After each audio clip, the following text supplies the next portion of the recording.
Nope. Oh.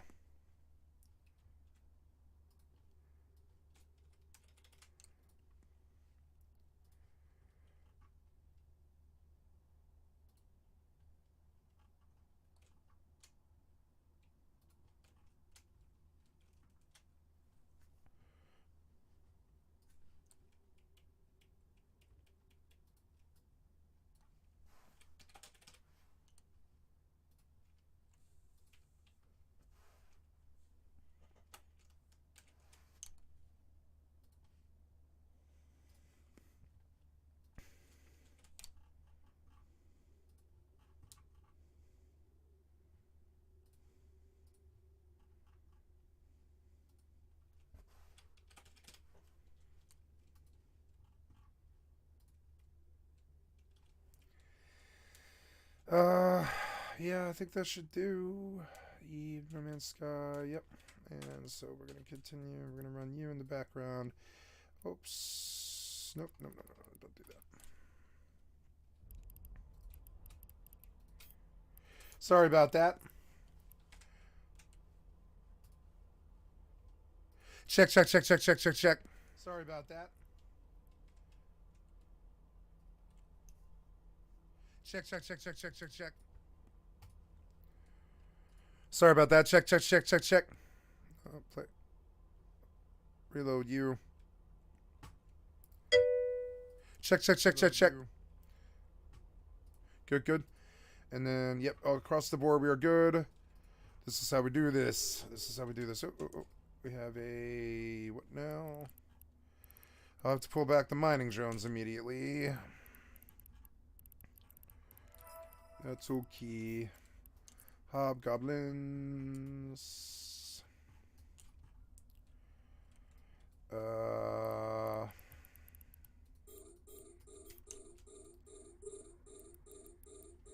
Nope, nope, nope, nope. I want you on that. And, yeah, okay, cool. So then we drop off FFXI, and we go to, you know, there was something I wanted to do,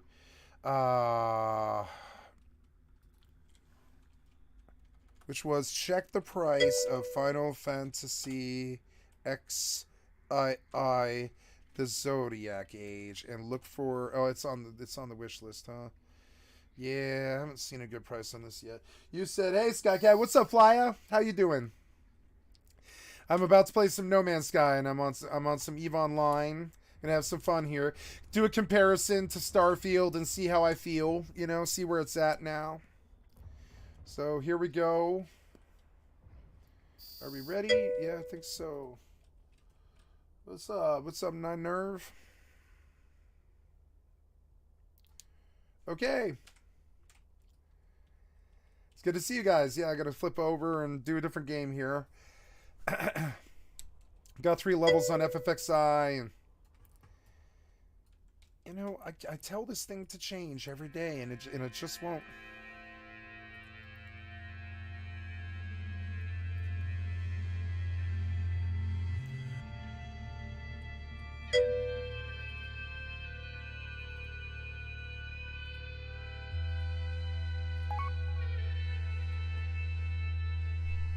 Berlin.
Ooh.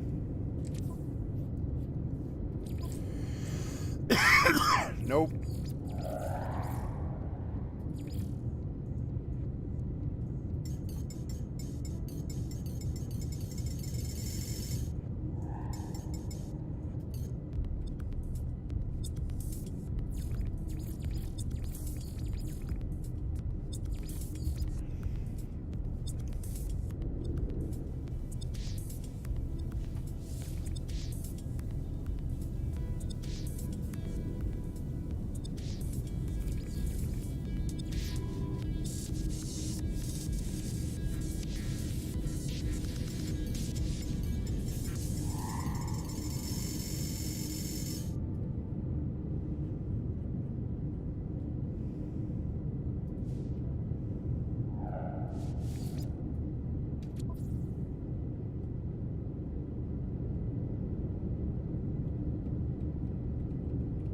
The asteroid is depleted. The asteroid is depleted.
Now, why did we target ones that are 15 km away?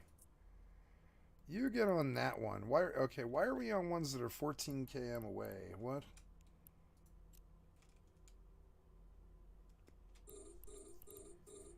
Like, I don't know. Like, I think I went somewhere, and that's not good. I think I'd rather just stop moving altogether. Just stop moving altogether, I'm fine. And, like, just unlock those that are, like, really far away for some reason.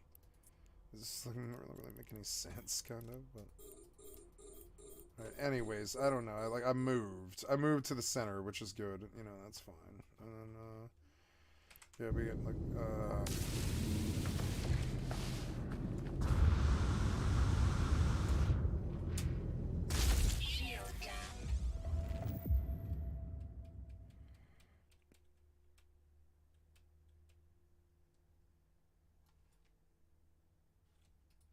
oh, okay, okay.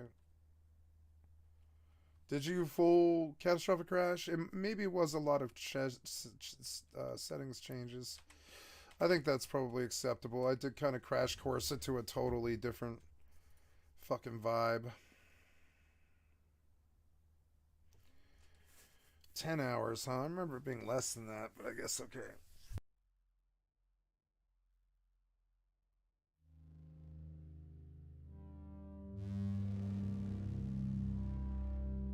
My oops, I brushed my mic.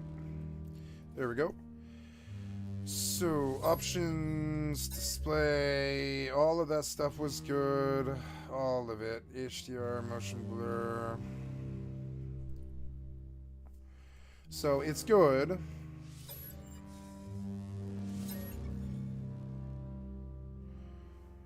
Let's do this whole process again, I guess. Yeah, I have to like go to the planet and load the planet.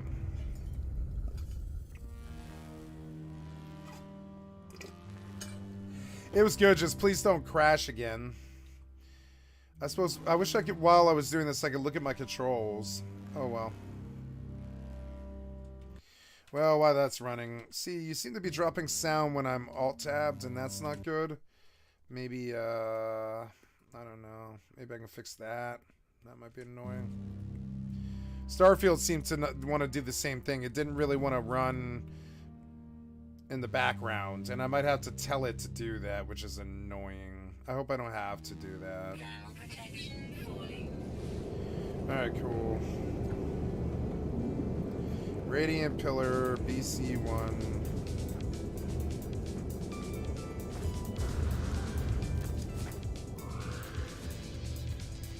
Oh yeah, nice.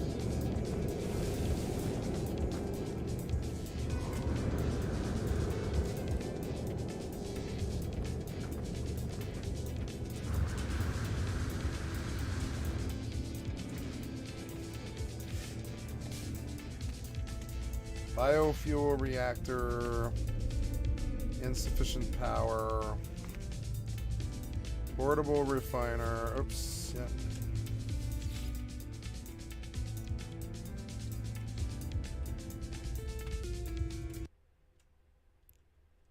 Okay. I think it's doing something that I don't really like, and I'm gonna go look at it. Music's not bad. Music's not bad.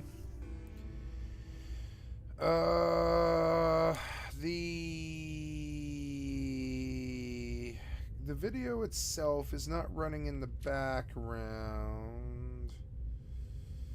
which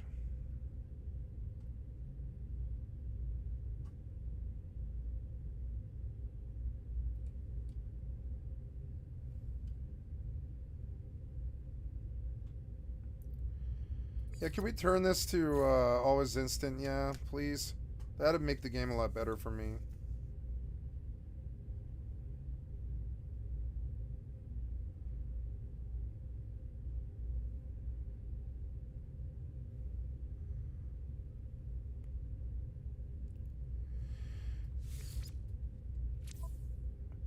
So the controls are something I will have to re-look at here. I imagine I should probably start over now.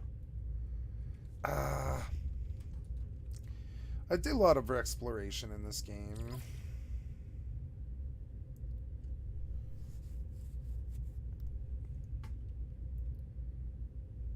Melee attack is Q. I don't know about that.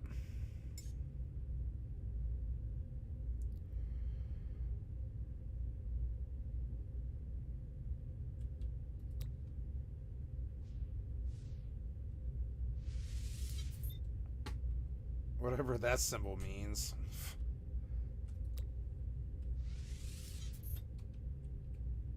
Oh, shit. Yeah, perform scan. What did I have that on? It was like, oh, activate torch, huh? I don't know. I feel like the scan should be on F, though. They're the same thing, really, in a way. Alright, just put that on G. Oh, perform scan. Analysis visor. So F, G, and H, I guess. Okay, so F, G, and H. I'm just going to try and do it down the line, and hopefully one of those things will serve me. I don't know. Zoom. Oh, zoom is right-click, yeah. Why does it feel like you're shooting it downwards where I can't, like...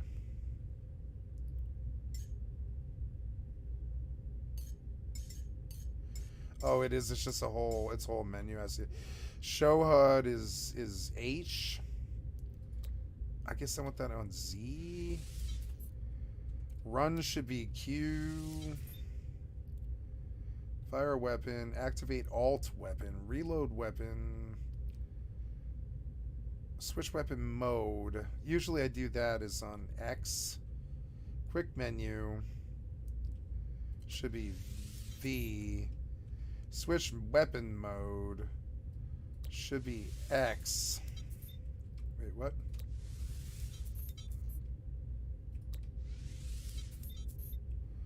What? Oh, yeah. Oh, yeah, I have quick transfer. Oh, yeah, that's the next menu. The next menu is quick transfer. That should be J. Toggle trade inventory. Toggle buy and sell. Delete. Inventories is tab. Never mind. I want that on V.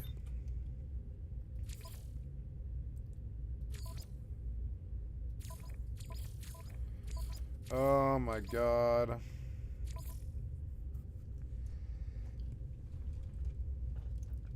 Flight controls, quick menu, on foot, jump, run, Q, run is Q. There we go. I have a lot of bad control problems already. It's annoying. Oh, yep. Nice money.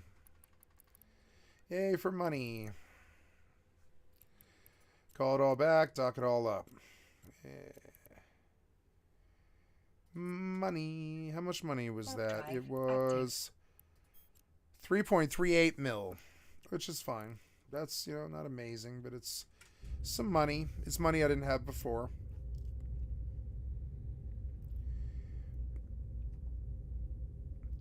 Quick menu is V, but build menu should be C. Activate alt weapon. I don't know what that is. I thought you said this would be right click. Yeah? Oh, no, I don't want to go there. I want to go there, right? Yeah, so melee attack is hard. Docking permission It doesn't seem to requested. like that one for some reason. Oops. Show HUD. Docking request accepted. God damn it.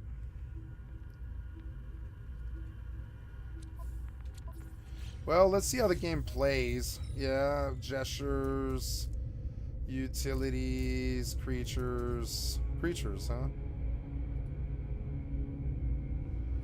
What do you mean, creatures? Toggle torch. Cool.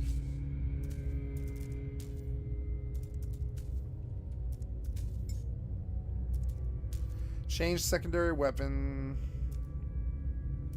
Oh, change secondary weapon. Okay. Swap multi-tool. Toggle torch. Toggle camera view. Bite beat library. What's that? Oh, it's... Wow.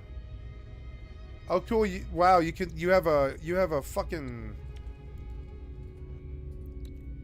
Wow, you can play custom tracks and stuff. How are you liking the game so far? I'm about 10 hours in, and I think I need to start over. Because I don't remember the game at all. I have a jetpack and stuff, and it's cool. But I feel like it's too loud. Yeah, like, that's still way, way too loud. Like, what up with that, man? That was, like, so loud. Drop it down. Like, you seem to be really aggro. Like, you want to blast it, you know? Yeah, that's a little bit better. Man, I love your content, Scott. I can watch play anything. Thank you, Fly. I appreciate it. Aw. You're one of the good ones.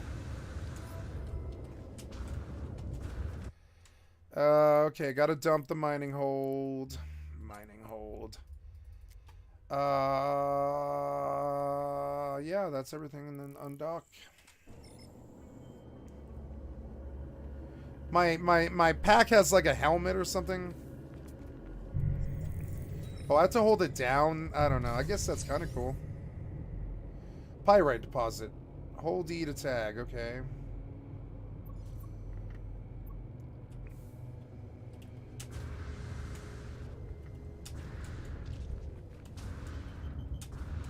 Oh, yeah. Pyrite, right? Is this right? I don't know. Is that right? I think I have a keybind that... Oh, mining beam. Switch. Oh, I see. Switch. Okay. So, the mining beam thing... Activate alt weapon. Fire weapon, alt weapon. Reload weapon. Switch weapon mode should be 2. They didn't like that. I don't care. Toggle auto walk. That's cool. I want that on that button. Sure. Inventories is tab, but I mean, yeah, okay. Yeah, right. But inventory should be V. Yeah, that shouldn't be my V button. It should be on, controls, right? Can I remove one? I don't know.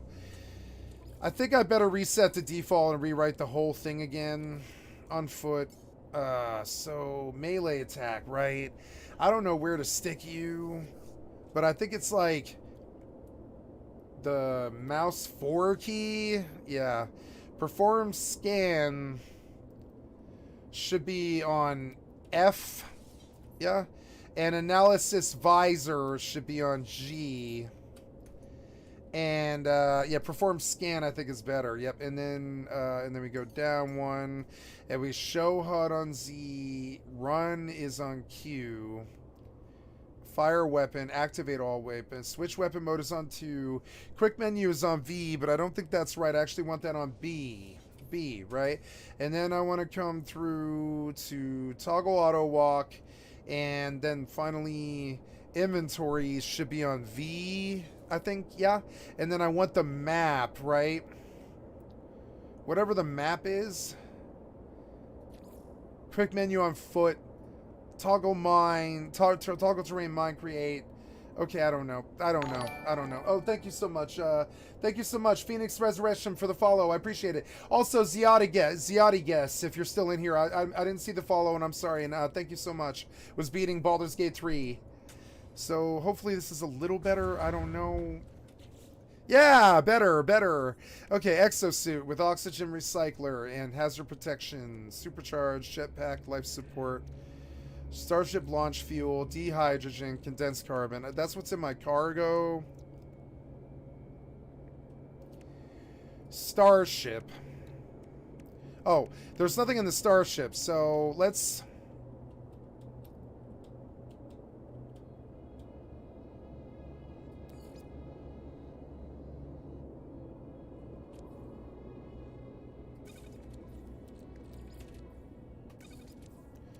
Cool, that's a little, like...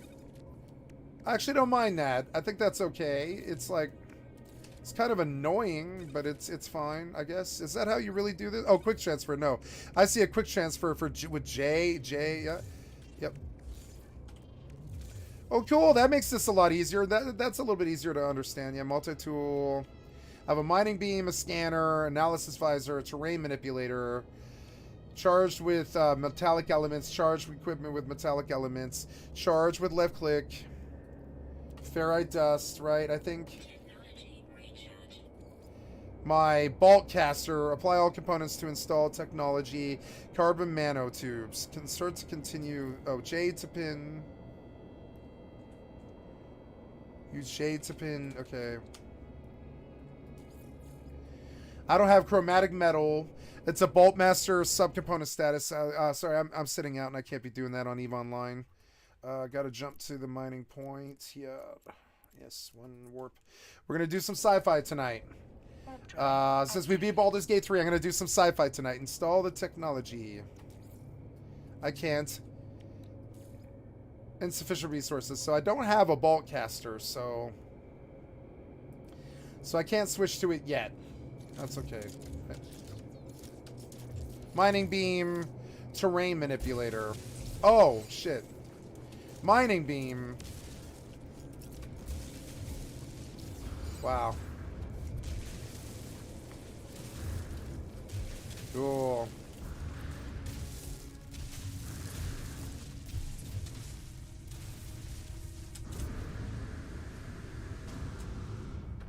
Oh, fall damage is a thing. Oh, please do not fall. Oh. Wow. No, don't fall, don't fall, don't fall, don't fall. Woo. Now I've got 2 notifications going. Keep up the good work, man. Thank you, Patrick Wafer. Thank you so much. Settings, chat message, always enable, whisper, wave. Chat message, always enabled. But I don't think you are doing this right. You appear to be running both sounds now.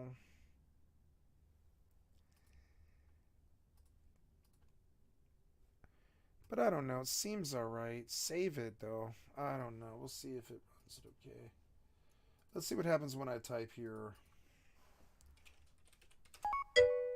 Why is it doing both now? Oh, because I have 2. I know why.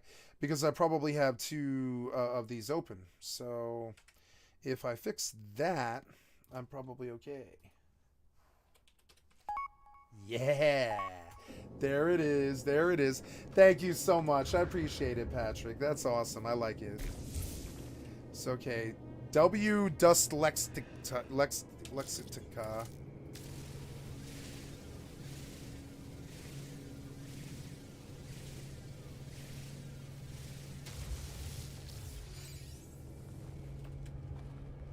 Cool. Oh, shit.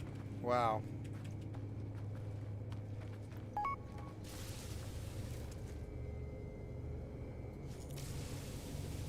Oh, oops. You are my favorite streamer. Thank you. You are my favorite fan. No, I'm just kidding. You're not my favorite fan. They're all equal. Fan is not a good word. How about you're one of my valuable members of my community?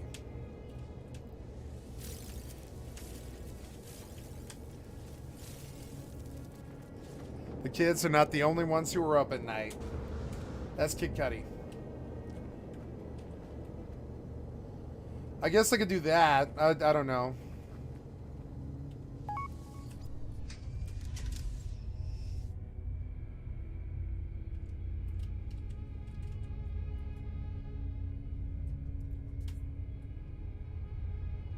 I think I'll wait to do that. Oh, well, thank you. I will never play favorites. Everybody's equal. It's the way it will always remain.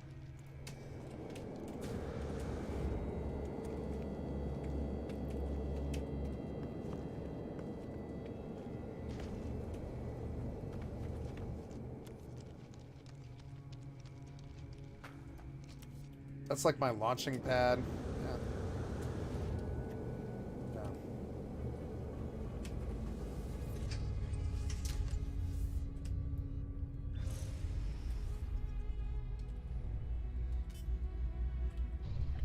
Whoa.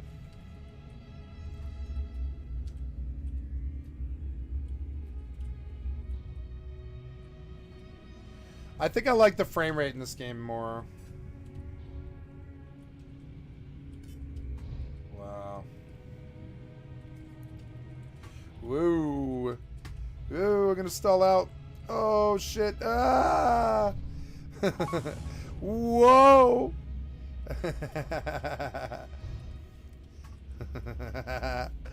Fun as hell. Whoa! It's kind of hard to do it without a controller, sort of. But that's fine. Nice ship. Yeah, it is. It's cool.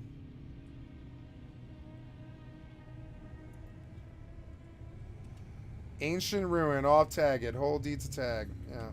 Ancient ruin, huh? Wow. Wow, I can't seem to like get the controls right away. Oh yeah, so up and down with the mouse, okay, and then I don't know, how do you go forward or whatever? Oh, W and S. Oh, I see. Yeah, yeah, same controls as Starfield. Okay. How's my fuel?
Hold left shift to engage boost.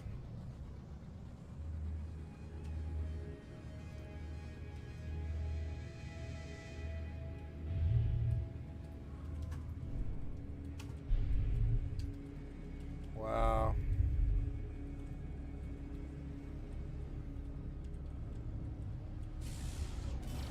Ooh, it's like hard to steer, but it's fun.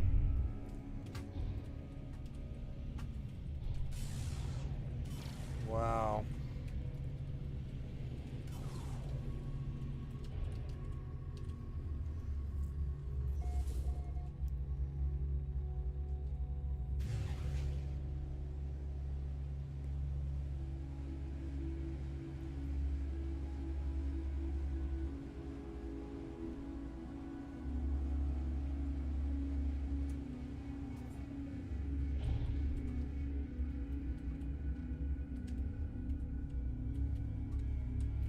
Oh, it's very hard for me to understand in my head, but okay, I'll try. It's fucking hard for me to understand in my head. Oh, it's gonna make me sick. But yeah. Cool. Ah, it's hard. I don't know.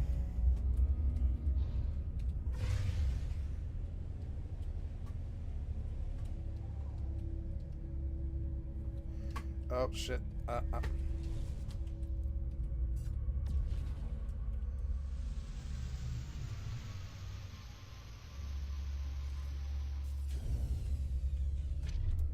Right on.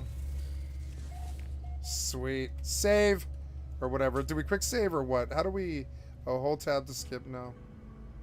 Destination reach. Cool. Wow, trippy. The frame rate's a lot better, I'll tell you that. Frame rate's a lot better. So, how do I save?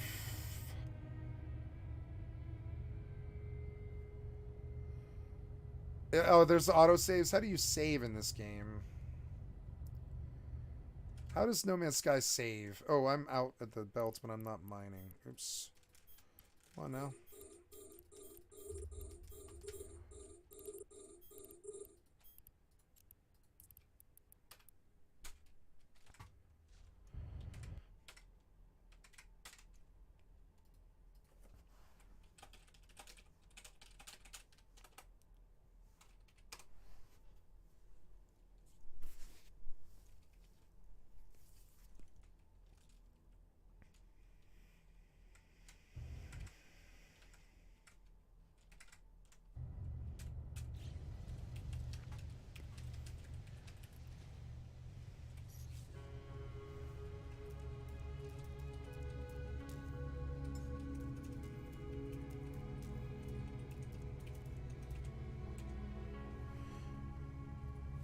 Oh yeah, you can just switch. Wow, first person and third person, huh?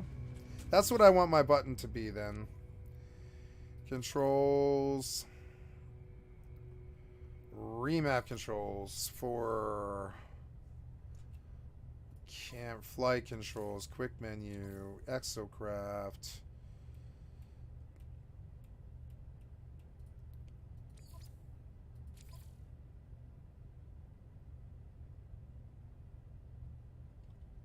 Backspace is the map, highlight home base system.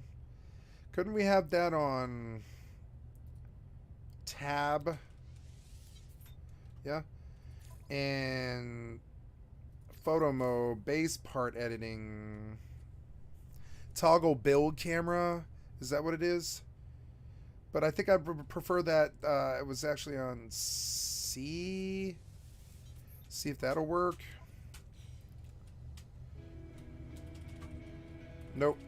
Wow, the frame rate's good though. The sensitivity's still too high for some reason though. So I don't know why your sensitivity is like that.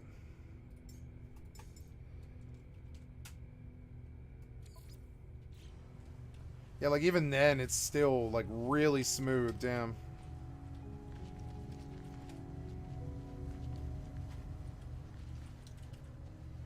Wow, so next I want to do building. Oh yeah, multi-tool, mining beam, scanner, terrain manipulator.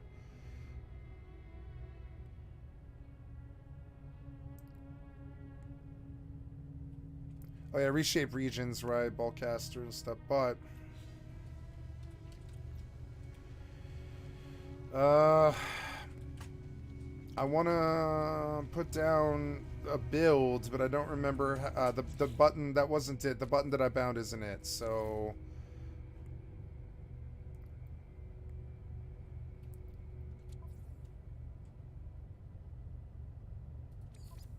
I'm on normal. Okay, survival elements.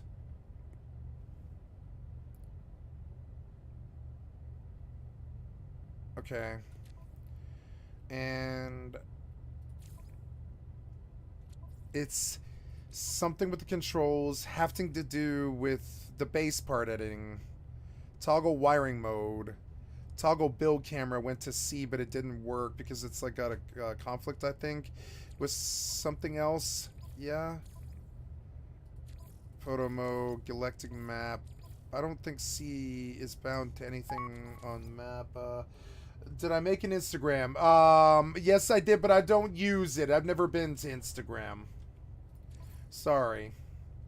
It is not something that I wish to spend the time to do. If I get more success, I will pay someone to do such things for me, but it is not something I'm very interested in right now, unfortunately.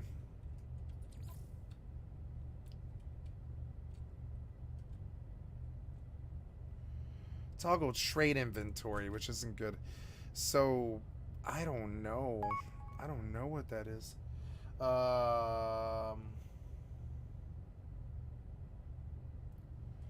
I don't know. It's no, that's not mine. No. I don't know. It's probably the stream sniper being weird. Just ignore it, Patrick. Sorry about that. I don't care about some Instagram account. I've never been to Instagram, and I don't plan to, so.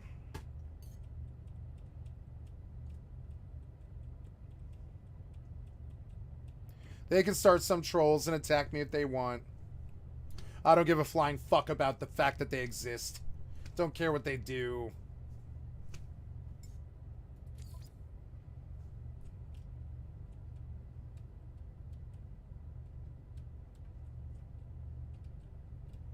It's futile. They'll sit. I call it a time pit. They throw their time down the time pit because they're a worthless human being. And so that goes on in the background for me. I don't care what he does. You know. No, I don't give a flying fuck about that. I don't care about a lot of pictures of me. I have never had, nor will I ever have, some kind of fucking like. I've never had, nor will I ever have privacy. I had a very public job for 13 years. I don't care if my internet pictures are there. I don't want to see them, and I don't give a flying fuck about some Instagram. Sorry.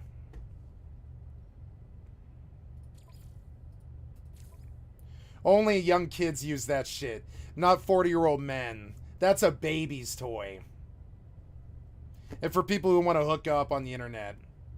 It's not something that I care about. I don't care if my pictures are there. People can see my pictures. I can't stop anybody from doing that. I don't care. Frankly. It's a world that I just don't live in. That's like telling me that some village in Africa hates me. I'm never going there. I don't care what they say. I don't care what pictures they post. I'm never going to Twitter. I'm never going to Instagram. I don't care about some fucking troll or what the fuck they do. They can go on in their loser ass life, wasting their loser ass time. I don't care. Don't care about that. Couldn't pay me to care about it. If somebody was like, would you take 10 grand to come look? I'd be like, no. I'm not gonna waste my time with it. I don't care. It's a cold hard reality for a lot of people, you know, when they finally see it. I don't care. I don't care. I don't give two living shits about Instagram or pictures of me on Instagram. I've never been to the website, so it's immaterial to me. I don't care about that. If somebody took the time to do that, they obviously really want to have sex with me. That's fine. Whatever. That's a good thing. That means I have a fan who wants to have sex with me, who posted pictures. I don't care about that. In the background, I just don't care about that. View current location is tab. But see, that's wrong. It's wrong, though. Or no, that's right. But how do I get, Oh,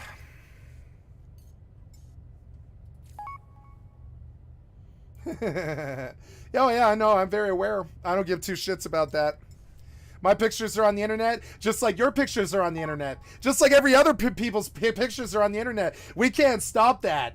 The NSA sold their fucking entire load of pictures. I'm sorry, the Facebook sold the entire load of pictures to the NSA Prison Project. Long ago, there was some website with my pictures on it. I guarantee it. And I don't fucking care. You couldn't pay me enough to care. If someone was like, here, $10,000 to look, I guess I would take the money. But it would take that much. It would take like $10,000. I might go look. I know that there's haters on the internet. I don't give a flying fuck about them.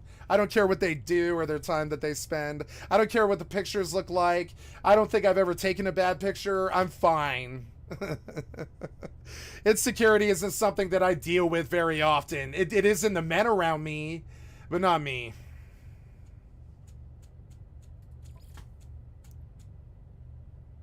Which is why they would ever make an attack like that. It's only insecure people would ever make an attack like that. Because they think I have something to hide or I'm scared of it.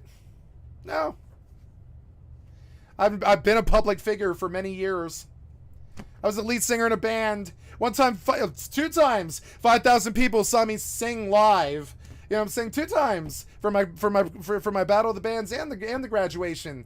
You know what I'm saying? And like I just don't have the luxury of some kind of hidden personality or hidden identity. I mean, I was a public figure most of my life. I had a business card that I handed out to like 10,000 people with my fucking real life name on it.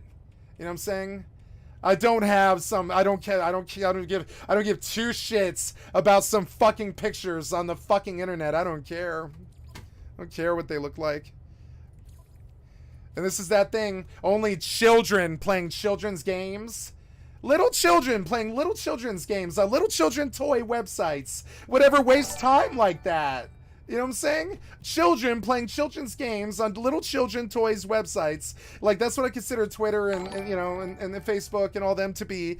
Playing little children's games. Why the fuck would I care about that? It's actually kind of crazy. I like the little why the fuck would I care about that rant. That's new content for me. Why the fuck would I give 2 shits about that ever?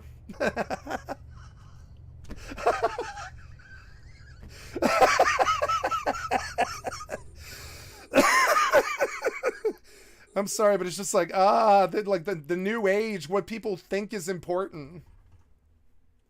No. Not important. Fucking Instagram. Let's see, when was the last time that website was cool? 2017. Oh no, the people from some website from 6 years ago put my pictures on there. Oh no. The asteroid is depleted. Couldn't give two shits. Don't care. The people on the internet are mad at me. The people on the internet are mad at me. Oh no! I'm so scared! Guys, help me! I'm so scared of them!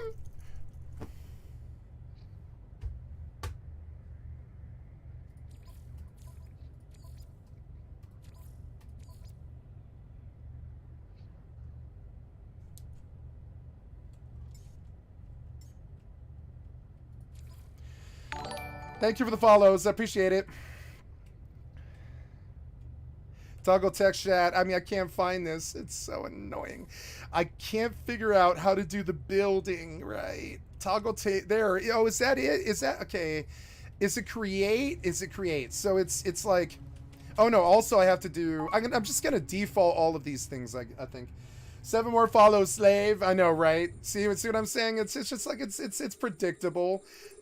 He doesn't give two, like, I don't give two shits, and it wounds him so deeply in his little tiny shitty pussy heart the size of a peanut. Like his brain and his penis. Don't give two shits about what he says. Get to following, slave. I didn't give you permission to stop, slave. You know? Jesus Christ, man. Get a fucking reality. You and reality don't fuck with each other too much. Just saying. Get the reality. However you can get it. Please go get it. Reality and you. Ugh, pretty far apart. I need you to, like, come back to us. Come back to us now. You're way out there. You're way out there in the stratosphere. Need you to come back here. You're off in some crazy land, crazy internet land with your obsession letting you know, steering the ship. Need you to come back to us now.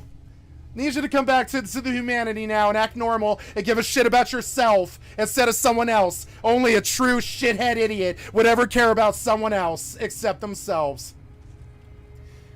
Reality, you and it don't fuck together with each other too much. You and reality don't fuck with each other too much.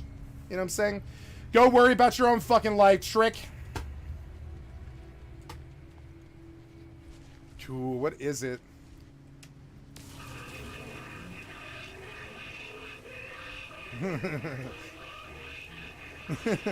It almost feels like torture.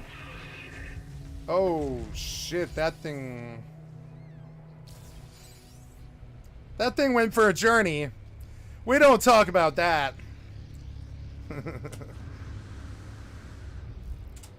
Oh man, I can almost boost for like 3 seconds.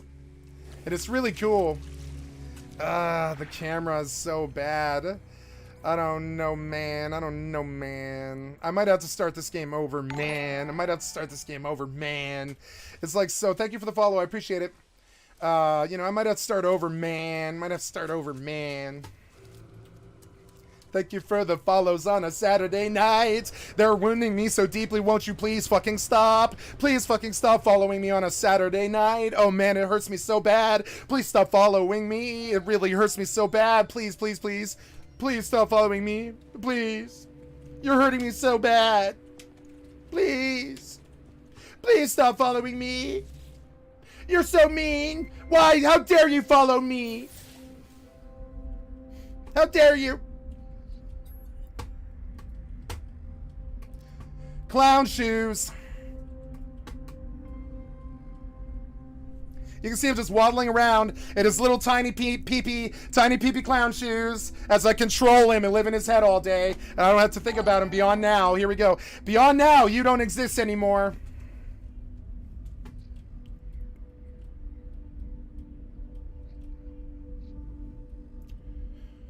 Okay. Cool.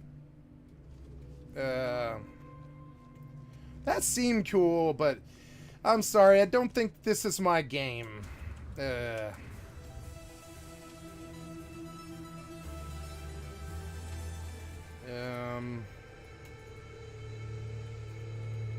It's cool, but like, I don't know. I gotta change the view here. The controls already seem to be rather annoying. How do I do, like, change view?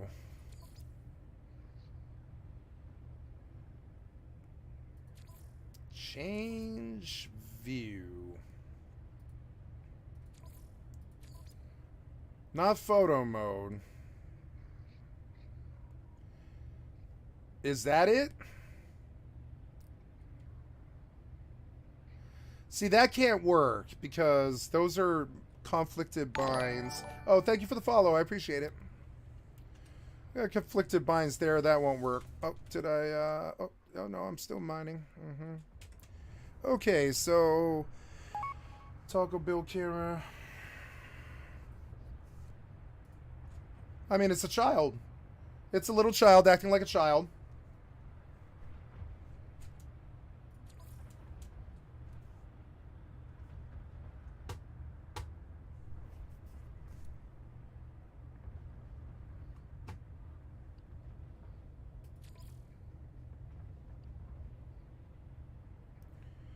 I don't know how to change view.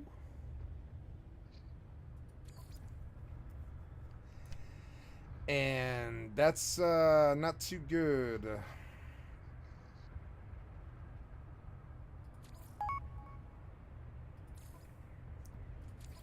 What is the change view key?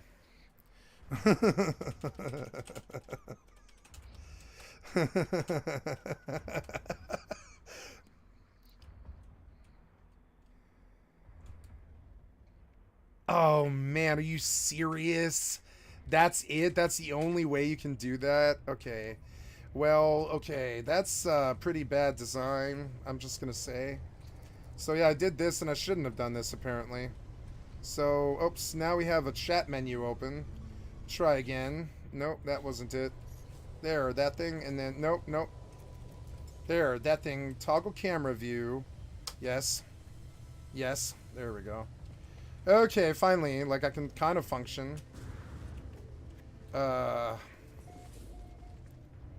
Ancient ruins. What's it want me to do?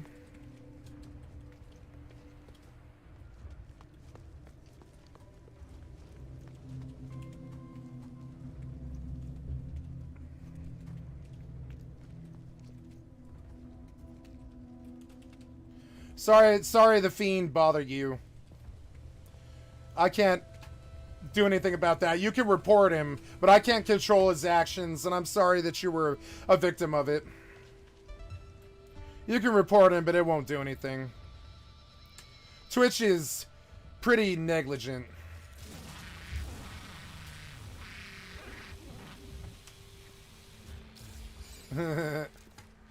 Feline liver, huh?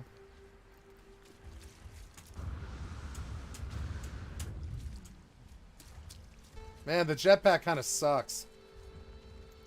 Ooh, at a space station, huh?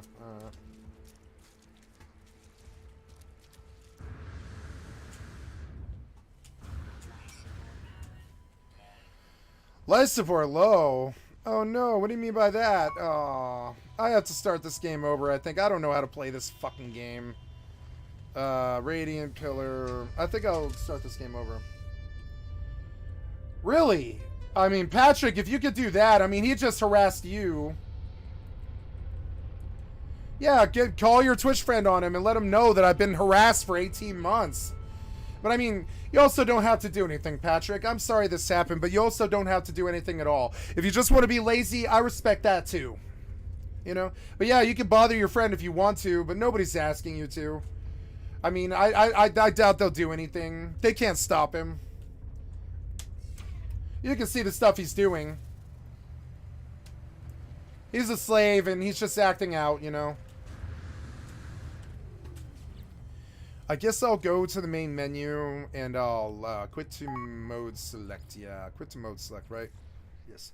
Yeah, I'll let him know. Hopefully get around to it. Yeah. Like, see what I'm saying? Like, you don't have to bother your friend. It's a lot of work that you needn't bother yourself, buddy.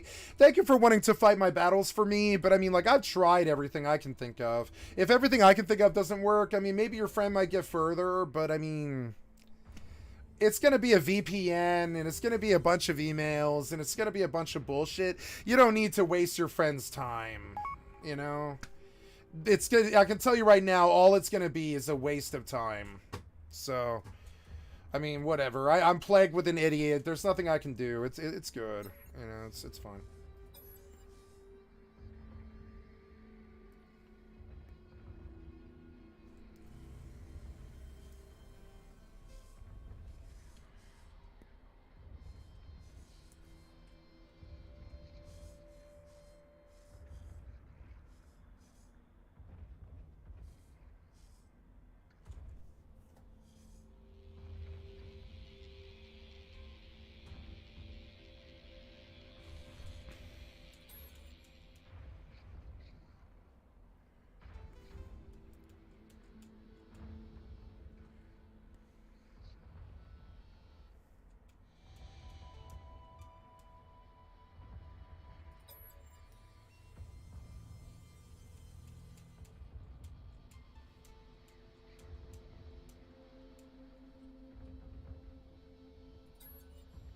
Yeah, I don't like all the stupid suit stuff.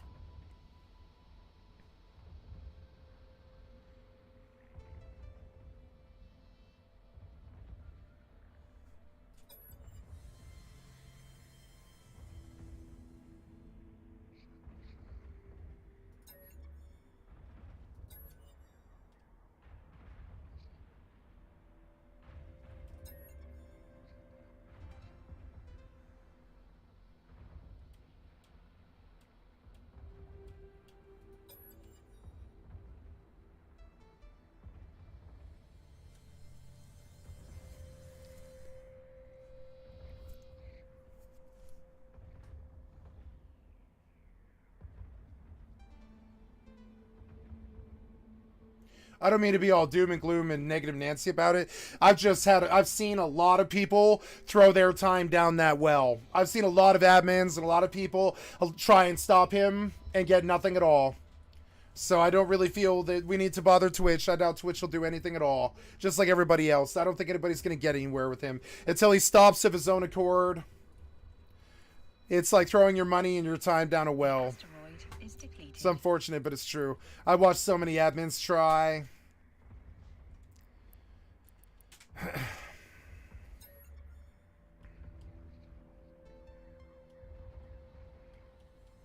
It's a goblin. Goblin slave.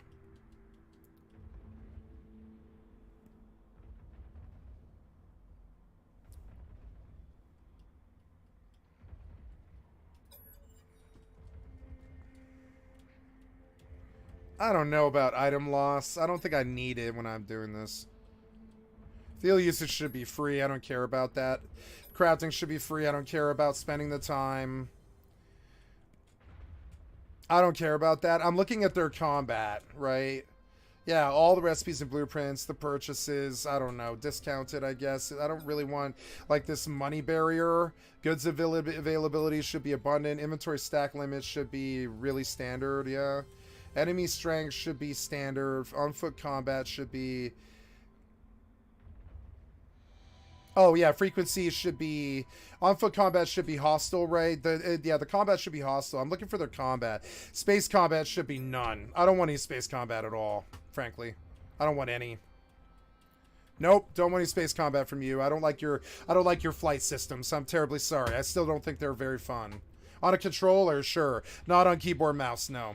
Creatures should be predators on. Ease of use. Tutorial missions are enabled. Inventory transfer range should be infinite. Yep, I don't care about fucking rules. Hyperdrive system access should be unrestricted. Base power should be free. How's the court case going? I don't know. I haven't heard from him in a long time now. I just submit evidence and they just send me an auto reply email. Last time I did it was like a week ago, I think, because he's been fairly consistent with what he's been doing. You know. There's no court case because he doesn't live in the same state. There will never be a court case unless he shows up here and gets his ass shot. You know what I'm saying? So, and that's how the court case is going. It's non-existent until he shows up and gets his ass shot. you know.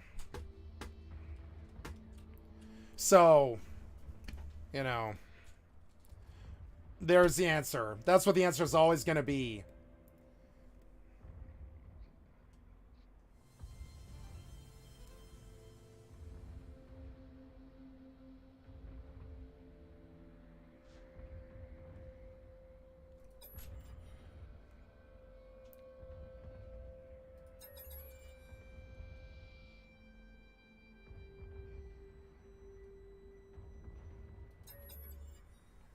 Yep, and we can just change any of this. Oh, I am being attacked. Yes, I am.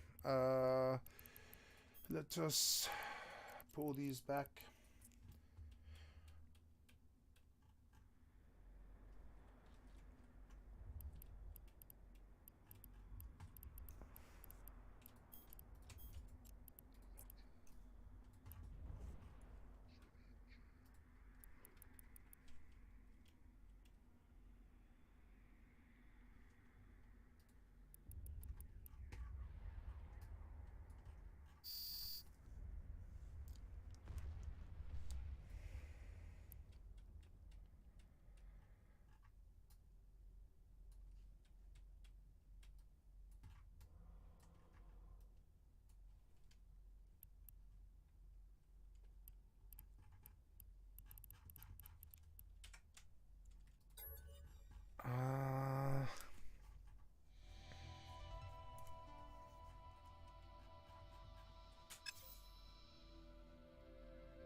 Did you change everything? You changed everything. Why did you... Oh, I see. Jesus Christ. Damn it. Why do you guys do this stupid ass shit? Oh, you're fine, Patrick. It's not you. See ya. Sleep well. Thank you for coming in. Have a good night, buddy.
Man, this is what the kids spend their time on. Instagram. They're gonna have good lives.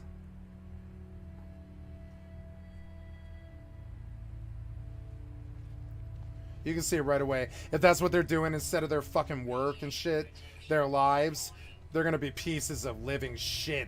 You know what I'm saying? By the time they're 18, they'll be scrubbed out on the streets. You can see it right away. They'll probably never have a job, never do anything.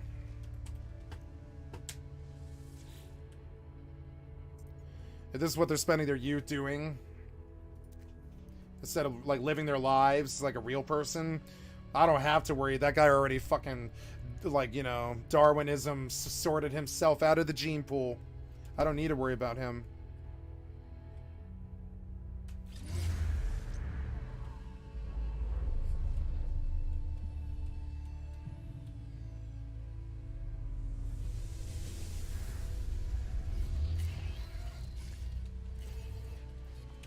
Perform a scan, F to find sodium.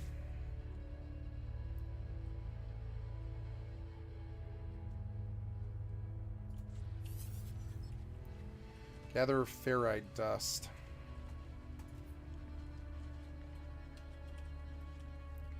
Small rocks. Man, the jetpack sucks. Why does the jetpack suck so bad? Oh, you can just get it from the mushrooms and shit? Okay.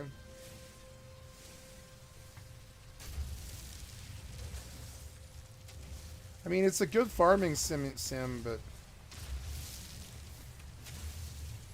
we'll see how it feels, you know. Use V to access the multi-tool.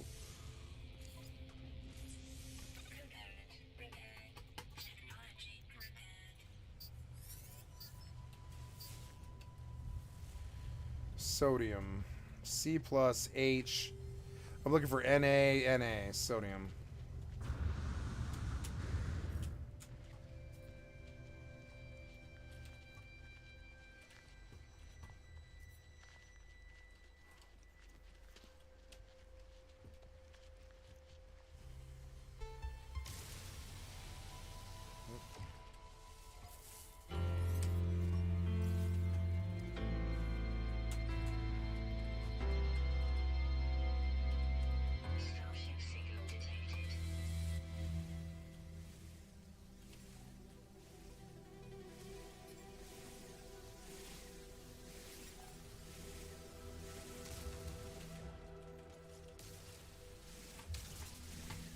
Carbon.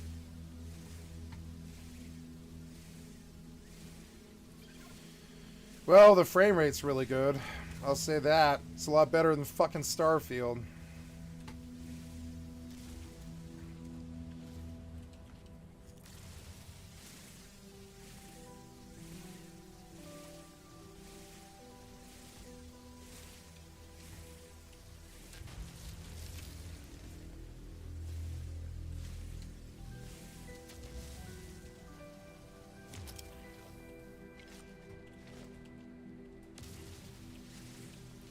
I don't see where my mining beam... Oh, up top right? Okay.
Arrive in 9 hours.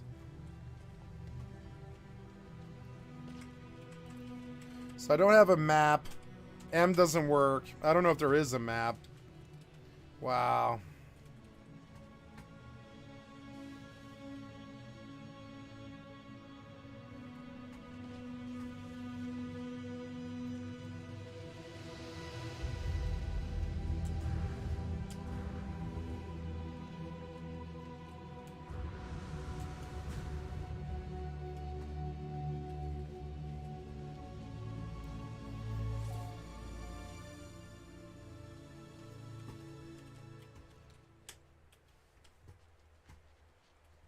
Instagram.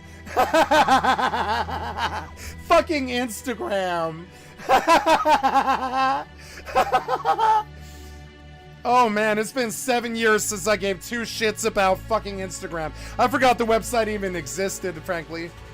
Oh my god, you're blasting me now. Damn, man. Like, chill on that shit. We're going all the way down. Yeah, like, man, you're blasting me, man. You gotta, like, chill out a little bit. Blasting me, man. What's that? What is that thing? Ah. Why does it have, like, lights on its neck?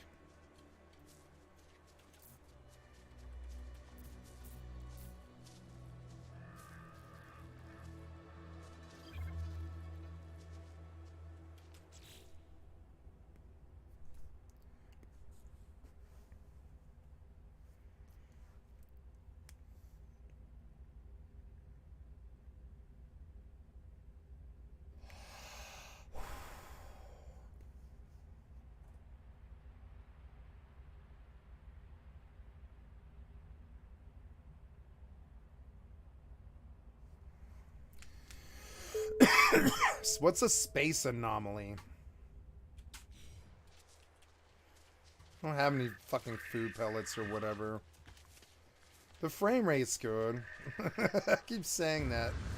Frame rate's a lot better than fucking Starfield, but I don't think these are my games. It's unfortunate.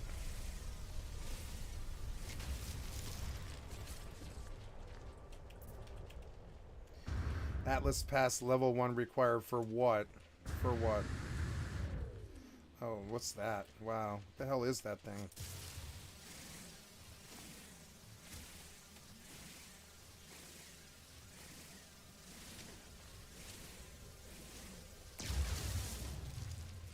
Lots of carbon, I guess.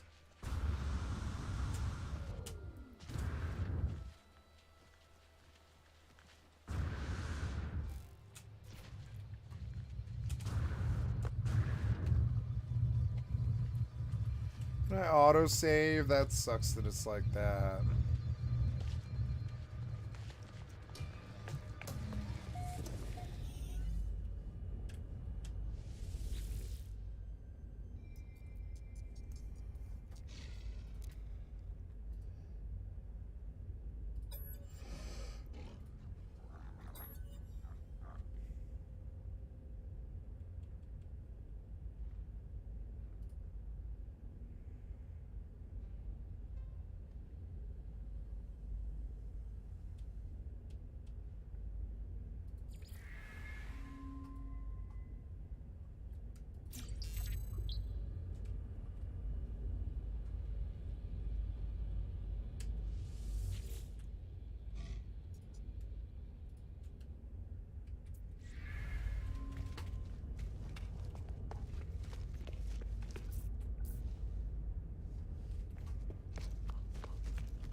Oh, that hurts.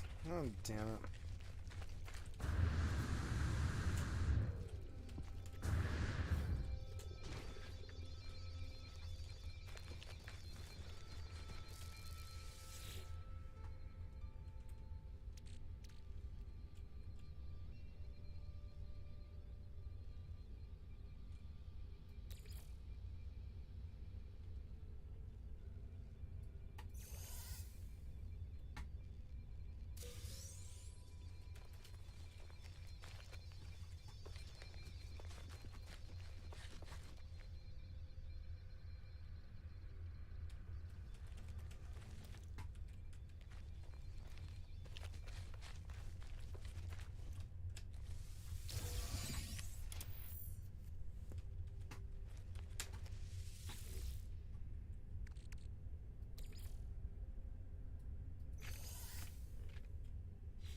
Oops.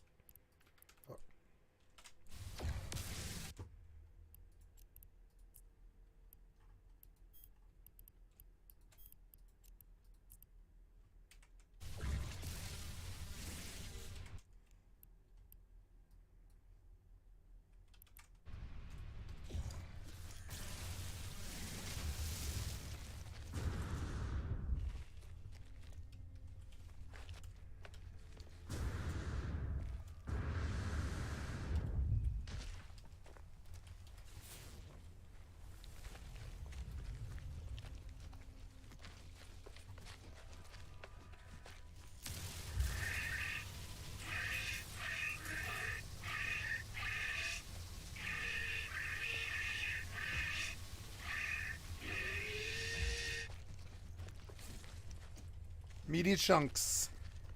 Meaty chunks.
Oh, I'm done, huh?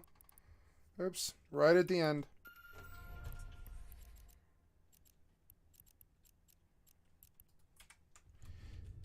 Playing space is a good time. I like playing space. It's good. I don't seem to be having any music. Is it because it's so quiet?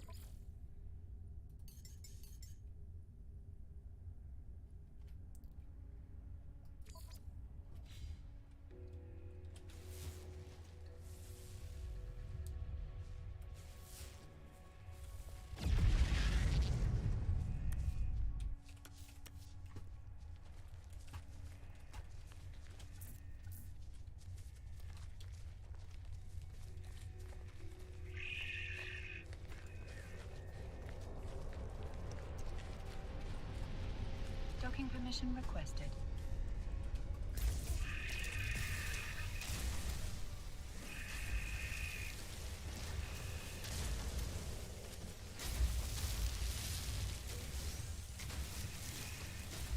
Docking request accepted.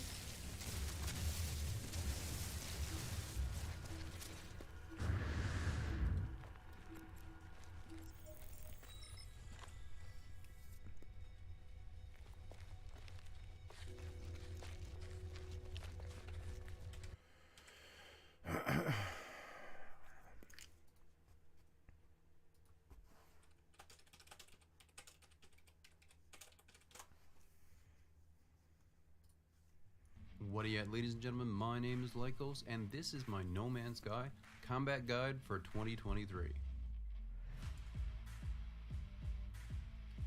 I'm going to be showing you the most effective multi-tool weapons and ship weapons, and also giving you a bunch of combat tips and tricks.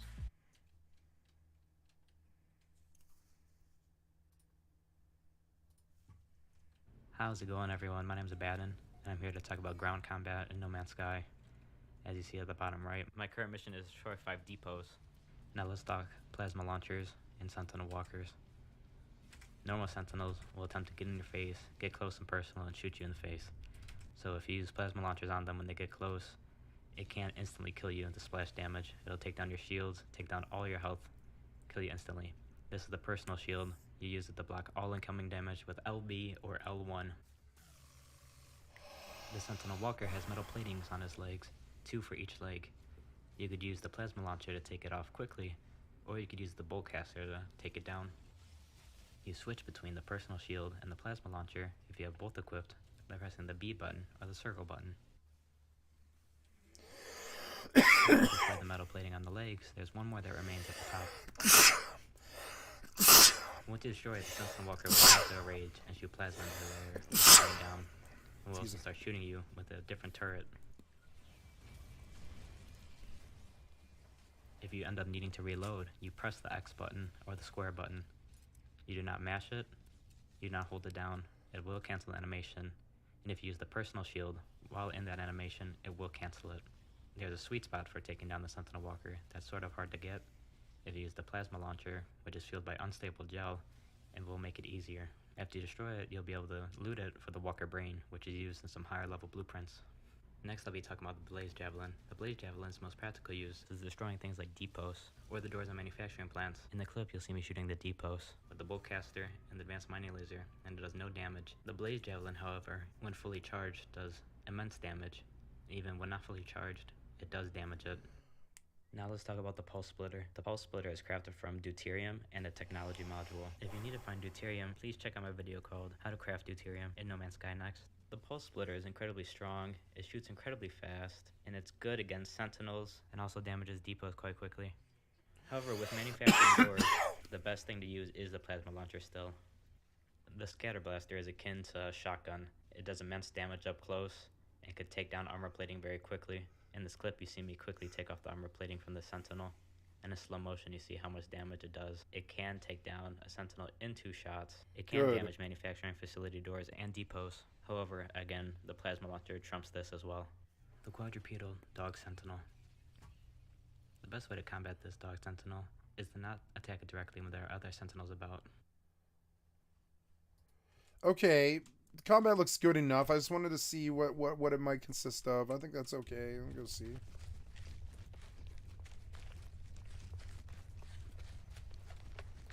If you're out here alone, I'm gonna gank you.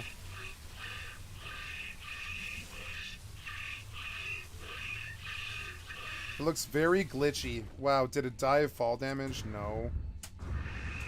I bet it got hurt, though.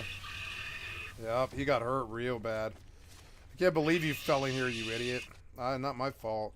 I needed your meat. I'm sorry. I'm gonna sell it, I think. Probably sell it, you know?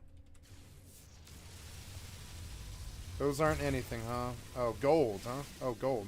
Cobalt?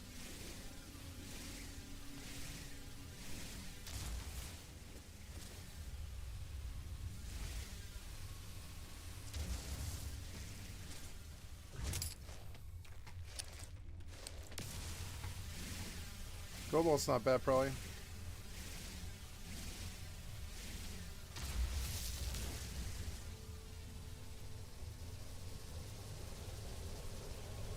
That's just nothing, huh?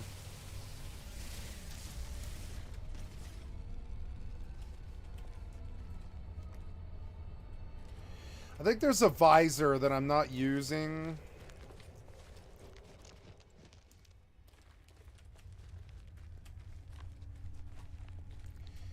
And I don't know...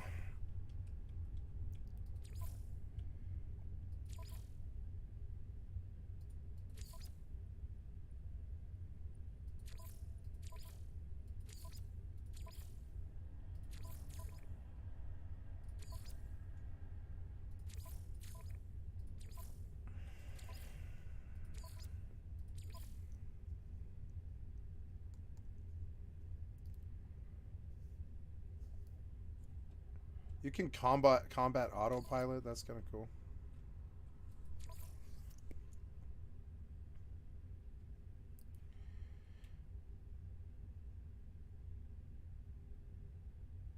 Next survey mode. See, I need the camera, or yeah, like the whole. like,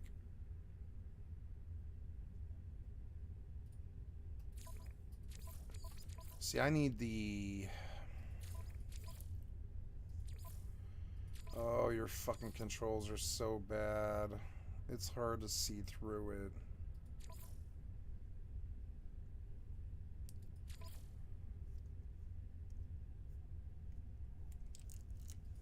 Oh god, where is this? It's just, uh...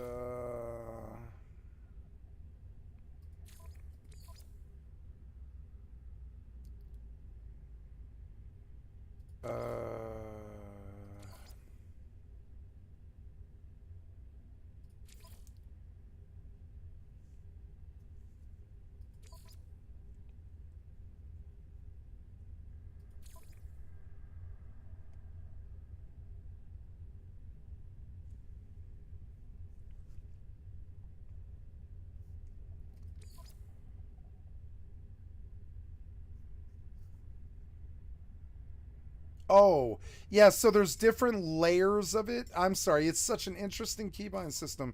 And I guess I did miss parts of this. There or there. Okay, flight controls. Okay, so some of it makes a little bit more sense. I'm like, some of this is missing and stuff, and I'm like, trying to see my way through their binds. And it's my fault, I'm sure. I haven't been negative about it. I'm like, I'm sure this is my fault. I'm just not really sure how. There's some of it is that okay. So melee attack, right? But no, I want the. Here we go. Activate torch is good, but the analysis visor. It's actually should be G and F, right? And I think.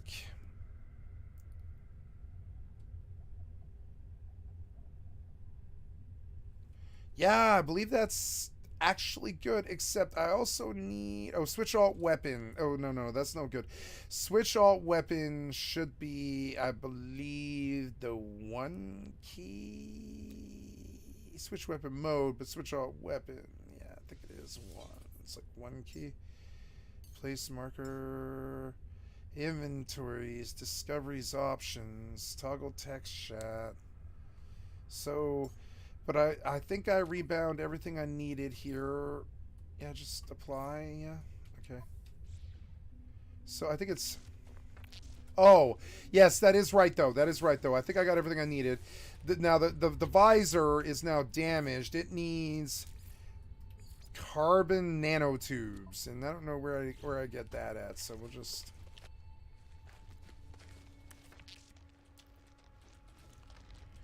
Like, if I knew what cobalt was for, I would get it, but I mean, I don't know. I really don't know.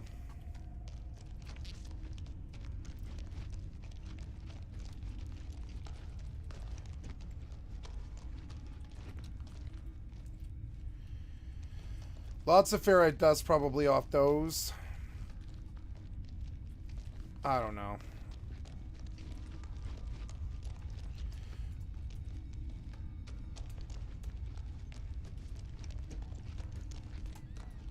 Okay, so...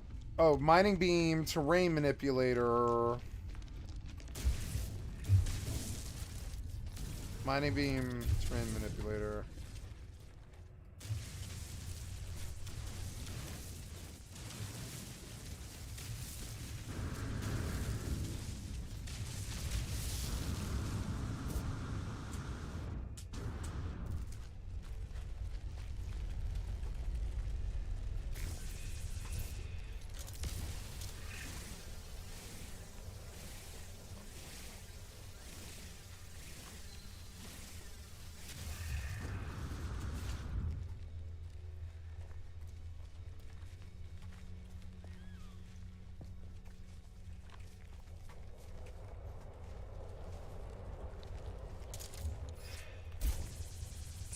This doesn't affect him, huh?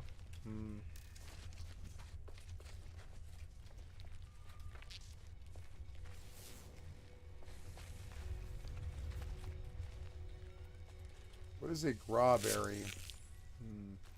6 strawberries.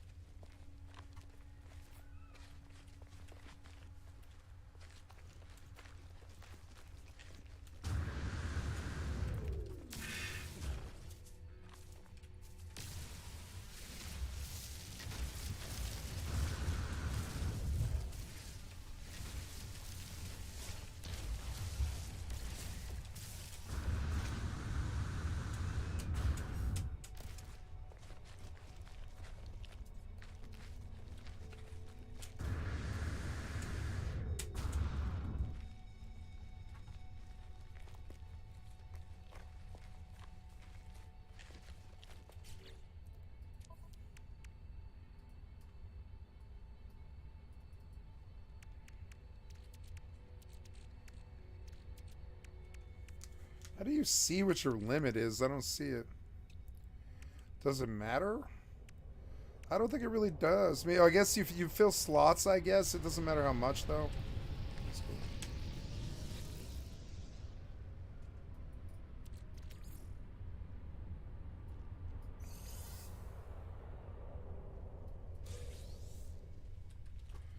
Nice, nanites.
Meaty chunks.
Meaty chunks.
Meaty chunks.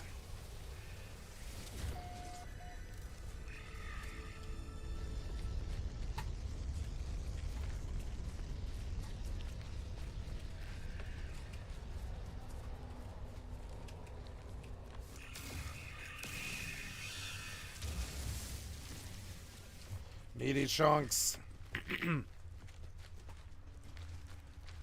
What's that? Man, that looks awesome.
I feel like a lot of the graphics could be better.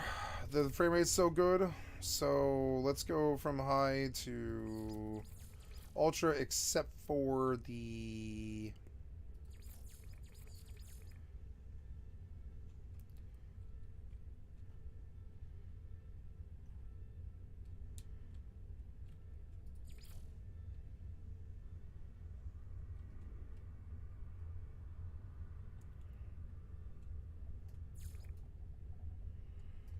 Okay.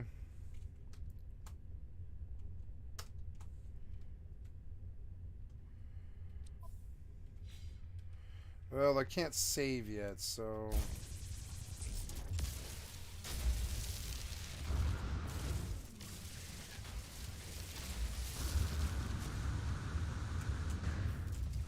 It's got a lot of color, this game. I like that. Their sense of color and design is good.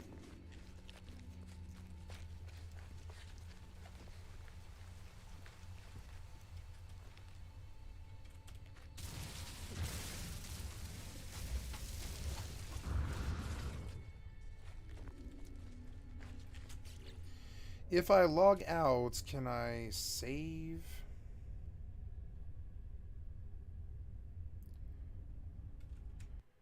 Yeah, that was like a minute ago, yeah. No saving, huh? Alright.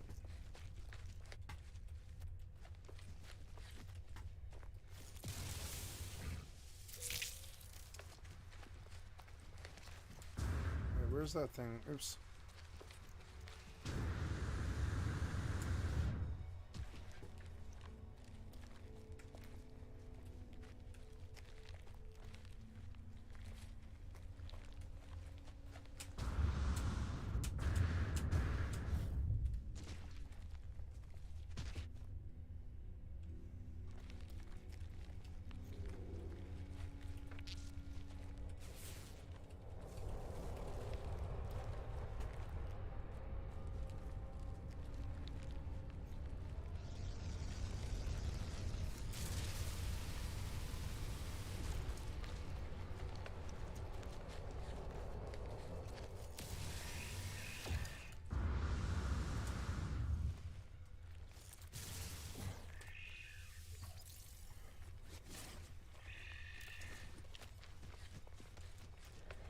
Automated signal broadcast somewhere? Where was that at?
Oxygen.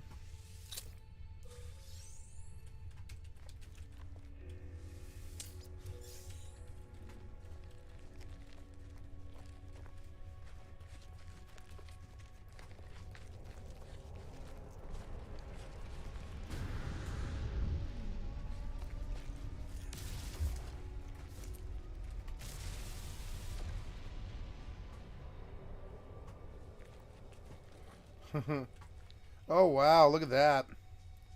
What the fuck? Is it a satellite? Oh shit, startled me.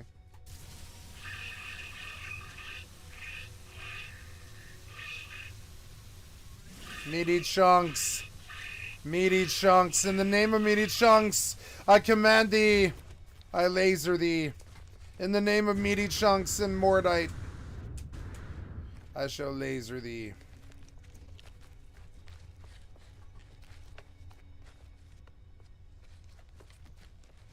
What was that? That was like a comet. There is so much stuff going on all the time. The hell is this thing?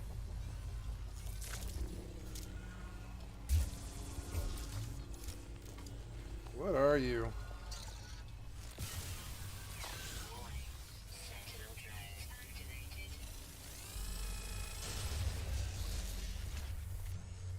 Combat supplies. Salvaged glass. Not bad, not bad.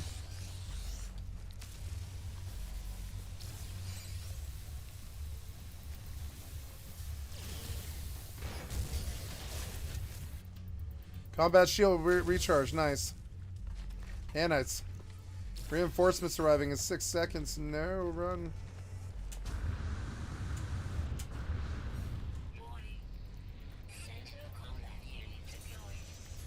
Oh no. No, I'm just gonna... God damn it.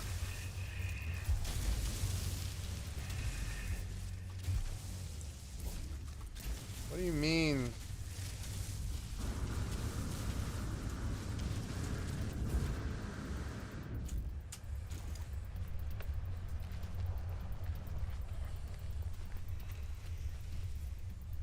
That screwed up their pathing. They didn't know. They didn't know. Run.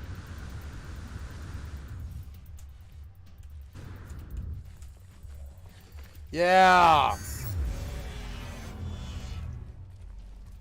Rest escape to read more. Defensive systems. Damage received while on foot from combat. Hostile fauna or environmental damage will first deplete your shield. Your shield will recharge over time. Take cover and avoid taking damage while the shield is low. Damage taken while shields are down will deplete your health. Purchase plans for personal force field at technology merchant systems. Powerful combat shield deployed from the multi-tool. Exosuit defensive and life support systems can be upgraded with new technology. Visit technology merchants on space stations to upgrade. Alien learning worlds. Alien life forms encountered on planets and space stations speak in a variety of languages. Oops, am I still mining? No, I am out in the space. That is not good. But, excuse me. Warp drive active. Oh, good. We have like 3 more hours. Yeah, we do. So, okay. Alien life forms. Variety of languages, learning worlds, alien life worlds, making money.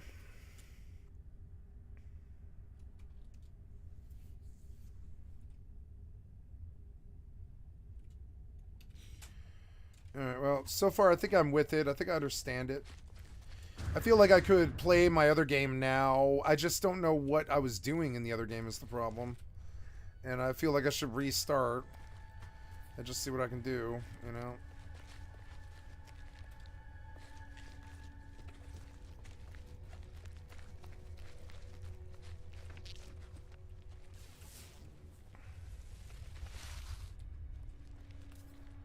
Oh, wait, manipulator. Oh, switch all. Oh, cool. Flatten, restore, mine, create. Flatten, restore. Oh, cool. You can restore. Oh, cool. You can restore. Wow. Create, flatten, restore. Create. Create. What do you mean create? Oh, wow. You can create. Oh, wow. You can create. Look.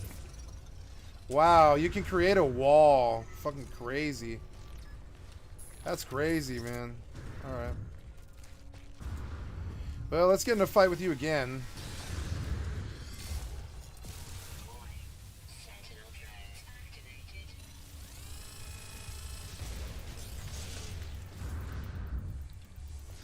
I like fighting with these things. Combat supplies, salvage glass. Oh. Fun as hell. 2 things. 1 thing. Combat shield recharge, okay, cool.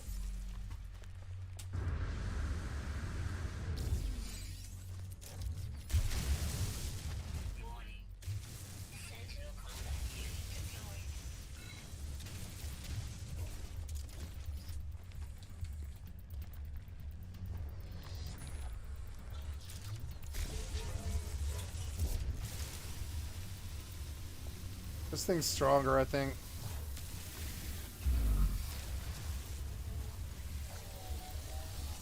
Oh, that thing's healing it. Fuck that thing. Ah.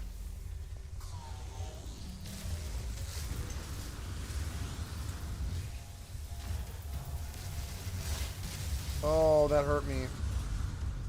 Not too good, not too good. Alright, well. Oh.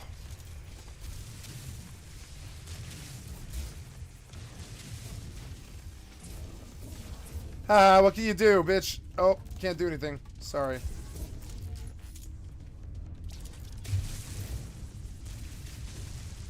What can they do? They can't do anything. Haha. I'll just leave. What do you care? What do I,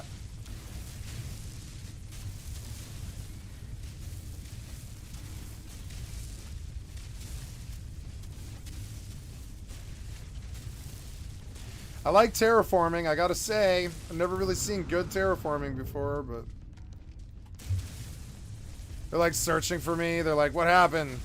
Yeah, I just buried in a hole in the ground and I went somewhere else like some kind of superhero.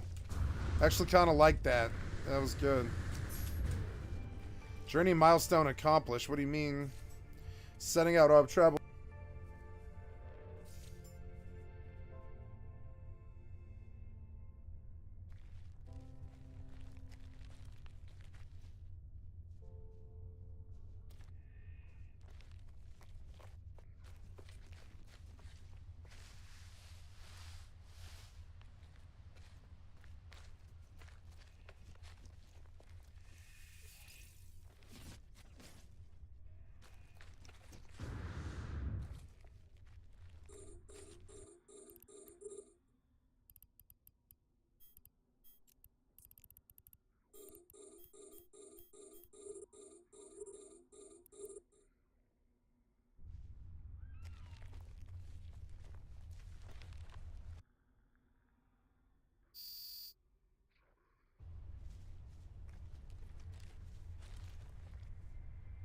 Cool, my microphone's been off. Cool. There we go. The hell is that? The hell is that thing? Why does it look like it's gonna go into a wall? Okay.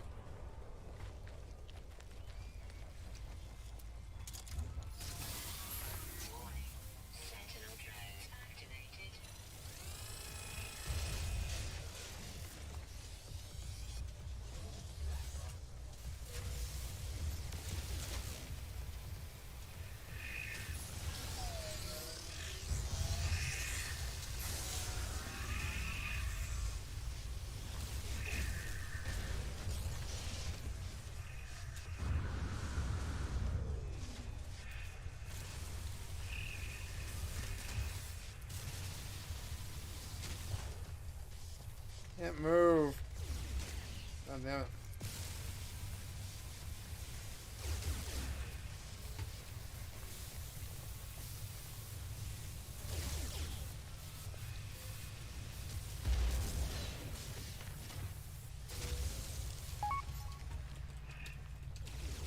Top 56, world top 13. Go C-Dot. Every day getting a little bit better. Right on, right on. Every day I get a little bit more viewership. It's good. Let's keep winning. Like we're falling up. We're falling up.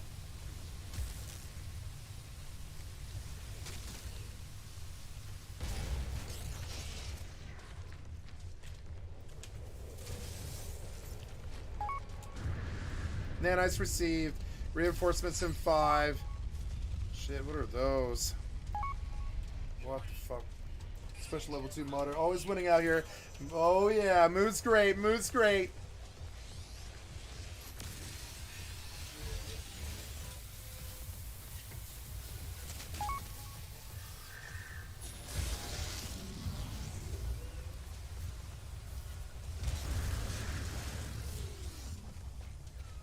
Gonna look back at this leaderboard 10 years from now like, damn. Hells yeah, man. I believe in you. Get those kills.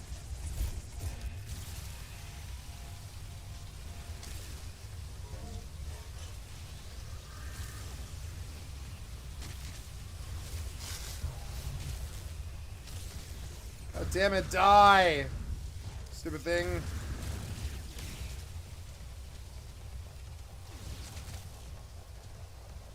Die, you stupid thing! Taser!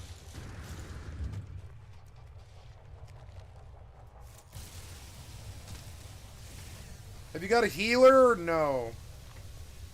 No, you don't. Oh. Very good, very good. I've been there once before.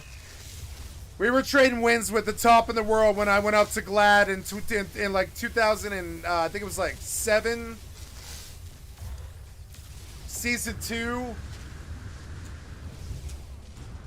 WoW Arena. That's the last time I was at those kind of heights that you're at. That was 13 years ago now. And I don't mind.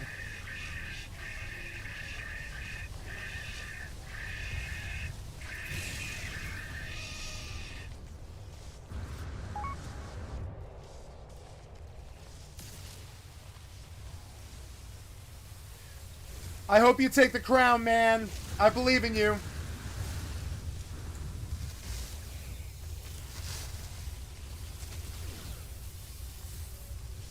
If not the crown, something real high, you know?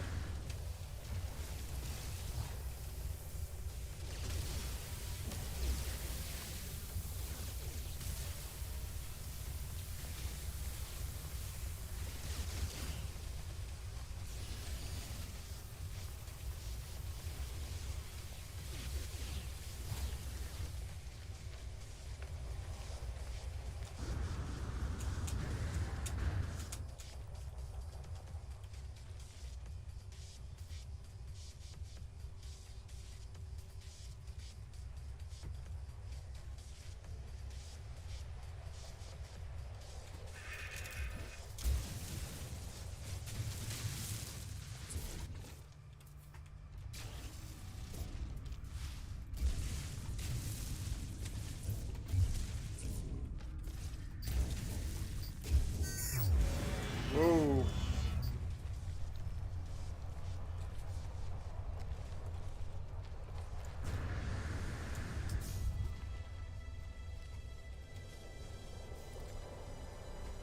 Nice.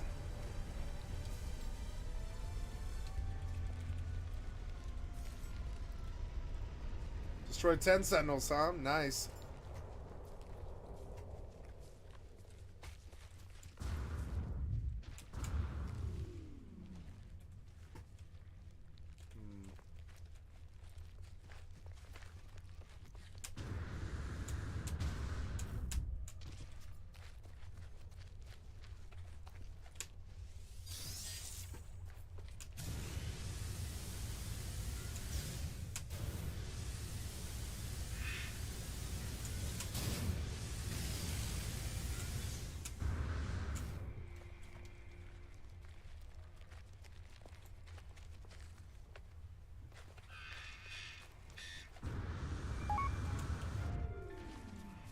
Right? Yeah, I used to do that too. Fuck yeah. I would take screenshots of the big ones. Yep.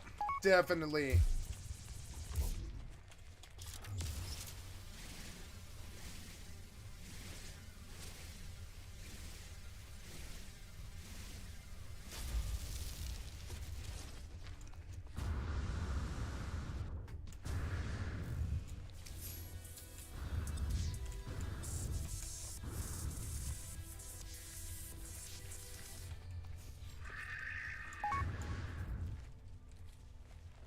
New milestones every day. New milestones every day. I climbed up hard. Yeah, it's when you're shining. You know, I remember recently. Oops, I gotta like get these asteroids targeted here. One of these is a wreck. There we go. So I watched this guy, and I climbed the Overwatch ladder a second time. When I watched this guy. Kick-Ass is become basically the best Hanzo in the world. If you type in best Hanzo, you're gonna see Arhe.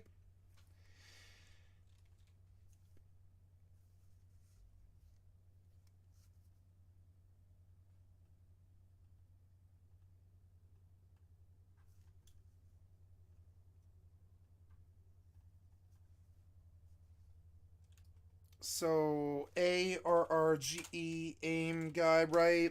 And we'll watch. This guy kind of changed me. Yeah.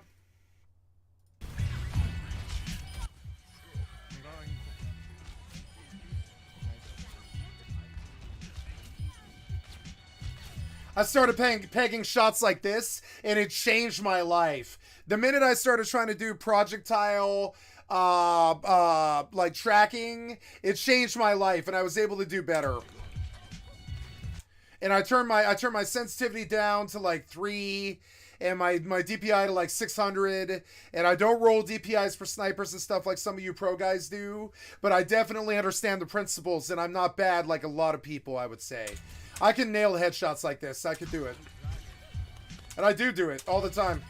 Especially on Fortnite, which is a good engine. You know, I'm sure CSGO, I wouldn't have that much trouble either. Like, Overwatch isn't very impressive, but I'm talking about, like, but he'll talk about some principles in this video that...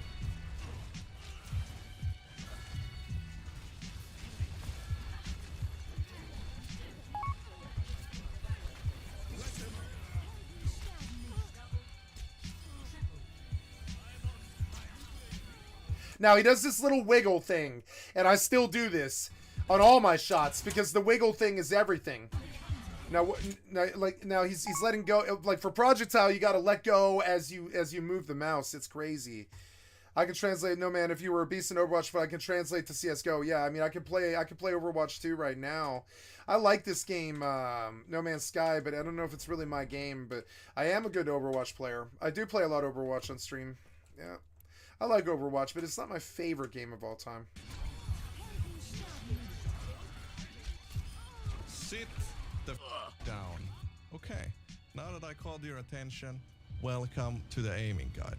First, I'm gonna give you guys some easy tricks you can use to immediately hit more shots, and then we're gonna be talking about how I managed to go from 36 to almost 50% weapon accuracy. Yeah, that's this guy's era. Yeah, it's been about 5 years since he was famous. Yeah, that's this guy's era. Yep. In just 1 week.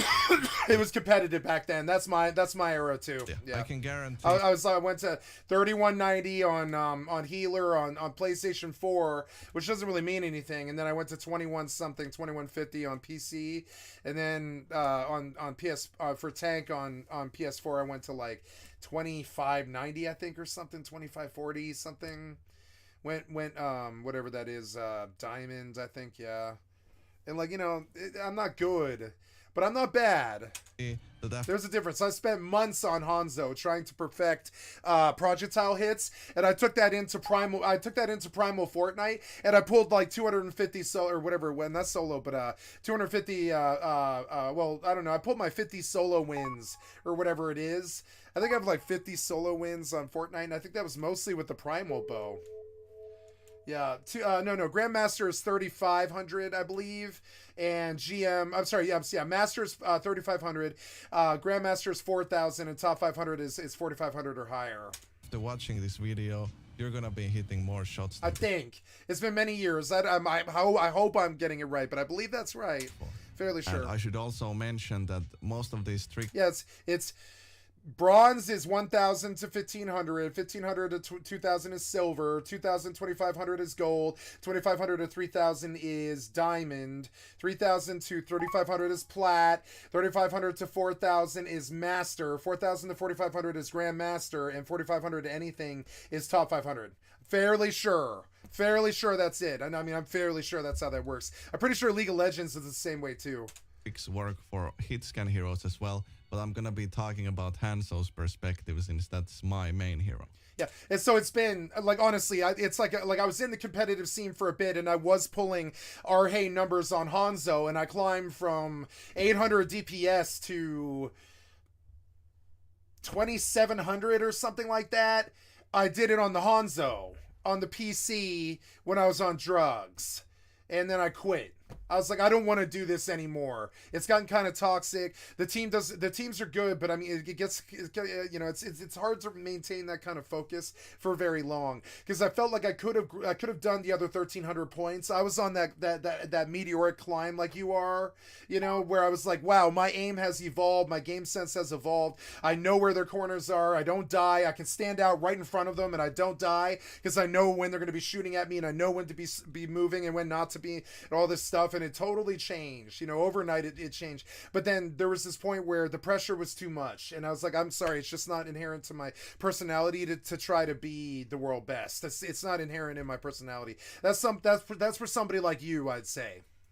If a target is reacting, I'm saying, to like, you, not everybody needs to be like that. So now reactions to me are like waiting for them to come to the dot. I don't try to drag my cursor to them. I wait for them to come to me. Oh, you're right? trying to like he's gonna be here, so that's where I shoot at them. Yeah, like that. They yeah. will most likely strafe left and right to avoid getting They always do this, and it makes them so predictable. I'll just peg shot, headshot every single time. They're like side script. Like I had like it took me until Rust before I could shuck and jive to dodge bullets right in front of them. You know what I'm saying? Right in fucking front of them. I'll dodge, shuck, jive, dance, and crouch, and and I haven't done that in like 2 years. I don't care to. It's too much stress. It gives me too much pressure. It's too much. Like, I don't want to perform at that level all the time. That's not where I live and breathe. shot. Most of the time, the best way to do... Yeah, like, they come right to the cursor most of the time. So you just fire, you pre-fire where they're gonna be. And until I learned to do that, I wasn't good. Deal with this is the pick. Yeah, like, you never, like, you should keep the cursor within, like, like a few pixels of the target at any given time.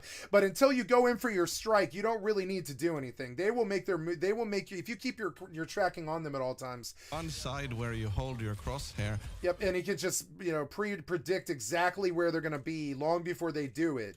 And when I learned this, I stopped being predictable in my movement too, and that's how I started climbing ladders. But until then, the other thing that I had to learn, right, is when you're in a squad, and I've said this a lot on my stream, and I've gone to, like, I've gone up higher than most people have on Overwatch, at least, in Fortnite, I would say, is your win-loss ratio in a team situation, your win-loss ratio is directly proportional to how toxic you are to your team in the heat of the moment. You can talk about it later.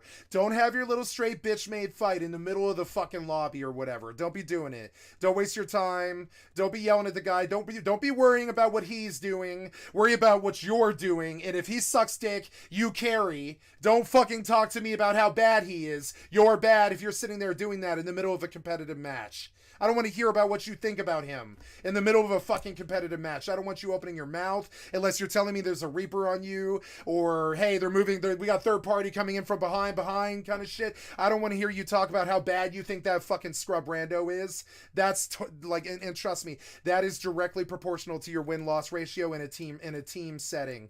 How toxic you are to your team in the heat of the moment. And that's how I began to understand how to climb ladders. I stopped being around people who just talk shit all the time instead of getting the job done. You know what I'm saying? A lot of beamers, a lot of people in my communities and stuff, they'll talk a lot of shit, but they don't get those kills. They don't get the kills that matter, and that's what I care about. That's what I've always cared about, Yeah, kills morale, and until I learned this, I couldn't get out of ELO hell. Until you understand that you've got to use the people who are willing, who actually have skill, when you have them, and you are not toxic to them, you're just trying to provide the intel however you can, and try to get them the advantage. And I'm sure Siege is the exact same way. My friend Tay was super good at Siege.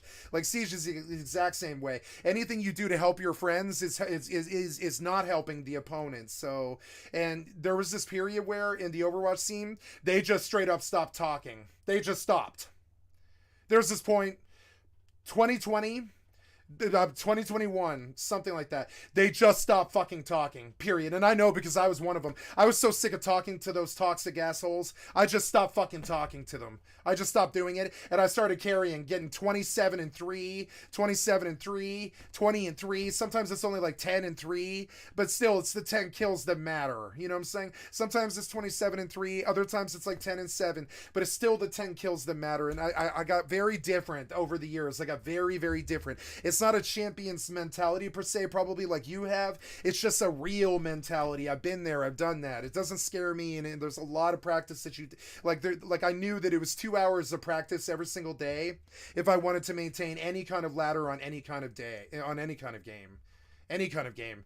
Any ladder on any game is 2 hours of work every single day of your fucking life. If you aren't doing that, you aren't going to climb the ladder. And that kind of pressure is just something I can't do anymore. And wait until they change direction. Yeah, you wait for them. To walk Yeah, they just walk right into you all the time. You don't need to be chasing around with your fucking cursor like a fucking bat. Just wait for the shot and take it. They'll dodge right in front of your cursor all the time. And you'll be seeing me like, I don't need my sensitivity very high. I don't need it high because I've got the game sense to just put my bullets where the guy's head's gonna be. It took me a long time to evolve. It took me 20 fucking, no, longer than that, 36 years. It took me, I mean, of gaming, it would have been 16 years since I started playing like Half-Life 1, Half-Life 2, CS, Counter-Strike 1.6. It took me 16 fucking years to evolve. And you know how I did it? Listen to this, my community. I watched 5,000 videos and I spent 2 hours every single day on Fortnite, Overwatch. That's it. Pretty much Fortnite and Overwatch. I just sat there for 2 hours every day. Right? Yeah, some people just need to be going to cut that 30% slower. It's like, right? 30% my team. So now, sure, you could be like, he's bad. Hit him. He's bad. That's trash talking the other team. I don't ever want to hear a fucking insult about my own team from my own team members. That is not constructive to me. It's a good team play. Now, we can call them, they're bad. They ran for it. C9. And that's okay. But being like, listen, you're a piece of shit. Get on the fucking sniper and shut the fuck up. That kind of stuff is unacceptable in 2023. You can't do that anymore. That will just kill the mood so fucking fast that you're done. Your rating will go right down the fucking toilet, especially if you're up above 3,000 in a competitive scene. You cannot treat your fellow human beings that way. It just doesn't work that way. Now you can talk a lot of shit, but make sure it's about the enemy. You know what I'm saying? You're gonna get in too much drama if you talk about your team that same way. You're gonna get a boomer fucking freaking out at you and yelling and stuff. You know how it is. You're gonna get somebody like me just calling you a cocksucker all day instead of paying attention to the game, and then you're yelling at somebody like me for tanking and throwing the game. But I mean, you're throwing the game. You attacked the boomer in the first fucking place. The trash talk doesn't belong on your own team. It really doesn't. So often, now in the Overwatch, one of the things that happened to Overwatch is they signed they really signed the fucking, the social contract. They forced everybody in the Blizzard community to sign it because they felt like they were the source of the problem. The Call of Duty lobby and the Blizzard lobbies were the source of the toxicity problem, short of Rust. There's like 3 places you can find it. 4, really. Call of Duty, 5, if you can. It's like all the AAAs, really. It's Call of Duty, Valorant, Fortnite. And I'm not saying being toxic is bad. I'm saying it's bad when you're doing it to your team in the voice chat while you're killing another team. You see people in the scene do this all the time. So now, if you do that on Overwatch, you catch like a fucking ban. You catch a ban. You know what I'm saying? If you treat your fellow team like that anymore on Overwatch, you will catch a ban. It's like that bad. All they have to do is report you, and you're done, gone out of that fucking match. You're done, gone off the game for at least I think it's like an hour. You know what I'm saying? Yeah, it's so much harder said than done, right? Yeah. It's yeah. So but understand, like those people, now they're getting banned in my community. Yeah, when you care so much that you just don't fuck up. You don't fuck up. Yeah. So I gave this up, but I'm an old man. I'm 40. I don't need to chase this anymore. That's the place of a 20-year-old. Like that's somebody half my age now. My trio, they were half my age. Most of my Rust clan were half my age, and that sucks. So as an old man, I don't feel like I need to compete with people like you anymore. And that to me is graduation to a better place. I don't feel like I need to do it. I don't feel like I need to prove it anymore. It's not a dick measuring contest to me anymore. Now, I'll still get kills like that, especially on launch days and stuff like that, where I'm actually trying, but honestly, yeah, that's easy. Those shots are so easy. The guy's fucking standing there. He's dead. There's 2 types of targets in this game. There's the free. Now, notice, before we listen to this man, you have to understand, he's not talking about hit scan. He's talking about projectiles. And there's a way to master projectiles that is not hit scan. It is not hit scan execution. It's shooting where their head's going to be 3 seconds before it's there. You'll see it when you watch, like ninja pull, like sniper kills. Like, you'll see it, you know... Yeah, consoles. Yeah, I mean, like all my friends grew up on consoles. I did it too. I came up in the Battlefield scene on Bad Company 1 and 2 in 1943. That's what I mean. That's the scene that I came up on. Battlefield 1943, Bad Company 1, Bad Company 2, a bit of Call of Duty, but not very much, and of course Counter-Strike 1.6. So now notice, projectiles are different. Fortnite players have to deal with projectiles. Their bullets are poopy caca. Yeah. So, like, you know, it's not PUBG where the bullets are actually good. Like, their bullets are poopy caca. They're like projectile fucking, like, bows, basically. The snipers in this game, heavy sniper in Fortnite. So there's a way that you shoot it that makes you the world's best, and it's not a normal way. Tell you to do it. Well, then there you go, man. Do it. Yeah, so now watch him snipe, though. Watch where he fires at compared to where the guy actually is, and you'll begin to understand the mastery that is necessary for projectile fights, and that is going to be necessary in CSGO. It's going to be necessary in every game, you know? Yeah, so now where's the... Okay, here we go. We're looking for the heavy sniper here. Truly care about it. I see a future. You just... And same... Where's the sniper at? Come on.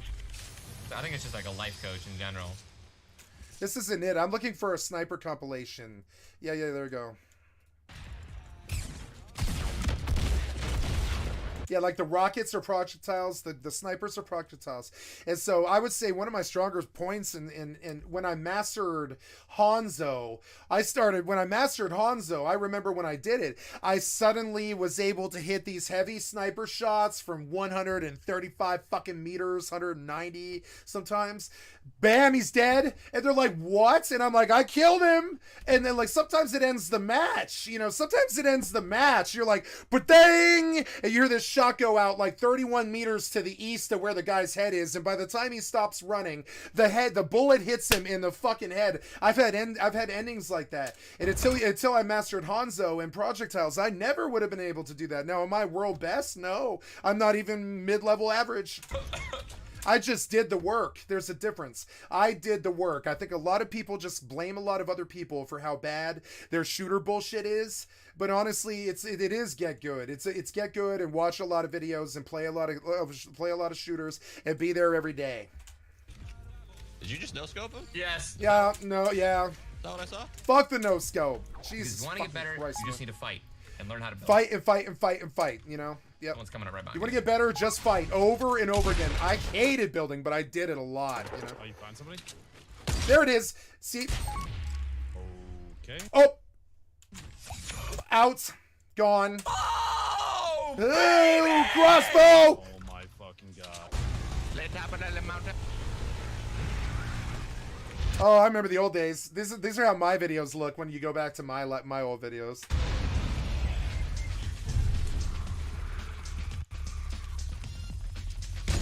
Ooh! It's cold! It's cold. Things I will never do. I'm gonna no-scope someone in the face right here. I'm gonna know somebody in this face right here. I believe. I have the power! Got him in an eagle? I believe. He-Man. Oh my god!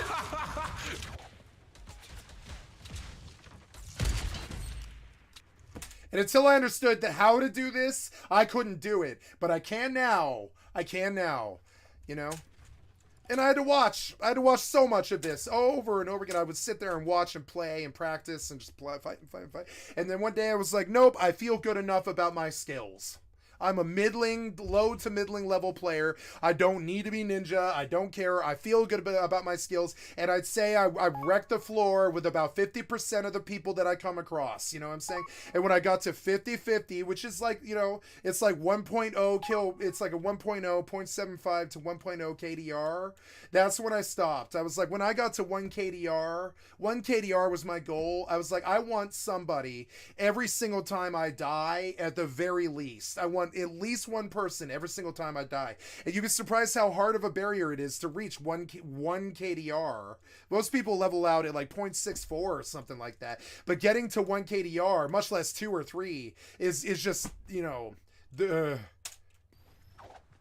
it's just exponentially different level of play, exponentially different ceiling, exponentially different sweats that you have to fight all day, every single fucking day. Can't stand them.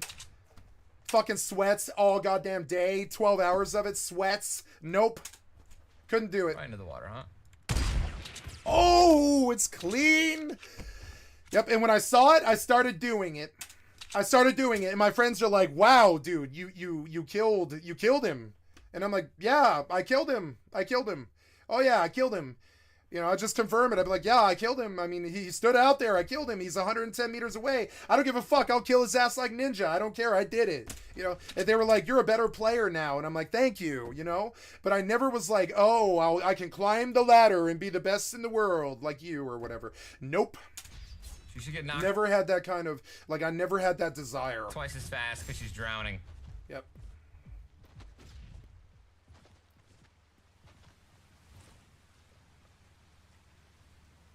There, see, he fires where he's gonna be. Nowhere near where the dude is. Oh, it's clean! We're gonna watch it again. It's got to be 130 meters, and I started aspiring to do it. And that's another thing. You'd be surprised how little you aspire to do until you see someone else do better. You're like, man, I think I could do this. I think I could do this if I really tried. And I started doing it. I did. This isn't that hard. It's not that hard. You're like, where's he gonna be in like a second? And you just take a pot shot at it. And that was another thing I had to learn. You miss 100% of the shots you don't take. So I take the shot whether I'm gonna hit him or not, and I light up my team all the time. I don't care. I'll light him up, and I'll be like, bam, and I hit him half the time. Something. Yep. Especially with the bow. The bow. I was like a living god with the bow. If you were driving a car away from me, I remember the best shot I ever took with a bow. The kid was like 110 meters driving to the west, like to the left, right? And I shot this fucking, he was full health, full armor. I shot this fucking, like, beautiful blue rare shot through the fucking 135 meters or something and pegged him in the fucking driver's seat as the guy was in a different fucking monument, and I downed him to the 6th kill or something. And my friend Nate was like standing there screaming. He was like standing there screaming. You can like at the top of his lungs. My friend Nate was standing there screaming. He was like, "How did you do it?" And I was like, I don't know. I did it. I don't know. I just did it. I wanted to do it, so I did it. And there was this period about 5 years ago where I was younger and I was better at it. Now I'm older and I suck more. I suck more because I'm older. I'm not getting better with age. I'm getting worse. It sucks. The older you get, the worse you get. They never tell you this, but the older you get, the worse you get. It sucks. This sucks so bad. Oh my god! Oh my god, there's people dancing. One time when I was on Reaper, I took like 26 in 1. And there was this dude in there, and he was like, "Skycat, I love you. You're the greatest Reaper I've ever seen. I love you so much. I want to suck your dick, Skycat, right now, so much. I really love this mess, Skycat. You're the best Reaper I've ever seen." And I was like, I didn't say it. I didn't open my mouth. I didn't say anything, you know, and that was in the era. That was an era on PlayStation, like 2019 or something like that. And I didn't tell him to say this shit, and I'm not bragging right now. That I just remember the memory, you know what I'm saying? I didn't tell that kid to start yelling that weird gay shit. He just did, you know what I'm saying? And that's how you know you got better. That's what I'm getting at. Until you get responses like that, you're not doing better, you know? You're not getting better, you know? You guys are thinking twice about coming back for now, huh? Yep. It sucks the quality so bad. I want to see this in fucking, like, beautiful 8K. You know what I'm saying? Oh! Oh my god, no way! What? What are you doing, you idiot? What are you guys doing? Do something. What? Shoot him! He's standing there. Shoot him! Oh my god. Okay, we just stand there. We're like, all three of us are standing there going, don't shoot us! While he just jumps in and sprays him in the face and shit. You're right. Yeah, he's a fan, right? Yeah, see, when you get that kind of response, right? Now, I'm not saying I'm that good. You might think that I have that sort of ego. No, I suck dick to middling. But I still have elicited those kind of responses in people. That's how I knew I got better. I would not say I'm bad. You know, that's it. That's all. I would not say I'm bad. But that's it. You know, that's as far as I'll take it. It's not an ego thing, you know, or any of that shit. Nope. To your left, rotating. Oh, I can do that, by the way. I can do that a lot better than he's doing snipers. Now, in the mid-range, I'm a demon. Don't fuck with me in mid-range. I will dirt nap you. I'll dirt nap him. I don't care who you are if it's mid-range. I will dirt nap him. I don't care who you are. Mid-range, I'll slaughter you. I'm dead serious. I'll slaughter whoever the fuck it is. If I want it, I'll take it. I mean that. I really you have to, if you want to be the best in the game, you have to fundamentally believe that you can come up against someone like this and win if you really want it. Otherwise, you can't dominate the leaderboards. You can't do it. We got people to our side. Oh, he missed though. No, he didn't. No, he didn't. I just headshotted the guy on top. Go again. Oh my god, he hit the same guy in the same place with the same shot twice in a row. Alright, why? Why did you throw your team away? Why did you throw your team away on a corner peek like that when you knew he got domed instantly and you're picking him up, but you're standing there at the peak waiting for the shot to not happen again, I guess? I mean, I'm sorry, but I'm like, and also, I'm like, another reason I don't do this anymore is I'll sit in the match and I'll yell at my enemies when I kill them. I'm like, you thought I wasn't gonna catch the shot again? Why did you peek again? And I'll just yell at them. It's not good energy for me. I'm a bit of a bully. Oh, GJ. You know, like, I'm like, why did you peek again, you idiot? I just killed 2 of the 3 of you. You know I just domed your homeboy. You know I just beamed him. He's gone. Why would you do the exact same fucking peek again and give me the same kill again? Why would you do that? Like, honestly, if I was the IGL, I would be screaming at them. I'd be like, why did you take the peek again? And in Rust, this is serious business. Like, in Rust, if you take the peek again, they might be really mad at you. They might be really mad at you. You might have dropped the rockets, maybe, or something like that. Why did you take the peek again? He just got domed. What did you think was going to happen? Like, what? See how my energy immediately converts to like this angry young predator energy? But I'm a 40-year-old low to middling fat boomer who just doesn't belong, like, exuding that kind of energy. Why did you peek again, you fucking idiot? And I'm yelling at the enemy on top of it. You know what I'm saying? It's just the best feeling ever. It was. Like, when I started getting upwards to 500 wins on Fortnite, I remember thinking, in early, like 2017 or something like that, I was like, I will never get 100 wins in this game. It'll just take too long. I'll never get it. But then later on, I did 5 times that. You know, and granted, it was a killer trio with kids half my age who were like double my skill. But you know, I'll tell you right now, I got carried. I got carried by kids who were on the same grind that I was on. My best friend and her friend, and we just carried each other. There was a period where I was carrying them, and then there was this period where they far surpassed me and they were carrying me. And I was playing Rust instead of Fortnite, so I was shaky. I was shaky at best, and I didn't know the guns, and I wasn't playing every day. And eventually, I just left the Fortnite trio because I was like, I can't do this kind of young energy at the age of 40. I can't do climbing the ladder at the age of 40. It'll give me a goddamn heart attack. I'm not weak. I'm a strong man. I won't die of the heart attack. I won't even get the heart attack. I've got a strong heart. But the energy is extremely bad for my whole fucking shebang. It's bad for my skin. It's bad for my mentality, the way I speak. You know what I'm saying? I get high on it. I'm like, man, I really want to try and take the ladder again, you know? It's young man energy, and honestly, it's inappropriate out of a 40-year-old, and I've been pulling away from it very strongly. Oh, why are you standing there with your back turned to him, you fucking idiot? When I'm getting shot at, I turn and face the guy. I'm sorry, but apparently you just like getting spazzed from behind, like you like getting spazzed in your butthole. I kind of spin the camera when Ninja's standing on top of me. I love this game. Yeah, because they stand there and they controller spin. Of course you love this game. Kidding me, dude? I used to go in the lobbies and I would spin around them with my keyboard, and they'd be trying to track me with their controllers. And they couldn't do it. I'd be like jumping over their heads and like ducking under and weaving shit and running like little jive games with them and stuff, trying to show them that the controller is inferior. It's kind of inferior, you know. My trio was controllers and I was the keyboard mouse guy. Speaking of this. Oh, Dr. Lupo went down, bitch. Me too.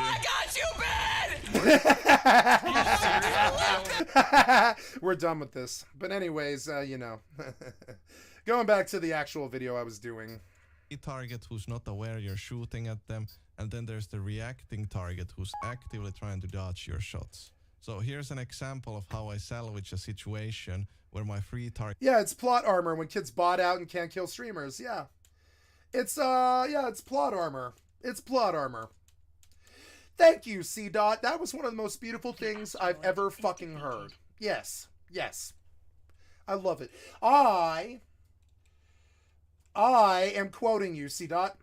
This is going in a file I keep on my fucking desktop. This is one of the greatest things I've heard in a long time, what you just said, and it's going in the quote menu.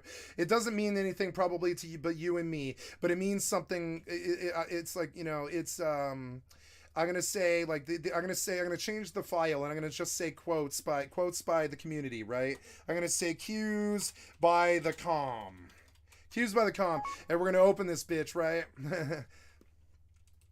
And you hit the list. I call it plot armor when kids bot out and can't kill streamers.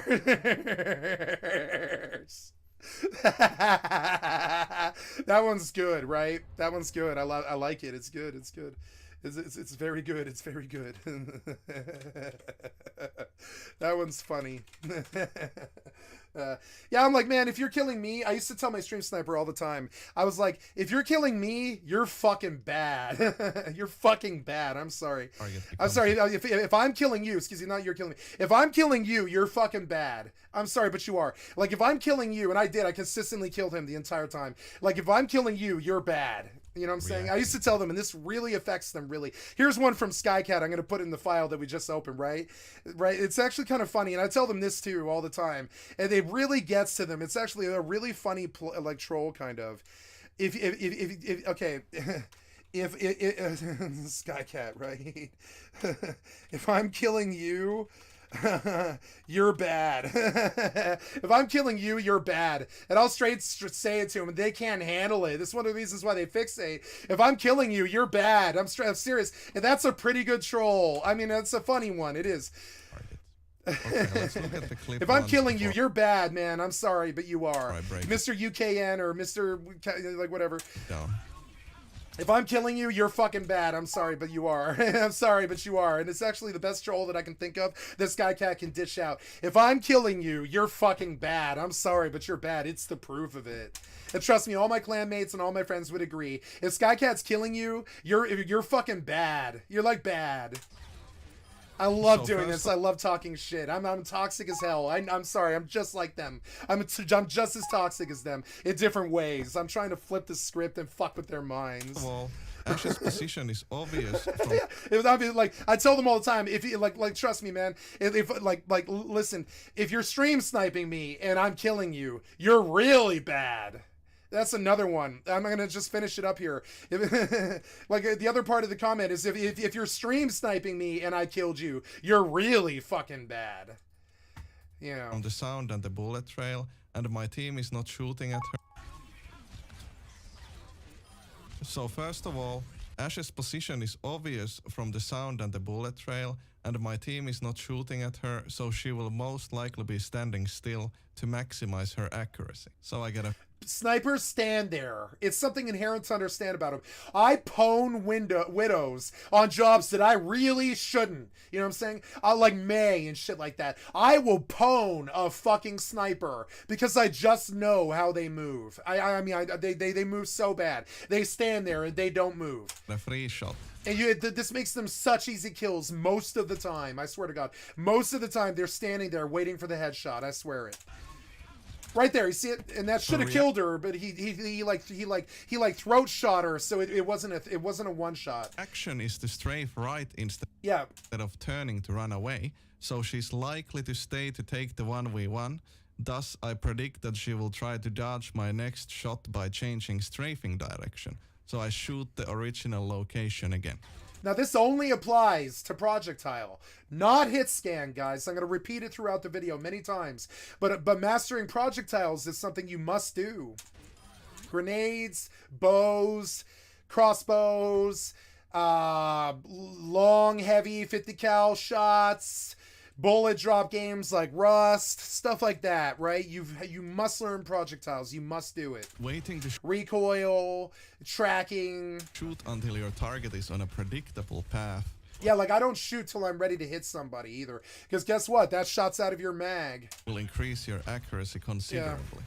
The most common example is waiting for your target to run for cover, like the BAP and Zen in this example. Here is the most basic example I could find. Ash is taking damage, busy trying to run away from Genji, so you can easily predict where she will run. Yeah, pixels are very simple on this one, where you're going to hit the headshot. If she's going to jump or move left at all, she's going to put the headshot right where his dot is, right where it is. And the obvious answer here is that she will try to run inside or past the Yeah, you can tell. She's probably going to, they always jump. They're like trying to jump left. She's going to put her head right into it. It's a beautiful shot. You can see it. door, so I wait for her to get into position and then shoot at the door. Yep, boom, dead. If the target is putting all his effort into dodging your shots, like in this clip, just switch targets for a while and then come back to him. Also, make sure you perfect your starting position for every map, since especially... I'm going to link this video, guys, because while it doesn't apply to every game, it's just good practices for shooters, period. I meet a lot of people, CDOT's not one of them, who need this. You know what I'm saying? They need it. They need it. I've seen the way they play. in low ranks... And they think getting they're you good because they sit on some ladder in the kind of low. If you were good, you'd be climbing the ladder. One pick in the beginning might result in you snowballing the whole round. If you can't shoot directly at the spawn door, you should wait until your target can't really... Yeah, like so often you'll be seeing these idiots out there just dying on the front line and shit. And you've just got this nice little box. You see it? Nice little box about the size of, you know, a door. Yeah, and you think, okay, this is about the size of a human being's body, I'd say. And you're like, where's the human being's body's head gonna be? It's gonna be right where this black box is, isn't it? So sooner or later, their heads are gonna be right about where his cursor is, right there. So that's where you start taking your shots at. At no point you're like, if someone's shooting at you, you tap your A key once and you're in cover. You know, you these little boxes, you know, little boxes like that. Not this like, oh, I'm out standing out in the middle, spraying in mid range. go back to cover. There you go. There's a real shooter. You know, before you... Does it look like he's gonna get killed? No, he's not gonna get killed doing this. You know, no. That's a real skill gamer. You know, that did go to top 500 in the world. He did. You know, to maximize your chances. Of so I mean, no. Is he gonna die doing this? No, but I'll tell you this: he got a 5K like I would. He got a 5K like I would. Most Hanso I'll fuck around and catch 5K, do it all the time. Do it all the time on Moira. Fucking Moira. I'll catch a 5K on Moira. Lucio and shit like that. They have to take a shot. Yeah. Mostly because once you shoot... And not that that means anything in 2023. I'm just saying, like, you know, like on like, once you master this stuff, you can do it on classes you wouldn't think you could even do it on. Like crappy recon classes with the wrong weapon and shit like that. You can still get these crazy kills, and you start to look at the guns like this, like these beautiful like lands that you have to go visit and learn about. Shoot your target, they will react and become more unpredictable, so you feel like it was the right choice to shoot before they became unpredictable, when in reality it is you shooting at them what caused them to start moving in an unpredictable... Yeah, so I will just walk right up to them and I won't pull the trigger until I'm on top of them. And then you noob cannon your way through 6 people, or you Reinhardt smack them around like veritable punching bags, You know, or you know, a lot of the times you can tell the back rushers they're opening up the second they come around the peak. But honestly, if you were to just wait 3 seconds until you were actually on your target, you could put a quarter mag into his head at point blank range and to finish the engagement, because they're not paying attention to you. The minute that you shoot them, they start doing the shuck jive dance and jumping around like a monkey, right? So why not wait a few seconds till you're right point blank on top of them? Predictable way. So often you shooting at them is what's causing them to defeat you, because they're suddenly on guard to your shots. So you give yourself away a lot of the time. The minute you light up damage, you're we call it lighting up. You lit up. They know where you are. They're going to fire back at you. They're going to go defensive. They're going to get cover. And so all the time you'll see DPS just choke the chicken, jump the gun, blow their load early, premature ejaculate, get nothing, die, set us one teammate less. And what did you get? All you did was ruin our surprise. That's it. Also, one huge pitfall that some of your targets will do. And so bloodthirsty, press W, all gas, no brakes, idiots. Gotta watch out for them. They think they're good. Is they will react by jumping, which makes it almost It's really dumb. Jumping can be so dumb depending on the situation you're in. If you're up against bow or projectile, don't be jumping that much. impossible for them to change direction. No, that, like, okay, you cannot, okay, when you're falling, and this is one of the things about Widow, or any sniping, when something is falling, they can't move. So you have that headshot if you're good. Like this Anna. So I used to do something called popcorn, where they shoot guys into the air, and I shoot headshots as they're falling. Because if you can't master that, you're not going to be good as shooters. Here. So you get a Yep. When they're falling, you know where they're going to be. 3 shot. Let's go. Here's a and this guy isn't even that good. I wouldn't say he's especially good compared to the world's best. He's just good at the game sense. Rank in a top 500 match. I wait until the fight starts so that the enemy team is as distracted as possible. One of the biggest strengths of Hanzo over Widowmaker is that Hanzo is such a quiet hero that unless the enemy team has very good communication or they see you or your arrows. Yep, just a top ladder player. But he's sharing the secrets in a way. It's kind of a secret, especially the sensitivity and all that stuff. It's not a secret per se. There's many thousands of videos out there about this. But the actual knowledge itself, described in a way that laymen can understand, that's kind of rare. Most of the enemy team will have no idea where you are. Yep. I spam storm arrows after the first shot, since the Hammond is helping me burn down Zarya, and there are so many other variables as well that make her movement too unpredictable. And this Ashe 1v1 is the basic trick of waiting. Eventually, when you learn all this, like the game becomes like this shooting gallery. For her to just walk back into my crosshair. Doesn't it kind of look like he's in a shooting gallery? These things are moving around like the way AI would. I explained it earlier. And the Anna is a free shot since no one is shooting at her, so she's standing almost completely still to maximize her accuracy. Here's a pretty long clip. My aim is kind of flicky because I was exhausted and sweating my butt off, but it has a lot of good tips for you guys. The clip has good tips, not my butt. Here my tanks back up, so I know the enemy will push forward, so I immediately launch backwards to use my dragon. I climb up to try to get a quick pick, and then go back down to get the health back. And now I try to pick off the Mercy. I hit her once and I hold my crosshair on her left side, but she instead strafes towards the shield, so I do a flick to save the situation. I then quickly change position to try to get a better and safer angle and to make the enemies think I backed up.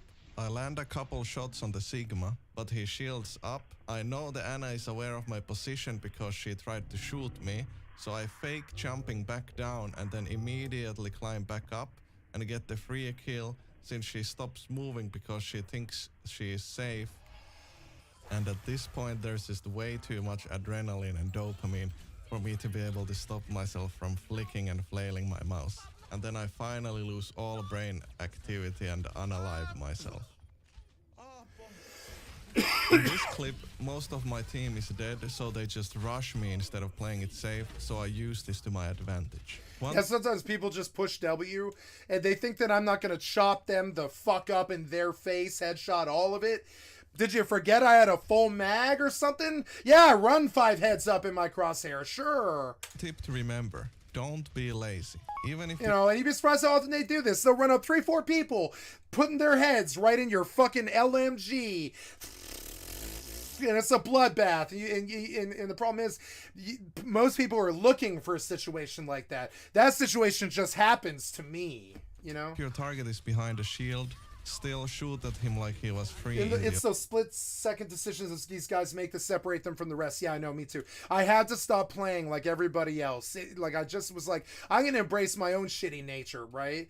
And so, like, I noticed that my Reaper went up by like 750 points when I just stopped going to the front line. Now, I'm a good frontline Reaper, and I'll walk through 6 people, no problem. I'm good with Reaper.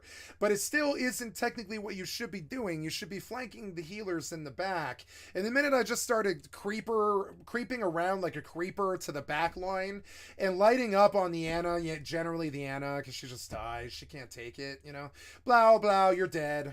It's over in the time it took me to say it.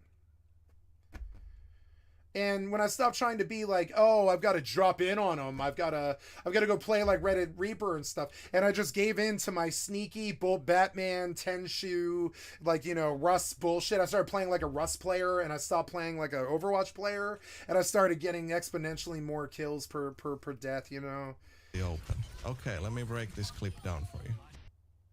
Here I like, if you can't sneak up on somebody, you probably can't win at shooters. shoot at the McCree since he won't expect it due to the Brigitte being in my face. And after the first hit he rolls, which locks his movement just like jumping, so I get a free shot again. I put down my sonic arrows so that I can position my shots without having to peek. And once again I shoot at the guy behind the brig since he will expect me to shoot the guy in front instead. I managed to get a lucky headshot at the brig since I was using the previous tip of aiming at targets through the shields. And the Orisa kill is just basic tracking with rapid fire. Okay, so if you really don't wanna practice handsaw in competitive mode or you just wanna warm up, I recommend you go to Aim Arena. And so, like, where I was going with this is, when I got better at Hanzo, it broke a big barrier for me in Fortnite. So you'd be surprised how often the skill sets can translate across to other games too. And so you'll hear your friends poo-poo, like Valorant or Apex or something like that. But honestly, those games aren't a bad place to learn to get better too. They're really not, you know. I still recommend Fortnite, Overwatch, all those games, they're good places to learn other fundamentals. you rather practice in I spent hours in this mode. competitive mode. Yep.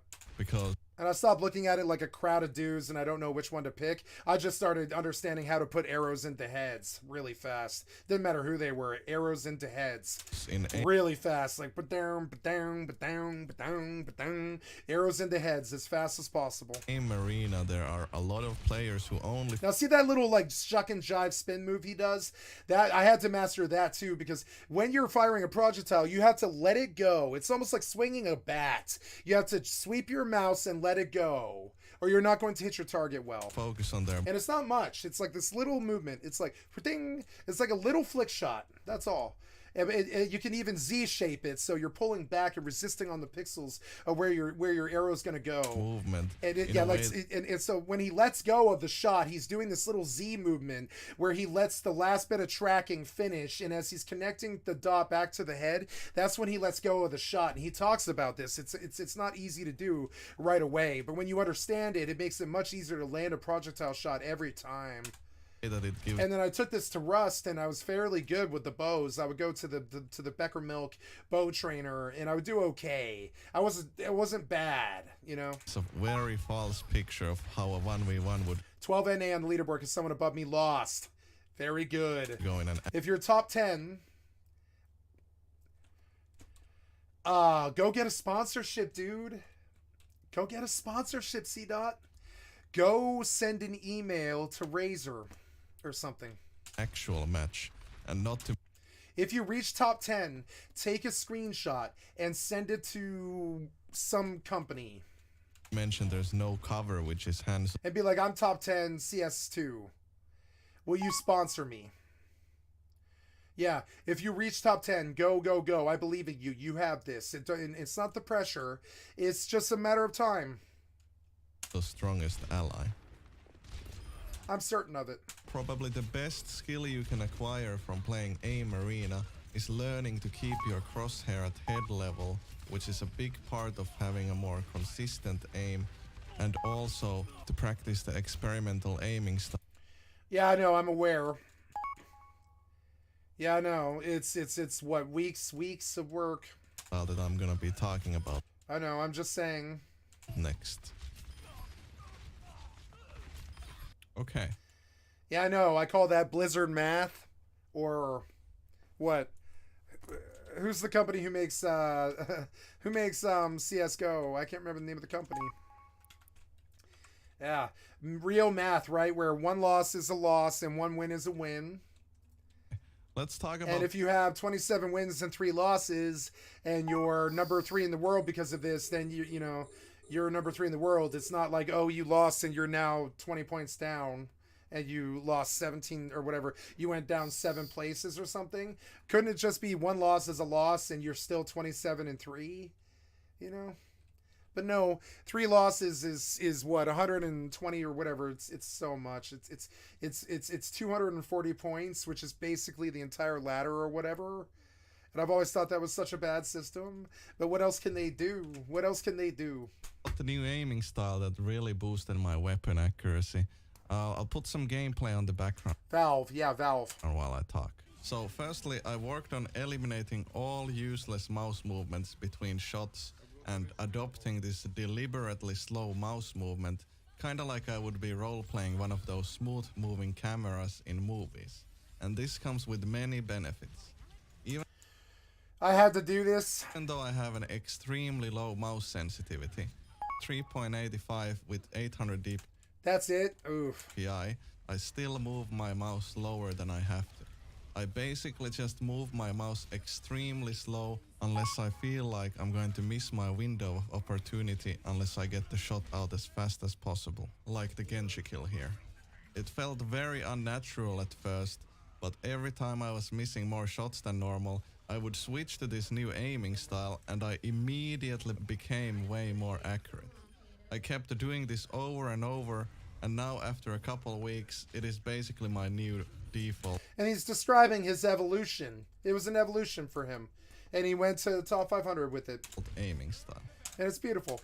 It keeps my It's not for everyone. I use it. consistency up when it comes to these small corrective crosshair movements, so I don't miss the crucial shots on free targets like I sometimes would before due to my arm being glued to the table or my arm just being kinda asleep, causing me to either overshoot or undershoot the target or even not move my mouse. Yeah, the littlest movement, like my mouse is like this air hockey puck. I think of my mouse as an air hockey puck, and I think of sliding it around with feather movements, right? Feather hand movements, and I slide it around like a puck, and you see my movement like this, and so I can get a very precise, very precise. See it?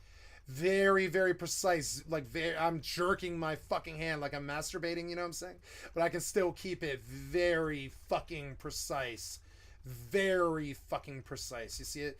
And that's the difference. And so now I air hockey puck around my mouse pad, you know, and my sensitivity is at like 600. And, and I would say he definitely evolved my play style, definitely helped me.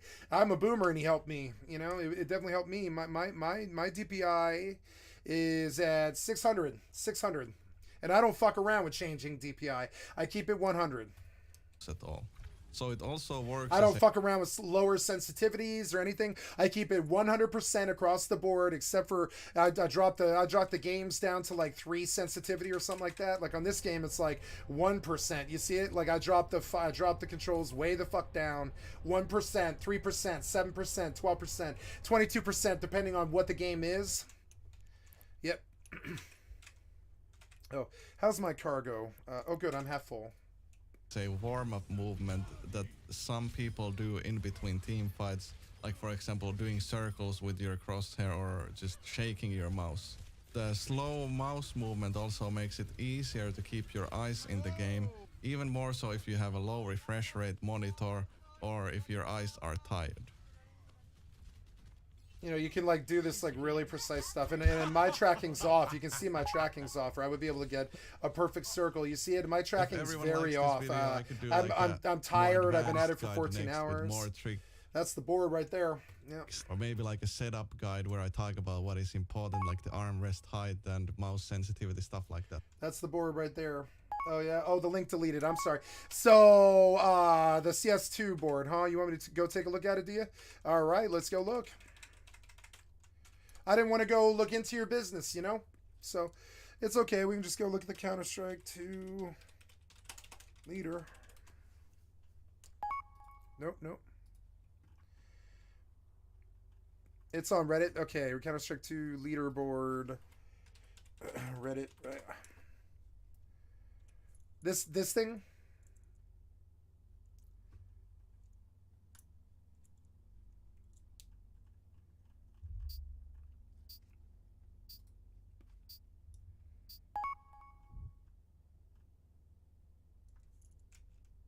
The asteroid is depleted. So which one's you?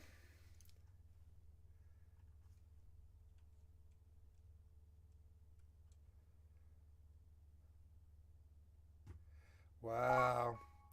Filter by NA. Oh, sorry. Okay. World. North America.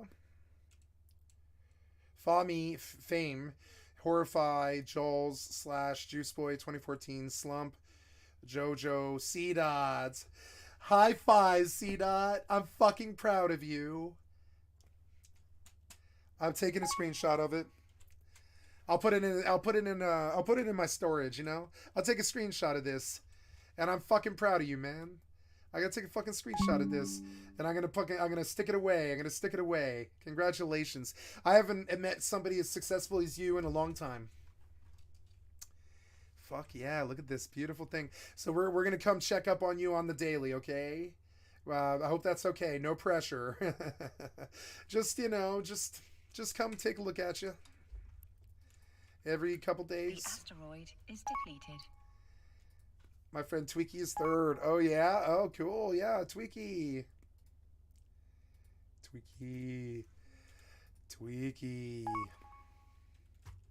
My day one CS friend. Congratulations. That's a lot. That's awesome, man. So let's go see you guys, huh? Is it Twitch? Yeah, Twitch TV, right? Do you have a Twitch? Let's go see. Oh, loud. Yep. I assume that's you. I do. And then we'll go look at Tweaky. Oops. C-Dot. Tweaky. Some of my clips are old, yes. Tweaky, right? Was it Tweaky? Yeah, Tweaky. What's the blue thing mean? Oh, he's handicapped, is he? He's a handicap player, and he's number 3. Tweaky doesn't have Twitch. Okay, I came looking for Tweaky because I saw the handicap player symbol, which I really liked. So I came looking for Tweaky. I realized that's kind of ghoulish to go see if Tweaky had a Twitch, but I mean, you know, just trying to support the kid. That's all. Try to support you guys. Fuck yeah, C-Dot. I feel like it's an honor to have you on my channel. Fuck yeah. A fellow gamer. Yeah! But if you want to see more gameplay, I stream twice a day. Nope, it's good. Thank you so much. That was a good content for my stream. I'm going to like the video. This video changed me. He also did another one. Improve your aim instantly, right?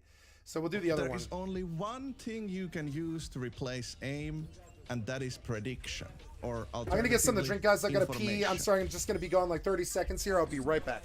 The only time you even need aim is when something unexpected happens. Oh, dude, you're still not subscribed. What? But if you know what's going to happen, you can just wait. Game sense. The tricks that I'm about to show you will enable you to easily hit more shots without requiring almost any aim. You basically just put the crosshair where it needs to be and wait. Oh, And most of the clips are from the Hanzo perspective, but they work for pretty much every hero. Let's start with something simple. Abusing greed.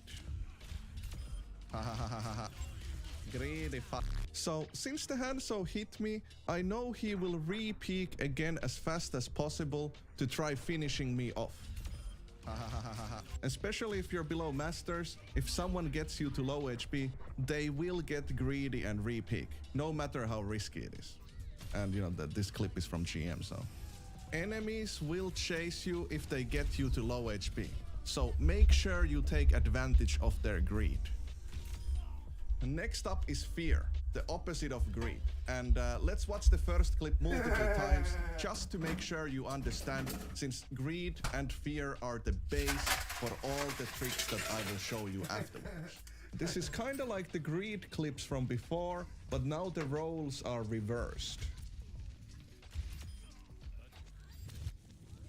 So after I tag Cassidy with a shot, he turns around and sees that I'm getting ready to shoot the next arrow. So he gets afraid and instinctively switches movement direction to avoid walking into my next shot. So to oversimplify it a bit, if your enemy expects you to shoot at him, you should put your crosshair on the opposite side of where he's going. So in this case, the Cassidy is moving to the left when he sees me, so I know he will try to dodge by moving to the right. Especially as a sniper, if your target sees you... Once you understand this, you begin to understand that you actually control the movement of most people and how they react to you. So you can kind of dance them around like a puppet. You can get them to jump their head right into your fucking shot. If they're doing the circle strafe dance and stuff and you want them to do something, you act like you're going to do something else and you fake them out and they're going to do exactly what you want. Lining up a shot, their instinct will be to reverse their direction or run for cover. And most of the time, they are the same direction. The more advanced the trick, the harder it will be to remember it during an intense team fight. But trust me, the more you play, the more natural it will become. But yeah, let's look at some simple applications of this that anyone can immediately do. Like, look at this. I just spam on the soldier's left side. Notice how I kept my crosshair on the left side the whole time, because that's where he has to run. I might miss some shots this way, but the fact is, the only cover for the Cassidy here is the left wall. So I just keep shooting between him and the cover. Another easy application of this cover shooting is, whenever someone is behind tiny cover and you hit them once, they get scared and overcorrect to the opposite side of the cover. Like, here's another example. I shoot on the right side and then I immediately shoot the left side. Greed and fear are abusable in every single fight. Like here, for example, the Zenyatta is not afraid of me because I'm busy fighting Sojourn, so he gets greedy, peeking wider, moving in a straight line to get an angle on me before I die. Never shoot the guy in front of you, shoot the guy behind the guy. This might seem like it's way too complicated for a mere human being, but luckily for us, the only thing we're even good for is having sex and hunting prey. The only thing you need to figure out is where to put your crosshair. Consider Tracer as the prey. All you need to do is think about where is your prey trying to escape. Will she run back into danger, or will she run towards her own team? Also, the reason I put my crosshair here instead of at the right side door is because I know Tracers blink past the doorways to avoid getting pre-fired. Here's another example. The Tracer is low HP, so obviously she wants to go for the health pack, so I preemptively put my crosshair there to wait for her. So just by thinking this way, I avoided having to do a crazy inhuman flick to catch the Tracer. And I used the exact same trick here. Just notice how I put my crosshair to the health pack, expecting the Tracer to go there. And once I realize she's going for the other health pack, I immediately chase after her, thinking about how she will go out the doorway after taking the health pack, so I position my crosshair on the doorway. let's look at some simple hero-specific tricks. And don't worry if some of these are just way too hard for you right now. Just becoming aware of what is possible will help you improve a lot faster. Okay, so when you kill the Mercy's pocket, the Mercy will be a bit afraid, waiting to see if someone is camping the corpse. So don't peek right away. Just wait for her to start the res. This way, even if you miss the headshot, she can't run away from the finishing blow. She's gonna res. Here's another example. I stay hidden after killing the Echo, waiting for the Mercy to come in for the res. No res. A more aim-intensive trick is to put your crosshair between the Mercy and the target she's going to fly to. Hahaha. The Mercy beam is a good indicator of where she's gonna fly to and from what angle. It's way easier than you think since you don't need any aim. You just have to time the shot correctly. The Ashe version of this kind of prediction would be her dynamite.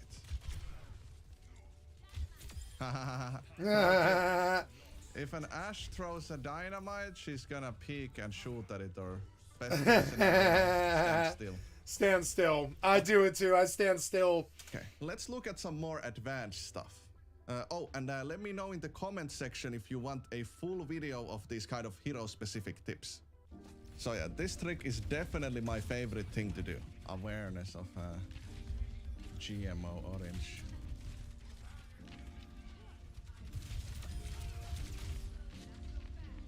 Okay, so I shot the Ana once, and then just leave her to cook for a bit.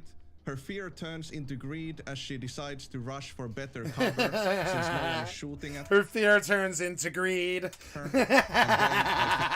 Her fear turns into greed. Catch her with her pants down, running in a straight. Yeah, and then when I started thinking of that, like, greedy, she's greedy, she's greedy. He won't stop, he's greedy, and I'll bait him all the way back into a 4-man, and suddenly it's a 4v1. And I masturbate people all the time. They, like, on a Moira, I'm gonna just go play Overwatch now, fuck it. I mean, I'm done talking about this. I'm just gonna go dock up and play a different game. Oh, do I have... Yeah, I have Overwatch, yeah. Yeah. Duck and...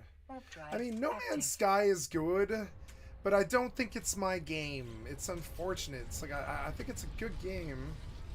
Like, better than Starfield, I think. But I don't know if it can keep me here.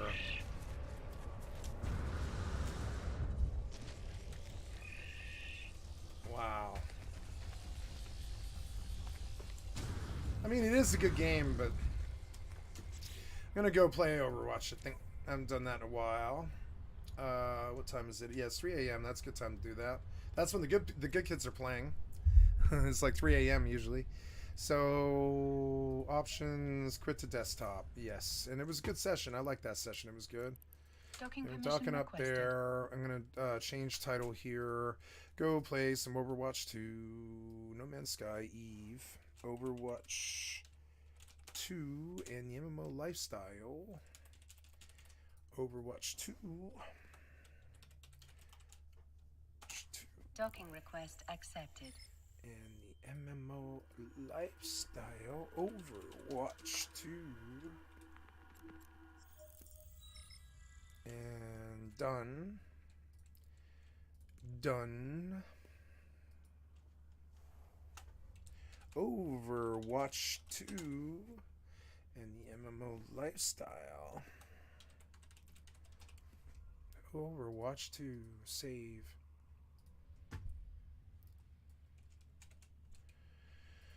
Save. Eve, No Man's Sky, Overwatch 2, and Overwatch 2. Save. And then, yeah, I believe we are good. Now, yeah, this was good. Goodbye, Eve. That was good. And we will switch over here to game capture for Overwatch 2. No, finding Overwatch 2 is a whole nother thing. Overwatch 2. And now we'll go load some music. I want to hear videos. Let's hear videos in the background. Videos would be fun. Overwatch 2 Competitive 3.0 is Overwatch 1. You know that system that used to be in Overwatch 1 that would show you precisely where your rank is, and it would update after every game? Well, it looks like Blizzard are now deciding on whether they should bring this back to the game. This is insane. Let's just go through this, because, I mean, it wouldn't be Overwatch 2 news if it wasn't some system that was being brought back from Overwatch 1. But before we get into that, I want to show you guys this, because this makes no sense at all. Absolutely zero sense. Look at this. So this is it's the hero page on the Overwatch website. Now, you can click on heroes, like let's click on Ilyari. Look at this. It now includes their age. So age 18, and she was born December the 22nd. Cool. There's one problem. There's one problem with this. There's one problem with this. And you knew it was cool, because what happened there? No. I mean, this has got to be said. Overwatch has got such incredibly complex lore that I'm sure the team of writers couldn't possibly work out any of these kinks when it comes down to the various ages of the heroes and the way they've interacted with each other in lore that's already available. Anyway, that's all besides the point. So let's move on. So I want to show you guys this. I want to show you guys Kiriko's age, because she's 21. Now remember that, 21. Remember that. Because if we go over here, you'll see this image on Reddit. Now, this was posted by Kiura9105. Look at this. Look at the age. So, Hanzo is 25. Genji is 21. And this obviously is, of course, based off this. So, obviously, if I go and show you Hanzo, you'll see that he's 40, right? Now, here's the problem. Here's the problem, right? Kiriko's 5 in this image. Now, this image is from the origin story of Kiriko, where her mother trains Kiriko and the Shimada brothers together. So what this is the director's take look into the future of competitive players and developers. Look at this, right? Look at this. Now, I found this. I've got a cough. So I found this, right, unintentionally earlier on in the day. Oh, God, this patch is going to take forever. This is Overwatch Cavalry. They tweeted that the shot was down at some point. I don't know. I've not really been paying attention. What? But this obviously is pretty funny. So this individual says, Stylo's about to make a 30-minute video. That's funny. That made me laugh. I was like, okay, cool. But then I see this, and it's like, hang on, what's this little stupid laughy face? It's the executive producer. It's the vice president of Overwatch 2. And I'm like, that's a bit sad, ain't it? Like that kind of comment there. You know, I'm sure he enjoys all the videos I've been making highlighting the issues with the game, right? Anyway, like I said, one of the best ways to accomplish. We could actually talk about the there is the new hero mode in the game. Now, I didn't make any videos on this, but I was kind of pissed because I made a really nice video around the NDA drop for Invasion. Hello everyone, I hope you're having a great day. I know I am, because today we're talking about Predecessor.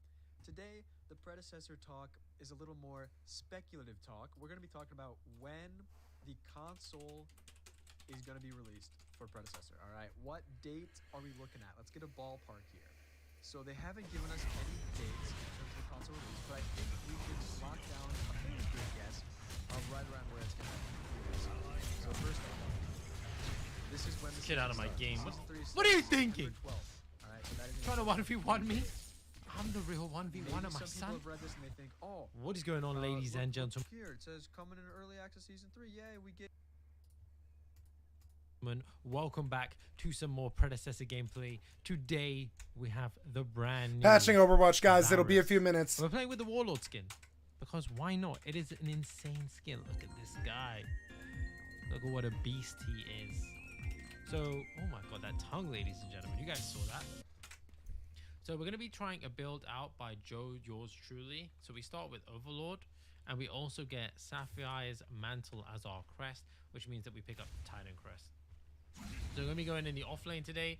For some reason, we have a Mural and an Arbash, but we're just going to work with it.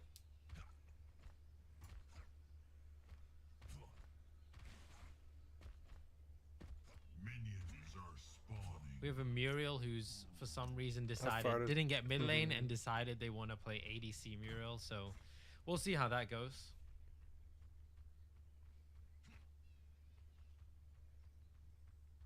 we're actually not up against another Zarus, which is quite nice because that means it won't be a mirror match, which has mostly been a lot of my Zarus games.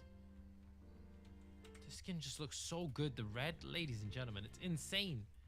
Insane. Oh my god, hi Steel.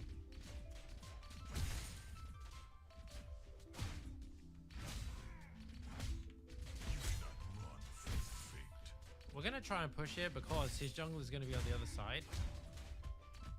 And so that's gonna allow us to push until he clears his red side. And what you can do, I mentioned this before in a few of my other videos, is you can, if you don't know the timings, just watch your own jungler. And that'll give you a good sense of where the enemy's probably at.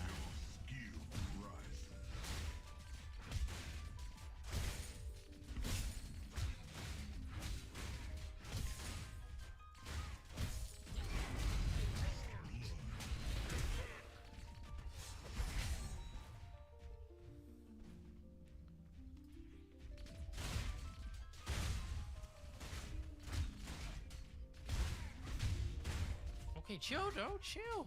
Jesus. I'm just poking him again so I get more stacks, which means I heal more. Because his passive gives you health regen. Yeah, look at that healing. Bro, chill.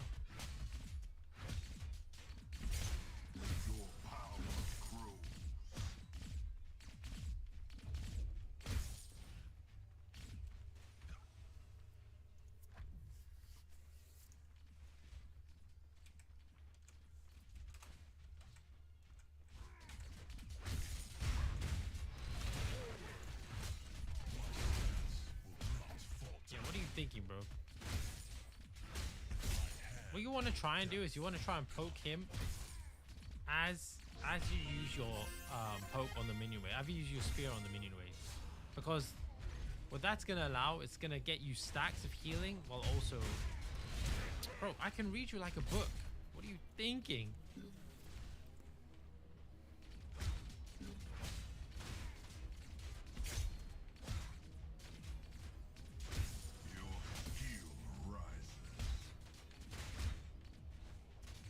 The rampage ganked, so what's likely happening is he's probably somewhere here at some point. We'll put a ward here. And then we're going to put another ward in the river. So we can see when this rampage jumps on that camp, we need to back off a little.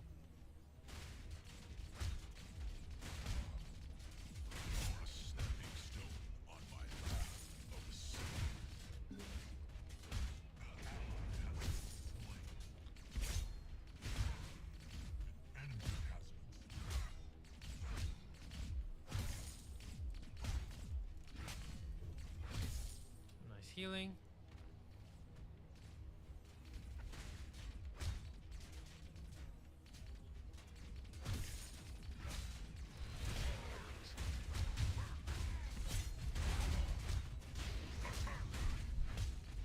Ooh, he's low, ladies and gentlemen. He's low.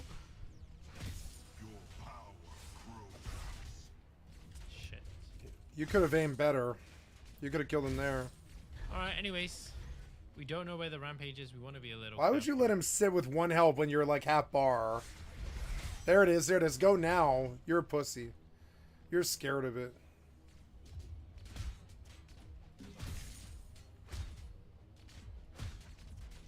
I have good vision, so until these wards disappear, I should be fine.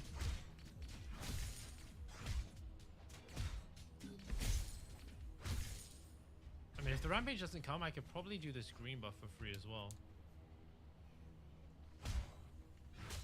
I do get stacks of healing as well, which is quite nice.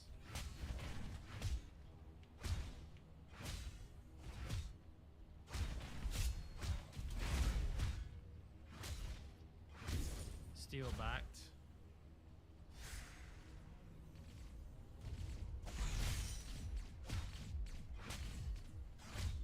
So shove this in. It's a good kill by the Kira. I have my ult. I mean, this still didn't back with that much, so I might be in a good position here, actually. See how I interrupted his charge? Unlucky, my son. I should have gotten that. Okay, I'm gonna recall here.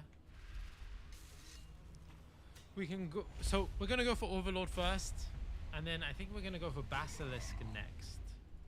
So grab this. If I hadn't missed those last hits, I would have been able to get a little bit more health, but I think it's fine. We're ahead of this deal. He picks up Brimstone, which is fine.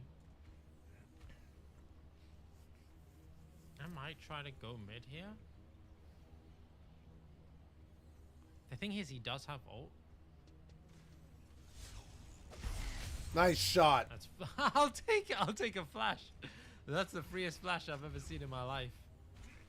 Okay.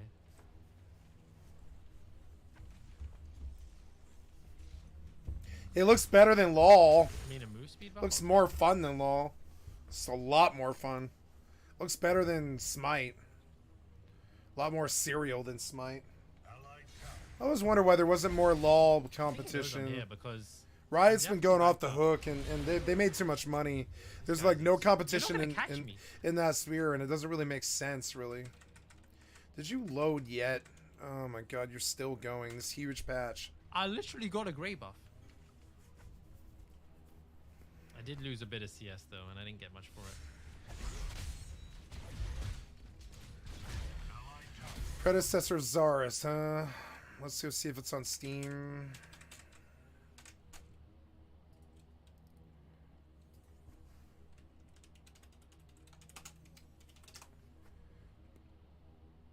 Predecessor Zarus. Predecessor Zarus. Oh, Predecessor. I'm sorry. It's just Predecessor? Oh, the name of the character is Zarus? Okay. Predecessor. There we are. $50. Fast-paced action game that combines MOBA and FPS gameplay, putting you at the heart of the fight with strategic choice, third-person control, and immersive action. All reviews are positive, but some of the reviews are mixed. It's in early access, and I really don't want to pay $50 for it.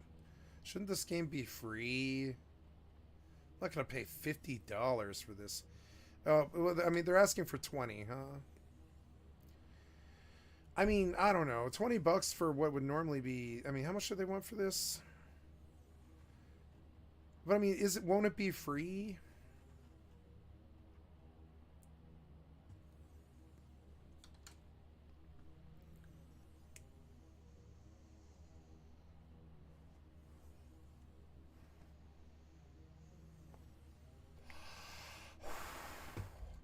Nope. Doesn't sound very good to me. I don't think I'm going to play this game. Unfortunately. If you made it less like LOL and more like a real like knockdown survival fucking like no bullshit items or any like bloat or any of that or skins or anything, I'd be down, but I need a real game.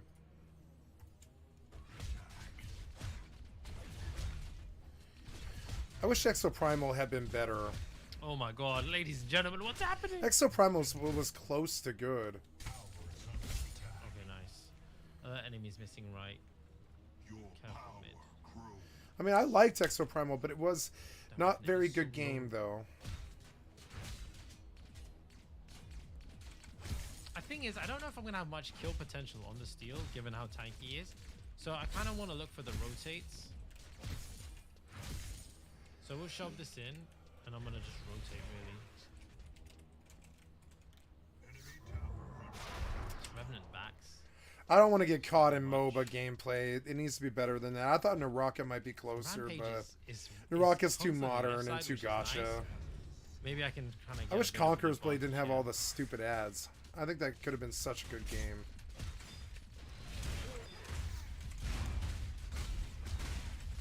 Is this done yet?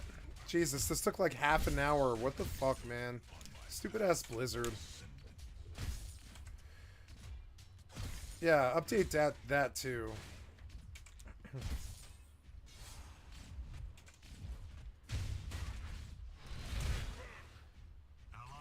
2 gigs. This seems a lot more fun than LOL, though, I'll say. Looks more fun than Conqueror's Blade, but 20 bucks, though, man. I don't know about that. I can see doing fairly well here, like New World, though. I see some good combat.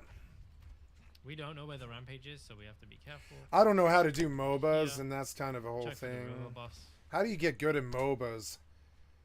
All that strategy and stuff that I don't innately know. And I don't want to know. I'm gonna take my cue here. He seems very conservative in the way that he I think plays. he's gone to do the green. That character he's playing looks really fun. Oh, he didn't. I'll take it. I wonder if he can block. I don't think he can. He went to gank mid, but he doesn't get anything from the Kira.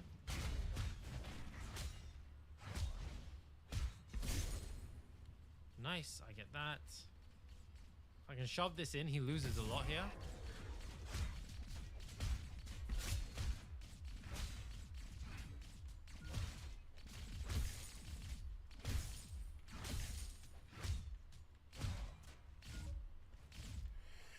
The vibe seems a lot better than League of Legends. But I could see this also consuming a lot of time. A lot of time. I like these little LAN cafe games. Dude, has this Rampage even been this side of the jungle? This one looks a lot better than fucking Smite, I gotta say.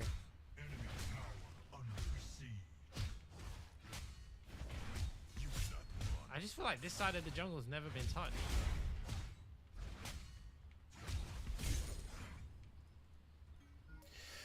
It's weird because I feel like he's got 1, 2, 3 players against... I guess it's a 3v3. It's a 3v3? No, it's a 5v5, but I only see 3 of his characters. And I see 4 of theirs, or 5 of theirs, but I only see 3 of his, or 4 of his, I guess. 4. Yeah, like, why not go be with the team now and stomp them in? Yeah, like, they seem to be actually doing something. If the Murdoch ran this way, I could have got him, but I just got to go back for my tower now. I have a lot of gold.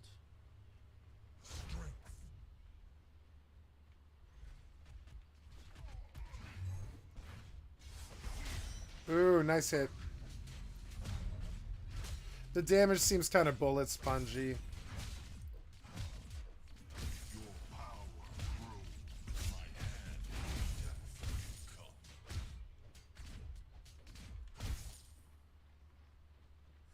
It's good, but I wish they just had stayed away from the MOBA stuff. Couldn't they made it cool? Like the creeps are a great function, kind of like Conqueror's Blade.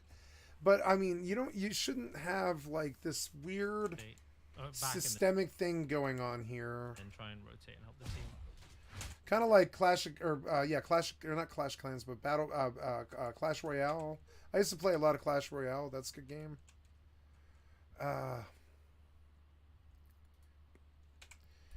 Man, I should have just like if I'd known it was going to be the song, I would have updated Hearthstone first. You know. Maybe I should pause this one and just see how long the Hearthstone upgrade is. No. How long is this update? It's going to be just as annoying as the other one. I don't know why I paused this. This won't... Yeah, this will take too long. Never mind. Ah, damn it. Why did this update take so long? On a Saturday night.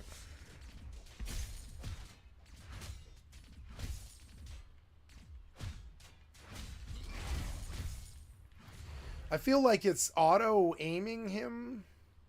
She's in the Revenant ult. I'm here.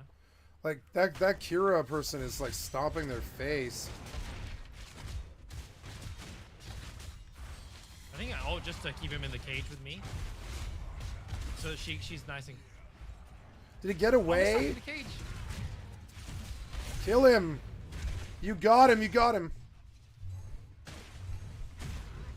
I think I die here. Yep. Yeah, I die here, but it's fine. I wanted to peel for the Kira. I just had to get my ult off. She's on a 4-0 bounty, and you don't want the Rampage picking that up.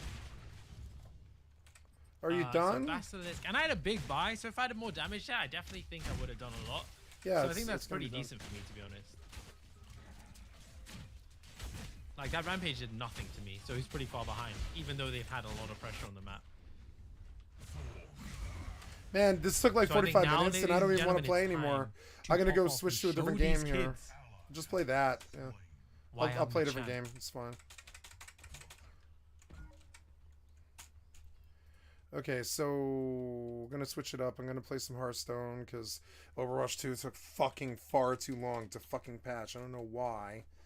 Hearthstone, what is this called? Battlegrounds? Yeah, Battlegrounds. Yeah, Battlegrounds. We're gonna do battlegrounds. Allow access, yes. And yeah, we'll see some battlegrounds and stuff. I haven't done that in a while. Hearthstone, that's a good game. Oh, Jesus Christ. What are you doing? Stop that. Ready to continue exploring? Oh, you're blasting me. Please don't do that. Please don't do that. Oh, please don't do that. Please don't do that. Oh, thanks for the ear rape. Jesus Christ, man. Fucking Christ, man. Like, man, that was like, man.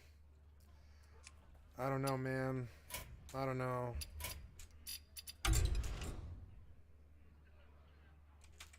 Okay, I gotta change titles here because fucking like Overwatch took fucking forever.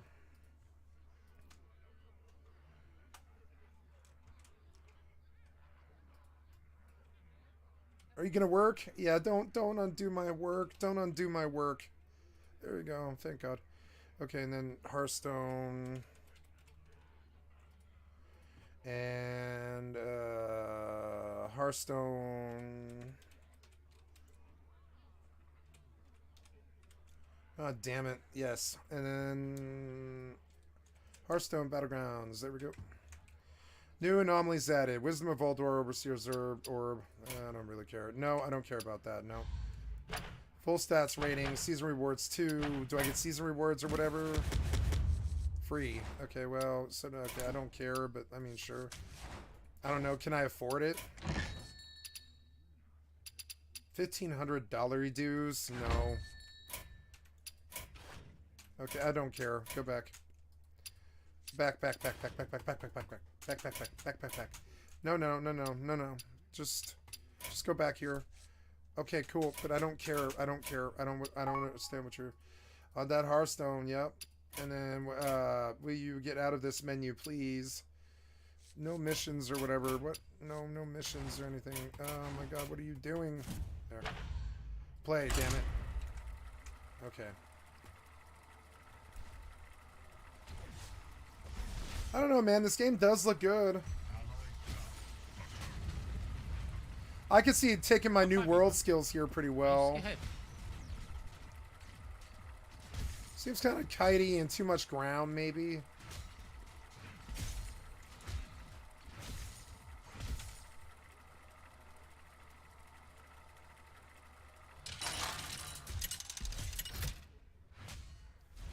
I like the combat. It's right up my alley.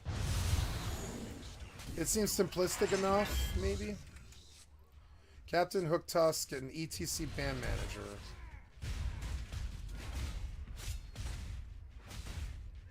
I don't know. Whatever. Yeah, it's looking okay. We don't really have a wave. Yeah, like Smite, but not all like cheesy. You know. I'm gonna just grab the minions here.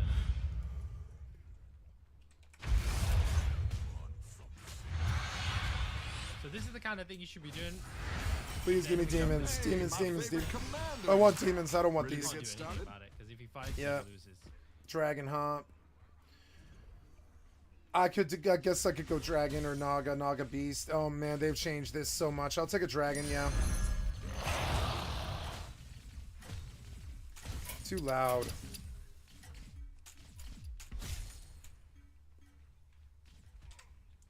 How's the display adapter? Is it okay? Yes, it is. Yes, it is.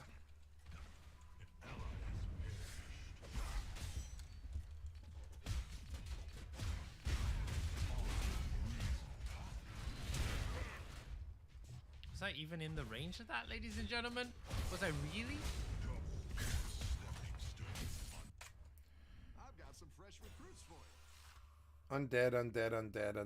I mean, no. So, no, I'll just upgrade, I think, and go until I take damage. Because I feel like that's better on my track. Yep, 35 seconds. My path of ascendance. I like this guy. I think he's good. I think I'm going to like his channel and stuff. I like his style. 47,000. He's coming up. RG Sace. Thank you for the excellent content for my stream. I'd like to sub to your channel, and I'm leaving a heart in your comments.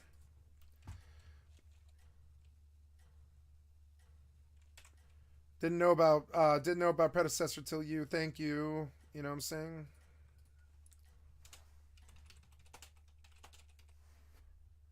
Don't tell the others. I'm rooting for you. Oh well. I mean, I knew it was gonna happen. Fuck, that hurt though. God damn it. It's fine. Gotta get a good start, and it's not giving me dragons. I mean, I did what I thought I should do. Give me a fucking dragon, damn it. See, your fucking draw is horrible. Wait, whenever this is attack game, one attack permanently. That's actually not that bad. Yeah, we'll take that. Undead, pirate, dragon. Yeah, we'll take 2 of those and we'll morph them. Yeah, we'll take a freeze. Yeah, I wish I could buy it. I could get a better dragon. I mean, but they're strong dragons. If they start morphing pretty good, they'll get pretty big. Oh, I mean, it's a good dragon. Freeze.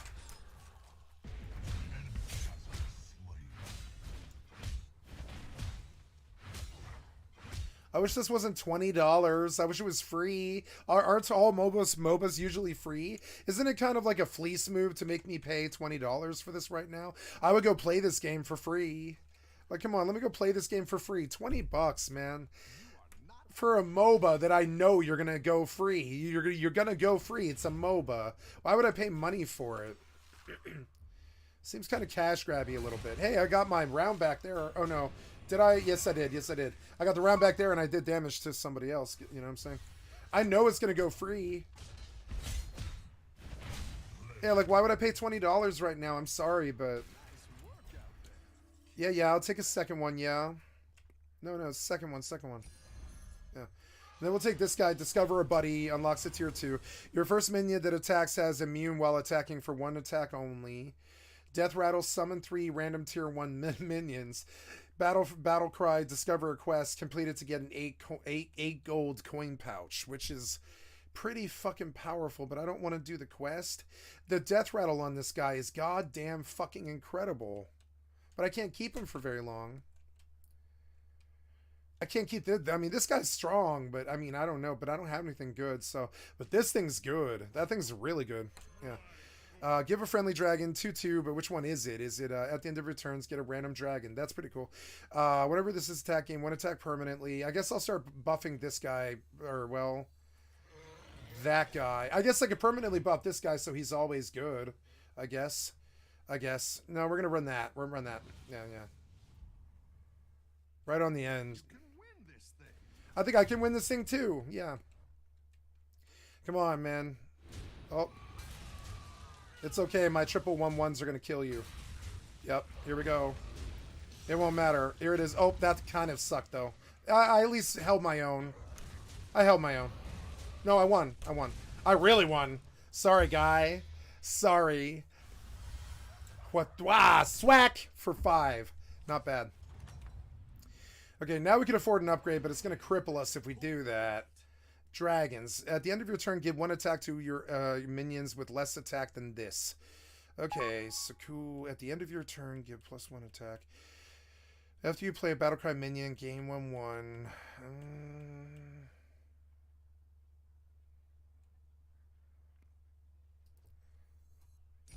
I mean, it is good, but I mean, how long till it's... I mean, I don't know. Yeah, I guess I will do an upgrade. And then flip the script. Yep. Let's see what we get. Nope, that was not it. Oh wait. If you have unspent gold at the end of your turn, this sells for 3 more gold. No, it's like pocket. It's like basically trash. So let's see how this does. At the end of this, I want my guy to die last. Yeah, like that. And so, or I don't know. Maybe. Well, no, it definitely should be last. And then the taunt minions should always be first. And at the end of and this guy should always be last. Yeah, and then. Yeah, at the end of the turn, give 1 attack to your minions with less attack than this. Okay. I mean, that's going to help these guys. So I guess, really, this would actually be the buffer. Should always be last, I guess.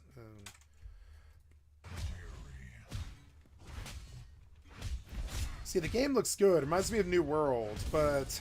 I kind of want to ult the steel, but I think he has flash. It's too technical for me. Hi. Come on, kick his ass. Kick his ass, kick his ass, kick his ass. Oh, he's going to reborn. But at least I got those out. I'm going to win. Yeah, reborn, but it's okay. I still won. Yep, go. Slap for 6 damage. I'm owning this entire lobby. Let's go. So, battle cry for pirates, mechs, all. B, summon a 2/3 turtle with taunt. No. I could upgrade again, and I mean, I would probably be the fastest guy doing this. I haven't taken any really taken any damage yet, so let's upgrade again. No, I'll keep going. I think I do need another dragon before I upgrade, and I want it to be cheaper. Yeah, it's probably better that I wait. I've got 53 seconds. Let's spin the choice. No, no.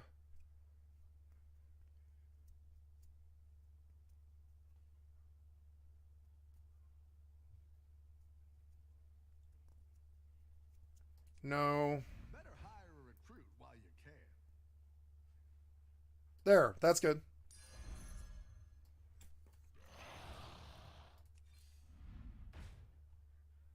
I have 2 left.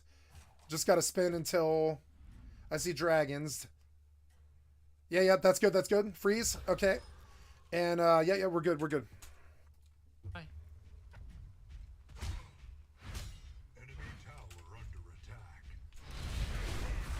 These guys are gonna start morphing. I'm a turn behind, but I'm in the top, or I'm not in top. No, I'm not in top. How am I not in top? This kid out of my Wow, he just destroyed him, huh? game. What is he thinking? Wow. Yeah, wow, how did that go? Oh, he caged him so he can't leave? That actually looks so fun to me. Yeah, this guy got fucking owned. Kid out of my Get out of my house. Shit, come on. Reborn everything. What the fuck, man? But I've got tricks up my sleeve, too. Oh, no. I might not win this one, though. I'm not going to win this one. That's all right. Yeah, he was good. It was good. Whatever. Yeah, come on. Get him lower, lower. Yeah, get him lower, lower. It's okay. One's good. One's okay. One's okay. 37 minus 4. 33. This guy's at 38. I'm doing okay. I'm still in the top 4. Yes, you do. So now, we're going to pull you, but we're not going to play you. I like where you're going with this. Upgrade and spin. Undead, undead, mech, undead, dragon. Good, good. So we're going to toss now. This one's not too good. Toss. I don't like him, even though he's helping me a lot. Toss. I don't really want to toss after you play a battlecry minion game 1/1. Start a combat out. Pull one more. Yeah. But I can't play it. I can't play it. No, I don't want to do that. I don't want to do that. Well, I can. I can go. And I can. But I guess I'll have to freeze. No. I do want to toss one of these weakers. Yep. Buy that guy. And toss him down. And we'll see how we do. I think that's better. Yeah. 15 seconds left. Okay. my game. What is he thinking? I don't know. 1v1 me? He got fucking slaughtered, though. It does look good. Oh! Can't touch this. No. Okay, then I just stun you. Why are you turning your back to him? Shouldn't that make you take a lot more damage or whatever? Oh, you're gonna get eaten alive and do nothing. What? Whoa. I'll take the shield. Cool, somebody No shielded way him that or hits something? me. Oh, come No on. way. Oh my Holy shit, I god. might actually die. Jesus. Wow, that was pretty conclusive. Come on, me. Come on, me. Yes! I got the top guy for a lot. 9 damage. Smack. I got the top guy for a lot. I'm top guy right now. I'm not top guy. I'll be top guy. Okay, 10 to upgrade. I could take the final upgrade here and just sit on the mobs that I have, because I have a lot of health, but let's see what the options are. Oh, I have 10 mana, and it's 10 to upgrade. I could discover a buddy. Yeah. I could discover a buddy, but I think I'm going to upgrade again. It's a really crazy thing to do. Oh, he went to 5. I guess I'll go to 5 too. If the top guy went to 5 right now, he seems to be playing that same sort of game. So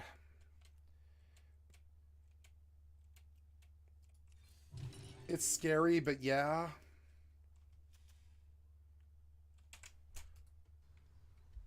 Okay, I may have ended that one a little bit, but it's okay. You ran like a pussy and got stabbed in the back. It's Why are okay. you hiding from that idiot? You should have just fought him. I heard that this Murdoch just got like a quadra kill. I'm not sure what these guys are doing. Anyways, I think next we go for augmentation. By the way, just want to give... This build was from Joe, yours truly. Just want to give a shout out to him. I got the build from him. I'm going to leave a link to his video in the description below.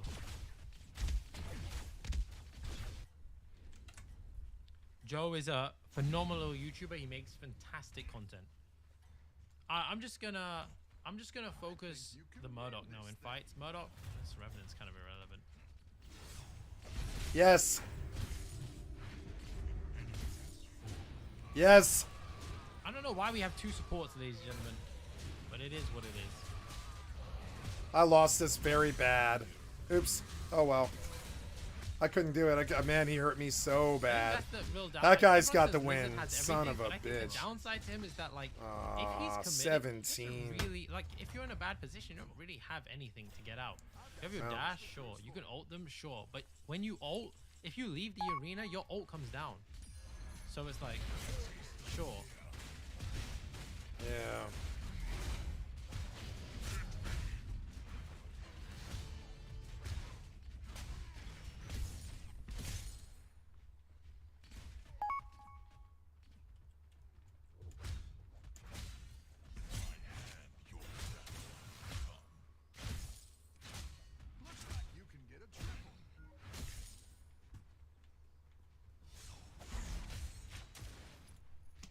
This sucks so bad. Damn it.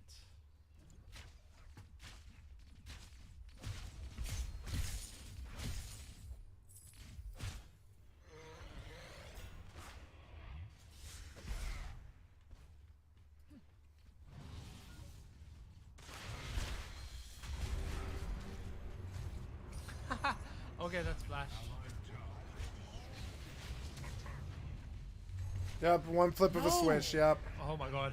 I would have been upset if he just flashed right through that. Oh, okay. I'll take that. There's Revenant ult and a flash. From my ult.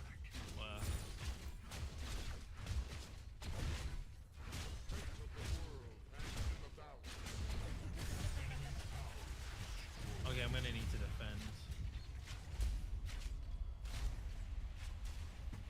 I'm gonna die here, but that's okay. Have a good battle, friend.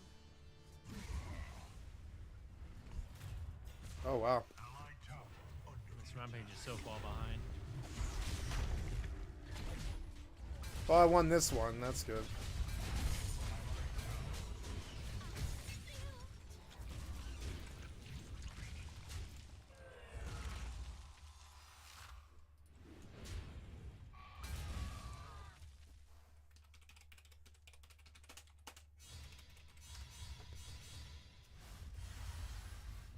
So this is my first time playing Counter-Strike 2, and I thought that I'd test and show you guys a few things in this Thank you, JackFax, for the excellent content for the stream. I've liked and subbed to your channel.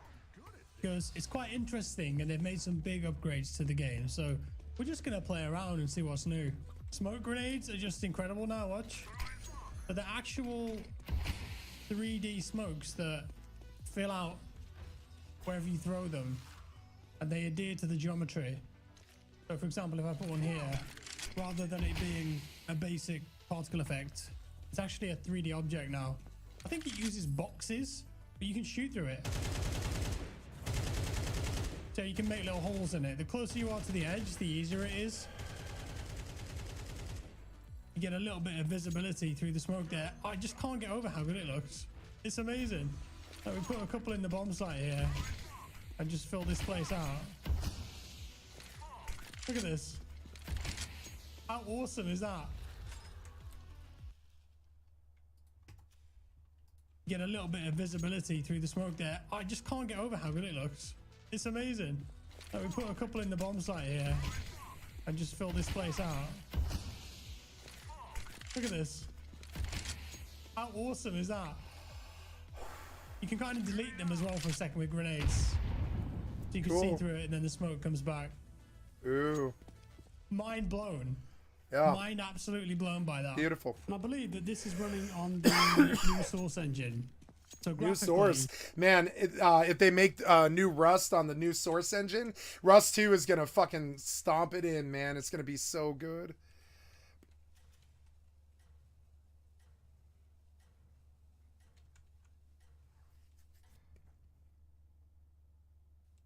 You can turn this around.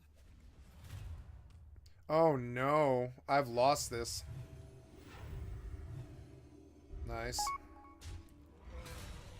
Oh, I mean, I knew I was gonna lose it, but wow, suck. At least it wasn't that bad. It was bad. I lost. Oh well. Oh, got one left. Keep in the game, I guess. Maybe I'll take a top 4 or something. I don't know.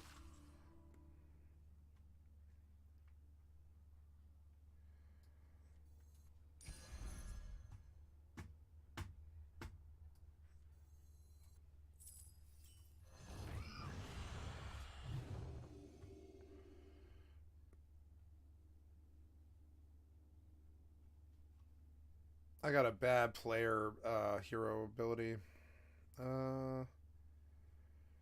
Don't see any leeway here.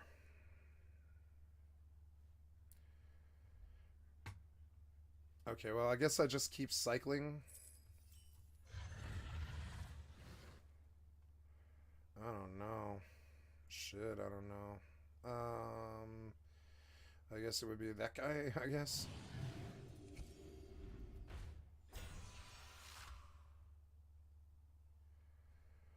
I guess, yeah.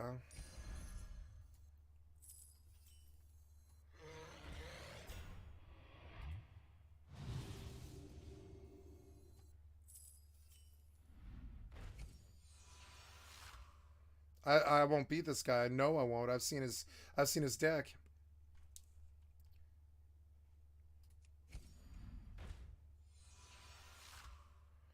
So what's the point? Oh, I'm gonna lose. Oh well, that's okay.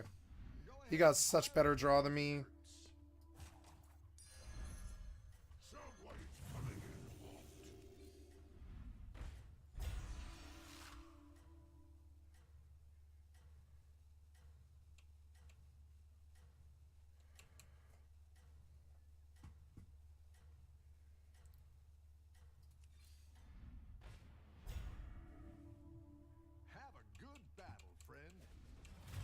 Oh, this guy. Oh, no, maybe I can win. Let's see.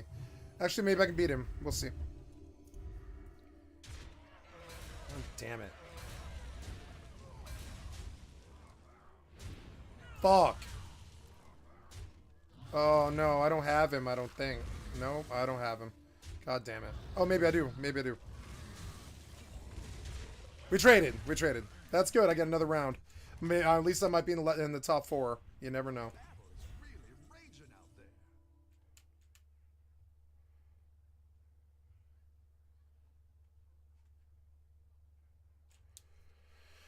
I mean, sure. That's quite the army you're building, friend.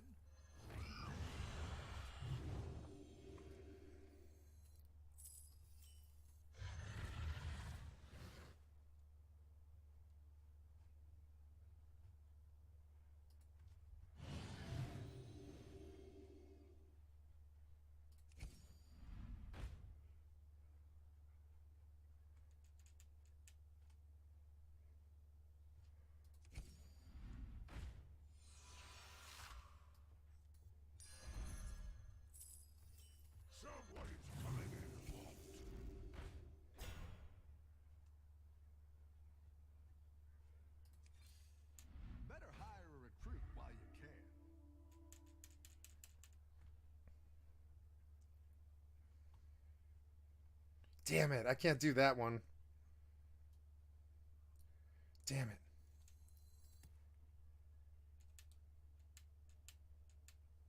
Damn it. I can't proc any battle cry. I can't do it. Son of a bitch. I really like this one, but I don't think I'm gonna get to. I think I really like that one, but I don't think I can get it done. I don't think I can get it done. I'm out of mana. Oh, trigger friendly minion battle cry, but I don't have a battle cry. Oh, it's so good. It would have been so good for that. I could toss and it would put a lot more. It would be 3, 6, 9, 12, 15, 18 more. I mean, I could sub something weak, but I mean, it wouldn't. I need that to do it. I can't do it that way. I lost this. Oh, I'm fighting somebody who's dead. So I'm in this for another turn, which is good. I will be in the top 4 probably. I might even be in the top 3 or top 2.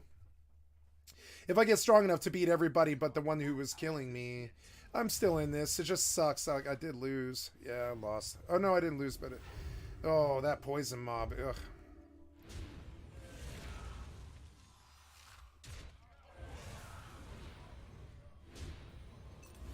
Poison killed my biggest mob. Son of a bitch. I think I lost here, but I don't know. Oh, God, I don't know. Not good. This dead guy beat me. Come on, man. No, I don't know. I don't think he has it. I don't think he really does. Yes, he does. Yes, he does. Son of a bitch. Son of a bitch. Son of a bitch. Get him low. Get him low. I traded. At least I lived. I mean, yeah, like, whatever. I lived through until the top 4 or whatever. I don't know. There. I needed that. I needed that very bad. Yep, there it is. There it is. That's better. That's better.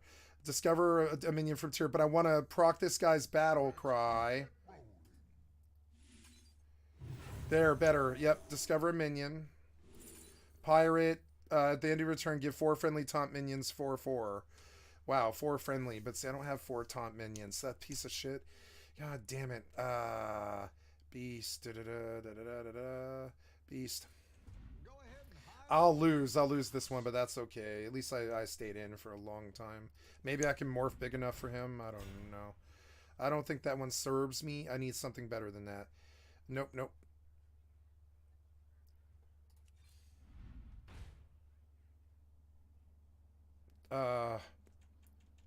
Nope, nope. Worthless.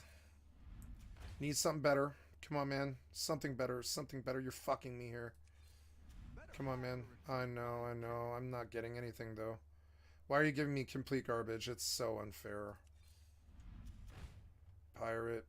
Dragon. Immune while attacking. 12/4. It's no good, though. It's no good, though. There. That one. Not enough gold. Okay, well, if I sack that one and I sack this one... I didn't like that one either. Here's a gold for the trouble. That'll do some damage. Keep it going. Yeah, I'll keep it coming. Very good. Hopefully that's enough to stop whoever it is. I don't know. I kept morphing and morphing. I've got 1 health. I've got a chance. I've got a chance to place in the top 3. Come on, man. Don't tell the others. Top 3 out of the 8. Come on, tell me I've got this. He's got poison. He does. He's got poison. But I beat him. Or no, I didn't. I didn't beat him last time. And he's got rebirth on everything. Son of a bitch. Oh my God. The poison morph. No poison morph. No poison morph. Whatever the poison's gonna hit, it's gonna kill. It's so annoying. I haven't lost anything yet. I don't know. Yes, I have. Yes, I have. When the poison attacks, I'm gonna get fucked. It's gonna kill my thing.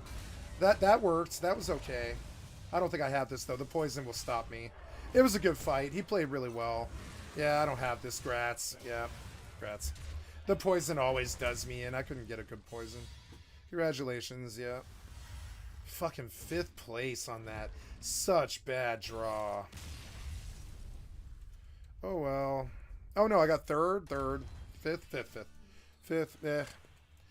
Usually I'm in top 4. God damn it. Whatever. Play again. It looks pretty incredible. We've got real lighting. It's a lot brighter. The saturation's ramped up now. Look at the liquid in the Molotov ball too. Oh. Ooh. Wow, yeah, Oh, yeah. never see liquid like that. Valve have done Liquid. good there. Look how good that liquid looks. Look at it. Wow. Oh my God, if I go like this. Little bubbles Wow, it's actual liquid. in it. The bubble- Oh man, Source is gonna be so good. I hope they make Rust too.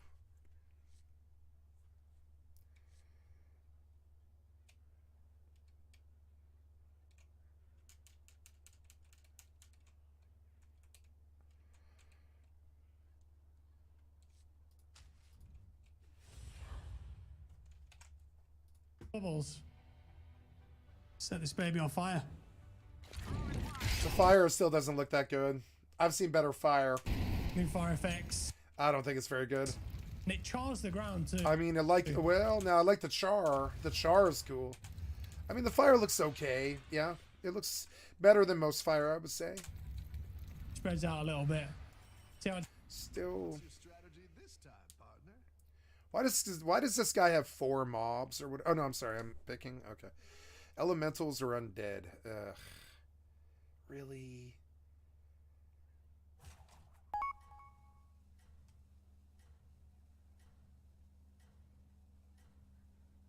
All right.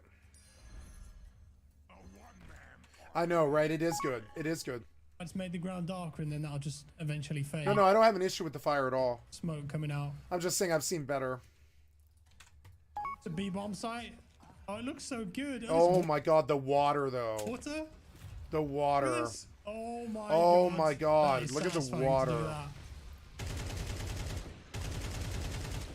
Source Engine 2, baby. Source Engine 2 is looking golden. I won that. Sweet. So now, Coil Bore, Naga, Quill Bore. No. I guess I could just upgrade since you didn't give me anything.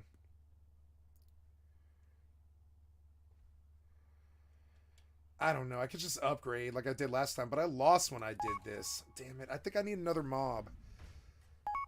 Damn it. Damn it.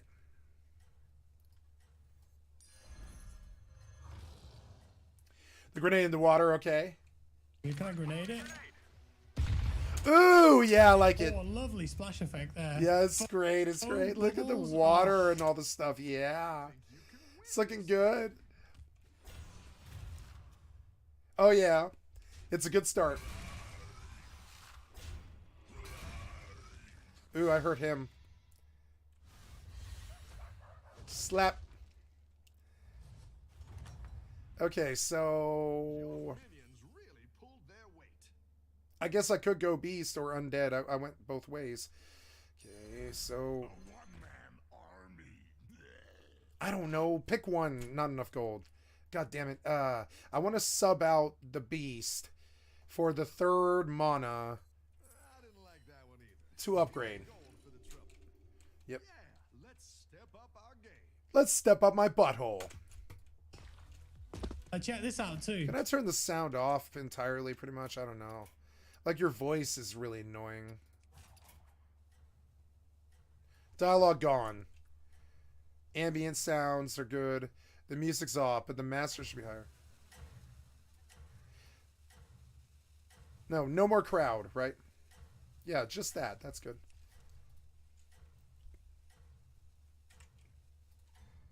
So when you're in the warm-up mode, you can enable this grenade camera.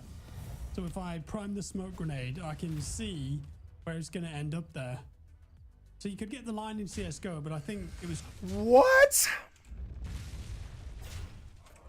Console commands. It was a bit difficult. But you That's can get the so camera. insane. But basically, the reason for this is that you can start up a private game by yourself with your friends and work out your own set smokes. Come up with something that's going to smoke the CT cross, for example. Do it your own way. Come up with a nice Molotov. How did I get a 15-15 turn 3? What? Look at that. Makes you wonder about the kind of crazy plays that you're going to be able to pull off with this. I love it. I mean, hopefully, in terms of gameplay, that means that one-way smokes aren't going to be as effective. There's probably still a few different scenarios where a one-way is doable, but overall, big improvement with the smokes. Something else I've just noticed here too, when you drop things, depending on what it is that you drop, it makes a different noise. So if you're on the enemy team, you can hear what I've just dropped. So this is a rifle, heavy and quite obvious, and then this is a deagle. Bit different, lighter sound. But then also when I drop utility, so a smoke grenade, HE, and then the Molotov. They've all got different sounds, so if you were a player who was, you know, maybe holding this angle or something, you would know what the other team are up to. On this version of Inferno too, you can actually self-boost on quad. I don't know if this is the best way of doing it, but you just jump on here. Oh, I'm gonna lose. So in CS:GO, I lost. you Well, need we a tied. We teammate tied. when you get up here, but it can be quite a good position to surprise people Yes. as they're coming up mid. In T spawn too. Look at this. We've got bells at. Sorry, I'm going through his video. I didn't mean to. Yes, huge.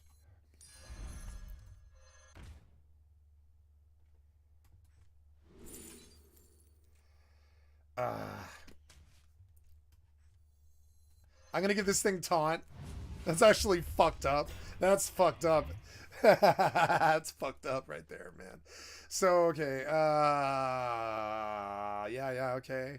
Okay, so yeah, run.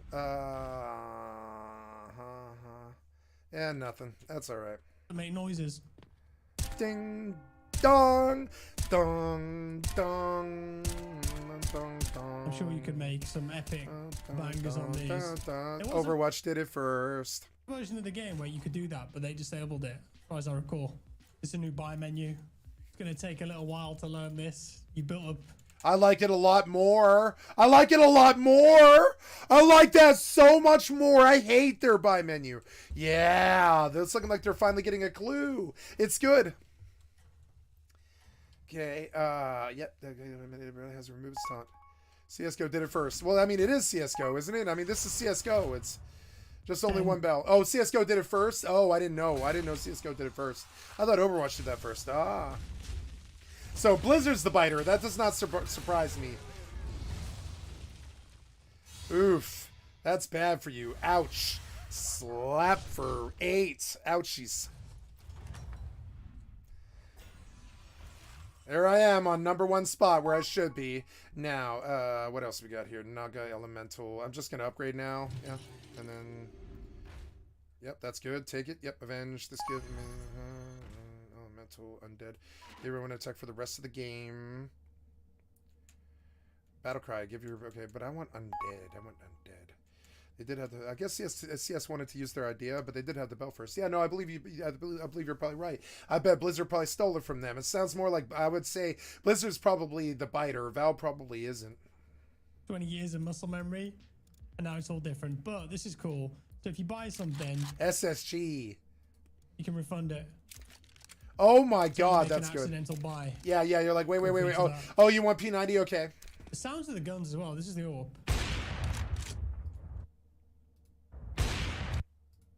The guns in general. Sounds good. I like the sound of the sonic waves. Guns as well. This is the AWP. Oh, it sounds good. It sounds good like New World or one of those binaural games like Rust or something. Yeah. Guns in general just sound so much better than CS:GO. Sounds more like a real gun. It's got a bit of echo and reverb. I think the sound changes as well depending on what kind of environment you're in. Oh, that's good. This is the sound when you drop the bomb. It is. Very obvious. Compared to a smoke. A lot louder. Oh, the lighting. CT spawn here on Dust 2. And, oh yeah, that's something about the... Oh my god, Dust looks so fucking good.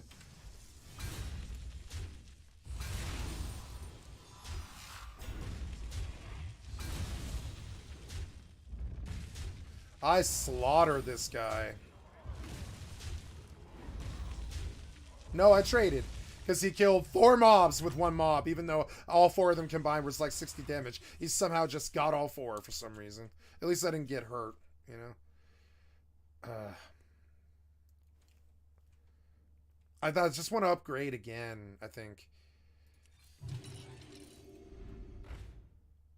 Beast, Undead. Undead, give your Undead attack. Yeah, it's a spider. I do like it, but it's the only Undead there. Yeah, I kind of fucked this up, but that's alright. I'm at 4, and I'm still in the top by a lot. So, I didn't see it. That's okay. The lighting actually, so you can see your own shadow. This is really wow, yeah, the shadows are great. Important because. And they don't look like they take the same kind of like bandwidth that normal shadows do. Your shadow can give you away. Yeah, your shadow will give you away. Yeah, you can see it right around the door. Yeah. So if I was holding door here, waiting for someone to push, they'd be Yeah, able they to see could the top of see my it. head. They could see the Don't top know of that your I've got head. to tuck in a little bit, but I don't give myself away. It's a good feature.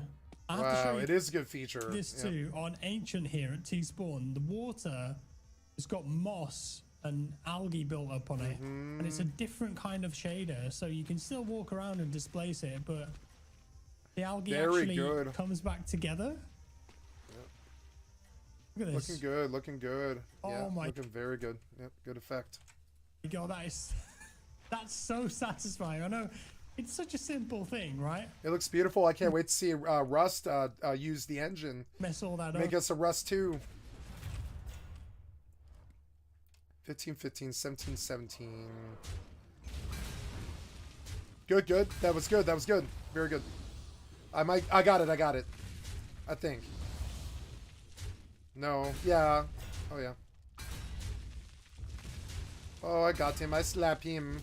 I slap him. I slap him very hard. Oh, 12 damage, buddy. Or 10 damage, yep. Oh, down to 24. Sorry.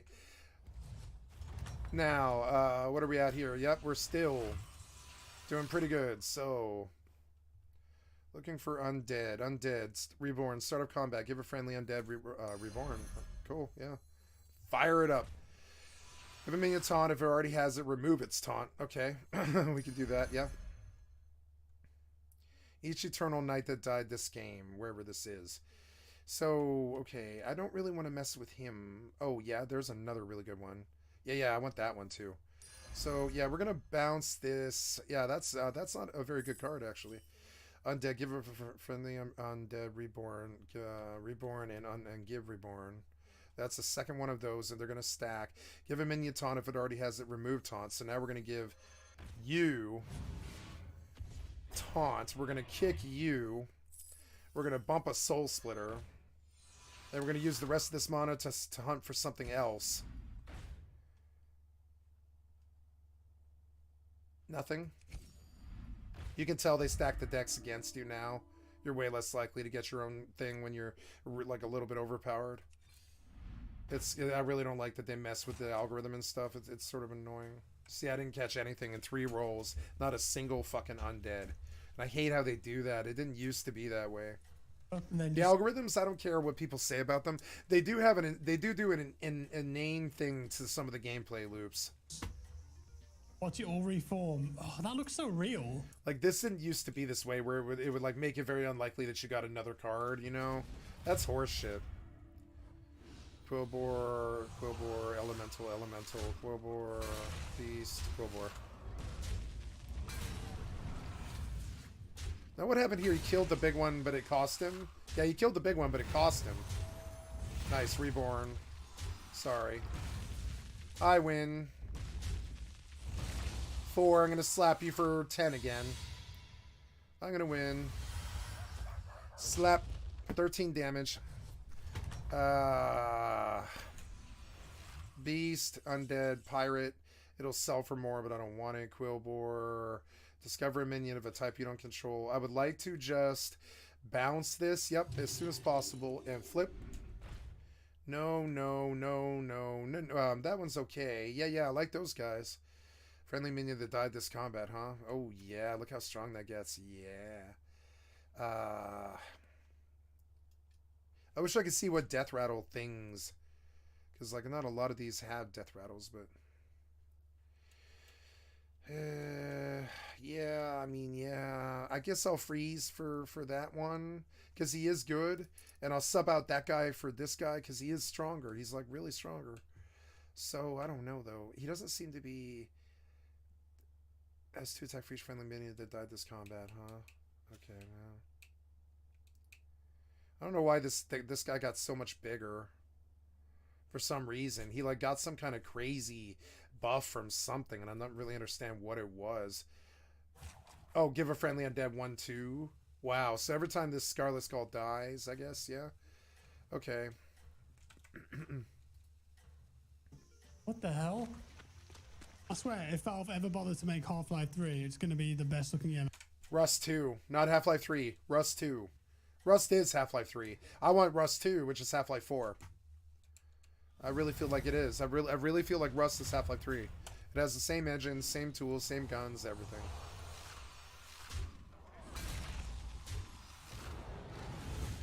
It's funny that that one's reborn because it's going to spawn for 1510 again. Or no, I guess it's only 2-1. Yeah, that's alright. I lost this one, finally. That's okay. Finally lost one on some guy halfway down the list because he caught his alligator morph, whatever that is. Uh-oh. I don't know. Maybe I'll stand, I guess? I don't know. I don't know. Well, at least it's not much damage, hopefully. Yeah, I'm still, like, sitting at... That guy might win, though. He obviously has a better deck already. Damn it, that took 10 damage. Damn it. Damn it. Well... Damn it. I could just go to 6. I mean, I seem to... Every time I do this, I seem to take a lot of damage. But, I mean, I don't have another morph.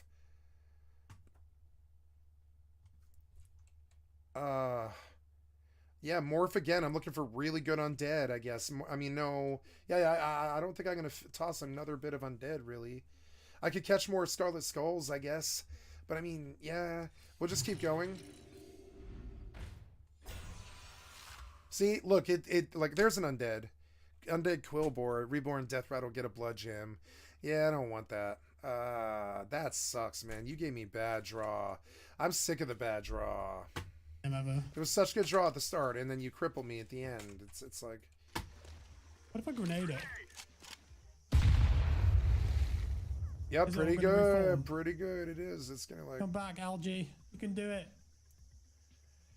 Ooh, beautiful. It's coming. It's coming. Oh, there it is. There it is.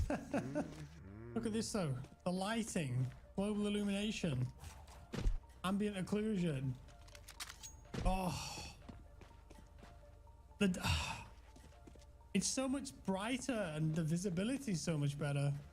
Yeah, I'm really impressed with the graphics so far. And this is maxed out too. Playing this on max settings, and I think maxed I'm out. getting... Split screen, huh?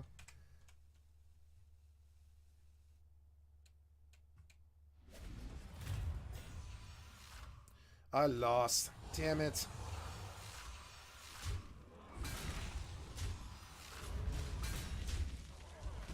Damn it.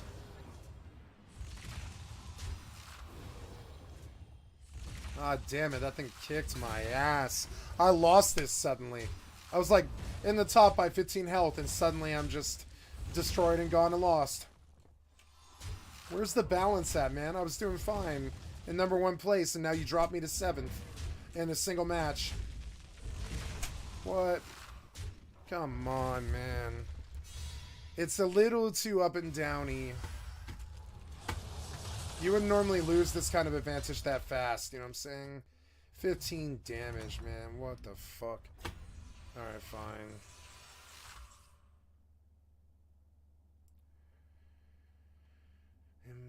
Avenge 3 does something after X friendly minions die. You're undead at one tap for the rest of the game. Undead, reborn, give a friendly minion. I'm bored. Oh, there we go. There's one good thing.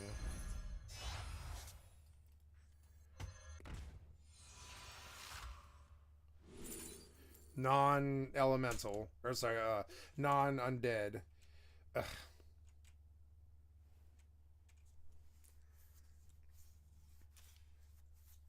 Oh, come on. Worthless.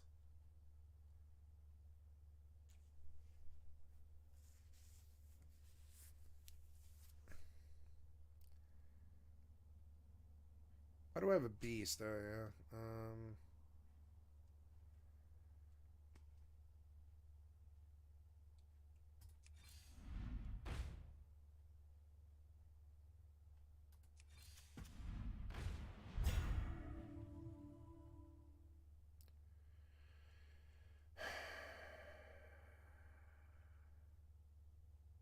I mean...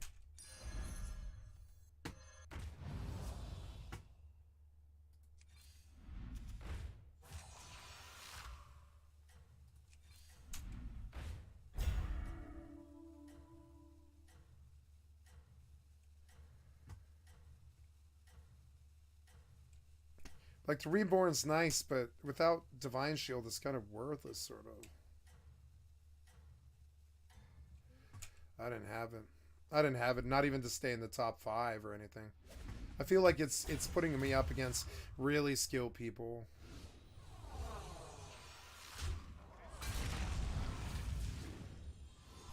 Yeah, like every single one of these guys was morphed by like turn 5 or whatever.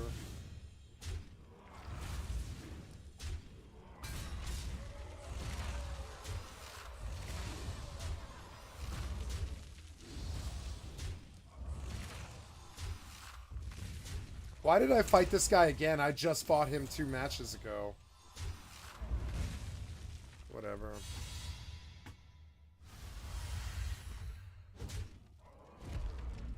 That was cool. I went from 1st to 7th in...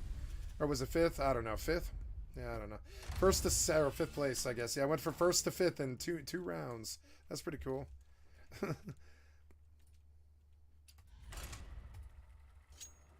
360 FPS, so I've capped my frame rate at 360 in the NVIDIA control panel. I have a 360 Hz monitor, and it looks like it's just sticking there.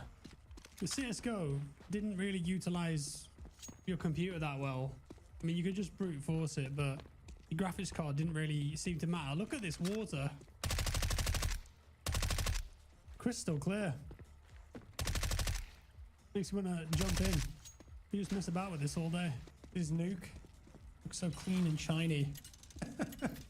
Check out the glass breaking animation. Wherever you shoot, it has an impact on how it breaks. Some more down here, look. Yeah. Someone's gonna have to clean that up, not me. There's no skyboxes either. So you know when I was showing you that smoke thing earlier where you can line them up, you could just make some absolutely insane smoke grenades. There's a really intriguing option too for shooting. So the default behavior in Counter-Strike is that when you shoot and the recoil starts to kick in, your bullets go above your crosshair. But over time, you learn to read the pattern a bit, you build up muscle memory, and you can counter the recoil and get a much tighter spray pattern. But for someone who's never played CS, it can be a bit unusual because your bullets aren't going where your crosshair is. Yep. So they've added this option here. If we go to follow recoil, put that on, and when we shoot now, you see the difference. The crosshair is actually moving to an accurate position of where the bullets are. Very weird for someone who's played a lot of Counter-Strike, but if you're new, maybe that will give you a good idea of where your bullets are going and act as a means of learning how to control the... Played a lot of Counter-Strike, but if you're new, actually moving to an accurate position of where the bullets are. Put that on, and when we shoot, if we go to follow recoil, put that on, and when we shoot now, you see the difference. The crosshair is actually moving to an accurate position of where the bullets are. Very weird for someone who's played a lot of Counter-Strike, but if you're new, maybe that will give you a good idea of where your bullets are going and act as a means of learning how to control the recoil. So for newcomers, they might prefer that to begin with and then switch later on. Yeah, pretty neat. I never really thought of a system like that before. I don't know if any other game uses... It's good. It's ingenious. It's a modern innovation that we looked for in Starfield but didn't find, really. Similar recoil to Counter-Strike, and they've done that already. But yeah, props to Valve for giving people that option. I don't know how many people are going to use it, but it's there nonetheless. They've added some great quality of life features too in the menu and the options. So for example, if we go to the advanced video tab here, you now get a live preview of what the game's going to look like when you start changing some of the graphics. Wow.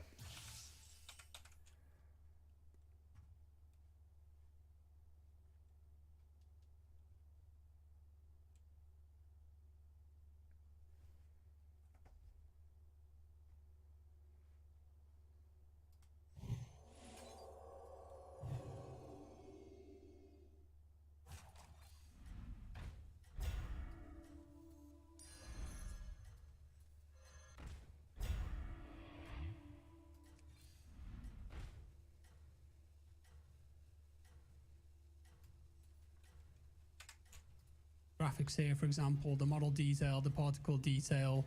You can zoom in, you can change the zoom level to go all the way in. You can really see up the nose if you want. And also, when you change stuff here, it doesn't lag your game for about a minute. In CSGO, if you're mid-match and you want to change a setting, you're going to miss out on an entire round because it lags that bad. But now, it's just instant. It works great. This is a really great feature too in the keyboard and mouse settings, the chat wheel phrases. So let's say you're not in the mood for talking, or you don't have a microphone, or you can't talk, then you get the chat wheels and you can customize these. So you've got all these different responses, reports, commands. So if I wanted to change the top one here, I just click on it and change it to follow me, and you can completely customize these. It's a good accessibility feature for people who don't use microphones. Overall, it's a very strong first impression from me just on a surface level. There appears to be so many improvements here, and they fixed a lot of the problems with CSGO that have been there for years. And in terms of what's going on under the hood, there's a lot happening there too, with better servers, netcode, anti-cheat, etc. Feels like they're off to a good start. They have changed matchmaking to MR12 too, which is what it used to be many moons ago. So games are going to be a bit shorter and snappier. Now I'm going to play some matchmaking later tonight and check that out. Also, they did send a lot more codes out in the last few days, so check if you've got access now. That's all for today, folks. Thank you for watching. I'm definitely going to be posting more CS2. Drop me a like below. Let me know your thoughts on this one, and I'll see you next time. Bye-bye.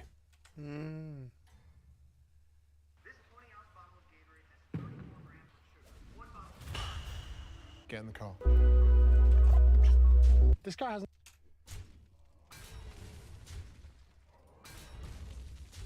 no idea. Logan Paul, you're trying to make your drink the most popular rehydration drink in the world. So these guys have signed Bayern Munich. They're the official rehydration partner of the UFC. They don't even understand hydration. This is crazy.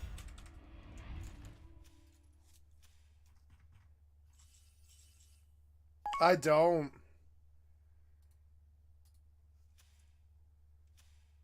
CSGO?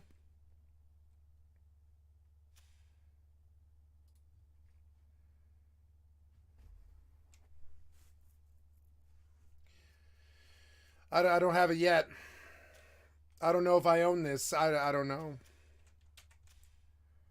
You know.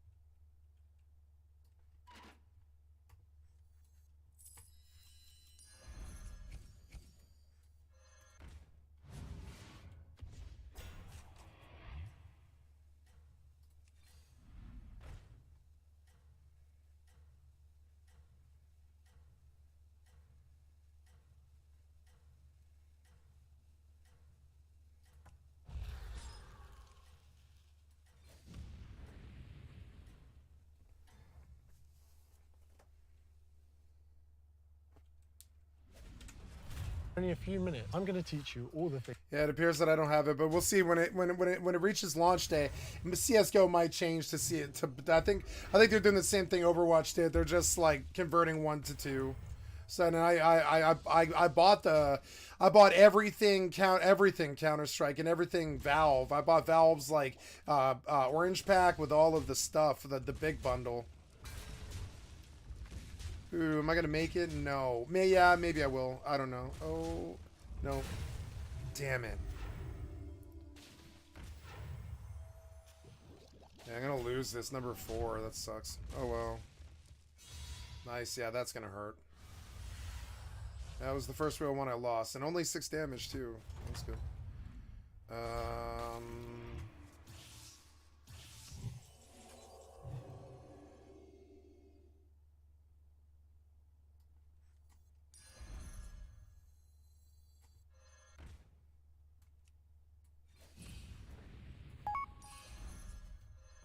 That's a little better. Okay.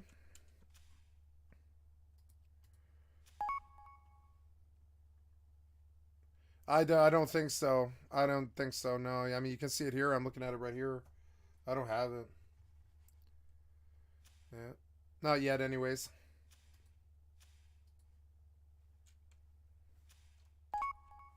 Yeah, I don't have it installed, no.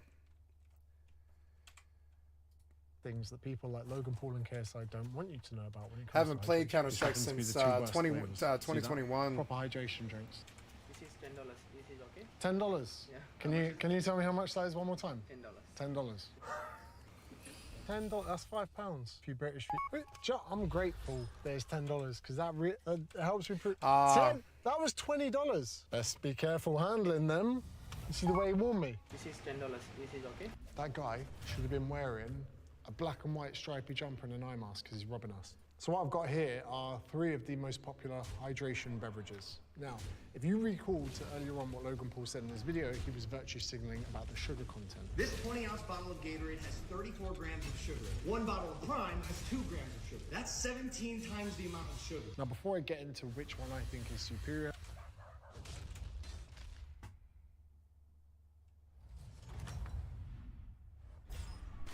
Oh, that was good.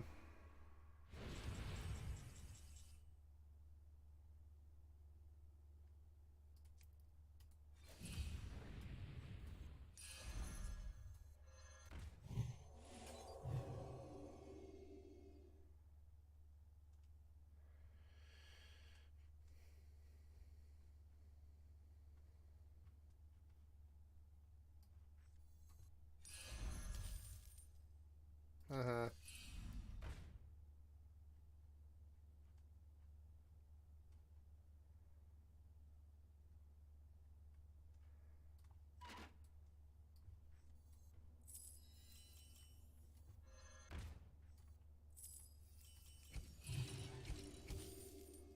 Nice. That's actually kind of cool. I like that. I might be able to dredge up a victory out of this. I fucking doubt it, but I'm going to try. I'll tell you that. So...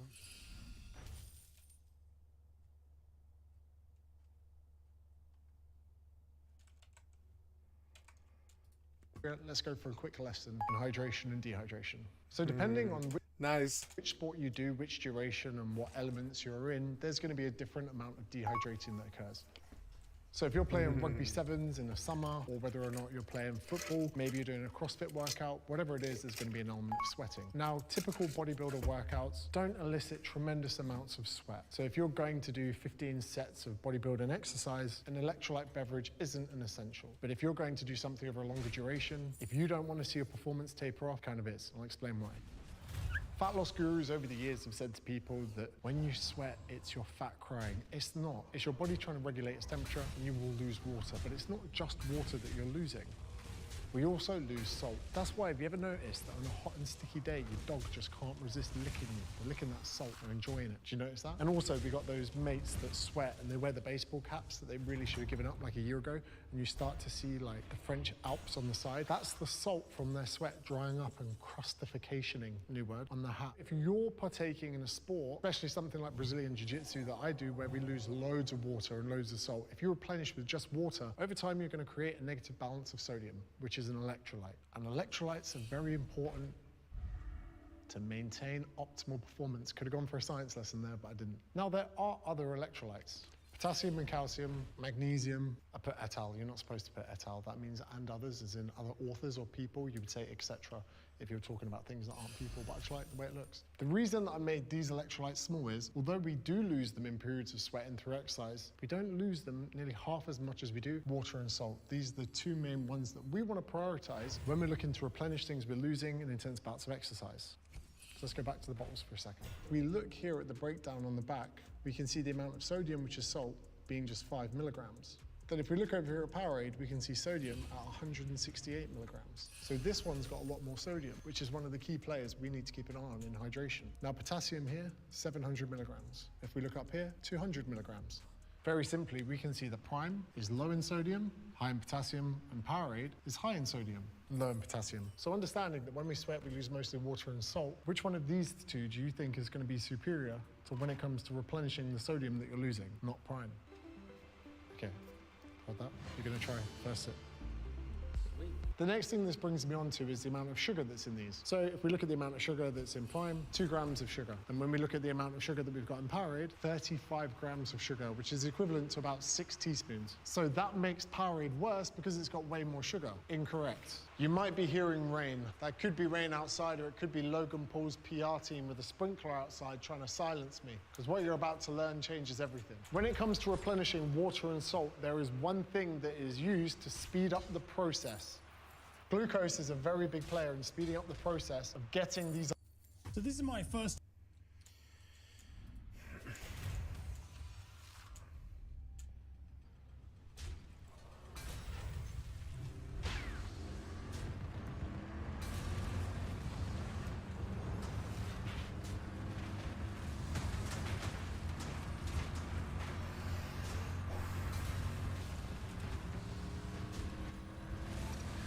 Objective.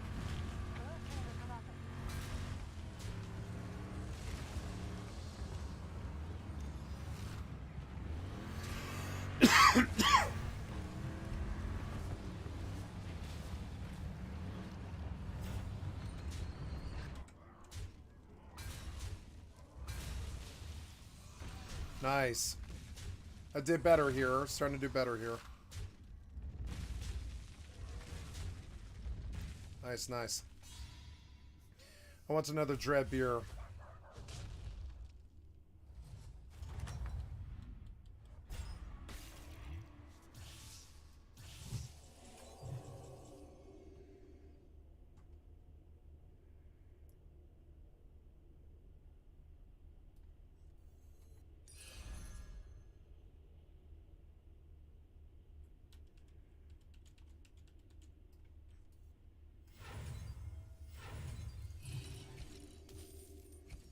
Nice, nice. It helps. It was a good card. I'm glad I got it. Yes, this will do. This will do. We are initiating an attack on Delta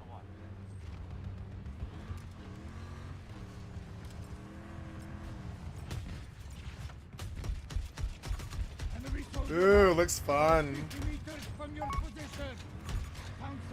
Break the top 5 barrier. Oh, I did. I'm in the top 5. Well, I'm not. I'm sorry. No, there's 6 left, but I mean, I'm not at the bottom.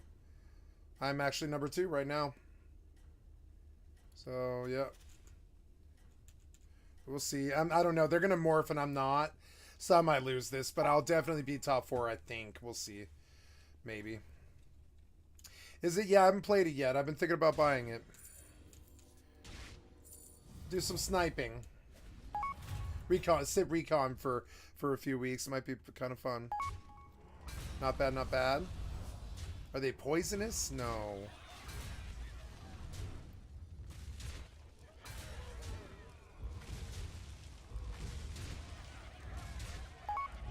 Yes. Yes. Come on. I don't think I knocked him. I didn't. Yep. Yeah, that's what a lot of my friends do. Yep. Valorant or CSGO or Apex. Give a minion 2/2. Oh. Oh yeah. Yeah. Oh yeah. Oh yeah. Oh yeah. Yeah. I don't know what to drop though. I'm just gonna gather 3 of them. I should have morphed him. Why didn't I morph him? I should have morphed him. I'm an idiot. Maybe I'll get something better. Maybe I'll get something better. Your battle cries, but I don't have any battle cry. After you spend, okay, good part of each gold spent this turn. Ooh, that one's pretty good too. But, flip.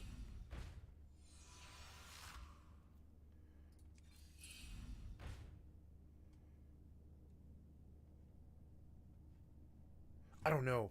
I think it's time I tossed that thing. It was good. It held my hand. Ooh, that one's good too, but it's not very strong. It's super good though. Kind of. But it's not though. It's not. I mean, it is, but it's... actually, I think it is stronger. It is stronger. Oh my god, it turned to a 1910. Yes, I'll take it. That is going to be so good for me. Yeah. I was like, wait, how strong is this thing now? Yeah, it's super good. So, beast, pirate. Oh, yeah, after the cards, they would give another friendly pirate. After a card is added, you give another friendly pirate. Not enough gold. Gain a gold. Give another friendly pirate 1/1. I think that's it. Yeah. Yeah. Oh, come on. I want to win this. Come on. My hand's better. I think my hand's better. Oh, it keeps hurting me, but I keep getting a gold. Yep. And I'll just keep buying things. Oh, they're starting to hurt me, though. Oh, yeah, he morphed, but yeah, I popped one of his bubbles. Not good. I lost this, but that's okay. Oh, maybe not. Yeah, I lost this. Oh, well. It's okay. You know, can't win them all. 9 damage isn't that bad. I'm still in it. I'm in the top 5. Let's see. Give a minion 1/1.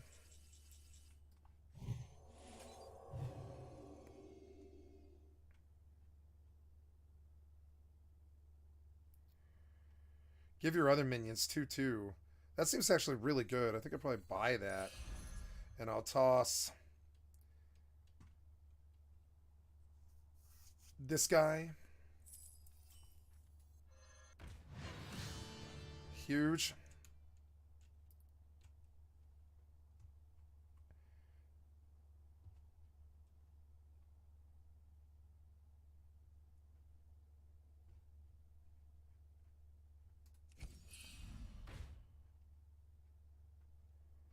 Ugh. I mean, I can just churn him out, though. I can just churn him out. It doesn't really matter. Like, it doesn't matter. It's another, like, 2020. It's insane.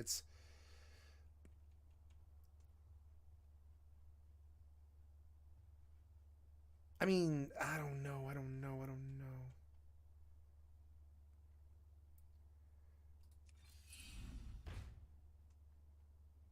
Here, that's good too. I mean, I don't know. He's good, but he's not as good as he's not as good as that though. Oh my god, he's not as good as that. 3, 6, 9, 12, 15, 18. Yeah, it's the same thing, but I mean, I don't know. It's not as strong yet. It'll be strong next turn. It was good prep. I got enough work done. Come on, man. I want to beat him. Come on, I want to beat him. There's no way he has like 170 or something. Come on, man. Let me beat him. Let me beat him. It's hurting me, which sucks. I shouldn't have done that. Oh no, I lost this. He's got it. Unless I can pop the bubbles. If I can pop the bubbles, that's good. It's good. It's a little helpful. I don't think I have it, but come on, man. I'm gonna win this somehow. Tell me I won it. Somehow. I don't think I did. Oh, I didn't win it. No. I'm not gonna die. Oh, you dirty bastard. I hate you. Where did you get a fucking 100 at that fast? Why don't I get that? Stuff? Battle cries. Battle cry. Whatever you... I don't have any battle cries. Yeah, I mean, like, I don't really know if it matters. They're gonna kill me. In the end. I picked the wrong mob. I picked the wrong mob, and they're gonna kill me in the end. It's so nasty.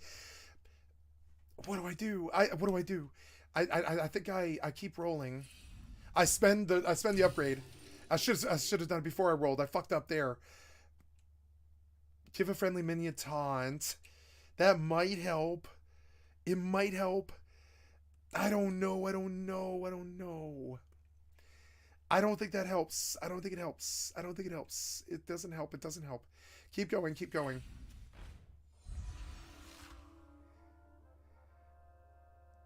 Oh no, what was that sound about?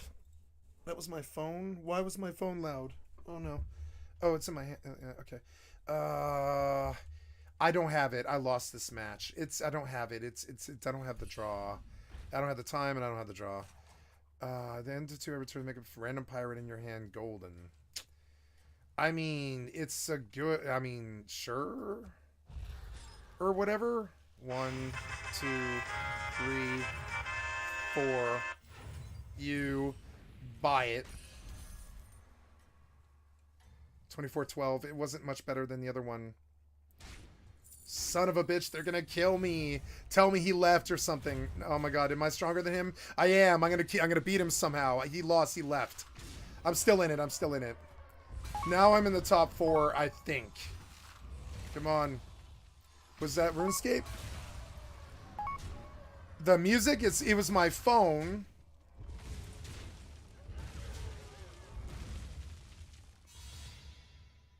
It was my phone.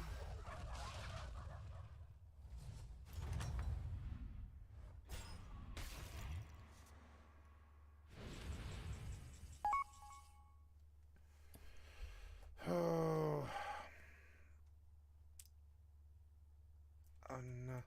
Nope, it's the Final Fantasy 11 or sorry, Final Fantasy level up sound. Da, da, da, da, da, da, da, da, da. It's a sound like that I got a text.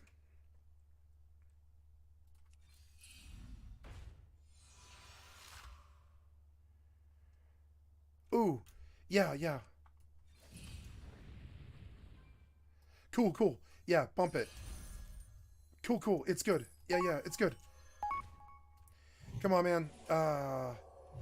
Like, it's good, it's good. But, I need more. I need more. Keep dredging, keep dredging. Demon Pirate. I need Undead. Nope. Destroy the minion to kill this.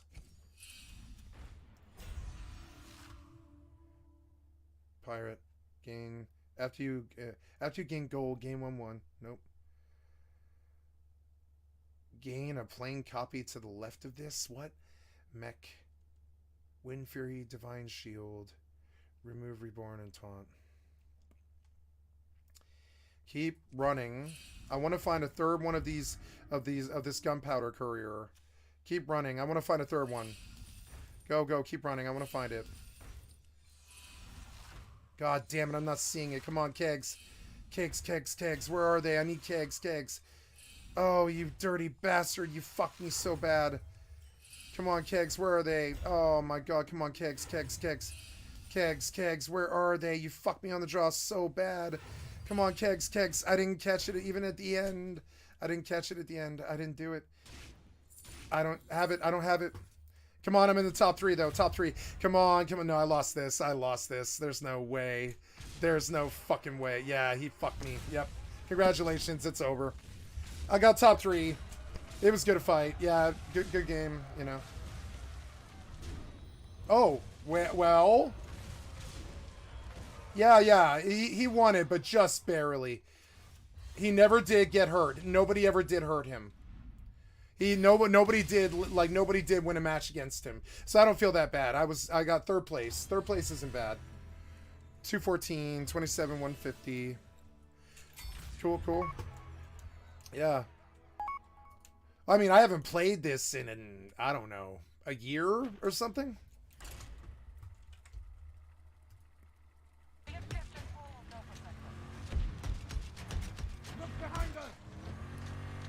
Oh, shit. Backwards fall.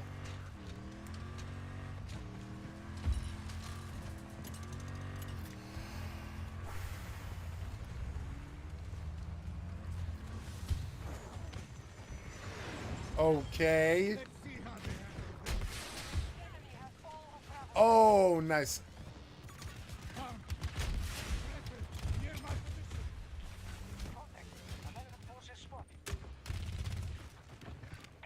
Man, this one guy seems to be way stronger than a tank.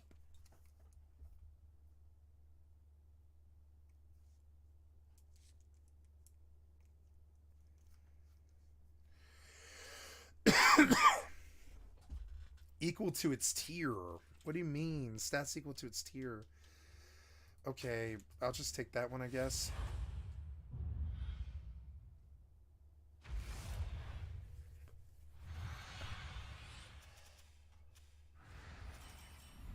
So is some bot farming time in here. Demon. Consume a random minion in the tavern to gain its stats. Okay, well, but... Oh, yeah? Oh, yeah? Okay, but... Okay, shit, that worked for me, sure. I mean, but it's not that strong. Trying to take down the walk. Stay alert, stay cautious. We will be watching. Grenade!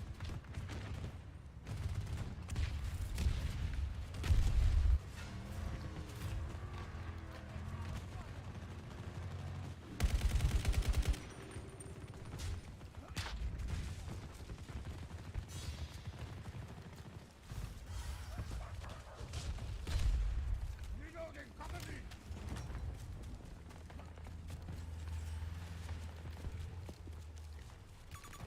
Hostile infantry, 200 meters! Charlie sector is now controlled by the enemy.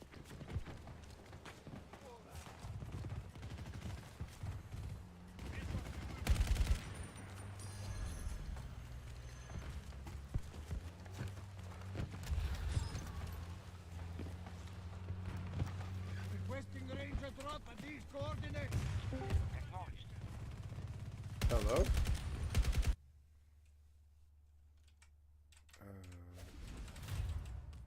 That was on my video or the Discord?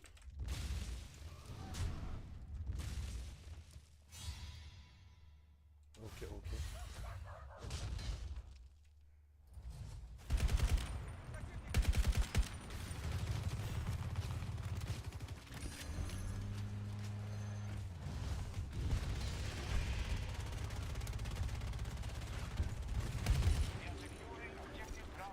Objective, no! We will monitor from here.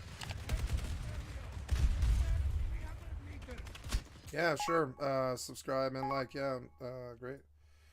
Getting debated by Discord. You know, I think my friend logged in by mistake. I sit in my channel all day because I don't care.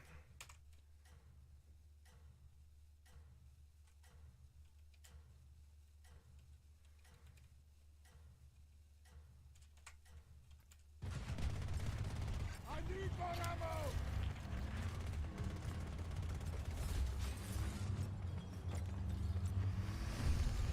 Our forces have captured an objective.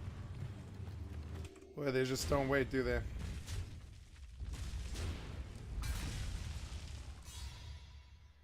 Oh, damn it.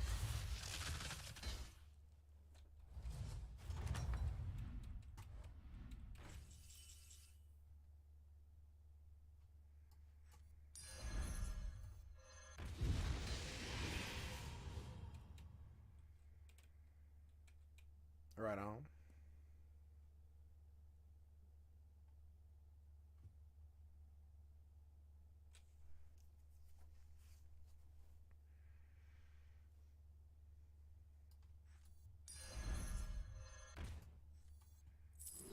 Nice.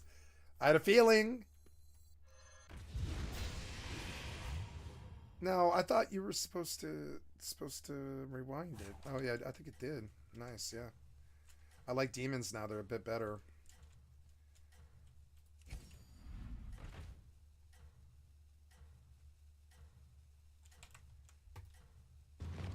Occupation of Bravo sector complete. Our enemy has been pushed back on all fronts. Oh shit. Keep going. That's not good. Oh.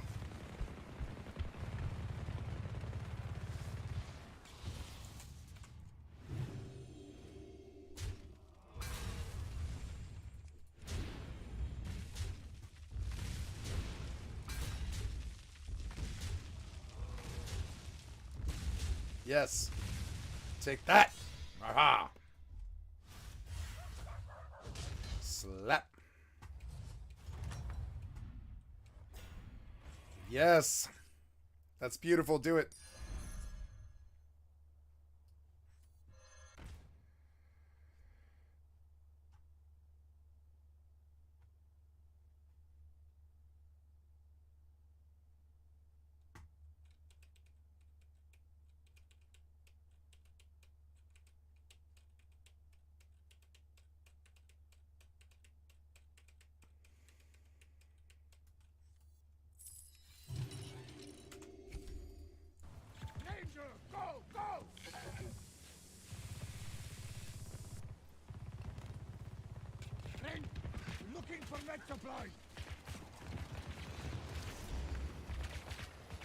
Wow.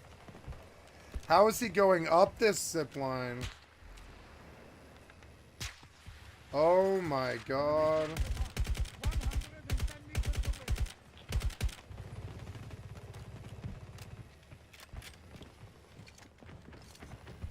Oh my god. Clear that objective. Command is watching. We're hitting Charlie 1. Delta sector is under American occupation. They control more sectors than us. This is the fastest. What was that? How did he fall like 30 feet? Enemy soldier. 40 meters from my position.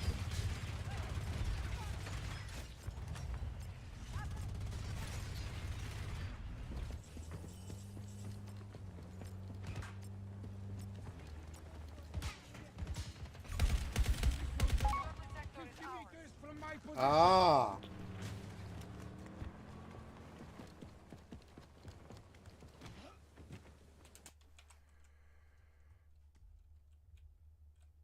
Yeah, I mean, like, I really feel like I just want to upgrade.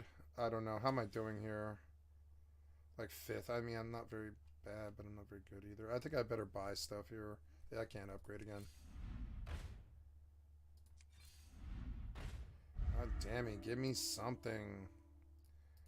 Give me something, damn it. Come on, man.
Oh, we traded.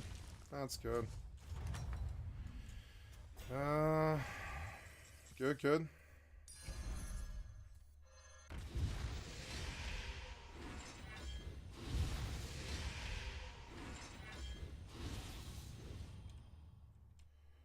Upgrade, spin.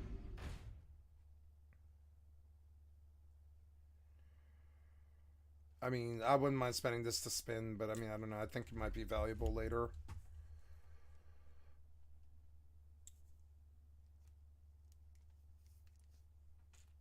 Okay.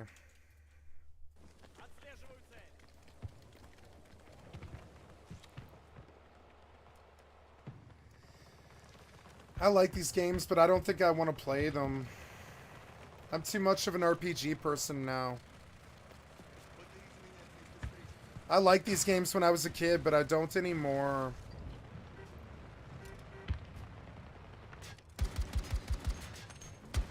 I was surprised when I liked Rust. And it wasn't for the gun aspects of it. I don't have anything, huh? Wow.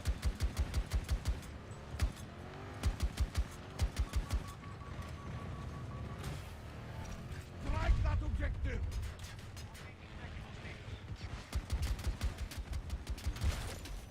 Wow. Like that. Buff gone.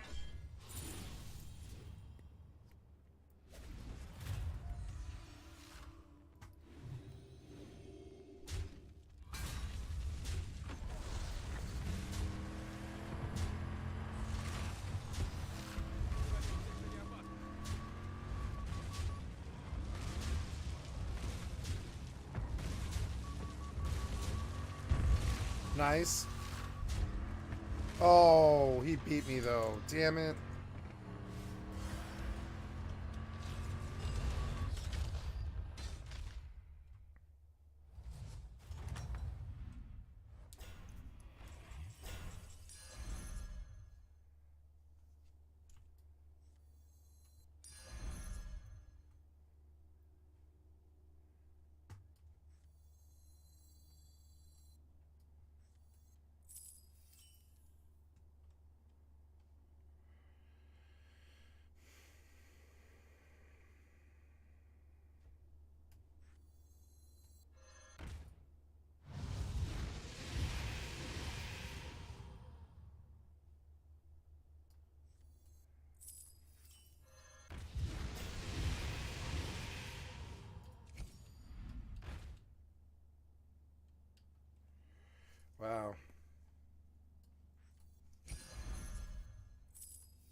No, doing a little better, maybe. I don't know. Oh, that did not help at all.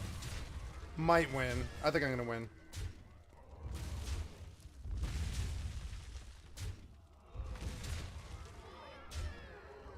I really beat him. Nice. And a little bit of morph now. 9 damage, not bad. Doing a little bit better.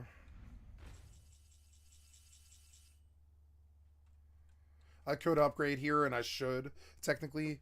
But I mean, I don't know. And I could take another round of loss. I'm liable to get really hurt this match if I don't do something about it, though. I feel like morphing further because I really like to beat him. But I mean, not upgrading the tavern is actually maybe really fucking stupid.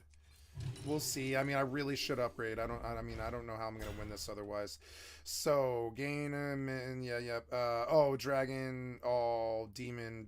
It's good. I'm tempted to buy him. I'll toss. Minions in the tavern have. Yep. I'll toss. Right. 1, 2, 3. Yep. And and we'll just say choose a hungry demon. Nice. Very good. And then yeah, and then I mean that's a nice demon right there that I could toss, but really I don't know. Don't think there's anything else I can do there. I could toss the coin and spin. And I mean I'm gonna get hurt by this guy. This guy is another sweat that has not lost at all. And I don't like fighting people who haven't lost at all. Seems unfair, kind of. But this guy, I don't know. He's definitely chunked all of us. He's chunked all of us. He's beaten every match he's been in. It's unfair, kind of. He doesn't really belong in this bracket. Playing on a Smurf account, I think. Smurfs happen, especially on Blizzard. I don't know. I don't have it. I don't have that. I might. I don't know. We'll see. Yep, that was an acceptable trade. That was good. It was good. Come on, man, win. Yeah, come on, keep tanking him. Keep tanking him. No, that wasn't it. That was not it. I mean, maybe. Nope. At least I'm going to live. Yeah, I mean, hey, at least I countered him fairly well and I only took 7 damage. I mean, yeah. It was a good fight. I gave the best guy a pretty good fight. So I might place like second or third again. Pirate, Murloc, Dragon, Demon. If you've taken damage since last turn, give your other demons 2+2. Cool, I'll take it. Yep. That's a good gain. Wait. That is a Demon Pirate.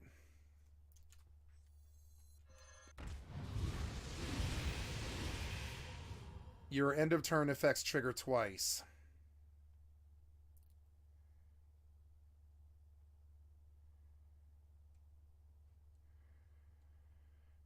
Oh yeah, I mean, but yeah, still not a demon though. Demon taunt. After you play demon, consume a minion in the tavern to gain his stats. Okay, that's good. That's good. I want to toss. Well, that guy, frankly, because.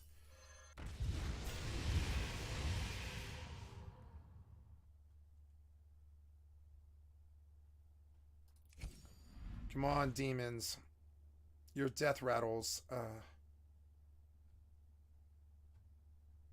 That's not it. One more try. There. This costs health instead of gold to buy. God damn it, man. Really? I mean, yeah, I guess. Okay.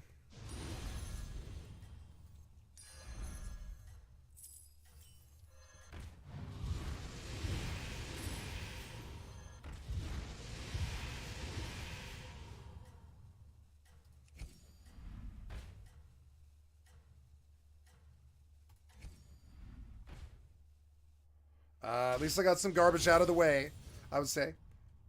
Maybe I'm good enough. I don't know. I lose here or I win. I think I win. I mean, I'm sorry. I think I win. Well, no. Well, yeah, maybe. Oh, that wasn't good. That was not good. Might lose. Yeah, he slaughtered me with one mob. How did you slaughter me with one mob? That's ridiculous. Fucking morphed for bubbles and stuff, and I lost this horribly. I didn't even kill anything at all, and I lost. Yep, nice. 7th. How did I get 7th on this? Why are you guys so sweaty? I mean, it's 4 in the morning, I guess. or whatever it is. Yeah, 5 in the morning. It was a nice try. I had a nice demon deck once, and then I took 30 damage in 2 turns. They are attacking Alpha 1. Enemy has lost some resources, but this battle is far from over.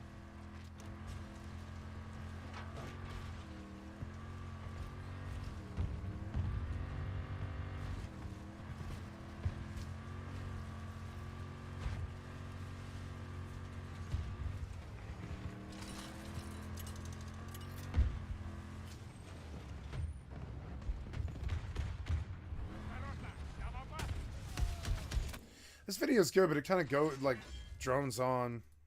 So there's been a situation in Classic WoW. That's right. Been a situation in Classic WoW where Zico, a notorious rank 1 gladiator, got into a Makara, a duel to the death with this individual right here. And it did not end in the way he hoped. This is way too hilarious. I cannot believe this happened yesterday when I was streaming. So I was running around on hardcore WoW, as you do. And you guys know, I like to run around, challenge some random people to Makaras. You know, I got 4 ears. And I'm just out here chilling, minding my own business, doing some Stranglethorn Tigers, you know, just having a vibe, you know? And this paladin just beelines it over to me. Yeah. And we have a duel to the death, which is what a Makara is. Now, I had no idea that this paladin was on a mission. This paladin, I am going to show you guys. They always are. A, don't fight a paladin, they cheat. B, he was on a mission, it's a stream sniper. C, it embarrassed you and you made it the globe's business. And sure, you got some clout out of this, but it didn't make you look good. I had no idea that this was happening. So first, before I show you guys are going to see the whole duel, but I want to give you guys some context because, you know, this clip is kind of going a little bit viral on Twitter, and a lot of you guys don't actually know.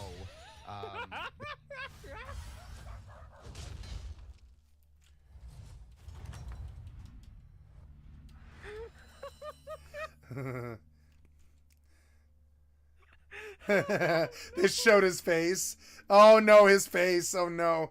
That guy's on a mission. Oh no. What is wrong with these people? I don't know. I don't know. I don't know. Full context here, but this guy is a stream sniper. This guy, as you can see here, he has a 15-minute long stream. He started.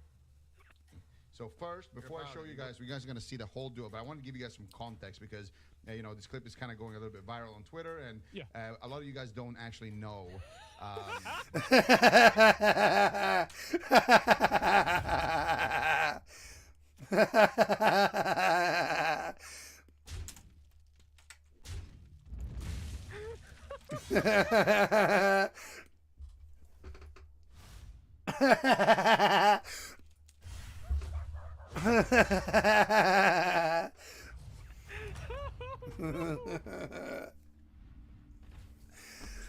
Oh no. But this guy is a stream sniper. This guy, as you can see here, he has a 15-minute long stream. He started his stream with the sole purpose of sending me to Brill. What? So, we're gonna see here.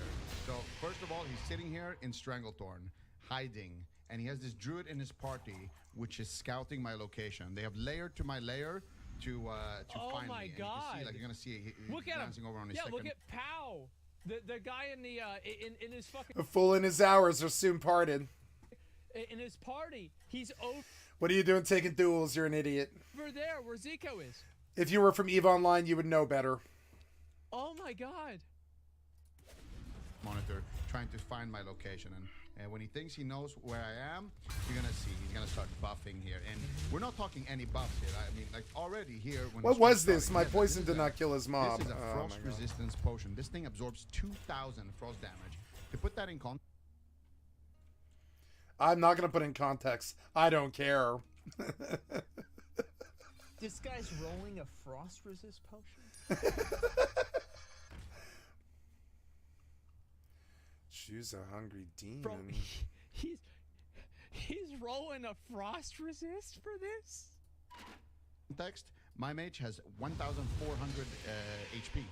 So this is literally a full HP bar. And you can see he has another one right here, and you can see here. He's gonna start buffing. He's gonna start enjoying himself here, using every scroll in the game, every elixir in the game. These are magic resistance pots, which gives you plus 50 all magic res. And he has those keybounds right here. He's gonna be chugging. Why would you show the world this and make it some fucking big deal? What do you care?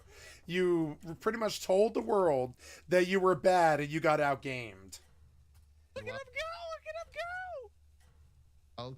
He's got the dynamites here. He's got the cloaking device, I believe that is. You weren't gonna win this. He was waiting for it. I've seen behavior like this all my life, and I don't usually fall victim to it.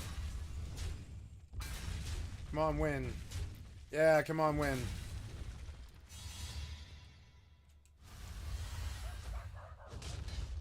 Nice, 6 damage. Smack. Okay, come on. Give me that one thing where I can't get hurt. I mean, that one's good, too.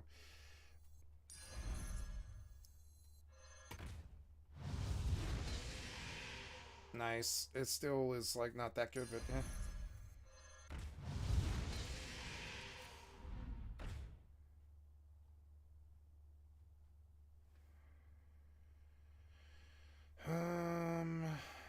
I mean, I could win with that, but I don't have any mana, so.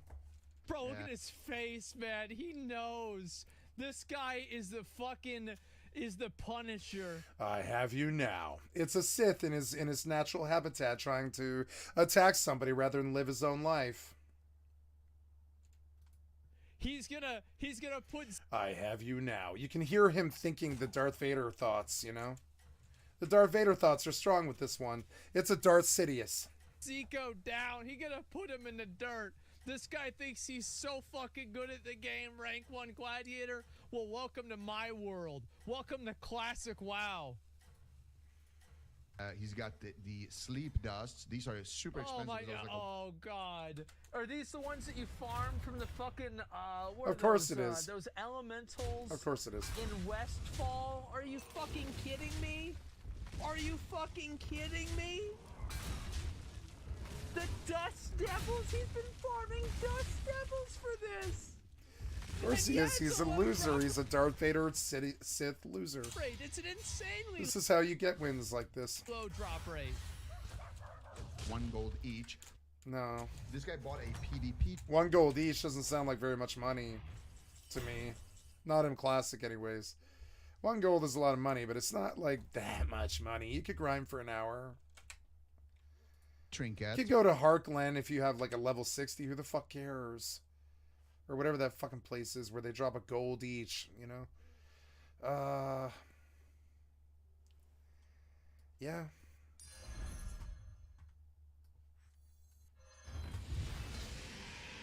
I really need this other mob. There it is. Shit, I should just toss right now because it's hurting me so bad.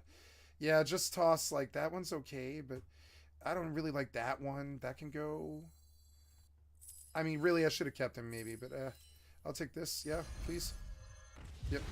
Good, gold. We're good. Golden. Yep. What? He just popped the Dragon Chili as well, which is another raid consumable that people use at level 60. It makes you proc 50 extra damage occasionally. And the crazy thing about that is the Dragon Breath Chili, 50 Death equals delete what? The clients? the extra damage at level 35, that's a lot. Like, if he procs it 3 times, that's an auto attack. He's out to entirely kill people? Jesus. On Classic WoW?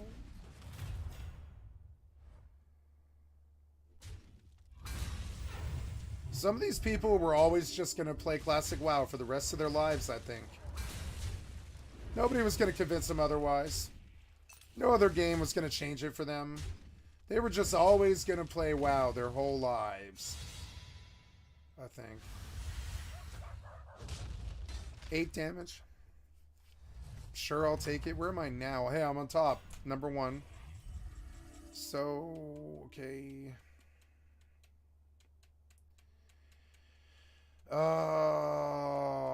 7.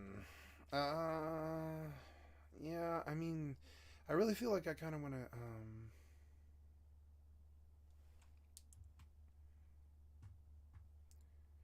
I think I kind of definitely want to spend some money on that. And just force them to deal with it, you know? Force them to deal with it. All of them. Yep. And so then, yeah, screw it. I don't really care about losing this. I'm in a good position. I can risk it. I can risk it for the biscuit. And he's got the chili. He's got the, PvP. He's got the small penis. He's got the 55 buffs instead of an actual skill. As well, which is 20 gold. He's got the lifetime playing classic. To buy on hardcore. Girls are noticing him. He's on stream acting like a Sith. So this guy has invested somewhere. He's treating Zico like he's a raid boss. Yeah, it's assassination pretty much. It's assassination. It's like a Sith assassin sent up in a temple, like a thief in the temple. To 100 gold. To rob this guy for his hours. Yeah, I mean but that's the game you're playing, son. If you're gonna fucking duel people. And you can see him here. He's so happy, bro. Look how fucking happy. He knows he's gonna get what he came for. He is. Oh my god. Dude. He's so happy. Oh my god. You can see him here running around looking for the snipe here to find me and to send this duel. And you can see he's got his smirk on him as well. And Yeah, I'm so excited about this. My guy has 3 Trade rows of again. fucking buffs right now. Wow. Unbelievable, you know. And because this guy is Alliance and I'm Horde, I cannot see any of his buffs. I have no idea that this is happening, you know. I'm just chilling, streaming, talking shit, you know, minding my own business. Right. This guy has been... he's made it his mission to find me and to send me back to Brill. Yeah. He even has his druid here later on come and buff him with Of Mark course of the he Wild. does. So he finally finds me. Oh, there and, it is. You can see he's looking over at his second monitor. He's coordinating with his druid in his party. And this then guy's the targeting druid, me, bro, and he's the targeting druid my... runs away like a little rat. Look at this. They play Rust. Where is it? Look at him running away like a little fucking rat. Oh my god.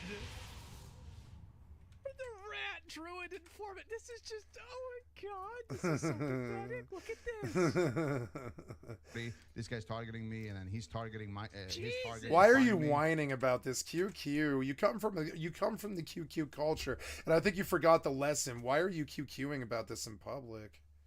Like, straight up, man. Why would you draw attention to this? It's disgusting, frankly. Your loss was disgusting. You should have seen it coming. You're dueling somebody in Stranglethorn. Why? Is there something in your gameplay that requires you to do that or something? You like losing a lot, or...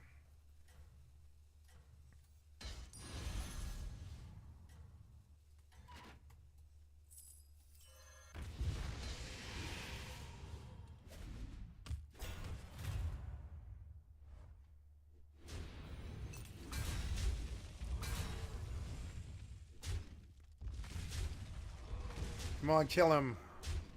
That's good, that's good. Kill him, kill him. Come on, kill him. I don't have this. I lost this really bad.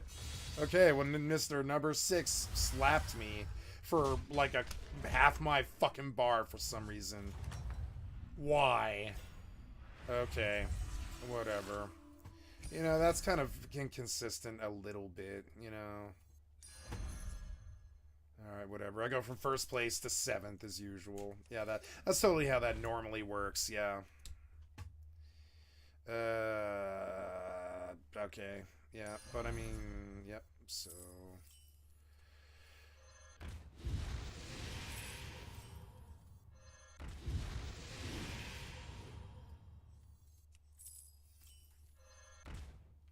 Alright, let's keep going. Hopefully...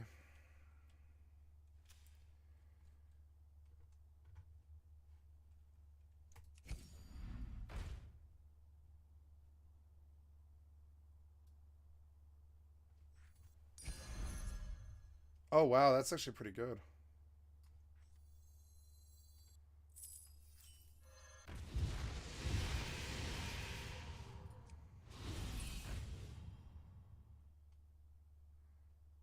I mean, yeah, like that piece of crap.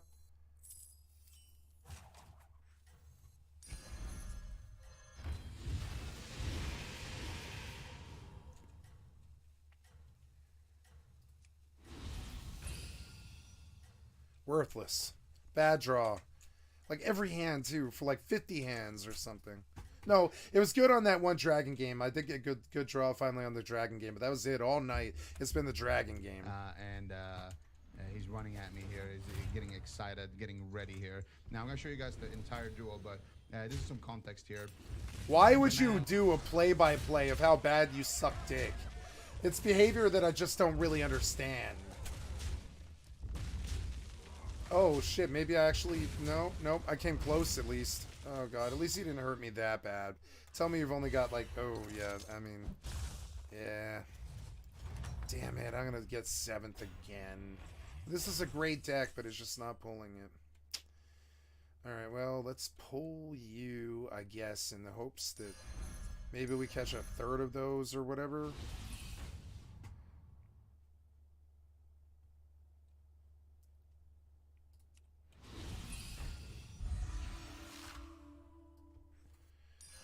Yeah, I mean, sure. Okay.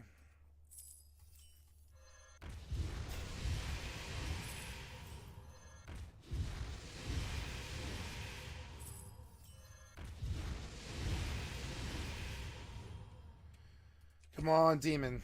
Yes.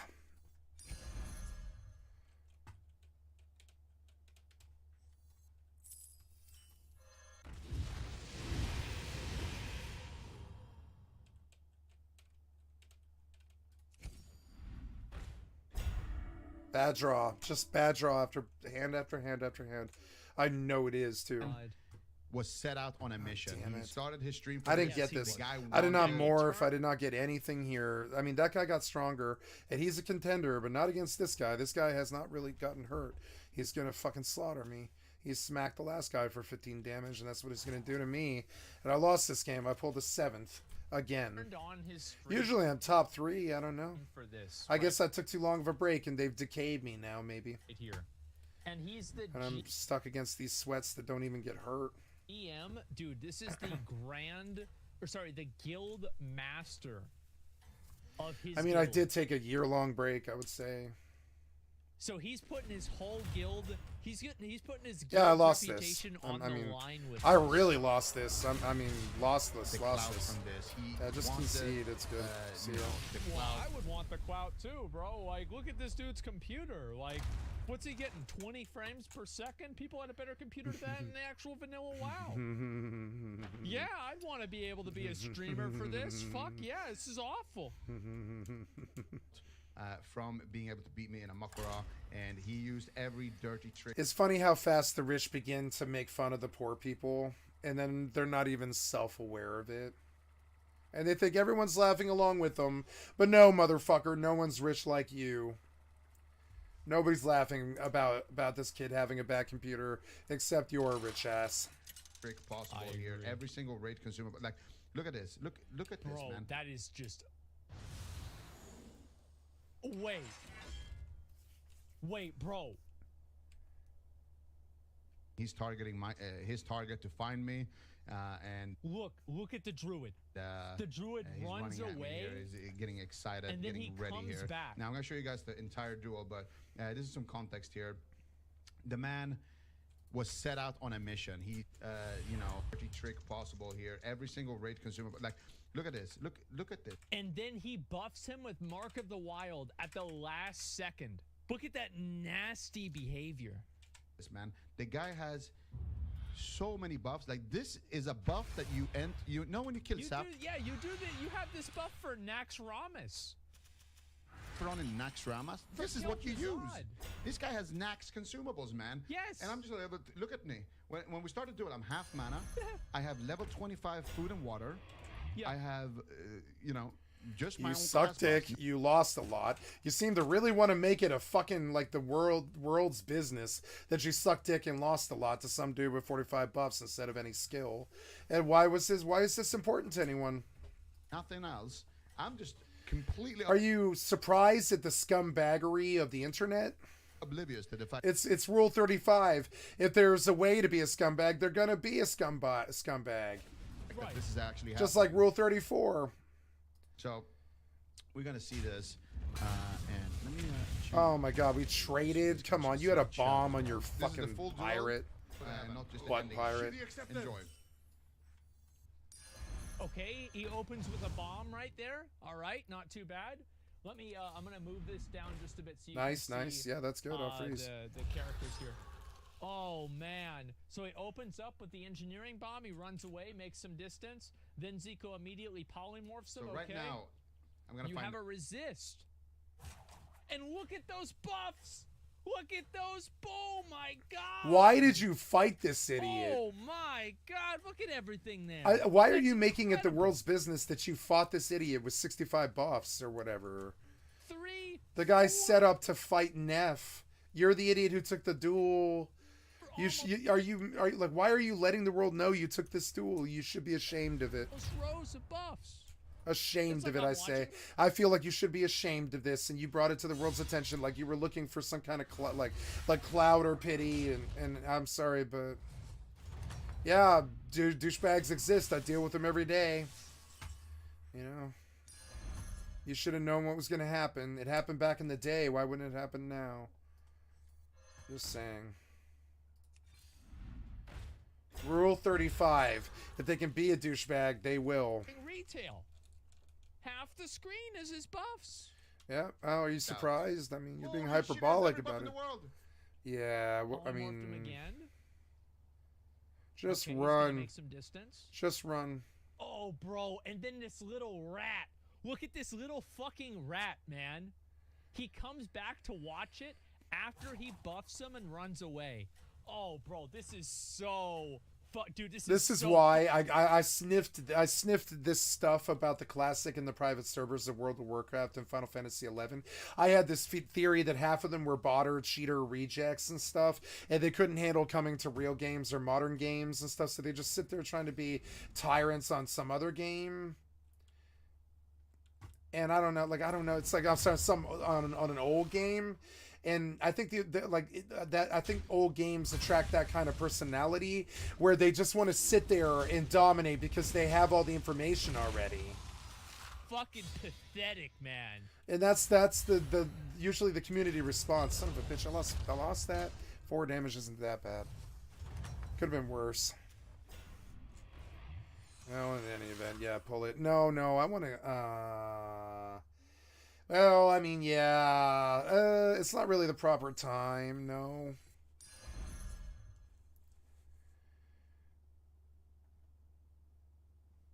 I mean, yeah. Yeah, go hunting, I guess. I'm not going to find it. Yeah, I mean, yeah. I don't know. I feel like I could do better, but not really. Yeah, I'm going to have what? I'm going to have 7, so that'll be 4 and 3, or 3 and 3 and 1. Yeah, that'll be okay. That'll be cool. I'm not doing so well on these draws. I usually have much, much better luck than this. Every time, man. My God. I'm just cursed today. I'll play some 1v1. 1v1 I'll do fine. Of course, right? And then Fire Blast right there. One of my favorite things to do lately on Hearthstone is to sit on the default Blizzard mage deck, the Ice Mage deck, because it's so powerful. It'll stop most net decks. It's actually a really funny secret. The Mage default will stop like half the decks out there, no problem. It's one of the reasons why it's the default, you know? So the players who are playing first, they don't lose that much. And yeah, the Mage default deck in every standard or whatever is actually not that bad. Fuck, he just kept fucking spawning more. Yeah, I mean, I don't know, man. Like, I should get out of this mode. I'm not doing well. I'm cursed tonight. I'm, like, cursed. Come on, man. Uh-oh. You can maybe Nova him? Oh, he did, but it was absorbed as well? Resist, resist, resist, resist. Why would he try to heal? I don't know. Yeah. Okay, there You we can go. see. How am I tying to air? So this guy has respect to an eye for an eye spec. So for an eye for an eye is a Retribution Paladin talent that allows them to deal reflect damage based off of spell damage that they take. Dude, this guy, there are people who plan to do speed run. They always do red paladins. I hate red paladins. For BWL for 20-minute speed runs, and they put less preparation into this guy doing a level 35 duel. Yeah. And what that means is that when I crit him, I take Reflex damage. yeah. And that plus judgment is literally killing me.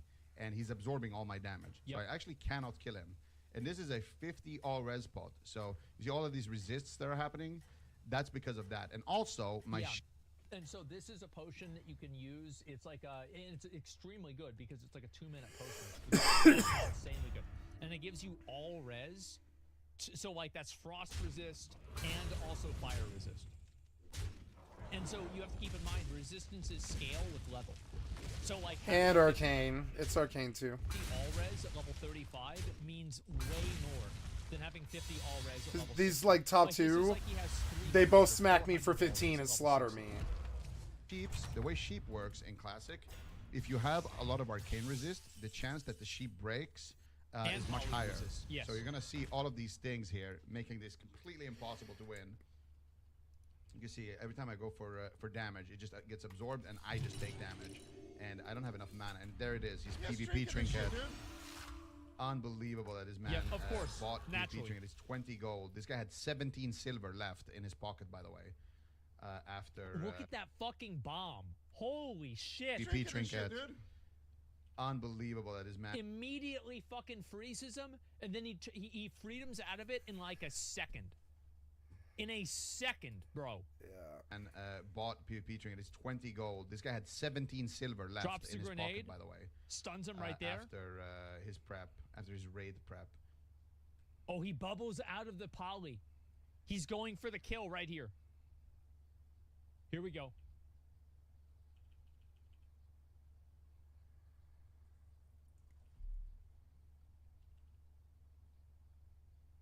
Okay. He moves in. Poly again. Freedom again. Zico's like, what the fuck do I do? Turn him around. Oh, ooh, he stunned him, and then he immediately fucking ice blocked it. Paul leaves, interrupts out. So the biggest problem is that I can never actually get a reset. Normally, Mage wins against Paladin because you just sheep him. But just look at that. My sheeps just instantly break because of his... Why aren't you mounting up? What level are you? You're level 30. Get on your fucking mount and leave. Just get on your mount and leave. You're out of combat. Get on your mount and leave. What's your problem? Isn't that right? Or no, 40 is mount. Is it 40 mount? No. 20 is mount. 20 is mount. Like, get on your mounts and leave. You threw this. You threw your life away. I don't have any sympathy for you. You also have freedom, and you could have just left. But you ran back into the fight. Why did you run back into this fight and get trolled by somebody with 40 raid buffs? My god, these guys just slaughtered me, man. Yeah. Nice.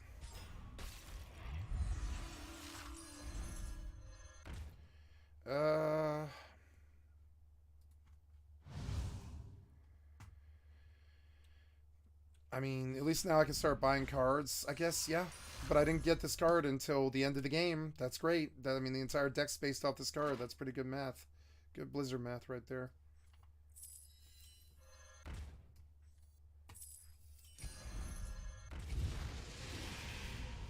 Son of a bitch. I mean, I'm pushing it. I might pull 5th or something. Consumables. Yeah. So I don't have I don't have reset potential, which is how you have to play as a mage. So all I can do is just run, wait for my sheep DR once again. Why is every sheep breaking? And try to reset again. And he's like nading me. Wait, he naded him? Wait, I didn't even see that. So all I can do is just run, wait for my sheep DR once again. Why is every sheep breaking? Oh, he and, did. There it try is. to, I just saw it. Reset again. And he's like nading me. And he's also got movement speed and Oh my god. boots. So he's running. Why are you running towards him? I guess he can't run under the bridge. He'll get aggro. But I mean, like, why are you running past this guy? You could have just dropped down and ran, mounted up and left this entire dumb situation and ran back to town. Why would you run past him like this? The druid's obviously helping him. The druid could even train mobs at this point. Like, I don't know, man. I'm seeing a lot of suspect bad behavior here. Like, quicker than so we can outrun you.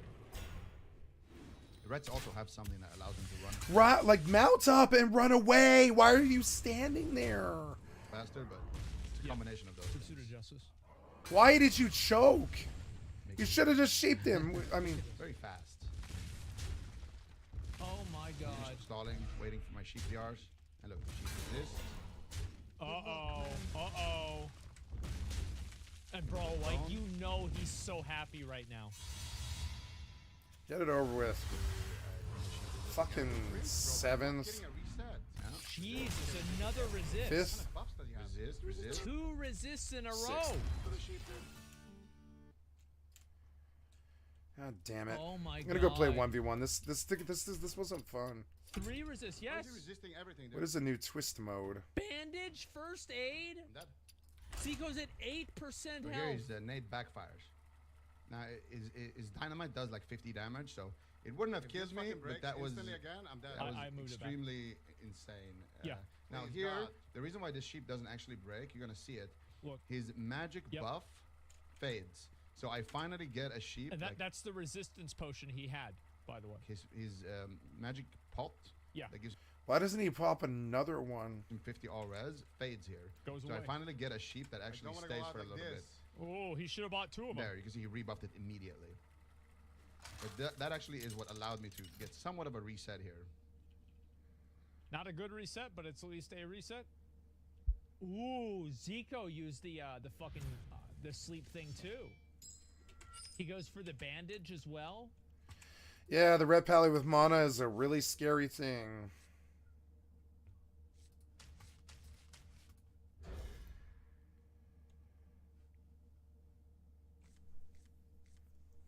Oh my god, you fucked me on the draw again. Polys him again? Bro, you know he's mad. Oh man, you know he's fucking furious. Bro, he rebuffed. He rebuffed. That's the potion right there. He applied a He's not second losing this. He's good at this. I mean, yeah.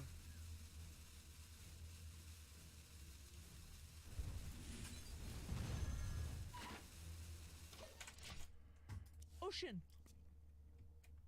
Look at that. Oh my god. This stupid shit. I don't know. Look at them all. It's entertaining, but it's dumb.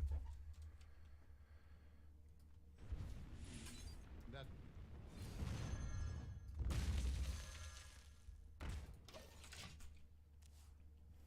He's got, oh bro, oh god. Run. Why are you standing on him?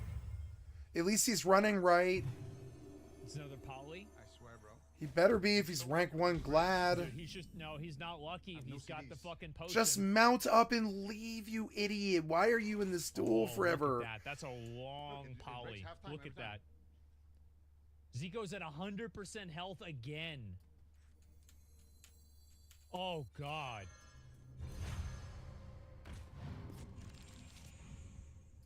I think at this point I try to get aggressive once again. I resisted something finally.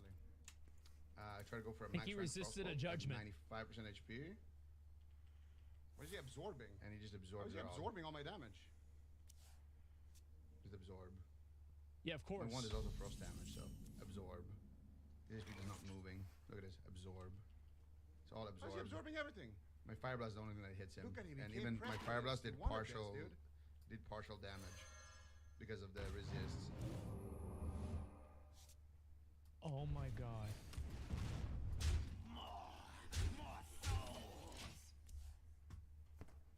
So he goes right there. So he slept him outside of the bounds of the duel. You see what he just did, right? Now he's Zico in- used the sleeping powder from the Dust Devils in Westfall on Firestar at the exact moment that he knew that he stepped out of bounds of the Makara. And then he put that bitch to sleep. He sent him to bed.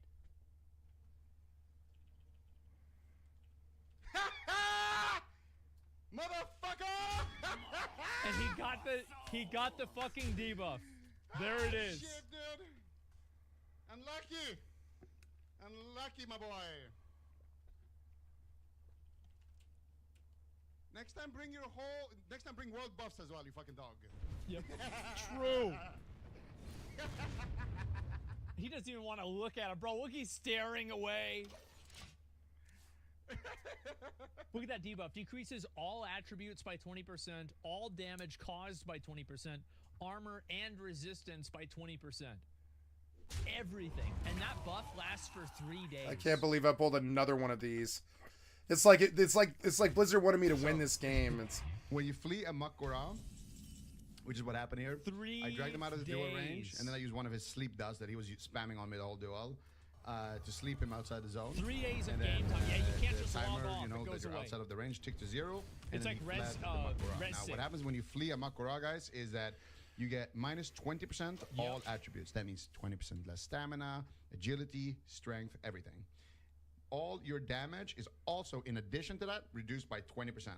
You have minus 20% armor and minus 20% all resist. And this thing lasts for 3 Tell me that was all your mono. / played.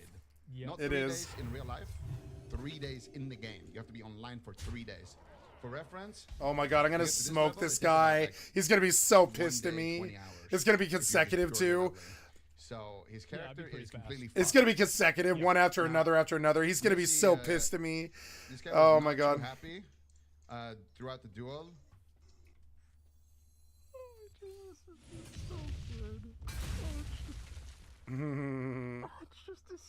It's so good, man. It's so fucking good. I know, I'll move the cam. I'll move it. You got it. You got it. You got it. You got it, guys. Now, I don't speak French. Dude, you see how happy he was there? Was not too happy Look at that. throughout the duel. He was so happy. He had Zico on the Fucking ropes, nerd. man. He had him on the fucking ropes. I don't speak French, but it sounds like he's not too happy about what's happening here.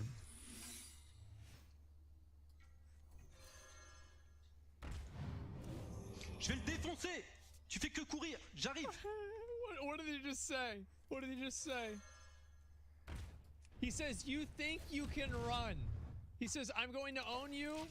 I'm going to destroy him. You just run. I'm coming. He's only run.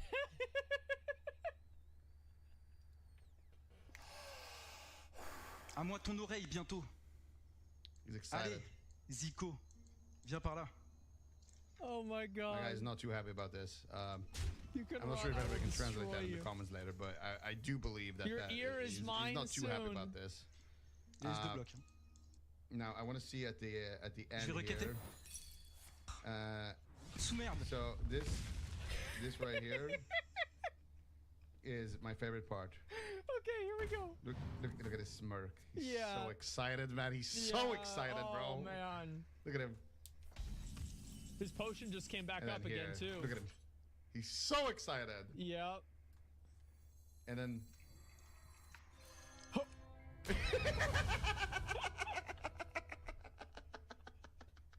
He's so now, mad. Oh la pute. now he says One health. Some colorful language here. 26 health. So we're gonna mute that for a second here. But he's not too happy about this. He's definitely not too happy about this. This bitch. He goes on to make a ticket here. What? Now, What? I believe the man is making a ticket. I win. I'm not sure to report me Oh my or god. if it's to try to appeal the debuff. Like I said, I don't speak Oh my French. I don't know. God. exactly It won't what he's matter. trying to ticket, but I just thought it was funny that this guy stream sniped me with 4 That's rows so of sad. buffs and ended up taking the L anyway, dude. So that's just instant karma if I've ever seen it. Told you, default mage deck will slaughter half the stuff out there. Send in an appeal. The most funniest thing I've ever seen in a while. This is amazing. Bro, shit. I'm honestly So, like, yeah. Poor I mage would is leave what they his call guild. it. Like over this, like if I was in his guild, I would leave. I would leave. I don't want to be part of this. I don't want to anymore. be Like, anywhere this is near just that like, bro, guy. like, this No. is played out. It was good. It was entertaining. Ooh, an entire series retrospective and analysis from Never Knows Best. Wow. How hackers ending this YouTuber's career? Internet anarchist, huh? What happens when a popular YouTuber finds himself entangled in a relentless and escalating war with a dangerous convicted hacker? And to make matters worse, what happens when that said hacker obtains all his personal information through YouTube's disgustingly broken system? Well, you have an individual whose not only career is at risk, but also their and their family's life. For the last month and a half, I have had a stalker.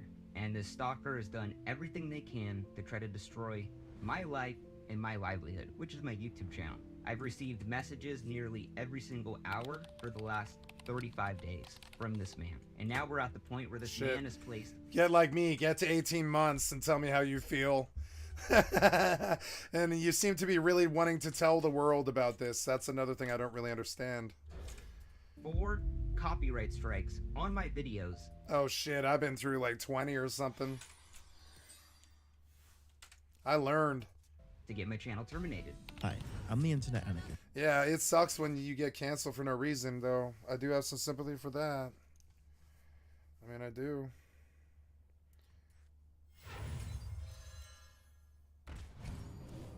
Nice.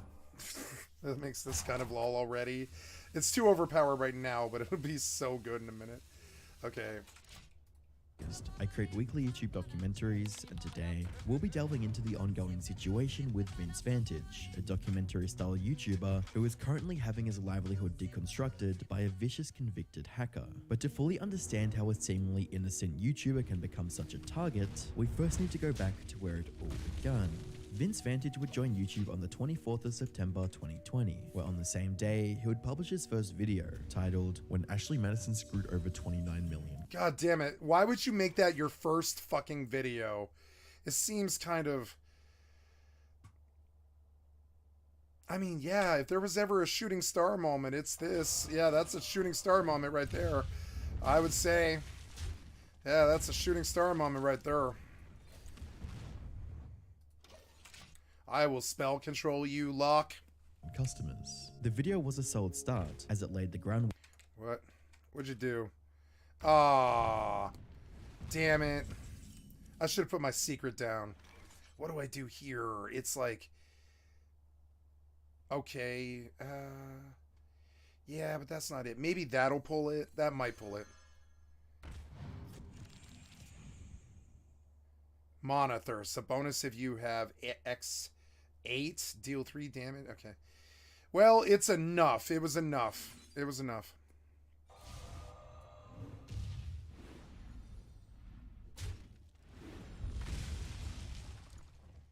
God damn it, that's annoying. Well, get it under control, mainly.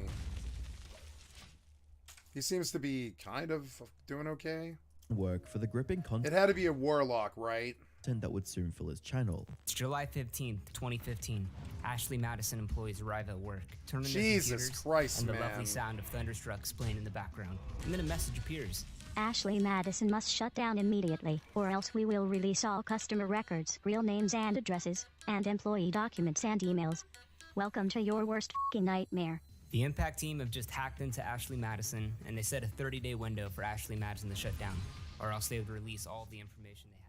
Vince would go on to post a variety of videos, covering topics ranging from Bill Cosby to Jeffrey Epstein to Minecraft. With each and every upload, Vince would not only improve his presentation, I did not get good draw at all. About to get chewed up. Over 3 years, God damn it. Vince skyrocketed to a formidable presence online, amassing an audience of 480,000 subscribers and nearly 37 million views. Entering July 2023, Vince was seemingly at the pinnacle of his journey, but little did he or anyone else know, a video he had published later that month would change his trajectory forever. On the 25th of July 2023, Vince would publish a video to his channel titled, "This nerdy teen is the FBI's most wanted hacker." A group of teenagers, he had stolen $100 million from Epic Games, Valve, Microsoft, hell, even the US military. And while the other teens were now locked up, Dylan had escaped to Poland.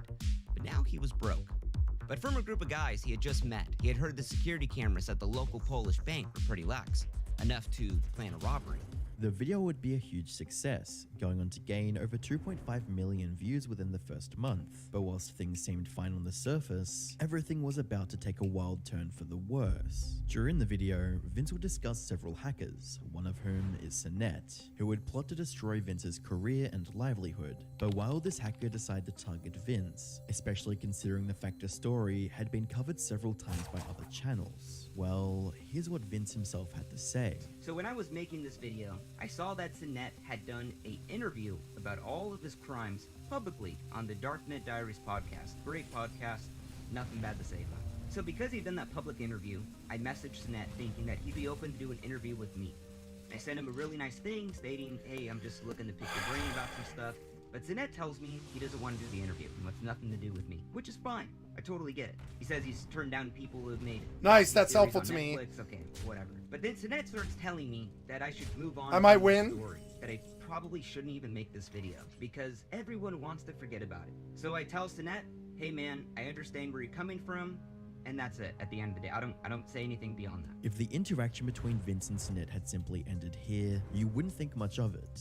But this is just the beginning of a long and exhausting saga. As Vince began work on the video, this is what yes. So Sinette never responds back to Yes. He's like, what? And I was like, yes. Well played. I've got him now. He's dead now. No, he's dead next turn. 2023. And the video's a 1 out of 10. It's doing really well. Not next turn, but I mean like the turn after that. Yeah, you don't have any damage anymore. Sorry, buddy. For maybe about 2 months, I started to receive all of these threats from Sinette on Twitter. And he says, yo, here it is. That video got Sorry. me feeling some way about you right now as a person. You proved all you care about is views. That's why you never got the time of default mage deck. It's a fun time.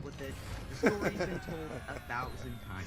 Receiving negative feedback on a video is common, but what would pissed happen that guy next off would so break the bad. I barrier bet he of was a like, normal "What?" Response and cross the line of harassment. So on July 28th, I'm in standard too. I'm in standard, like a standard where the big boys are, and I just killed 2 of them. Sophisticated stalking campaign. He's calling it a piece of scum, telling me I shouldn't be a YouTuber, and he's sending me tweets every single hour, all through the night, telling me, Vince, I believe that This was is nice. why I don't use Twitter. When I said I wanted to leave it all behind, to claim to understand that and still make a video as well. All because I told him in that original message I sent him that I understand why he's declining. I never said I understand and I'm not going to do the video, but that's what he thinks. So he continues on about a piece of shit, story chaser, leave me alone. With Sinette not receiving much of a reaction from Vince, you may think he would simply give up and go back to living his life as usual.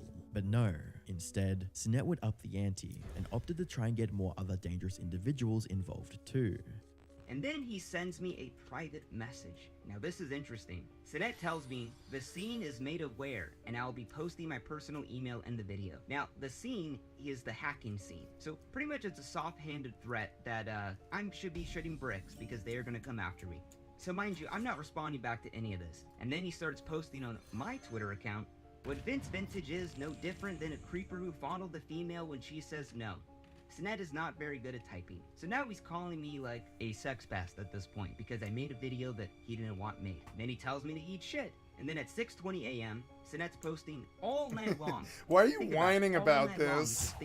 I'm sorry, but don't worry. Wait for my YouTube comment. Basically making an underhanded threat that something would happen through YouTube, but I don't know what it is. Now, at 6:32 a.m., he sends me a private message. The whole scene is laughing at you, basically talking about the hacking scene. And others. Like, I've had about 3 weeks worth of days on my stream where I was screaming about this guy attacking me and stuff, but I never ever would have made a video about it. That just gives that guy so much more fucking power that it's frankly a little scary. That gives the other guy so much more power. See, I can't do this yet. I can't do it. I can just try to string him along here and try to get him to do something here. Yeah. Their soft-handed threat that the hacking scene would destroy my life. And all of this, I just ignored. As the constant harassment. Yeah, I would have ignored too. Yeah.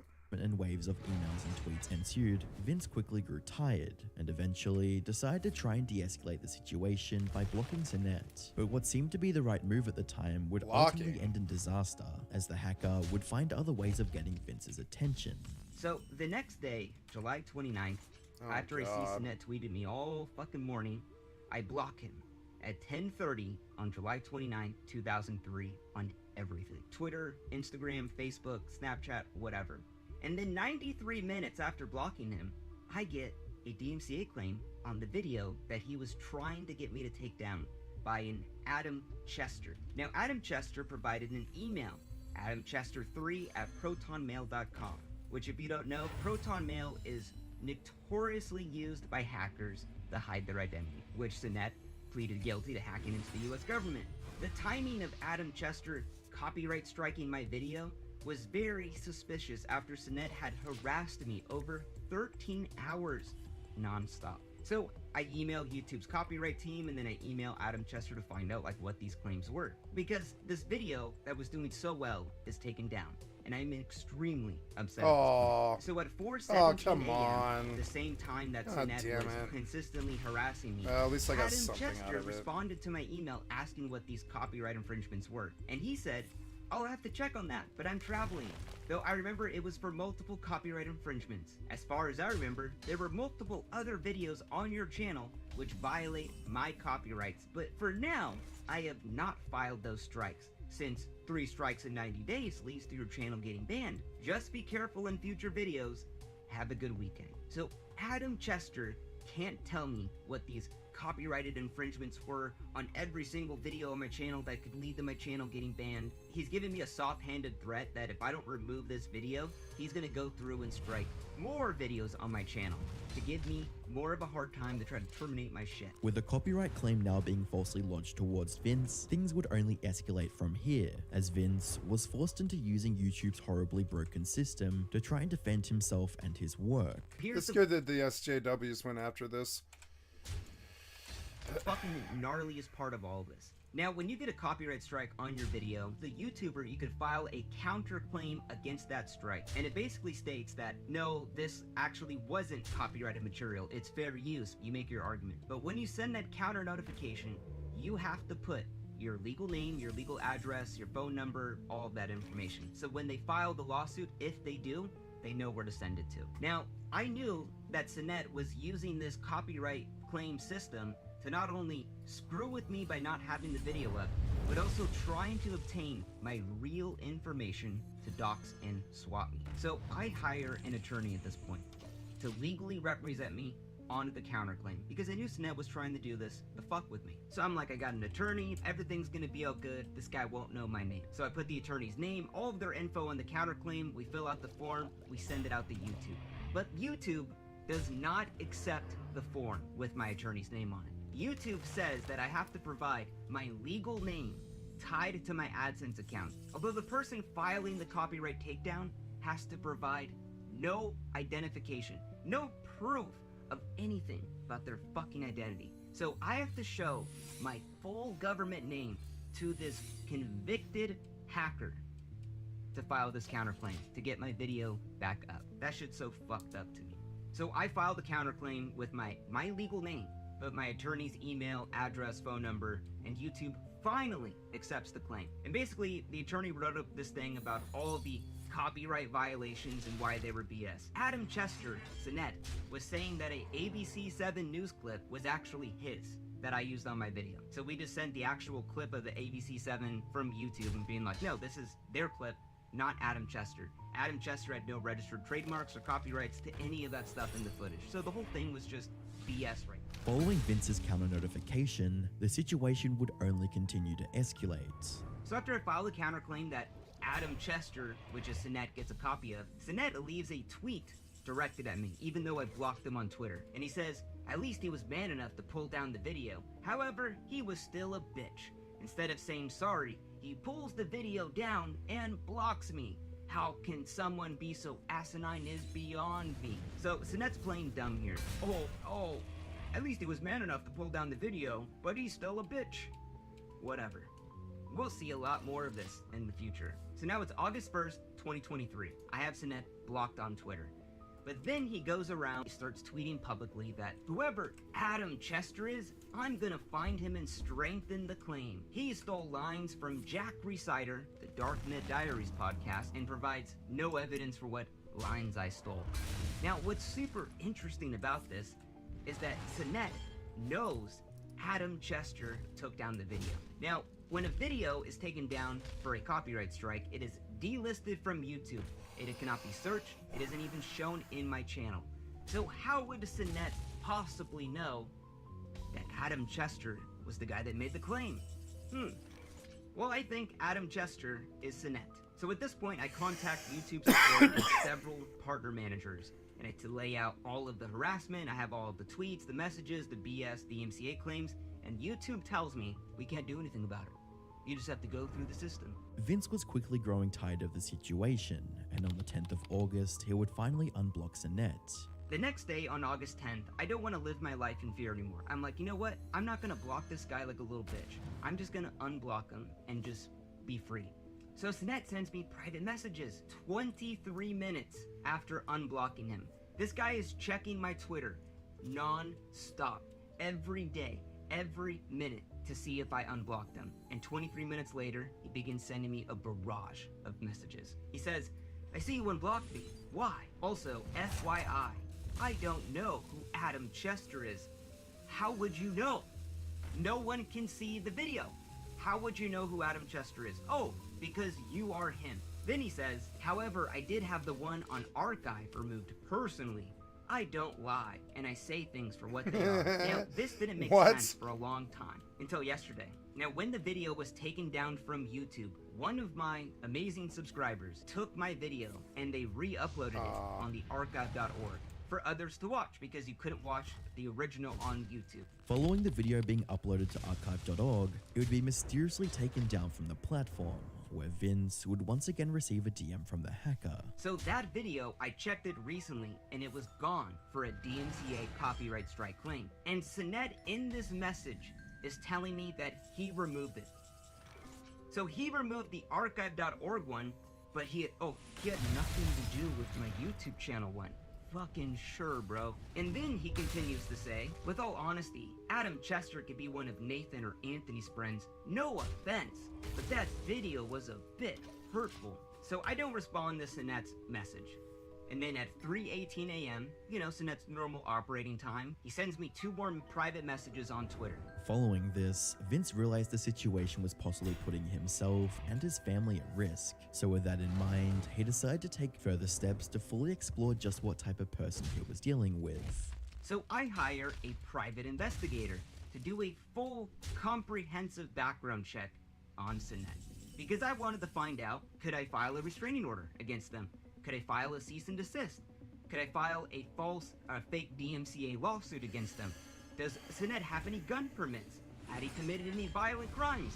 And where does he live? Because I don't know what this guy is capable of.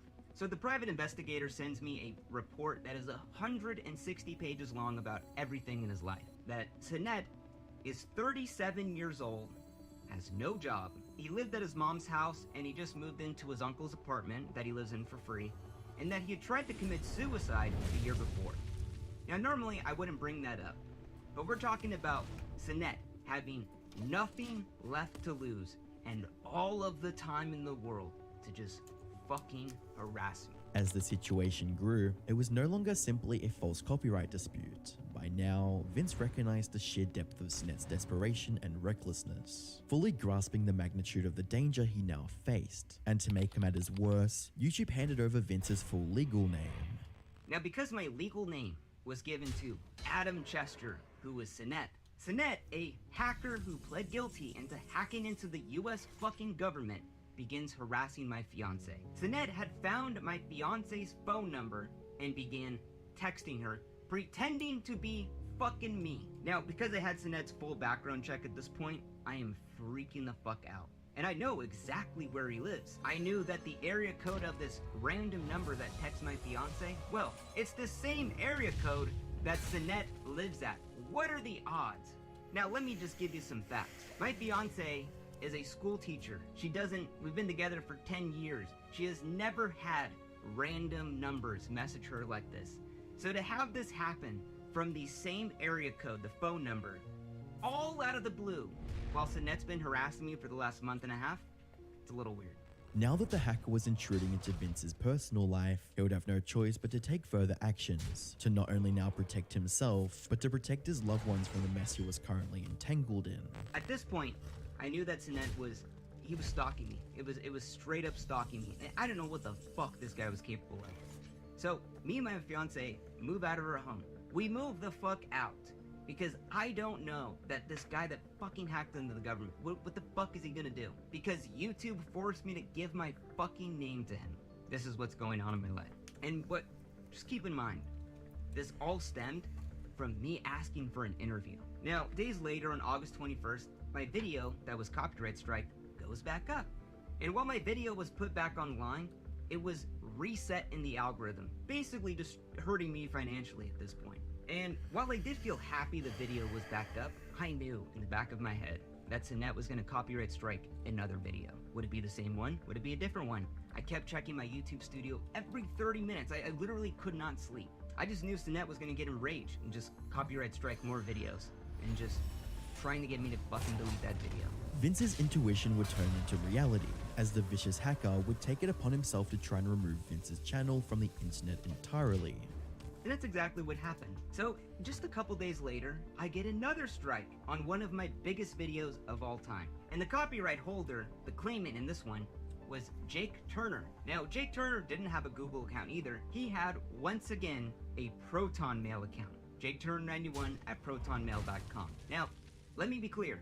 Proton Mail is super niche. No one uses it. So why would it be two people that both have copyright claims against all of my videos happen to also have the same super niche hacker email service?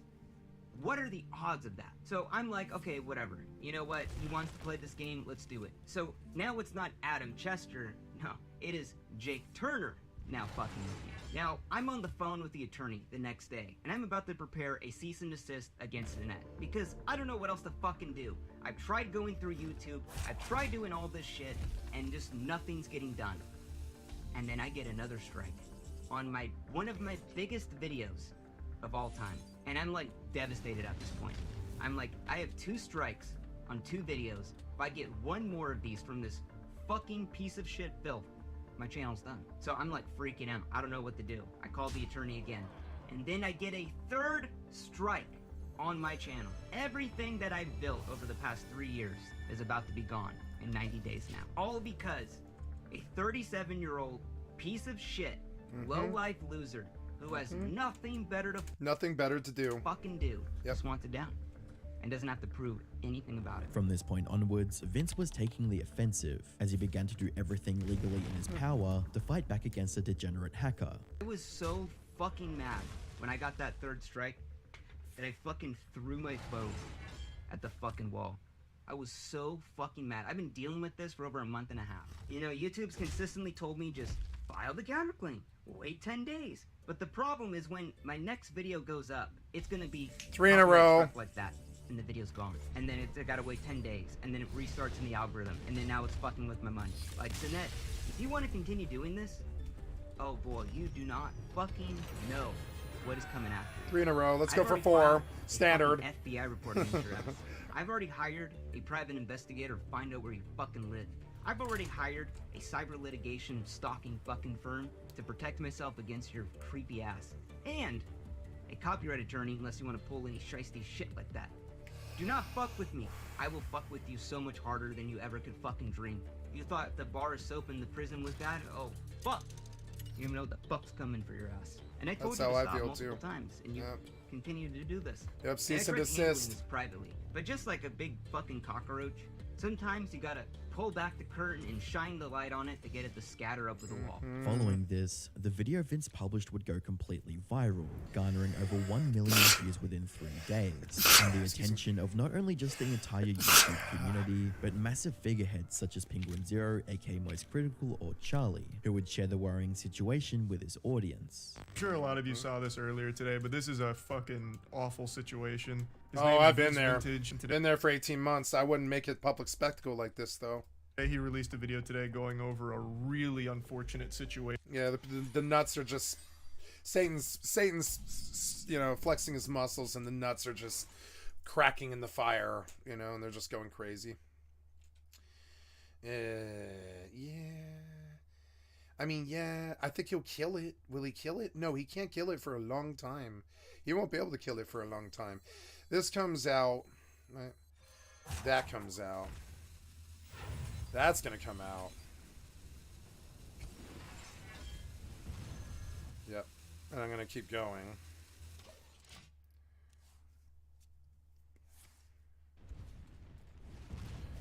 Okay, thanks.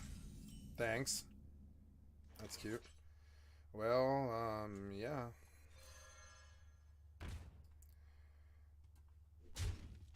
Oh, I'm about to get 3 armor next turn unless he kills it. Come on, kill it. You better kill it. You got something? You better do something. Sheep it? Maybe sheep it? Nope. Nope, that's not it. Alright, well, I've got lots of spells to throw out now, so I'm going to. 3 more armor. Nice. And, I don't know, I really don't want damage, but I want to hurt him. Yeah. Fun. Situation where someone's abusing some internal YouTube systems in order to stalk and ruin his career. Yep. So this was his plea to try and get some eyes on it because YouTube has been nobody ignoring it. cares. Nobody fucking cares. Nobody cares. Nobody cares you're being harassed. Nobody does anything. Nobody bans them. Nobody does anything. Know how they can continue to ignore it with all the overwhelming evidence Vince has here, but why does I'm he keep shooting sure himself? they won't be able to ignore it for much longer with all of the traction this got, especially with all the people sending it to like YouTube themselves. Like I send it to my YouTube guy to hopefully forward it up the chain, because it should only take a human being 2 minutes to realize that this whole situation is complete baloney and what's happening to Vince is legitimately illegal. With Charlie, alongside several other creators and viewers contacting YouTube, Vince would see the light at the end of the tunnel, when suddenly, YouTube would step forward and remove the false copyright strikes and claims, freeing Vince from what felt like an ever-escalating nightmare. Vince's personal safety is still in question, but on the bright side, Vince emerged as a beacon of resilience, captivating the YouTube community at large. This would result in Vince gaining over 60,000 subscribers within less than a week. If you enjoyed this video, please consider subscribing. Yes. This is hilarious. I keep running on this fool. How did one of the most well-respected podcasters with over 1 I'm gonna take him out because I billion can. views go from interviewing legends of the hip-hop world Here with my good friend Juice WRLD, we were just kicking it, and I was like, bro, to finding himself being humiliated by the entire internet in a cesspool of online drama and controversy. Are you actually acting like I have some kind of disrespect for your mom when I fucking disrespectful as fuck. I paid for the fucking First of funeral all- as soon first as of it all- happened, just because. They had a food fight. Yeah, you guys should kiss. You guys should kiss. You're so hot. You seem like you want to get in a gang fight, but instead you're throwing food at each other. You should kiss in the corner. Hi, I'm the Internet Anarchist. I create weekly YouTube documentaries, and today we'll be taking a deep dive into the controversial career of Adam22 and the events that not only destroyed his reputation, but also led up to him becoming one of the most clowned cucks on the internet. To understand the crisis plaguing the I hate Nojumbo that you used brand, that we'll first have word. to uncover what led Adam to YouTube in the first place. Shortly after moving from his hometown to New York, Adam would leave his life of credit card fraud mixed with online poker and become more interested in the online world of BMX forums. scamming comes way before gambling. Okay, talk about that. It was, I mean, I talked about it a few times before on other podcasts, but it was basically like, I just knew this kid who knew this kid. He got in touch with me, and he basically just showed me how to do credit card fraud. And so me and my friends had like a little group going, basically. Naturally, Adam would seek out a way to monetize. Jesus Christ. A group is a different thing. That's entirely a different thing. Yeah, I think I'm just gonna screw you for a lot of damage really fast here. I'm terribly sorry, but... Yeah, I mean, like, yeah. I got the same stalwart guy. It's actually very funny for me. It's actually very funny for me. I'm just gonna do a lot more damage to him again. 4 in a row. As his love for BMX, and he looked up to early hip-hop blogs for inspiration. By 2006, Adam would create his own BMX forum called The Come Come Up, on. where he began Yeah, regularly do it. posting articles. Nice, now I can kill it for really cheap. He keeps shooting himself. Why? At that time, and I got $1,500, and I'm like, he just paid like a couple months of my rent at this time, you know? And then like Within a year, the come up became one of the most visited BMX blogs on the entire internet. And from 2008 to 2010, Adam would launch his own clothing brand on some shit. He's like, what? Every time I do this, he's so mad. Expand his business. The move would prove to be one of Adam's best decisions, as Los Angeles would go on to house the largest BMX scene in the country, and it didn't take long for Adam to establish a BMX store. The store would eventually attract several notable people in the BMX community, and with Adam being the smart businessman that he is, he sensed another opportunity brewing, as Adam decided to interview several of the popular BMX riders that came to his store. Attacked me and tried to keep the mob alive. Building into that a was me. studio, That's me. As he would start an official podcast on YouTube called The Come Up. But this would only be the beginning, as it wouldn't be until 2015 that Adam decided to take advantage of the growing underground hip-hop scene by interviewing the up-and-coming SoundCloud rappers. Oh good, SoundCloud rappers. Right at the epicenter of a lot of the underground SoundCloud rap shit that was going on, like Playboy Cardi stopping by the bike shop, you know, Ski Mask, Slump God, all these guys were like kind of around and shit. And so then that's how I kind of started to get some of those interviews and stuff, even though myself, The viewership for the podcast would skyrocket, which would lead Adam to rebrand the channel as No Jumper, named after a famous Gucci Mane lyric. The No Jumper podcast would feature several legendary rappers like XXXTentacion and Juice WRLD. These interviews giving the channel a reputation for being a great place for exclusive information about your favorite underground hip-hop personalities. As No Jumper grew popular in the hip-hop world, Adam got even more opportunities to garner influence, not just with the artists, but the labels as well. He went on tour with Lil Pump and received a record label contract with Atlantic Records. By this point, Adam was doing very well for himself. He managed to break from the obscurity of the BMX scene and become a recognizable name in the hip-hop community. But unfortunately for Adam, his newfound notoriety would become a double-edged sword. But you know what else is a double-edged sword? The internet. Surfshark VPN. Surfshark VPN ensures your online Sooner or later, I'm gonna get him. Now I've got the card to shut him out and slaughter him. Safeguarding your personal details from large corporations and online threats. As a YouTuber, I frequently work in cafes and value my content's privacy. Using a VPN, I protect all my work on public Wi-Fi. Why would you do that? That's region-locked very odd. content. A VPN shields your online actions by encrypting your data. This is especially vital on public Wi-Fi that's often targeted by hackers. Concealing your IP ensures your online discretion, detaching your activities from your personal identity. Surfshark's Clean Web tool keeps you safe from ads, unwanted trackers, and threats. Plus, Surfshark never records or stores your online endeavors, maintaining a no-log policy. One of my favorite TV shows of all time is Breaking Bad, which thanks to Surfshark VPN, I can stream through UK servers. Best of all, Surfshark offers a 30-day money-back guarantee, so there's absolutely no risk to try it out for yourself. Use code Anarchist when signing up using the link in my description to receive an additional 3 months completely free. Now back to seeing where everything falls apart for Adam. Oh, I got him now. It's over. Allegations would begin to surface. On the 23rd of March 2018, the seeds of Adam's downfall would be sown when Just try and allegations that scare he him. awarded one of his He's gonna put out secrets. He'll put out secrets here. The allegations like here, were made you better put public out in a now secrets or deleted armor or Twitter something. post, Adam shared his own side of the story, quoting, "A girl I dated for a few months 10 years ago is coming out saying that I raped and assaulted her. These claims are new. She has no evidence. I have plenty of emails from her that make it clear how absurd these claims are. I've done plenty of stupid shit in my life, but I've never raped or hit a woman.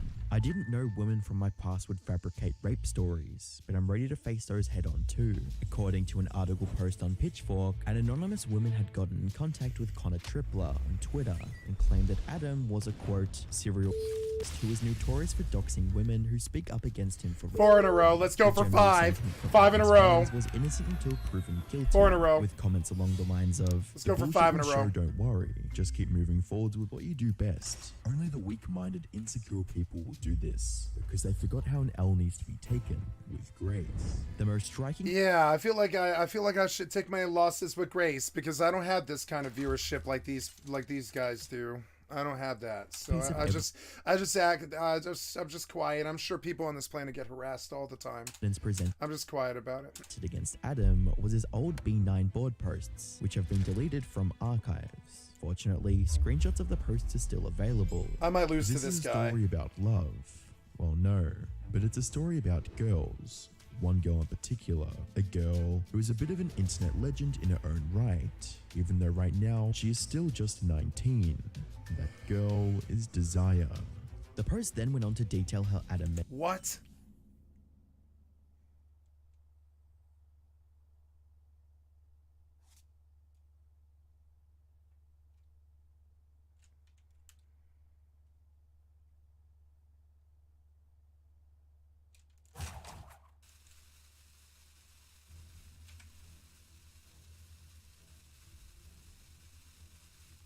Met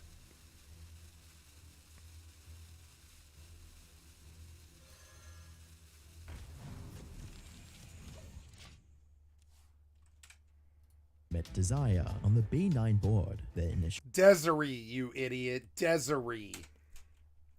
It's a difference. chemistry. Yeah, she's cute. And Yeah, a yeah. very I steamy like her. She's cute. Yep, she's my type.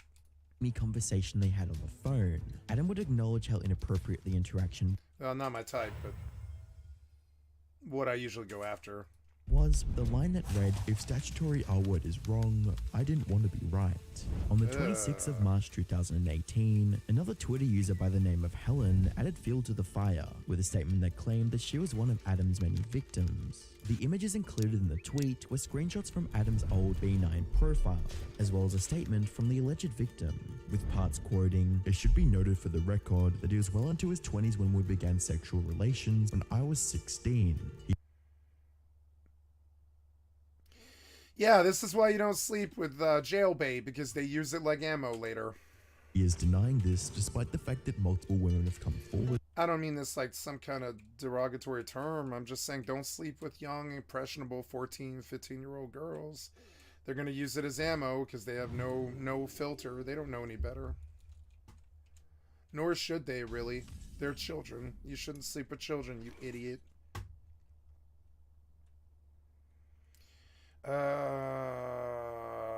Yeah, I really could have used that earlier, but that's okay. I've got it now. It's gonna backfire on him if he keeps trying to throw big mobs at me. So we'll just see if we can use that. It might be a lot of damage, really. See what we can do. With similar This guy might beat me. He's actually good. God damn it. allegations over the past decade. The abuse I endured from Adam 22 stole years from my life, plunged me into a deep depression, and affected every relationship I've had to this day.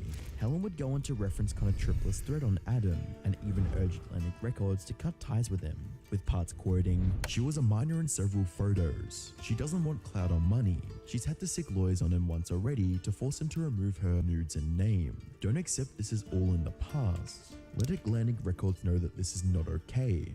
And by the 30th of June 2000, Yeah, it's one thing to be like kind of a young impressionable girl and just be jailbaity and kind of dumb about it. It's another thing to like go assassinate the guy's career because you slept with him, though. You know that you slept with him, or it never would have happened. in 18, various news You slept with him and then you used it like ammo to destroy his career. I'm gonna see it from both sides here. It sucks what happened. It sucks what he did, and he shouldn't have been fucking around like that. But on the other side of it, you're trying to use this thing. You seduced him and then used it as ammo to destroy his career. I mean, that's the sort of thing that will send you to hell, for instance. websites had picked up the story, and But maybe he's just a pederast. I don't know. But also, I feel like you know, I think this happens more than we care to admit. It's unfortunate. He won't cast any mobs because he's scared of the damage, and it's so annoying. He's not dumb. And it's like, yeah, I don't know, just...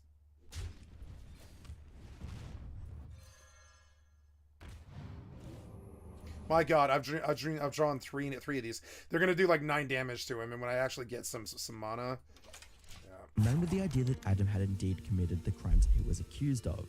And an Atlantic Records spokesperson commented on the situation, stating, "We take any allegations of this nature very seriously, and we are looking into them. Naturally, many of Adam's core fan base..." This is one of those things about being in the music scene. You gotta watch the groupies. You gotta really like card them. Young women, wonderful young women who just haven't been in the world that long. They don't know how to conduct themselves that well. They're young. That's as sexist as I care to be, you know. They're making their way in the world. They don't know how to conduct themselves that well. They're children.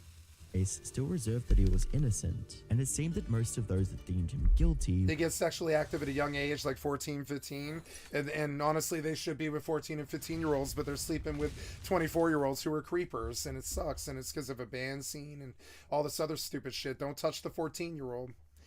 One time, I came to a mountain party, and there was like, I don't know, 60 people or something like that, and on a chalk bar by the front door was a big fucking message that wasn't allowed to be erased and stuff, and it said, "Don't sleep with Zoe, she is 14." I like Zoe. She was a friend of mine, but I never would have slept with her, I'll tell you that. You know, she had a problem with that. They all knew it. There was a disaster going on in their crew because of it oh god, it was in Bailey, Colorado. And that girl Zoe, she was like 14 and she slept with like a 19-year-old and fucked him in the ass over it. I'm not saying girls are want to do this or that they're bad or men or women are bad things. I'm just saying it's what the reality was. She was so horny at the age of 14, she was just sleeping with anything that walked, you know. And it caused a lot of problems. It tore their entire, like it was tearing their parents apart, you know. I've seen the ravages of jailbait gone unchecked, you know.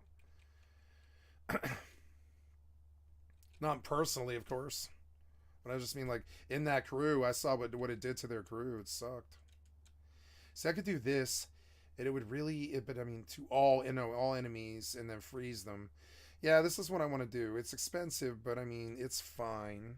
It's gonna give me the advantage. Yep. Wow, this guy did not even hurt me. I mean, I don't know. It's turn 6. I don't know. This is standard. I have so much damage coming. He's already dead. Like, in the next 2 turns, he's... I mean, what is that, 5 or 6 in a row? 5 in a row? Yeah, man, it's done for you. It's over. Sorry, it's over this turn, buddy. I'm terribly sorry.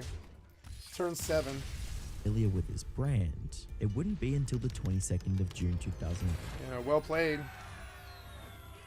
5 wins, I guess. Yeah, 5 wins in a row. Oh. Good, good. Keep going. Give me stupid shit. Yeah, let's go.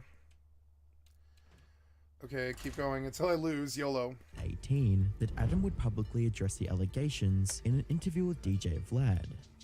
Yeah, I mean, it's just because it's such a gray area because... No, it's statutory rape. It's not a gray area. Don't be sleeping with anybody who's under 18. It's disgusting. You shouldn't be hanging around with girls that age anyways. There's nothing that's going to happen. Fuck are you doing? Go to a fucking bar where they card them. Instead, you're at some after party with some 14-year-old or whatever the fuck. You're disgusting. That could prove what actually happened in some bedroom like 12 years ago, 11 years ago. Yeah. Like, there's nothing that could happen that could really, like, swing, that could prove... There's no statute on... No. There's no statute on rape anymore. Even stat rape, I don't think. Not really. It's like 27 years or something crazy. It's I mean, it's like not really there. You shouldn't be talking about it. You're dumb. Just make it worse. Your mother probably smacked you when you got off that interview. She was like, "You sound like a rapist, and you're gonna go down like one." She probably smacked him. I guarantee it. See, I need this maybe, but I haven't cast it yet. This guy will give me a run for the money. I mean, like, this is all I really need to win, really. It's kind of crazy. I'm going to take it. Definitively that one thing happened or another. I might lose. But, I mean, at the same time, like, I had all these records of, like, the conversations that we had and everything. And, you know, it's like you'd think, like, there's one email that just stands out to me in particular that she sent me in which when I wrote the blog post, she wrote me a big-ass email, like, sort of correcting everything that she saw as wrong about the blog post. Mm-hmm. And keep in mind, this is a girl who said that I abused her and raped her and all this shit. You read the list of things that she was... And she's, like, editing the blog post.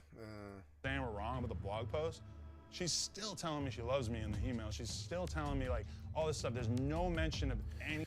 Produce that and show it. One of the things I hate about this is it feels like a lot of humans kind of get by just lying on camera. And my problem is it's like, you know, I will pull the fucking evidence. Whatever it is, I'll pull the evidence right on camera. You know what I'm saying? And I'll be like, yeah, blah, blah, blah on my camera. Here's the proof of what I'm saying. You know? Gotta find my thumb drive. I don't know where that is. It's got my pictures on it.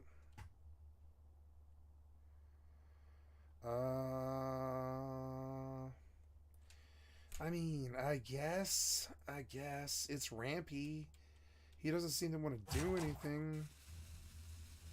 Like, I don't know. I don't seem like I really need to do anything. Try to get his armor down a little bit, I guess. Anything, like, I'm just... By now, the attitude of the No Jumper fans towards the allegations were now shifting away from skepticism and towards considering them as the truth. With one of the comments quoting, "If you're familiar with this dude Adam, these allegations are well within the range of possibility," and another stating, "He started talking to her at 16 when he was well into young adulthood." The fuck are you doing with a 16-year-old fucking girl?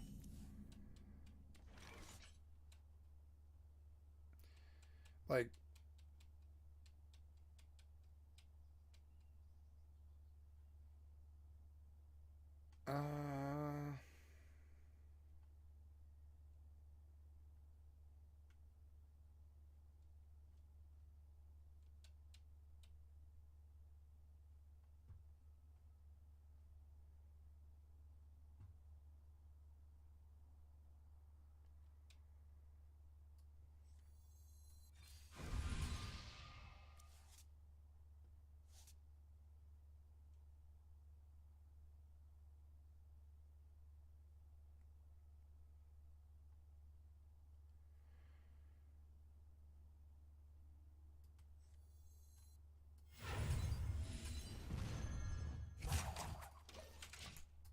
He says he didn't meet her until she was 17 or 18 when he flew out to meet her.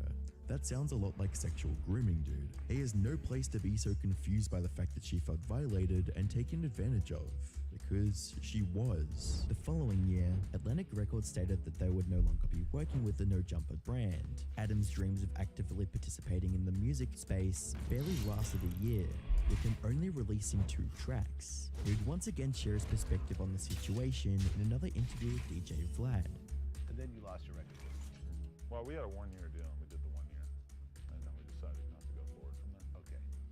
Was it because of all the allegations that started resurfacing? So first off, we had a 1-year deal, and we did the 1 year, and then we sort of hit the end of the 1 year. And then we had a conversation, and they basically explained, like, you know, we're like a big fucking corporate company, and we have a lot of bullshit that we got to deal with, people we got to answer to, and they're like, you know, you ended up being a bit more controversial than we maybe had planned on, and it's kind of stopped us from getting a lot of stuff done. But the Things weren't all doom and gloom for Adam. Even though he had just lost the deal with Atlantic Records, Adam still had the No Jumper brand, which was rapidly growing. From 2020 to 2022, Adam decided to vary the content available on the channel and create several new shows like Disconnected and At the End of the Day podcast under his brand. Adam assembled colorful casts of weekly hosts like AD, Lush, Housephone, T-Rail, and Sharp to run the new weekly shows, all of whom were familiar faces that fans enjoyed watching, which resulted in the new podcasts making up for the bulk of the new content and views on No Jumper. Along with the new hosts came with a new wave of different guests. These guests weren't the typical underground artists that were initially featured on the podcast, but the fans, they decided to watch anyway. But unfortunately for Adam 22, No Jumper's growth would reach its downfall. Fast forward to 2023, the topics discussed on No Jumper shifted from telling stories of upcoming rappers to promoting gang violence, political debates, and several beefs between the hosts. Hey, no. Watch out, we ain't doing anything. Violent outbursts, conflict, and controversy became the driving force behind the No Jumper brand, and it would only get worse as time went on. Up until now, Adam wasn't directly involved in any of these disagreements on set, but he actively promoted them from the sidelines. This sucks. But I didn't would all get change this. On the 18th of January. Oh well, I did 5 in a During an row. interview That's with okay. Instagram personality Gracie Jane, Adam outed his close friend and co-host Housephone for sleeping with a trans person.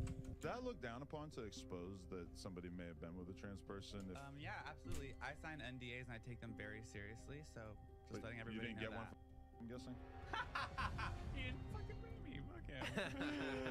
The fuck? So just air them out. But I feel like in general, that's You kind of a pay for thing. discretion in this world, okay? It's not about him. I have a feeling that this will soon be about him. I'm going to be hearing a lot about this. And people, this was sludge Tell him limits. to fucking take it up with me. I don't give a fuck. I would like to say the same, but it seems like I'm worried about calling me a bad friend. I'm just not admitting this. I'm putting it out. They're going to be mad at me, but He's gonna be. Well, how about this? If you're mad at him, I think I'm mad at you because you're being a bad friend to me by acting weird and shady, acting like you didn't do some shit that you did do, and you know you did. I've been friends with him for like and I just don't want to be like out Viewers there. didn't take kindly to the fact that Adam was exposing very intimate parts of his friend's life, and they openly shared their dissatisfaction in the comment section, with a comment quoting, "Adam's not a bad friend. He's not a friend at all. He doesn't respect any of his employees. He's just scared of half of them," as well as, "The fact that this interview is still up speaks volumes." Prior to the interview being uploaded, Housefriend requested that Adam would remove all mentions that breached his privacy, but either due to an error with the editor or due to Adam's negligence, this request wasn't honored. Within hours of the upload, Housefriend began facing harassment from both his fans and inner circle, forcing him to air out his frustrations on an episode of Disconnected. Was like being apologetic and being like, yo, I watched it twice and I thought I got everything, blah, blah. And like, it was somebody I considered like the homie too. So I'm just like, yo, I'm just feeling like Op City. Like, damn, I'm like, mistake or like, I mean, I'm just like, bro, On the 1st of February 2023, tension would reach its boiling point during one of their weekly shows after Housefriend finally confronted Adam. Shit. He's been going through the health shit. You talking about the person that fucking raised me, that birthed me, my best friend that died? Oh, just he's been going through the mom shit. But are you actually acting like I have some kind of disrespect for your mom when You're I fucking disrespectful as fuck. I paid for the fucking First of all, funeral as soon as it happened just because. The pair would later apologize to one another, but the damage was already done, Adam having shown that he wasn't going to take accountability for his actions, and the blatant fact that he valued views over his employees, something that would come to plague his future actions. Following these revelations, Housefriend, as well as the other members of the Disconnected podcast, decided to cut ties with Adam, leaving the No Jumper brand to form their own media company. Okay, so I'll get this out of the way first, is that still, to this day, I got nothing but love for Blasey. Blasey has announced that he's stepping away from No Jumper, specifically Disconnected, you know. But, you know, he was brought on to No Jumper through House Phone, and House Phone, I mean, we don't really know exactly where he's at still. We haven't necessarily had like a full conversation with him. The last time that we communicated with him, Josh talked to him on Wednesday, and he seemed pretty enthusiastic about still doing the show. So I don't know if that changed between Wednesday and Thursday, or if he just wasn't having a good day, or what. But you know, the Blasey thing, I assume, just kind of comes from that. So In the weeks that followed, Adam would have another falling out with the other hosts, AD, over replacing him on the show. After that, because I was, this is the crazy. What thing happened about after it that is the today- niggas is sitting here saying this shit about me, saying shit about me in the Discord. That's the only thing that But that's what happened. I'm saying is whose fault was that? It's fucking Lush's fault. Like, I'm not this blaming was my nobody. plan for today. As well as firing Lush live on stream. Lush, you lied to me. What? You lied to me, Lush. What? What I just tried to talk to you about in the hall? Nah, Yeah.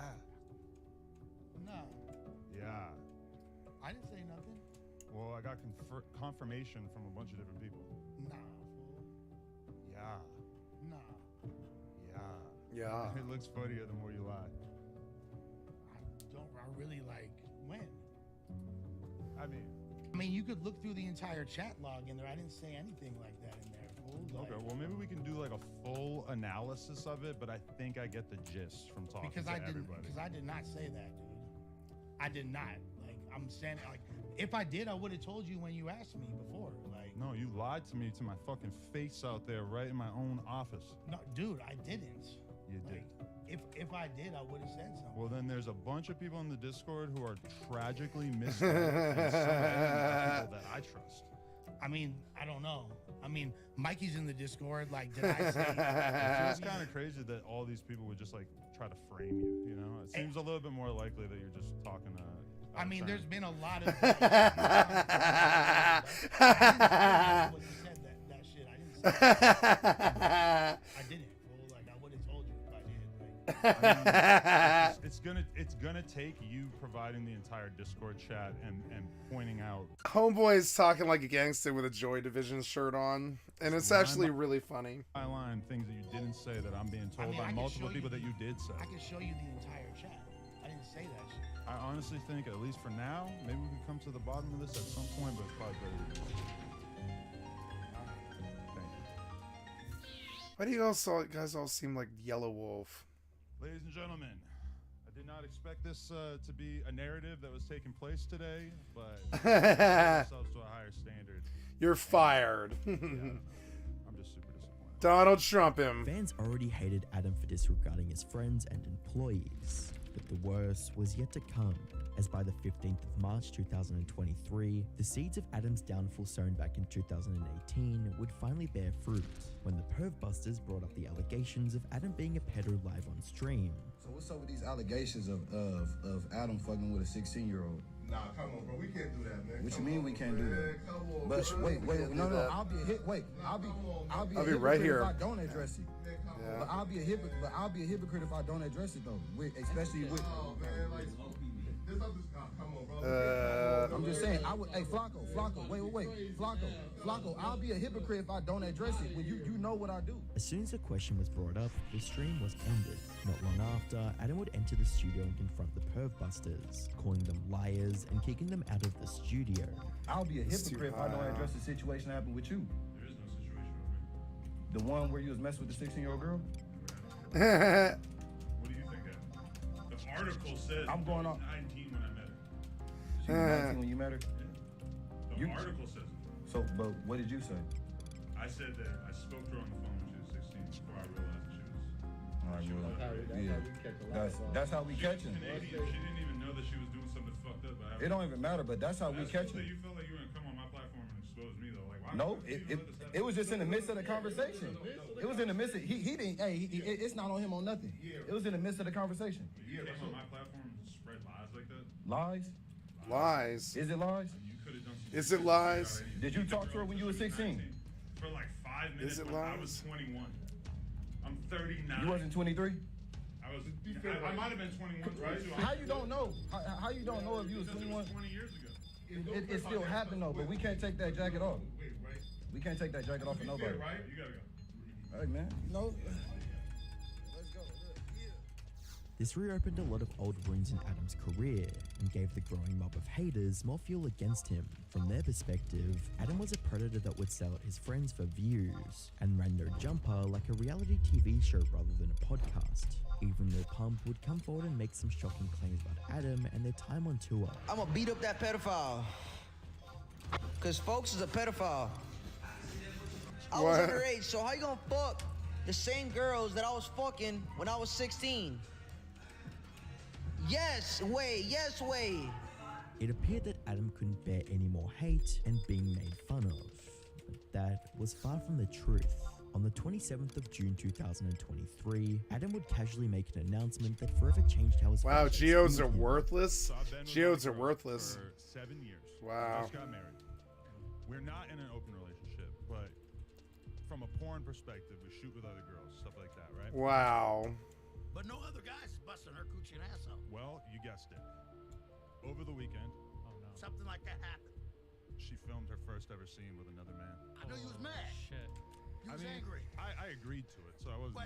I say angry might not be the word. But you was kind of like disappointed a little bit. Like, you vibe like her, that show. Who lives Considering like the fact that this? Adam and Lena got married just a few days prior, fans were more than baffled by the news. A few Thank hours God I after don't Lena live made like the this. announcement, Lena uploaded her own to Twitter, which only further shocked everyone watching. Hey guys, guess who I'm shooting with today? It's finally happening. Adam had only ever made OnlyFans content with Lena and other female performers for the past 7 years. Yes. Adam was the type of person that I knew profit it off was the gonna be drama in other dirty. people's lives What and the never allowed fuck? the same to be done to him. So God what led damn it. Adam to go through with this new development? Was it an elaborate joke set up for attention and views? And what did this mean for their relationship and brand going forwards? Initially, only a handful of people were aware of Lena's new production, but Adam wanted to change Where do I that go by promoting now? it on It's every like- subsequent No Jumper stream. Yo, Adam, you let it. Yo. Isn't it crazy that you guessed it on here? Like, before I had even really hinted at it. You really You did that? guessed it. You watched it? I didn't watch it. I'll probably see some chunks of it. So you just like was in another room listening to her moan and groan and shit? No, she was at a hotel being filmed by a professional. And down by a professional, to be totally honest. And you wasn't there? And you weren't I was there. playing some high stakes online poker tournaments. Sneaker high was even stake braced to online show poker this Western tournaments. film and what this meant for Adam's personal. No, I've got a gambling addiction. I was at home gambling while my wife What, being a was cuck? fucking some dude. Yeah. Yeah, because you get it hard. That's never gonna.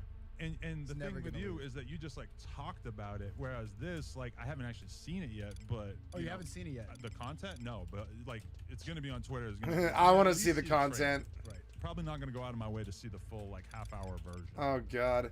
Adam Why, even went dude? out of You're his you're own way fucking to market 40, but you seem like you've got a life that a 17-year-old would live. It is weird. You should have given up on that life after a bit. I knew by the time I was like 34 that my lifestyle wasn't gonna cut it anymore, and I would say I had my midlife crisis at the age of 34 when I knew that I couldn't live like a buster like this anymore. the anniversary of the event on his birthday. It's officially been a week since I let my wife get caught with another guy.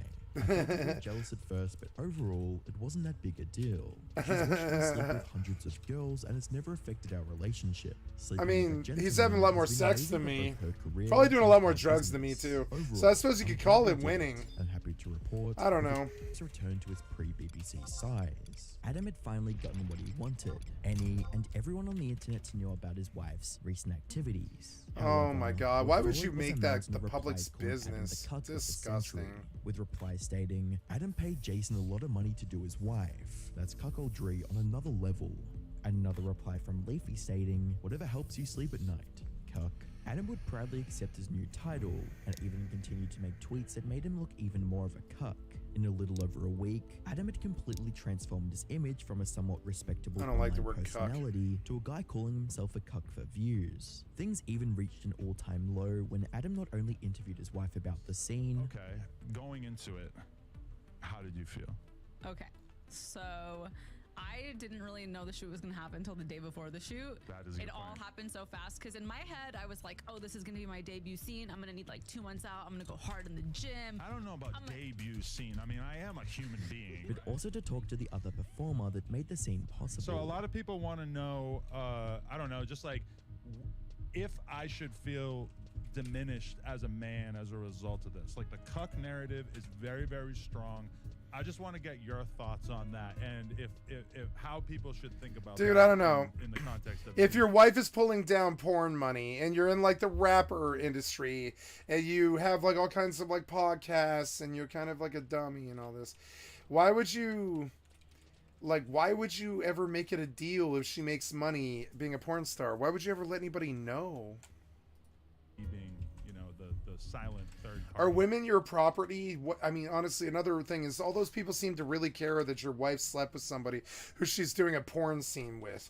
I don't fucking now. I wouldn't want my wife like in porn. I don't think, but I mean, I don't know. I don't understand how that's really that bad either. And all this. I'm kind of on his point of view about it. Like honestly, if she wants to fuck some dude for her porn career, thank God some porn star actress has a man who loves her. You know, you can see the whole scene's kind of sexist, and so they just want to use the word cuck because they're all kind of Bible thumping, like right winger, weird people who use the word cuck all the time. I don't know, like if you look at it in the business aspect, then basically it was just a job, you know. She's high up in her ranks, I'm high up in my ranks. Us two together. I did not hear the word cuck my entire life till I was like 29 or something like that, and I didn't hear it again until I was like 35, and then it was suddenly like everyday language, and it was so weird. Obviously, make the most amounts of money, so it's not so much being a cook. If you comfortable with it, y'all communicated it prior. Obviously, she said y'all did. Yeah, that's what he's saying too. He's like, what do you care if she's a porn artist? I don't care. Frankly, porn pays well. It pays better than rap. So it's not really a cook situation. It's more of like No, like she's a porn star. She's a porn star. That's her job. Like honestly, porn stars deserve love too. The criticism by framing it as a boost to his career. Like basically the I have a silly story about this. Actually, I don't want to tell it. hate is like it just feels like whatever. Like I don't fucking care. Like it doesn't really. If anything, I wonder if it's ever gonna. I mean, I told this story to everybody who cared to listen. One time I was in love with Riley Reid, and I was like, I don't care what your job is. I think you need somebody who will love you.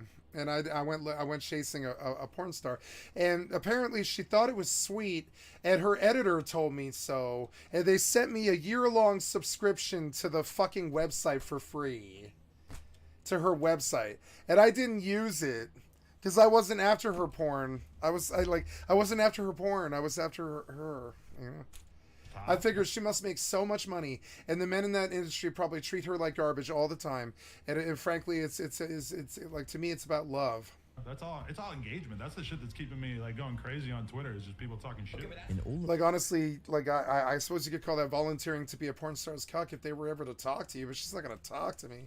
It was like kind of funny. I worried, and I expressed it one time. I sent an email, and I was like, I worry that the men probably don't treat you too well, and I'm asking if you might need somebody who will. Yeah.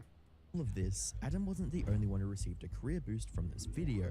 Going on No Jumper was the first time Jason was interviewed, but due to the interactions with Lena on camera, it certainly wouldn't be the last. On the 15th of July 2023, Jason would receive a second interview on the fan bus. They seem like the kind of people who will just whip out like 15 lines of cocaine for the groupies or whatever, and then begin to have like a big orgy.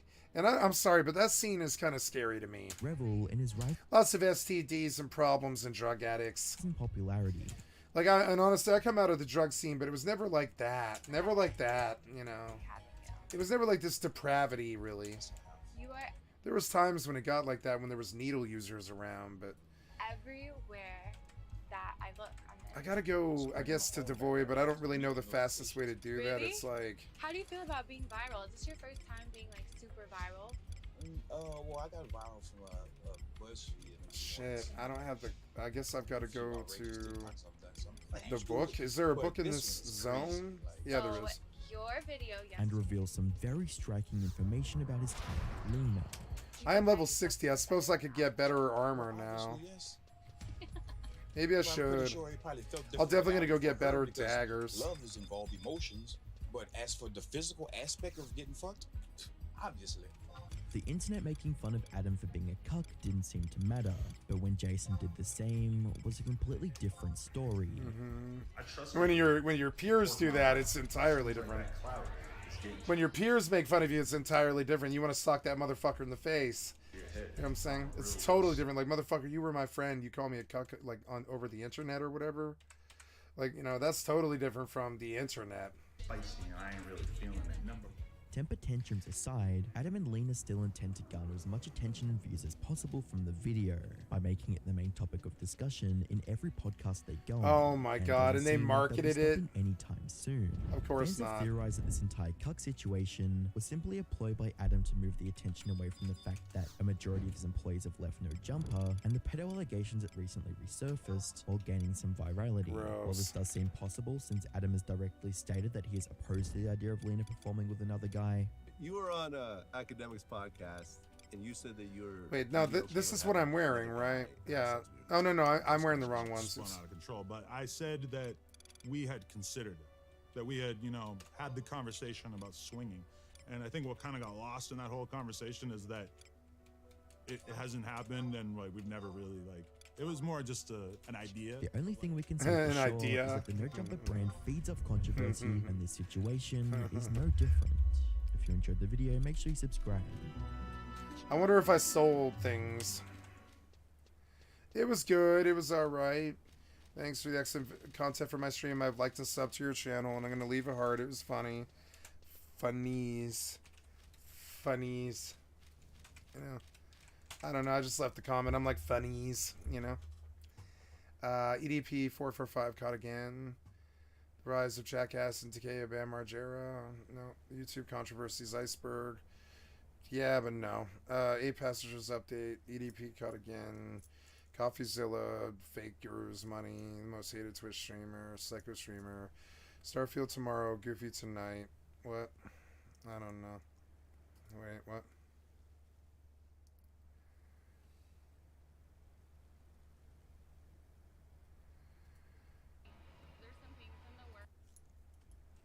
It's weird. I have a job a lot like these people. It's kind of weird, but...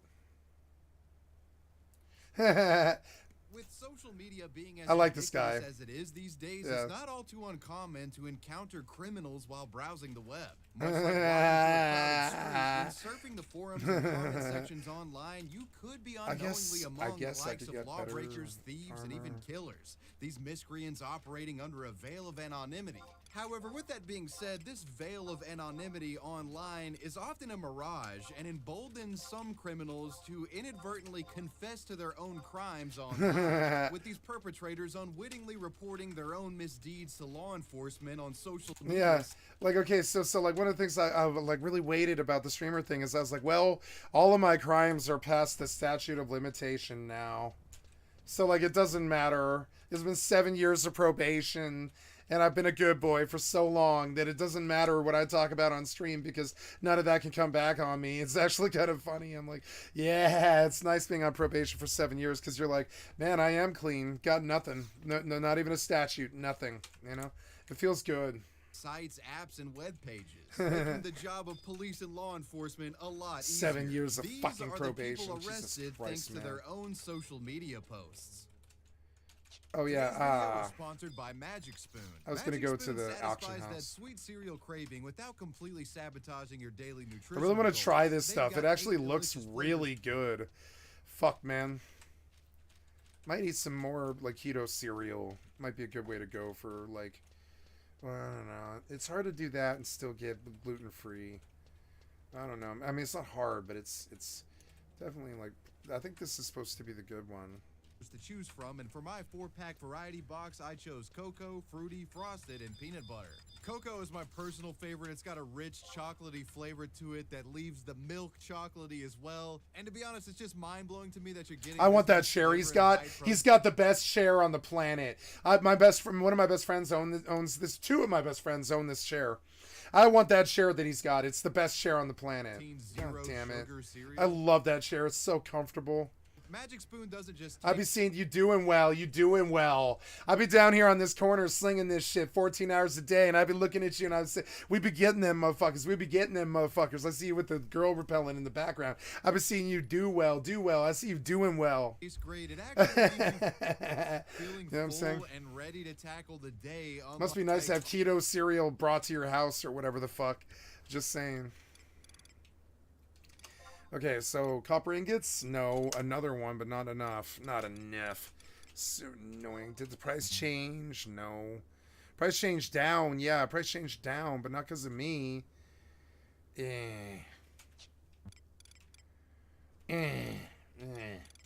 Well, I've got 120k sitting there. Thank you for the follow. I appreciate it. Holy Moly Donut Shop. Thank you so much.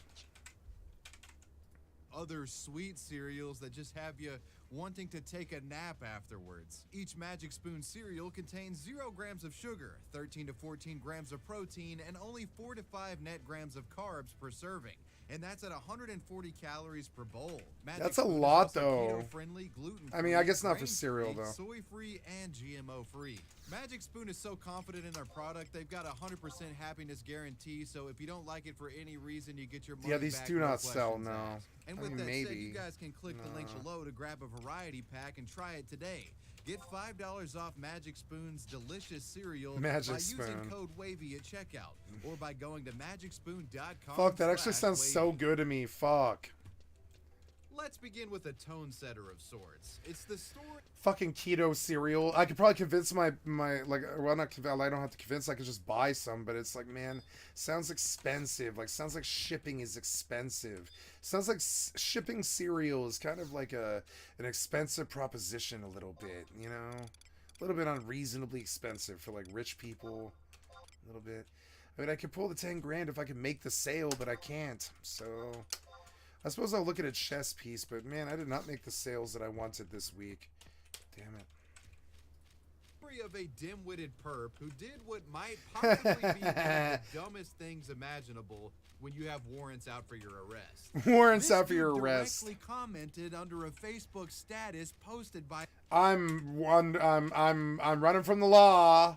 I'm running from the law, and I'm talking about it on Facebook.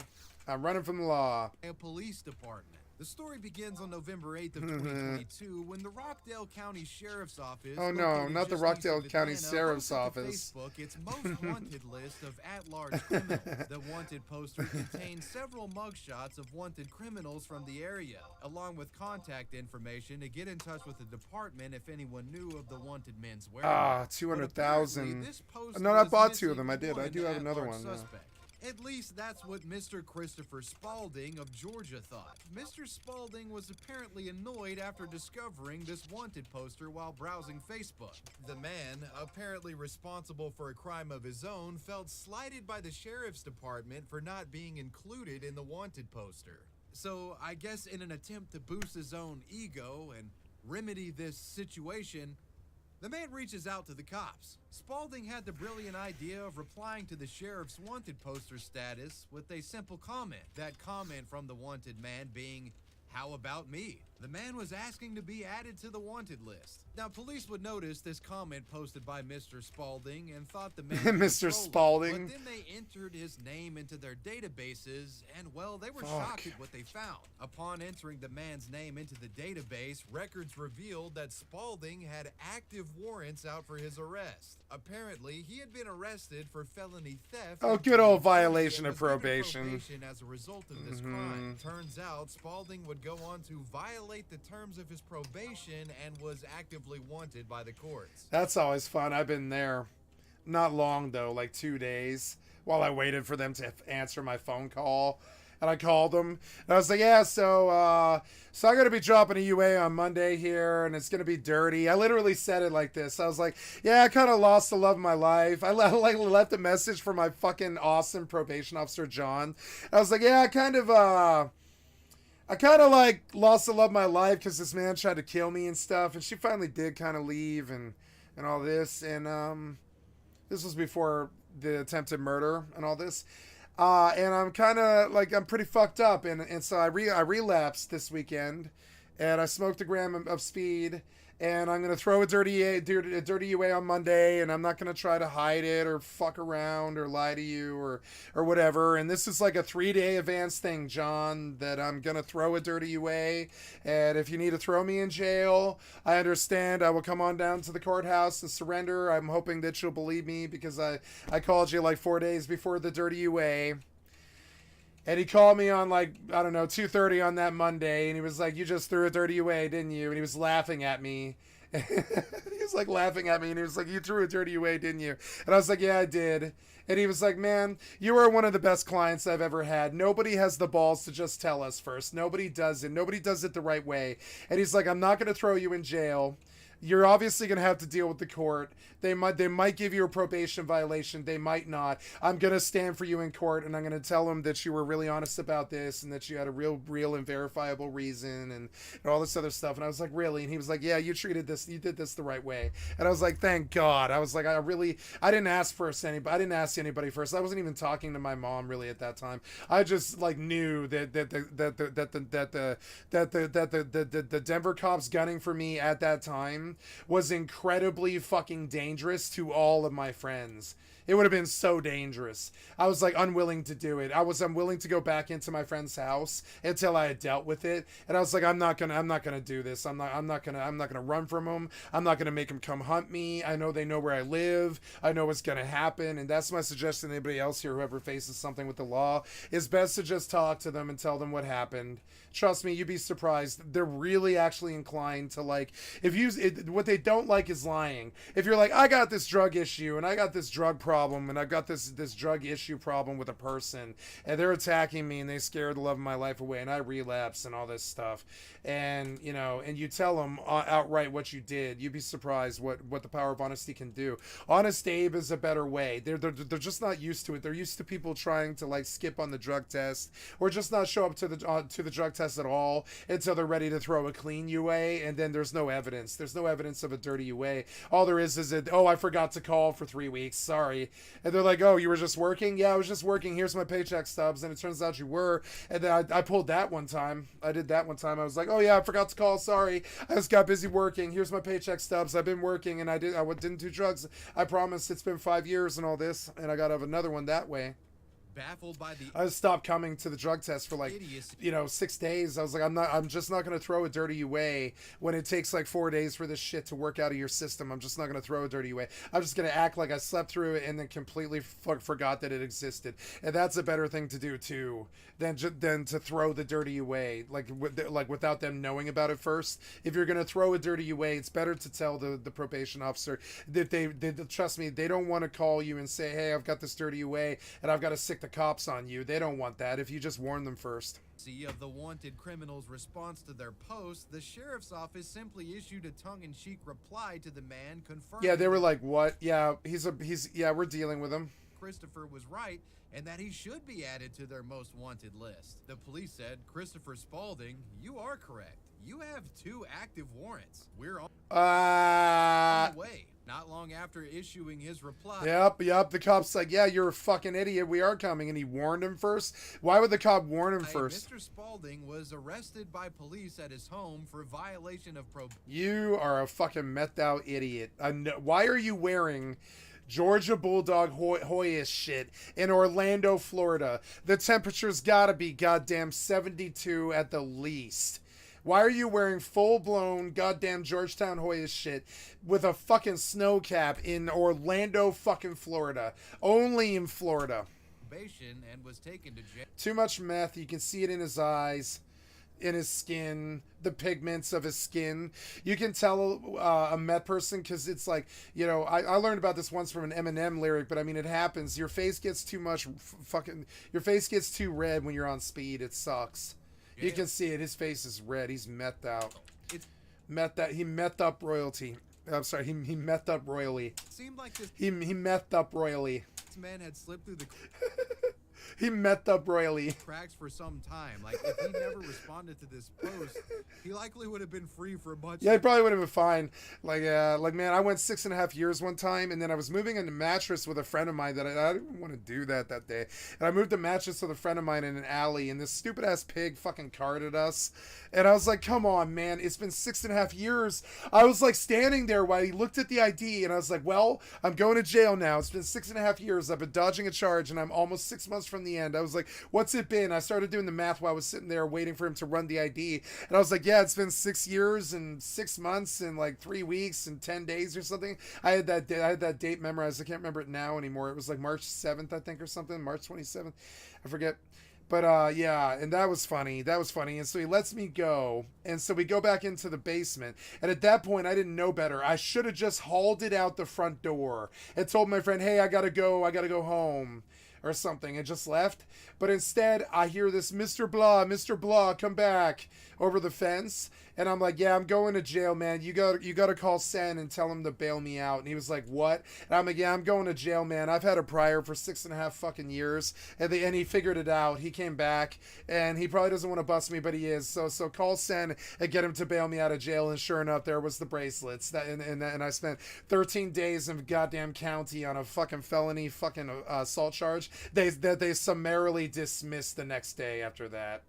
And everybody in county was like, you're here forever. And I was like, no, I'm not. I'm absolutely not. I'll bet my fucking life on it. I'll bet you $50 cash on the outside. I was playing it like house. I was like, I'm not going to jail for a long time, because I wasn't. I knew I wasn't going to jail over a bullshit trumped up felony that just didn't happen. I knew it wasn't going to happen. I was like, nah, any competent lawyer is getting me out of this. And sure enough, they dropped it the next day. They were like, yeah, we feel like something needs to be done because you were shoplifting. So you're going to face a year-long unsupervised probation for this. We're sorry we threw you in county for this, and we're sorry that you had to hire a lawyer. And I was like, yeah, man, that cost me $13,000. And they were like, yeah, we understand that. So the best we can do is we're just going to drop the charge, and we're sorry we put you in federal pound me in the ass fucking prison in county for a non-violent, non-fucking felony fucking shoplifting charge from 6.5 years ago.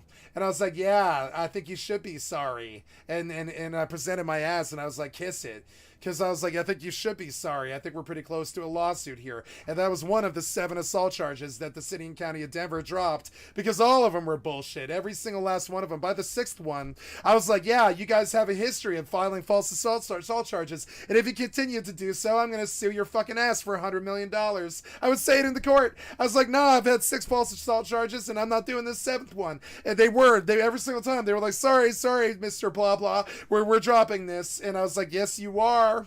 Yes, you are. You ever had charges dropped because they just didn't know what one hand wasn't doing? Like, these charges that I caught, they were like protection charges against insurance and stuff like that, and false charges from people who were pissed at me for 5 minutes and then just dropped it a second later when I hadn't even harmed them in any way or living form. And it was just either dropped by people or dropped by the system, one or the other. And by the last one, I was like, I'm not hiring lawyers for this anymore. Every time you guys try to do this, I show up here and I threaten to sue you for $100 million if you do it again. And then you just drop the charge, or you give me unsupervised probation or something on some stupid charge or whatever. And that was really cute. By the end of it, I was like, yeah, this is really cute. If you ever do this to me again, I am absolutely suing you for $100 million. The last time I told him, I was like, if you ever bring another false assault charge against me ever again, as I left the courtroom, I was like, I will sue you for $100 million. And they were like, Mr. Blah Blah, I can see why you would say that. And I was like, yep.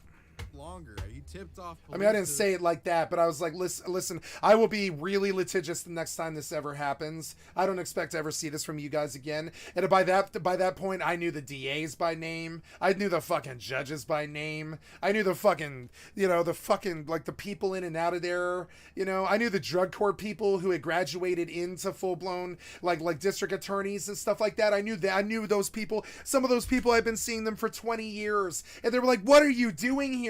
And I was like, I don't know. Right loud in the court, I'd be like, I don't know. And they're like, what's wrong with you? And I'm like, what's wrong with you? Well, I don't know what I'm doing here. And they can see immediately. They go look at the record, and they're like, wow, you didn't catch a charge for 17 years. And I was like, yeah, I didn't catch a charge for 17 years. I'm not really a fucking criminal. Never have been, not really.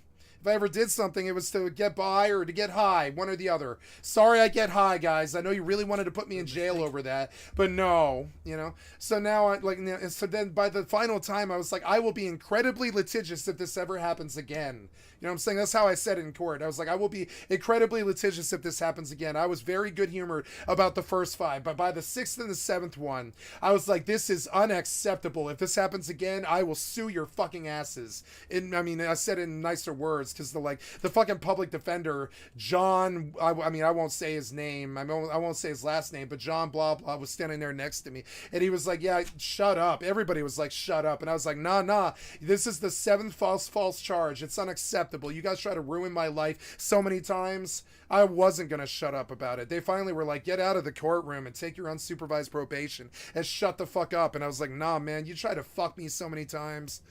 I'm going to tell you how I feel about this. I went through that whole mess. That was a whole bad time of my life. It felt like every time that I got busted for being high or something like that, they try to level something else to try to make something stick. That's really how it felt. If it wasn't the crime itself, it was probation violation. They were just trying to make something stick and get my druggy ass off the streets. It was unacceptable. I guess.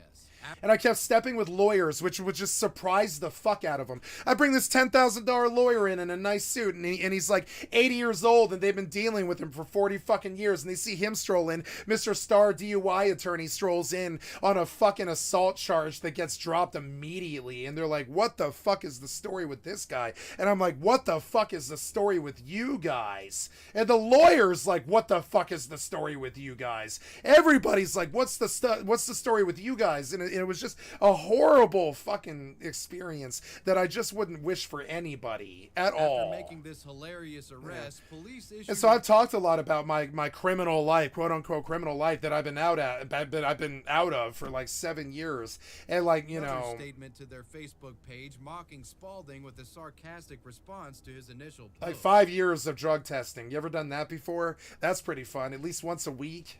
Quote, we appreciate you get so used to people staring at your dick that you're used to it. You could basically jack off in public at that point because you're so used to people staring at your dick all the time while you do drug tests that you're like used to it at that point. It was demeaning. For what? Goddamn speed? Fucking dumb. Special thanks to our fugitive unit for being active and efficiently apprehending Mr. Spalding, who bragged about it on the internet. Fucking idiot. Around this time, Like, I don't brag about my crimes. I wasn't proud about any of that shit. Anytime everybody ever has an issue with me being an ex-criminal, I tell them about how I lived in a burnt-out fucking restaurant on a single cot the size of a fucking sleeping roll, like some kind of Fallout 4 person, for 5 fucking years, living off of dumpster diving and like working crappy-ass fucking like traffic signaling jobs so I could support my drug habit and shit. You know what I'm saying? That's not the life of a criminal. That's a life of a totally destitute homeless person. It's entirely different. Wood was rather vocal regarding his distaste for a neo-Nazi group of concern to the area. Oh my known as the God. Goyim This always Defense gets League. so GDL goddamn has dumb. members around the country, and a cell had recently popped up in the area. I gotta go to Neo-Nazi Port Juno. propaganda and flyers had appeared in the community around the time, and citizens grew concerned. Many members of the GDL were known criminals sought after by Mike Chitwood and his department for crimes such as stalking and harassment. Much of this stuff being perpetrated. Like, for instance, like, people might think I'm a bad person because I was an ex-criminal, but every single time I ever caught a charge, except for when I woke up in a hospital jail five days later after a concussion and stuff. One time I was like seized and hauled away by police, but like the other in that other time when I went to county for 17 days or whatever it was, 13 days I think. And like, you know, and that was cute. But every time I've ever dealt with the police, I pretty much like confessed, like at the scene of the crime. And does that sound like a criminal to you? One time I let a guy make a citizen's arrest on me because I wasn't trying to fuck with my community. Online. I didn't want to fight him.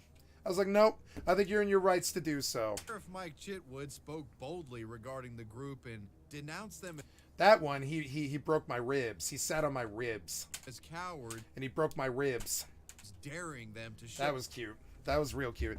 Fucking, the one guy, I get caught for a trespassing charge, and this one guy tackles me, and I'm like, okay, I'm not fighting you. Call the cops. And he was like, nope, stay down. And I was like, all right, I'm staying down. And he was like, I'm sitting on you. And I was like, okay, sit on me, but please don't hurt me. And he was like, And I was like, I can't breathe. I can't breathe. It's like Eric Garner. I can't breathe. Get off my chest. And he broke my ribs.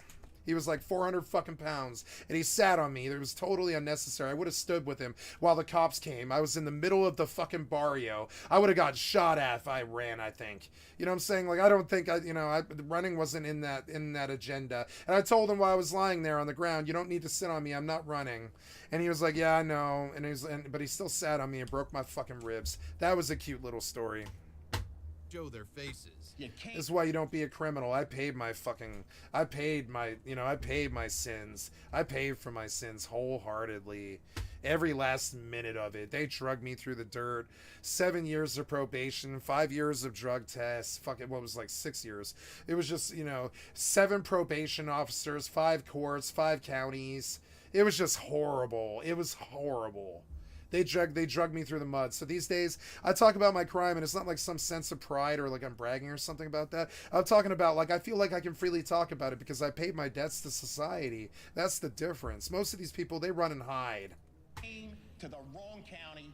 I stand with my Jewish friends, and I'm honored to be on your hit list. It's an honor to be sought after by a bunch What are of we punk talking thugs like about? Chitwood's outspokenness regarding this matter would make him the target of online attacks from far-right white supremacists. In fact, at one point, there was even an attempted swatting of the sheriff's home. Attempts were made to What if we harass swat the sheriff? Oh my God.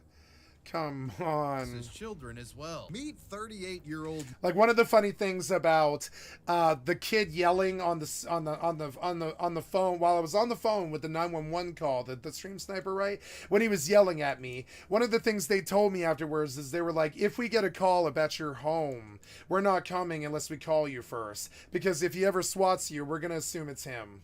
And I was like, okay. They offered it to me. They were like, we're gonna call you, and I was like, okay. New Jersey They're like, this is going on the record, and I was like, okay. And user Richard Golden. Apparently disgruntled with Mike Chitwood, Richard would allegedly take to 4chan in February to air out his thoughts regarding the police. Oh no, this guy went to the 4chan. Come on, man. Don't go to 4chan. That's where the internet garbage people live and breathe, like some kind of kobold nest. Some kind of veritable fucking kobold nest. Quite literally a kobold nest. It's a rat nest. It's 4chan. Don't hang out on 4chan unless you want to catch some Nazi symbols in return, The post allegedly authored by Richard 4chan. read, just Chitwood in the head and he stops being a problem. They have to find a new guy to be the problem. Fucking but 4chan. Chitwood in the head solves an immediate problem So permanently. goddamn dumb. Just Chitwood in the head and murder him in Minecraft. Now, For some of you out there watching that aren't quite as online as I am, you may be sort of scratching your head at this in Minecraft thing. Well, to summarize, in recent years, there's been sort of a running gag where if somebody wants to make an extremely edgy statement or make a threat, but they're joking, they'll say in Minecraft, as in, you know, saying that I would only do this in a fictional universe. I would never do this in the real world. Dear God, thank God I've not come up against these people. I don't have a reason to come up against these people.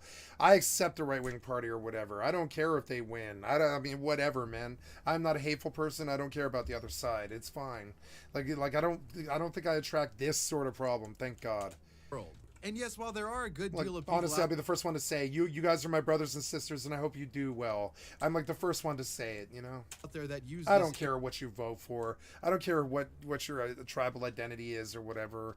I don't care if we go to different heaven and hell at the end of the life or whatever. I'm just saying, like, you know, I'm not the guy that's trying to hurt you. I'm not your enemy. In Minecraft thing jokingly, and they really wouldn't actually do the threats that they post to the internet. There are people out there that just would do the threats. They would follow through on the threats they post, and they just put in Minecraft. They'll do it in Minecraft, you know, to sort of, I don't know, maybe they think it's a legal defense. Like, you can't be pursued if you say that you're going to do it in Minecraft. Well, I hate to break it to you guys. If you issue threats on the internet, saying you're going to do it in Minecraft isn't a credible legal defense, and the cops could come after you.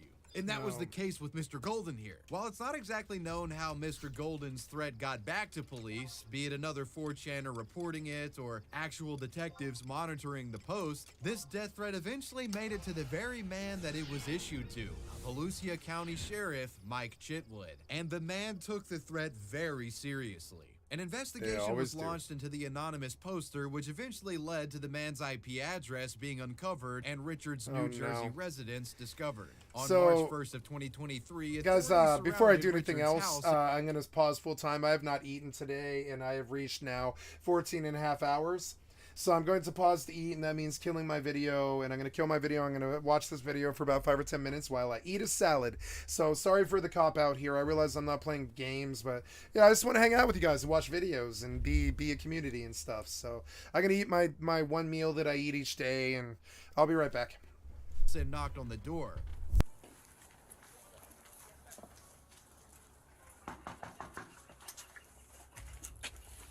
However, instead of Richard answering, the 38-year-old man's mother came to the door. Richard was living with Mommy. Is Richard here? Yeah. Can you have him come to the door, please? We'll discuss it in a second.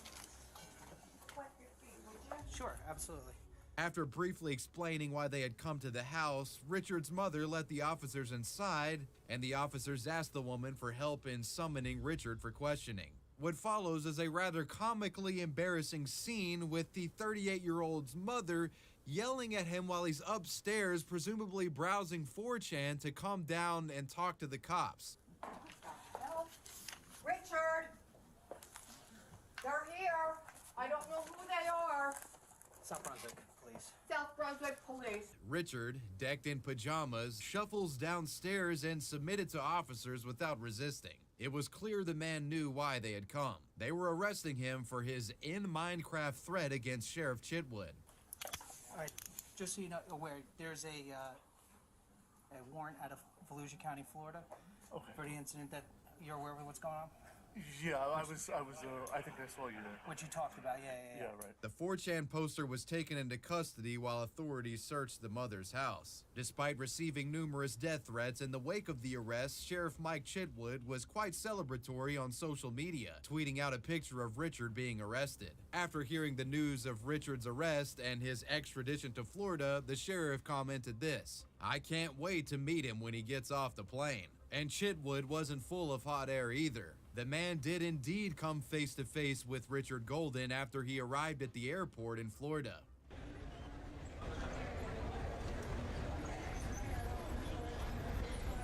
How you doing, Sheriff? I am doing well. How are you doing? All right. I'm Volusia County Sheriff Mike Chitwood. Hope you enjoy your stay. Welcome to Florida. Richard was seen in court on March 28th of 2023 and was given a $100,000 bond. The man has yet to face trial. So guys, especially the edgier of you out there, in Minecraft, it doesn't save you. You can get locked up for shit like this.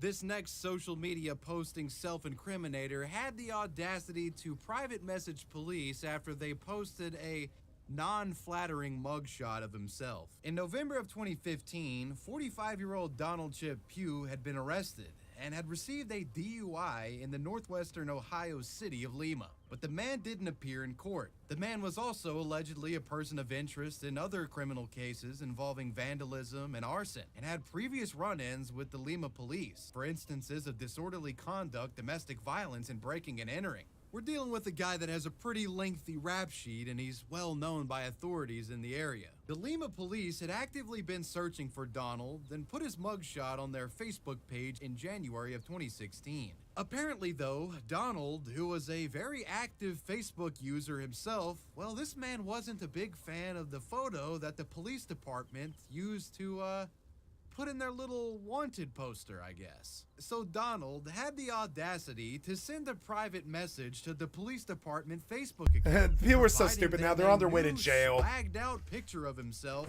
apparently feeling as if the old mugshot did him dirty. His message read, "Here's a better photo, that one is terrible." Mr. Donnie looking quite dapper in the pic. After receipt of this at-large criminal's photo, the Lima Police Department happily obliged and updated the man's photo in the wanted poster with the more dapper offering. This photo was sent to us by Mr. Pugh himself. We thank him for being helpful, but now we would appreciate it if he would come speak to us at the LPD about his charges. Due to the comical nature of this interaction, the photo would receive over 2,000 likes, 1,500 shares, and close to 400 comments, making Donald rather notorious online and spreading his face everywhere on social media. Which is not the best thing if you're trying to remain in hiding and not arrested. He's just operating on a different wavelength than you and I. In fact, while Donald was on the run from the law, after this photo had gone viral online, the man decided to call into a local radio station that was talking about the story and candidly bantered with the radio host, discussing how awful he thought the photo was. Awful picture, awful picture. Man, they just did me wrong, man. That's Donald Chip Pugh, all right, calling the local radio station, whining about his unflattering mugshot. The radio host did their best to get Donald to spill out further incriminating information, even trying to ask the man for his location. But Donald brushed off any inquiries into his whereabouts with jokes. Where are you at again, Chip? Right now? Yeah. Actually, I'm sitting in a bunker right next to Chapo Guzman. We're trying to dig a tunnel and get to McDonald's. And while Donald likely thought he was somewhat of a viral micro-celebrity at this point, his stardom wouldn't last long, because with his face now everywhere, it was only a matter of time before someone figured out where he was and reported him. Turns out this is exactly what would happen, as someone discovered that Donald had moved from Ohio and was currently residing in Florida. An individual that knew of his residence would report him to police, and on January 12th of 2016, Donald Pugh was arrested in the state of Florida. The braggadocious man had finally been arrested, and after being apprehended, it was discovered that he had active warrants in Georgia as well. So before he was extradited to Ohio, they actually sent him up to Georgia to face those charges before bringing him back to Ohio. This guy's rap sheet is just constantly churning out new charges. But yeah, that's the story of Donald, the dapper mugshot degenerate. What a lot of people don't realize, and I think this has to do with social media still being a relatively new advent, is that police are constantly online on forums browsing, trying to find criminals, be it new discovered criminals or ones that have warrants and are at large. This is a fact of life that our next perpetrator, Markeisha Wilkerson, was not privy to. as this woman would inadvertently live stream her location while wanted from police, leading to an arrest. The story takes place in April of 2017 with then 18-year-old Markeisha, a woman who at this relatively young age already had multiple run-ins with police. Markeisha had a staggering rap sheet consisting of 14 previous charges, 6 of which were violent, including battery, domestic violence, and aggravated assault. The aggravated assault charge was a felony, and there were also other charges such as violation of probation and 2 failures to appear in court, which resulted in a warrant being issued for the woman's arrest. Now, what does one do when the police are looking for them? Laying low is a pretty good option, go into hiding, something like that.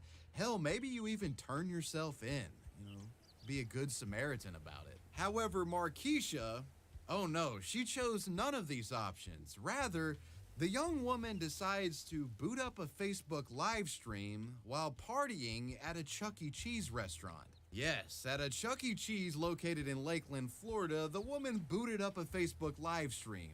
The date was April 17th of 2017 to be exact. This publicly viewable stream showed Markeisha gallivanting with Charles Entertainment Cheese himself, while police were actively looking for her whereabouts. Let me go see baby. Hey, y'all, I'm married to Chuck E., so get on that. Nobody can have him.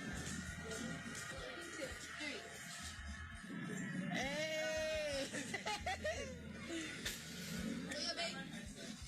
All right. Polk County detectives who were actively investigating Markeisha's case were closely monitoring the woman's social media, and seeing the live stream, they now knew exactly where she was. While still live, the officers were dispatched. Minutes later, the cops would arrive at the Lakeland Chuck E. Cheese establishment and arrest Markeisha on the spot. One deputy was even reported to have done a somersault in one of the ball pits at the restaurant. I'm just fucking kidding. That didn't happen. Oh, my dude, you just got pranked. Bet you didn't see that one coming, huh? Now, needless to say, the department responsible for the arrest of this wanted woman were pretty ecstatic about the way this played out. Thanks to their perpetrator's idiocy, Markeisha was jailed and denied bond on account of one of her charges being a felony. I'm not exactly confident as to what happened as far as sentencing in the wake of this situation, but I can say with confidence that Markeisha has been in and out of jail since then, with probation violations occurring in the last couple of years.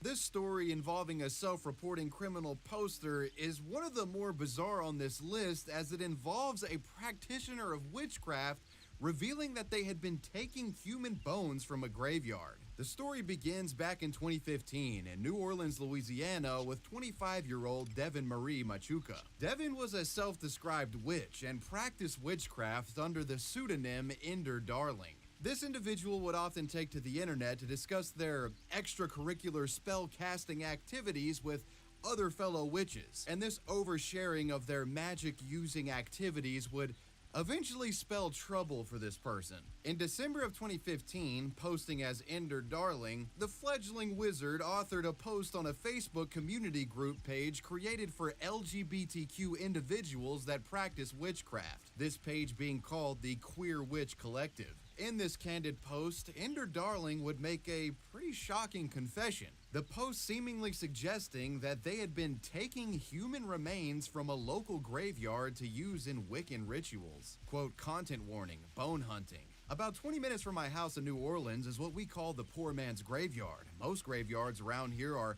full of above-ground graves because we live in a fishbowl, but there happens to be a graveyard where it's all in-ground graves, for those of us who are too poor to afford above-ground burial. When it rains, of course, bones wash up. The older the grave, the more you find. You can literally walk around and see femurs, teeth, jaws, skull caps, etc., etc. This is where I go to find my human bones for curse work and general spells that require bone. I find human bones are easier for work with me rather than animal bone. I can relate and work with the energy they carry, if that makes any sense. Anyways, I wanted to see if I started selling, basically cover shipping to where you happen to be, if people would be interested. I know human bones aren't easy to come by, and I usually have leftovers. I only go once a month, or when it rains here. Now, initially, the response to Devin's macabre post here was, well, unsurprisingly positive given the context of where it was posted, you know, with other witch practitioners here. Though even some of these people that reacted positively seemed a bit wary about what the witch was revealing. I'm absolutely interested, but you need to be careful with state and federal laws. Ender says, oh, I know, I looked it up, and it's all good.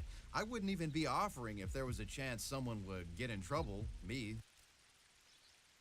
LOL. As the post got more traction, negative sentiment in this LGBT witch community emerged, ranging from uneasiness regarding the behavior all the way to full-on outrage. Some even were suggesting that Ender Darling's bone collecting was racist. Quote, no, let them rest in peace. You're implementing white supremacist and colonial tactics to do your bidding. Like y'all are actually stealing bones. Additional vitriolic replies to Ender Darling's write-up would be submitted, with some users being so outraged by the bone-stealing confession that they were issuing threats of violence against the black magic user. This post in particular was shared around the greater internet and served as a wanted poster of sorts, starting a literal witch hunt against Ender Darling. The bone thief had to be stopped was the prevailing narrative at the time.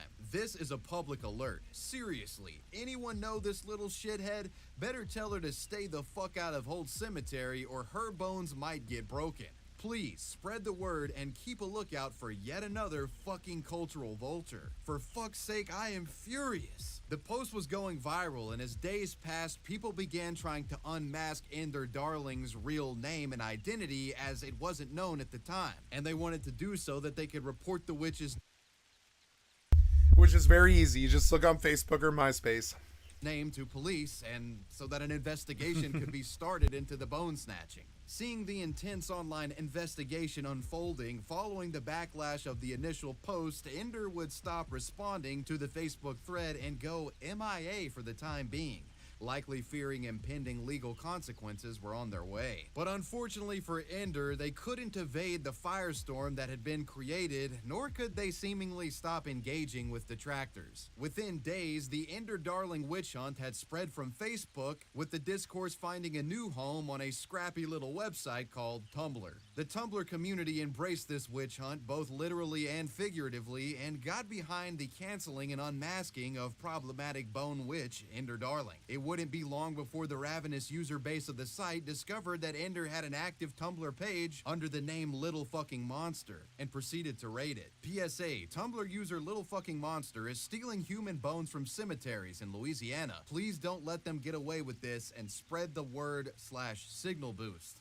Folks began brigading Devin's Tumblr page, and some other online witches even claimed that they had casted a curse on Devin the Bone Snatcher. An article reads, quote, one Tumblr entity, the Skeleton Fairy, cast a curse upon Darling for their deeds. Bone theft is a heinous act, the fairy declared. Hear me, Bone Witch, and know that you are forever cursed. So I say, the Fae of Femurs, the Imp of Iliums, the Sylph of Skulls, the Pixie of Pelvises, the Skeleton Fairy. Naturally, a curse of this magnitude carries ominous implications. Around the time of the curse being performed, it was also revealed that Louisiana police had been tipped off to the witch's identity and were investigating the situation. And with immaculate timing, this of course would be when Devin decides to pipe up again on social media, taking to Tumblr to defend this bone-bagging behavior. Ender Darling says, quote, I picked them up and went through the graveyard and picked up ones I saw on my path, knowing that they were either going to be crushed or swept away. And I'm sorry, but for me, a spiritual person who works with death, seeing a fucking machine tear into graves like that seemed a lot less respectful to the dead you are also concerned about than me picking them up and saving them. As the ongoing viral debate surrounding the ethics of taking bones began to spiral, it arrived at the doorstep of the mainstream media, as outlets began covering it as well. BuzzFeed and New York Magazine both published pieces on the viral grave robbing incident, an incident that had become known online as Bone-Ghazi, an obvious tongue-in-cheek reference to the 2012 Benghazi crisis. No, you fucking idiot. Fugazi.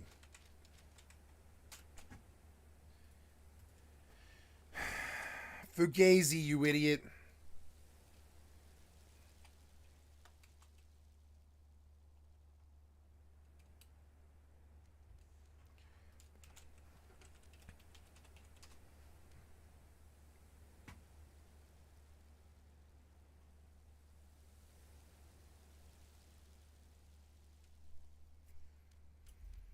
It's a fugazi.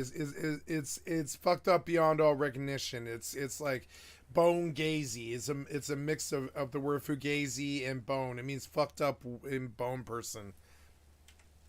You just don't know the reference. Media now all over the story, the local police started taking the matter more seriously and suspected Ender Darling of trafficking. And the fact that it sounds like Benghazi has nothing to do with it. It's just that it's funny. That is funny, but it has nothing to do with why they named themselves that.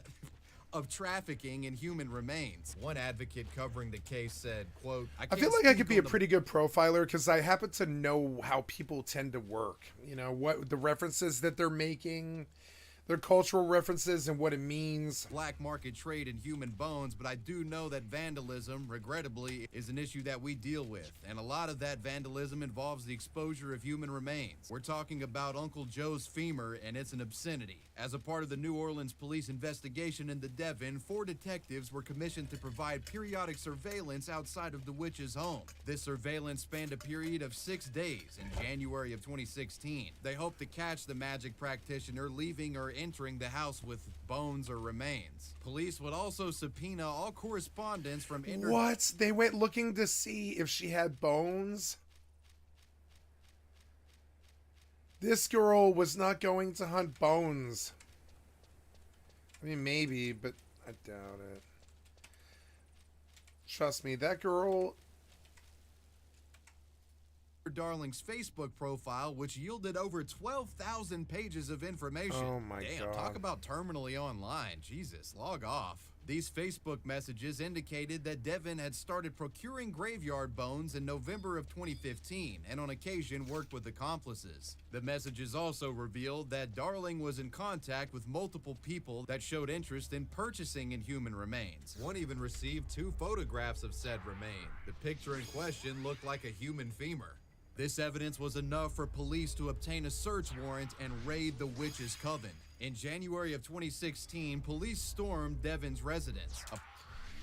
They thought a little girl, a teenage witch, was stealing bones from a graveyard that was like underwater anyways. And so they swatted her. Upon searching the property, police reportedly found nothing, probably nothing. Discovered over a dozen bones and 4 teeth. Oh, never mind. She did have bones. Gross. All appearing to have belonged to humans. The witch's laptop and phone were also seized during the search. And the other problem about this is they don't know if she killed somebody to get them either. And that's why they're so freaked out. However, curiously, Ender wasn't arrested at the time. Instead, the dark magic practitioner was given a court summons for possession of marijuana. Yeah, they busted her down. They were like, oh, she started crying. She was like, I'm just a goth girl. I'm just a goth girl. What are you guys doing? You're swatting me for being a goth girl. She was like, I don't take bones or whatever. And they were like, all right, you have marijuana. Which apparently cops found during the search. Ender would remain out of jail for the meantime until authorities could perform a proper test on the bones to confirm that they were indeed human. In the wake of the police raid, Devin was being reached out to by the media for statements, and in an interview granted in 2016, the witch would tell their side of the story. Quote, they were coming in seriously expecting to find bodies and human organs and have me and my roommates arrested for black marketing human remains. You should have seen their faces when they walked into the house and found a bunch of sleeping hippies. The witch continues elaborating on the bones. Quote, I had them on an altar. It was just a bunch of little shards of bones and pieces of teeth I had picked up off the ground. My friends have done this. Like, we used to go to the Cherry Creek Dam, and you would find all kinds of stuff. Dead frogs, bones, interesting arrowheads and stuff like that. And they would see some interesting piece of, like, human femur or something like that, and they would keep it. It's not like those bones are young. They're like you know, decades old, and they washed up in the river kind of shit. They're not like, you know, it's not like evidence of murder or something. I said to the agents, here you go. There's probably human bones in there, but I know better than to give you that answer.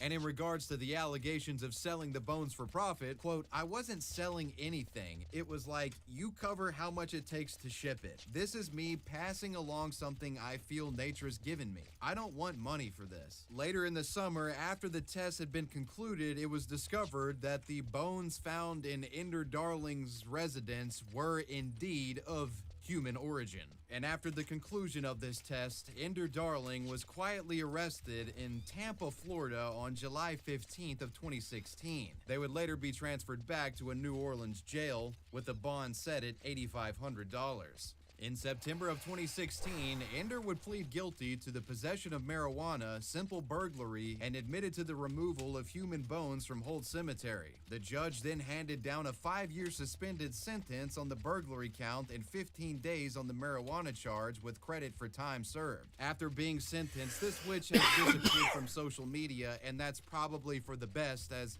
you literally could have just never posted this and you could still be practicing your bone magic to this day, Ender Darling.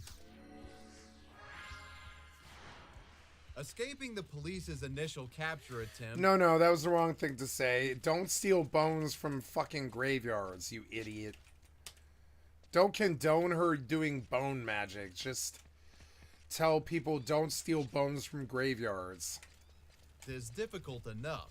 And if you escape them, staying in hiding is even more of a challenge for some. That being said, though, our next individual may very well have been able to pull off both of these things. But a dumb social media post would incriminate himself, leading to his own arrest. This is 23-year-old Alan Lynch Jr. In September of 2022, Alan Lynch fled from a police officer who had pulled him over for an unlawful temporary vehicle tag. The man apparently fled the scene and managed to evade arrest. Apparently, he frequently encountered police, as Alan ran a YouTube channel and posted many stories discussing these interactions with the public. Running from the state troopers. Yeah, because he's got like a ricer or something. That's kind of funny. 2023 that would end with the man in jail. In Houston, Texas on February 4th of... I had a friend like this who really, I would be surprised if he's still, oh no. Yeah, he's still alive, but his brother's dead from overdose. He was a friend of mine.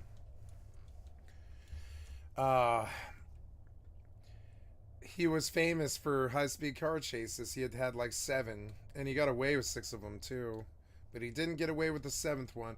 He ran all the way where he was, all the way up to where I'm at. And they caught him in downtown near where I live. And I heard from him 5 years later or something like that. He was out of jail. Of 2023, Allen was pulled over on Interstate 10 by a DPS officer who had again noticed that there was an expired temporary tag on his vehicle. Allen had his camera on him at the time and was recording. Every time I was with that kid, I felt like the cops were gonna bust through. They were gonna like screech up and with sirens and stuff and arrest us all. I really felt like sitting in the car with him, I was gonna catch a case. I really felt that way. As the officer asked, because he was wanted for so much stuff all the time that it was very difficult to be in the same room as him. But he was also the brother of a beloved friend. I mean, he was a beloved friend. You know, I'd say his name, but yeah.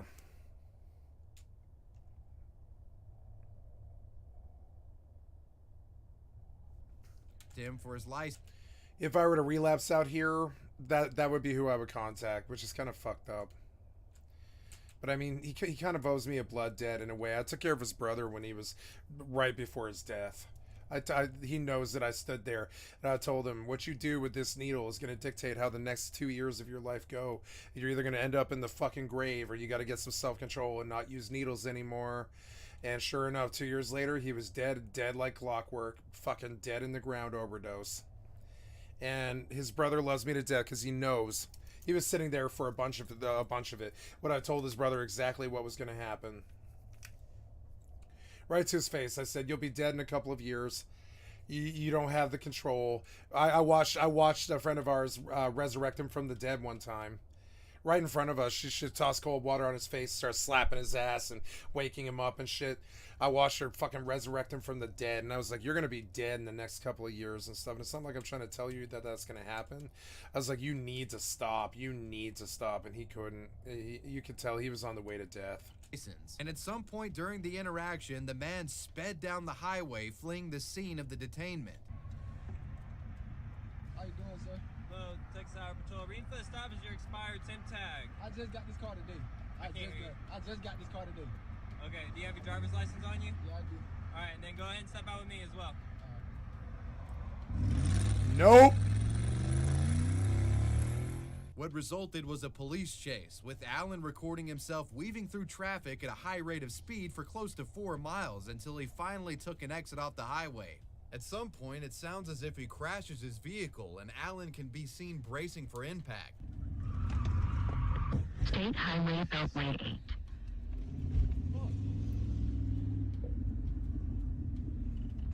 Yet the wreck didn't seem to be that significant because it didn't stop Mr. Lynch's progression down the highway. I had a friend like this. He looked like this a little bit in some ways. Not black, but white. But definitely had that look. Young, attractive, crazy person. Young, attractive, crazy. Eventually, the man managed... And, like, my friend, he scared me. I wouldn't willingly step in a foot with him now, I don't think. He didn't scare me in a bad way. He just scared me in a way where I really felt like I could not be in the same room as him without catching a charge. I mean, I really felt that way. I still feel that way. You ever had friends who were really trouble? I have. I've had a lot of friends who were really trouble. My friend C... They fucking ran him to jail for 1.5 years when he was just sitting in my car. We went down to the King Super 3 blocks from my fucking house, and he lied about me having a tail light out. And then he saw my friend C's gang tats, and it was just over at that point. I've told that story on stream before, and I saw him like 1.5 years later, and I was like, "I'm so sorry, man." He was like, "That wasn't you." And I was like, "I know. I'm always the catalyst." I'm never the bad guy or whatever, but I'm always the catalyst that causes whatever event's going to happen. It's so annoying. I used to name my character that. Catalyst or Catalysta or Catastrophe or Cattywampus or Catalysta was like my main one.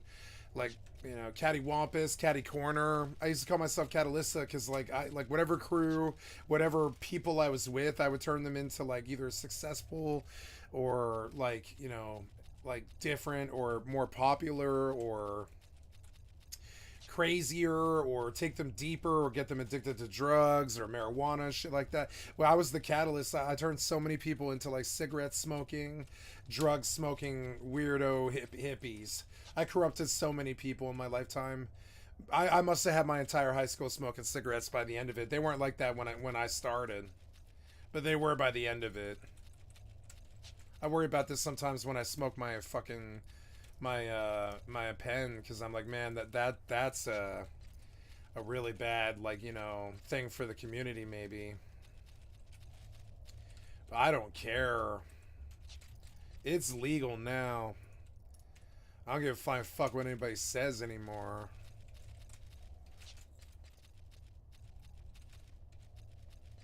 People think I'm fucking joking when I say I walk around for like years with a buzz. No, I walk around with a buzz for years. For years and years I did that. To elude police like he had done before and would park and continue recording this bizarre... Yep. So when you're running from the police, there's this point where you've got away. And often it's only like 2 or 3 blocks ahead. And then you just park in a fucking alley. You dim the lights. You lie the seat down. You lie down. I've done it like 5 times. And you fucking wait for them to leave the neighborhood. It might take an hour. It might take 3 hours. But and if you're unlucky, they're going to sweep that street and see that you're in the car. But likelihood is they just keep going. Likelihood is they keep on going. And then they lose you. And they're like, oh shit, I have no idea. Especially if it's a big city, they have no idea where this guy is. My friend Jay, before he died, he took me on a bad one that scared me, really bad one. He was high on cocaine, and he kept thinking that he was a bigger man than me. He wasn't a bigger man than me. I didn't tell him, but I mean, like, it was like clear he wasn't a bigger man than me. He was trying to be crazy like me. But he wasn't a bigger man than me. Especially in the end, he wasn't. And he led me on this, like, fucking, like, I don't know. It was like a fucking 7-minute chase before he just killed the engine and forced us to lie back and threatened to kill me if I didn't. You know what I'm saying? And I was like, I'm not resisting you, man. I was lied down. I was like 24 or something like that. He was high as fuck. You know what I'm saying? And that was one of my inner circle, too. That was one of my inner circle doing that to me. And I was like, great, car chase with the cops, like out of nowhere for no reason. And he showed me his baggie of dope, too, afterwards. He was like, here's the cocaine that I have. And I was like, that's great, man. You know? It's weird when they think that you're, well, I mean, I was harder than him. I had been harder than him for 15 years or something like that. They knew the stories. They had all heard it. Everybody knew it. Some of them were there for it. I took charges for people and all this other shit. And like, several times in my life, that was one of them. People stepped to me trying to like test what my true metal was. And I would just sit there. And I'd be like, here we go. I'm Jimmy Hoffa, I guess. Take me on this fucking ride. I'm the big kingpin or whatever the fuck.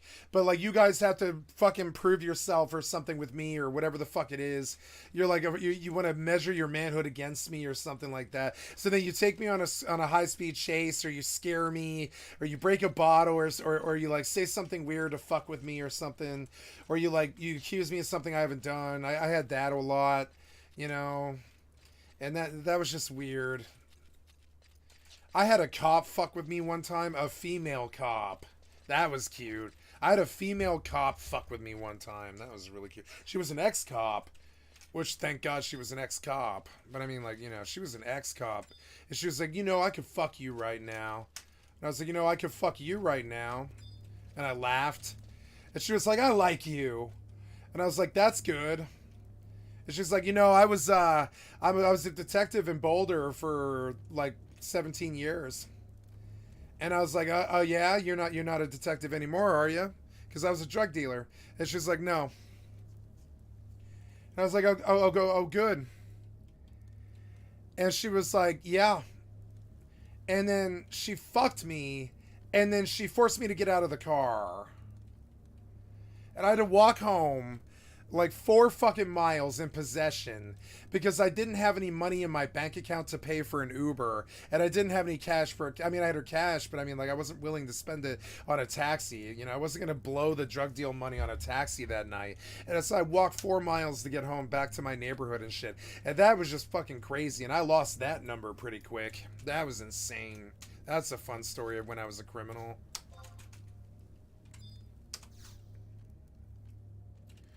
Yeah, so now hopefully I drop the sneak. Oh, and so by the way, so after she fucked me in the car, which was crazy. It was just crazy. She like got on top of me at that point and fucked me in the car. It was crazy. And then she was like, get out of the car now. And I was like, serious? And she was like, yeah, get the fuck out of my car right now. And I was like, okay. And I had dropped like my pen with like a $30 cartridge on it down the backside of her car. I had dropped my phone. I had dropped my Bluetooth. I had dropped like not my dope, but pretty much everything but that. And like, as I was getting out of the car, I was like, wait, my pen. And she was like, fucking mine now. And she just screeched the fuck off. And it was insane. It was just insane. And I was like, okay. And I mean, she did the drug deal and she fucked me and she scared the shit out of me. And then she drove off with my pen and like she had like my, I remember what freaked me out about that one is I believe she had my garage door opener. She had my garage door opener, as I recall. It was like my garage door opener. When she fucked me in the passenger seat, my shit fell out of my pockets. This ex-cop from Boulder. I don't know why it was like this. It just was. She had a condom. She knew what she wanted. She was kind of butch a little bit. That was fucking crazy.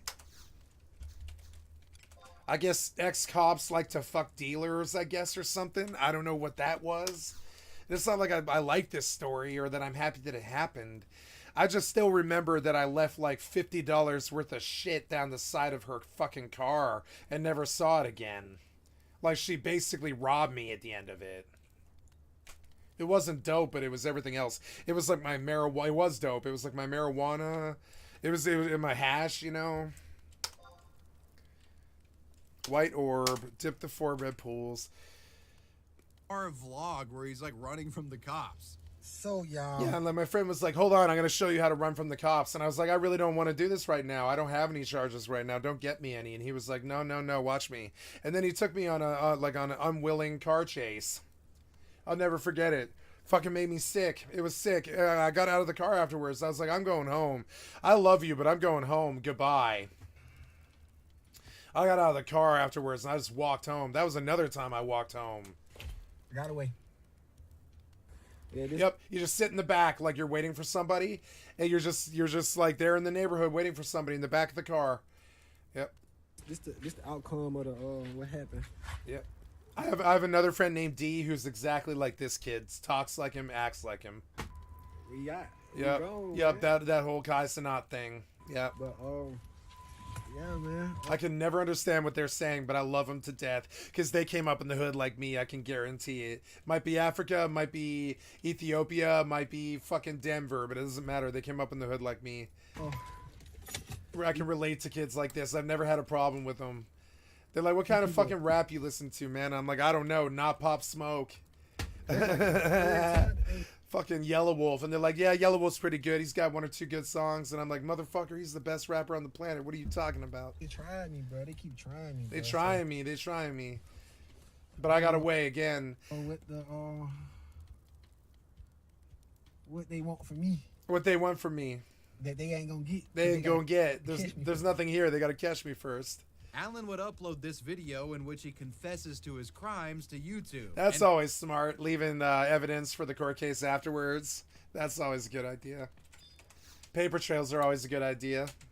Police, who were actively looking into him at the time, discovered it. On February 8th of 2023, police would catch up with Alan Lynch, and he was arrested and charged for both incidents of fleeing from police. The man was released after posting a $10,000 bond and would publish a video. $10,000 for high-speed chase is such a small amount. What's to stop him from just like fucking off at that point, disappearing? Correcting the record on the story. He already runs from you guys all the time, anyways.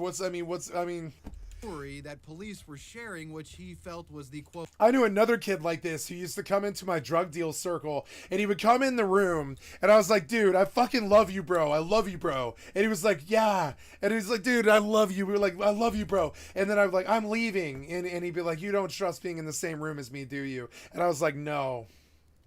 And it was like, you really like me, don't you? And I was like, yeah, I do. But he's like, you can't stand to stay in the same room as me, can you? And I was like, no, you got heat.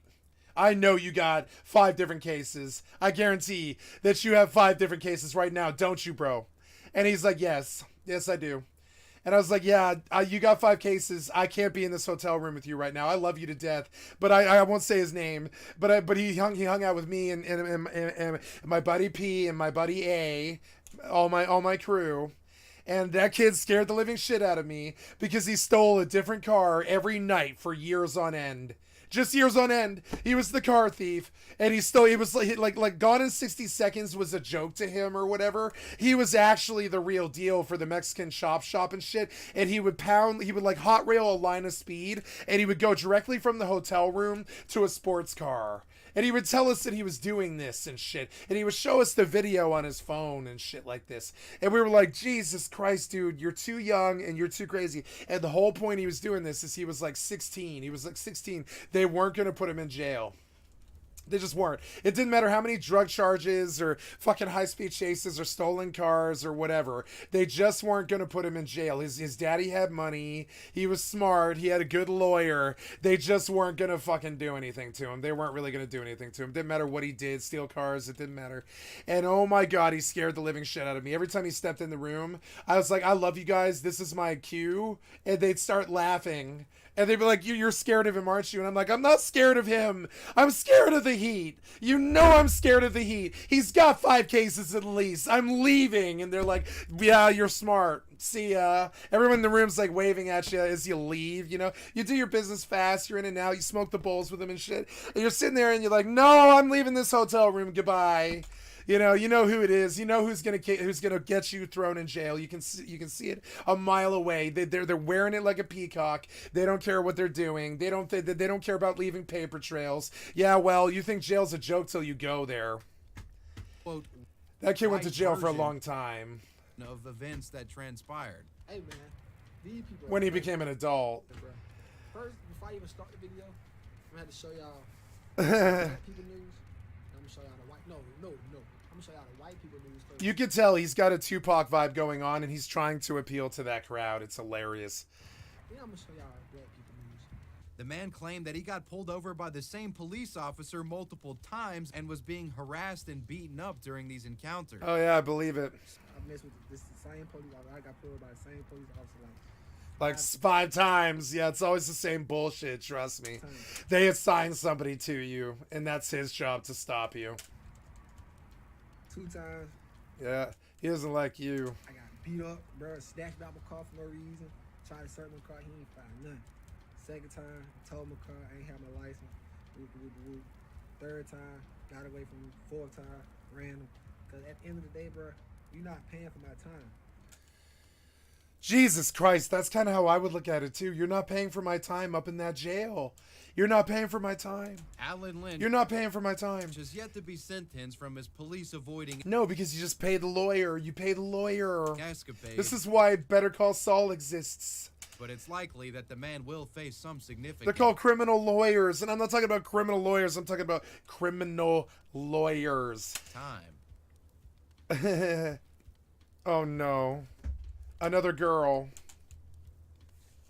This story involves a TikTok user who took to social media to share with the public her struggles with a new cancer diagnosis. However, strangely enough, it would be these very cancer-related posts that would put her in jail. This is Madison Russo. At the time of this story taking place, Madison was a 19-year-old woman from Iowa who frequently posted to TikTok and other social media sites, detailing with the public her battle with cancer. And unfair. Yeah, that's really not, I mean, I guess talking about it would be good to do with the community, but I don't know about shit posting about it, like on your blog. I don't know about that.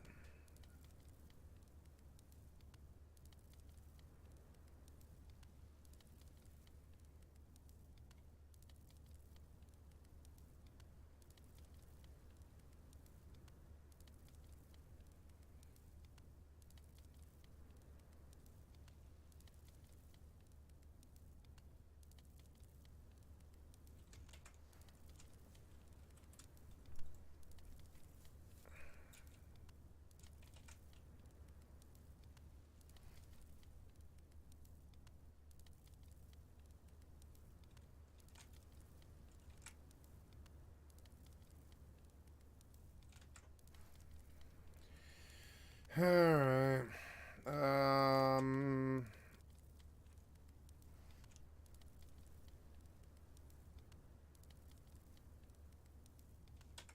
All right. Well. All right. Let's run around Devoy for a while. Of 2022, quite possibly the worst day of my life. I got the call from my oncologist, and they found a mass on my pancreas, and I had stage 2 pancreatic cancer at just 19 years old. Apparently, her fight with the disease began in February of 2022 after tests at a doctor's office revealed that she had high white blood cell counts. Madison would go on to share with her followers that a further test revealed a mass on her pancreas, and she was subsequently diagnosed with stage 2 pancreatic cancer. As a result of this diagnosis, Madison was said to have got treatment right away, reportedly completing 8 rounds of chemo and 50 rounds of radiation. Really? As some time passed, Madison said that the tumor appeared to be shrinking and was responding to treatment, but unfortunately the cancer had spread to her blood and had resulted in acute lymphoblastic leukemia. Madison said she was given an 11% survival rate after this additional diagnosis. Many media outlets would discover this sad story of a 19-year-old being diagnosed with a terminal cancer and reached out to her for interviews. Madison would tell one publication, "At 19 years old, I don't know if I will live to see the day I graduate from college, get married, or become a mom. In the meantime, I will fight." But sadly, further reports from Madison painted a grim picture for survival. Things got worse when doctors apparently discovered a football-sized tumor wrapped around her spine. But despite these signs of the cancer spreading, Madison maintained this fighter attitude. She continued attending classes at St. Ambrose University and maintained a 4.0 GPA, all while working a part-time job at John Deere Tractor. Being treated as somewhat of a online micro-celebrity because of her situation, she was also invited to speak at banquets for charities raising funds for cancer. You know, I'm too sick from treatment. It's not where I can't go anywhere. I can't do anything. She's spending this money on, like, tanning.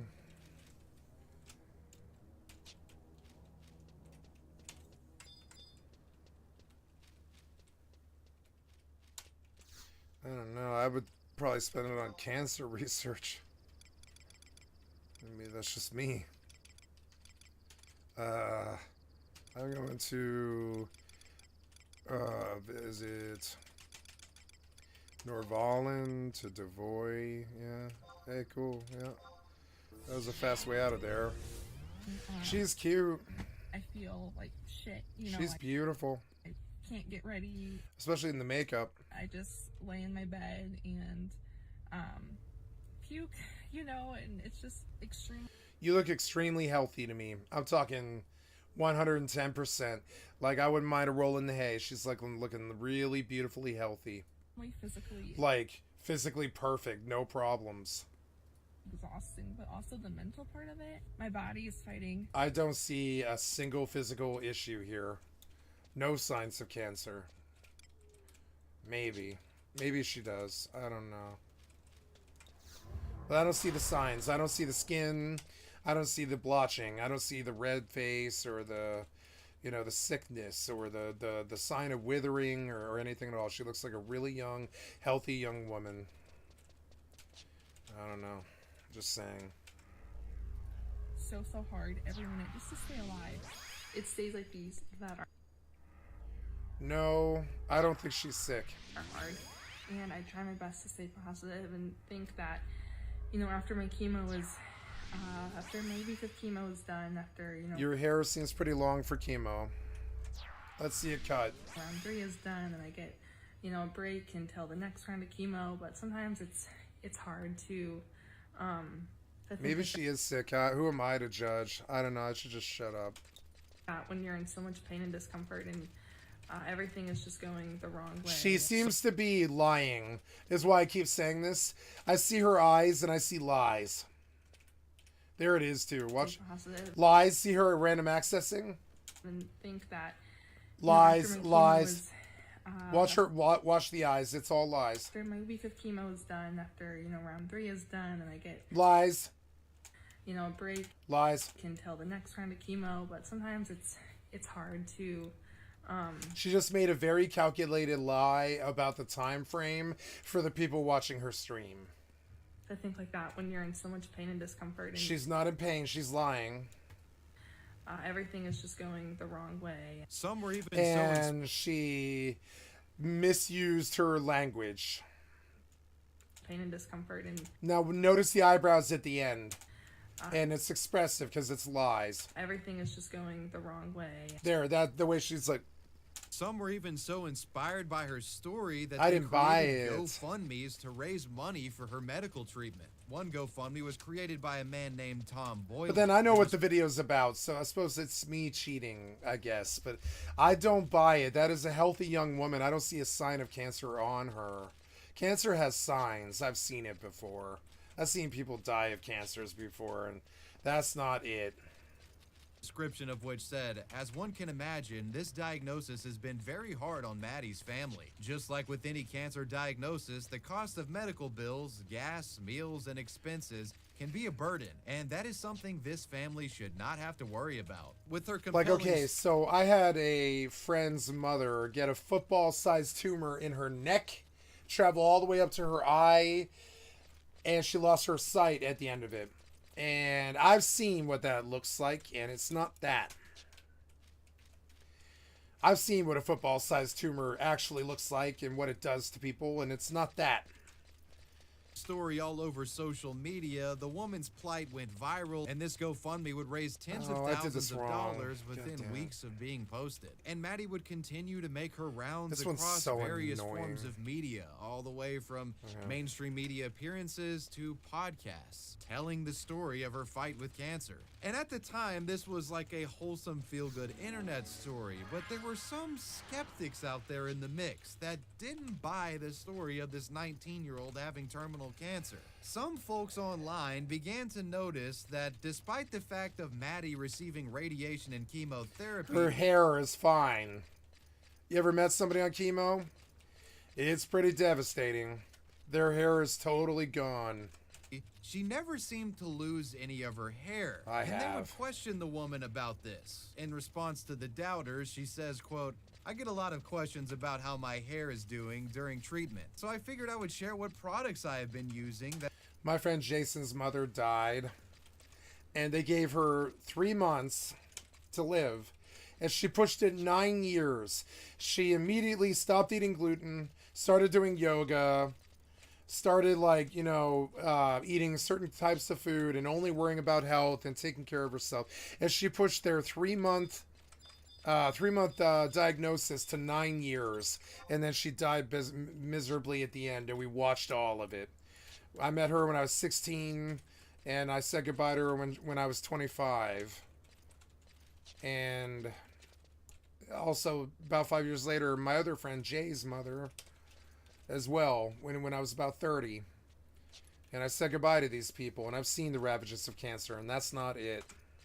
That have definitely been a game changer in keeping my hair. So the woman was claiming that hair products were preventing the hair loss that is a signature of chemo and radiation. What we're about to find, though, is that this sort of discrepancy with the hair loss is really only the tip of the iceberg. Because, believe it or not, this woman was flat out lying about her cancer diagnosis. The entire thing was a complete fraud. The fraud began to unravel on January 11th of 2023 when anonymous witnesses claiming to be medical professionals met with law enforcement and reported inconsistencies with Madison's videos and the inaccuracies of her medical equipment's placement on her body shown in TikTok videos. Fuck, she is One hot, image though. In particular was frequently Oh cited, my which showed God, an that girl's improperly hot. placed feeding tube, almost as if an amateur was She attempting is to make really themselves beautiful, look sick genuinely with devices beautiful. they didn't know how to operate. It's a Medical it's a investigators shame. also It's a shame that she had to lie. I think she has enough natural beauty to be totally fine. Life is always a tragedy like this. You always see people doing bullshit that they don't need to do. She's a really beautiful woman. She could have easily been an online personality had she just turned on the camera like me and started getting on the camera for a couple of years. She probably would have been happy. noted that the photos and videos posted That did not look professional. to Maddie's TikTok and social media appeared to be staged in an apartment and not in a hospital. Investigating Chief of Police Joseph Sisler stated that the witnesses, quote, pointed out many medical discrepancies found on her pictures posted on social media sites. It was discovered through investigation that separate and apart from the medical discrepancies and from the GoFundMe page, Madison accepted private donations from other businesses, nonprofit organizations. Faking cancer is not a good look. Please don't do that. There's a lot of people out there that really are going to go crazy over that. They're going to really hate you. They're going to tear you apart. They're going to destroy you. They're going to want to kill you. Don't fuck with humanity on their sympathy stuff. Ugh. School districts and It's a bad scam to pull. private citizens. Yes, the woman was being alleged by authorities of having faked her entire cancer diagnosis as a fraudulent scheme to get donations and grants from people. On January 23rd of 2023, Madison Russo was arrested while attending class at the same. Like, I don't know how, as a streamer or whatever, a content provider, you would try to spin some sad story. I just don't have this in me. Trying to get sympathy money out of people. I don't believe I have that in my personality. I don't think I could lose the kind of pride it would take to do that. I don't know. I'm sorry, but that's just so separate from my personality. I just don't know how you would get this far. Live a lie like this for this long. St. Ambrose University. the same university she apparently gave a speech to when feigning her fight. No, it turns out she works at McDonald's. She went to community college like me, and she's a blogger. With cancer. The woman was charged with first-degree theft, a felony punishable in Iowa by up to 10 years in prison. The woman was then taken to Scott County Jail, where she was held Wow. on a $100,000 cash bond. Yeah, and they went and prosecuted her ass too. Don't be lying to people. Don't be attacking people. Don't be trolling. They'll put your ass in jail. Don't be lying and trying to scam people. Later posted. According to court documents, this bond was paid by Thomas Boylan, the man that organized the GoFundMe. It's still unclear how the two know each other. Authorities would later execute a search warrant at Russo's apartment and found a brown paper bag filled with medical supplies, an IV pole with a feeding pump filled with cotton swabs, a wig, and a prescription for nausea medicine in a relative's name. They also subpoenaed Russo's medical records and found that the teen had never been diagnosed with any form of cancer or tumor at any of the medical facilities in the area where she had been a patient. The GoFundMe page supporting Russo has since been taken down, with GoFundMe's reason for doing so being, quote, a zero-tolerance policy of For misuse lies. of our platform and to cooperate with law enforcement investigation of those accused of wrongdoing. Folks with actual cancer diagnoses would take to TikTok in the wake of this arrest to air out their frustrations with Madison and the ridiculousness of her scheme. On February 28th of 2023, Madison entered a not guilty. This girl obviously went through some stuff, and it sucks that she lied, but you also probably shouldn't destroy her in the court of public opinion. She was just obviously, like, had an episode there.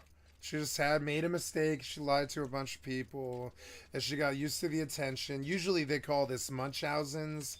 It's by proxy. It's somebody who like gets the attention through medical. I mean, she has Munchausen's by proxy. It's somebody who. Oh, sorry. Is somebody who cries wolf medically so they can get attention from the community around them.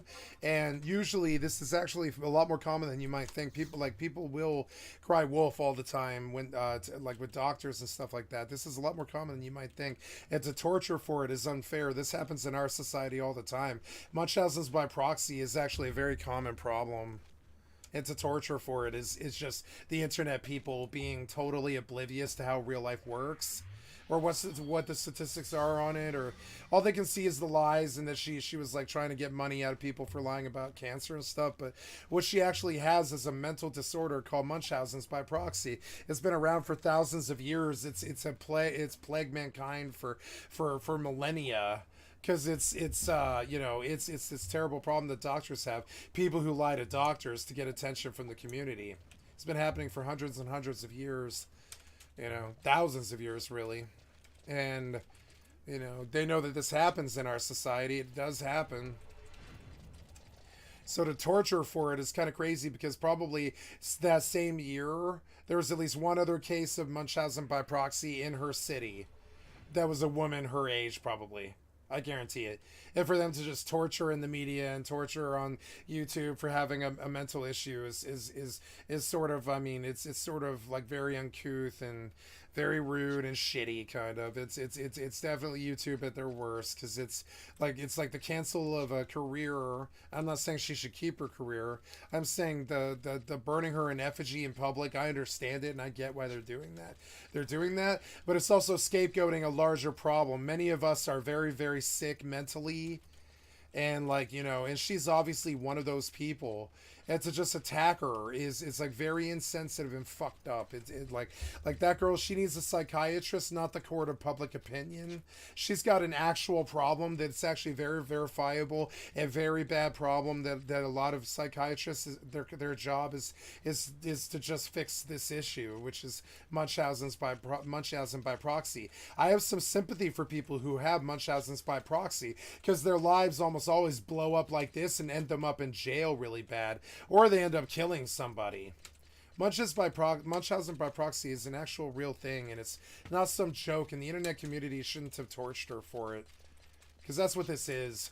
It's not some fucking cry for help, somebody desperate for money just using like her clout to get like money from a lie. It's Munchausen's by proxy, and it's actually often like in terms of crime, it's like I would say it's like often a female crime. Unfortunately, Munchausen's, it's often a female crime. It's one of the ways that female, I would say, they used to call this like aberrance, or it's not the right word for it anymore, but it's like when it's like sociopathy. One of the ways that female sociopathy appears when a young juvenile female human feels that she is not getting the attention from the community that she needs to thrive or be a productive human in the society as a whole. They start telling lies to doctors or their family or even their Facebook or social media platforms and stuff like that, trying to say that they're sick with something or they're pregnant or they have some problem or something. And all it really is a cry for help, but we tend to torch these women for this. And frankly, as far as female mental illness goes, there's a lot of ways that might manifest. But I mean, I'm sorry, mental illness, and trust me, Munchausen's can happen in males just as much. It's a sexist thing to say that only women are Munchausen's by proxy, but I'm just saying it's often a female crime. It's statistically often more female. And you can see that women have an issue with this. They want attention and they don't get it, so they go and get it however they can get it. And as far as crimes go, this is one of those ones that's about as white collar innocent as you can possibly get. This one, while it does harm people and steals their money and stuff, Munchausen by proxy is often the symptom of a truly, like, really mentally sick person who actually really does need, like, maybe state mental hospital and stuff. Munchausen by proxy is not it's normal and it happens a lot, but it's not the sign of a normal psyche. It's the sign of a larger problematic psyche. And you'll see it manifest in young teenage juvenile human girls, like, and stuff. Like they'll claim that they're claiming that they're cutting themselves, or they'll claim that they're a witch. Men will do this too, which is, I'm not trying to be sexist about this, but they'll talk about things like they're pregnant, right? And they'll lie about being pregnant maybe, or they'll lie about cheating, or they'll lie about something's wrong or they're sick or something like this. And it's Munchausen's by proxy. All it really is a person totally desperate for attention who will do anything for it, and even put their own health or other people's health at risk, and sometimes they will even kill others and become what they call a black widow. Somebody who kills their husband, or they poison their kids by mistake, so that because they've got this terrible like sickness that they're living out over and over again in their head, where they're trying to get attention from doctors and their community and their family, and the only way they can get it is by making the people around them sick. And then often they tend to be like nurses or doctors and stuff, and they will treat the sickness and make the person better again, as saving the person gives them their Munchausen's by proxy, like, thrill of living vicariously through like scamming doctors or scamming their community into believing something. And sure, this is intrinsically a really horribly evil thing. But what we know in at least in and I wouldn't say I'm in the psychological community, but I would say I've done quite a lot of research along these lines, like wondering about Munchausen's, because I had feared that my mother might have it. And she doesn't, but it's close. It's hypochondria. She has a fear of disease, and she's often seeing doctors, and what her problem was hypochondria. And so I did a lot of research on Munchausen's by proxy, because I feared my mother had that too, but she doesn't. She's got something almost as bad, which is, I would say she's a hypochondriac. Now, she doesn't plague doctors. The doctors are willing, and she doesn't lie or get them to do things they don't want to do, and she doesn't get drugs and use them or anything. She's not a liar, and she doesn't pull their sympathy for reasons that aren't needed, but she definitely goes to doctors anytime she's got any kind of ailment or problem at all. And so you'll see one of the ways that psychopathy can like manifest in they call this neuroticism, right? When a woman has left left a home a bit too young, or perhaps their parent or their father was abusive or something like that, they will often engage in kind of psychopathy, like sort of behavior, neuropathy.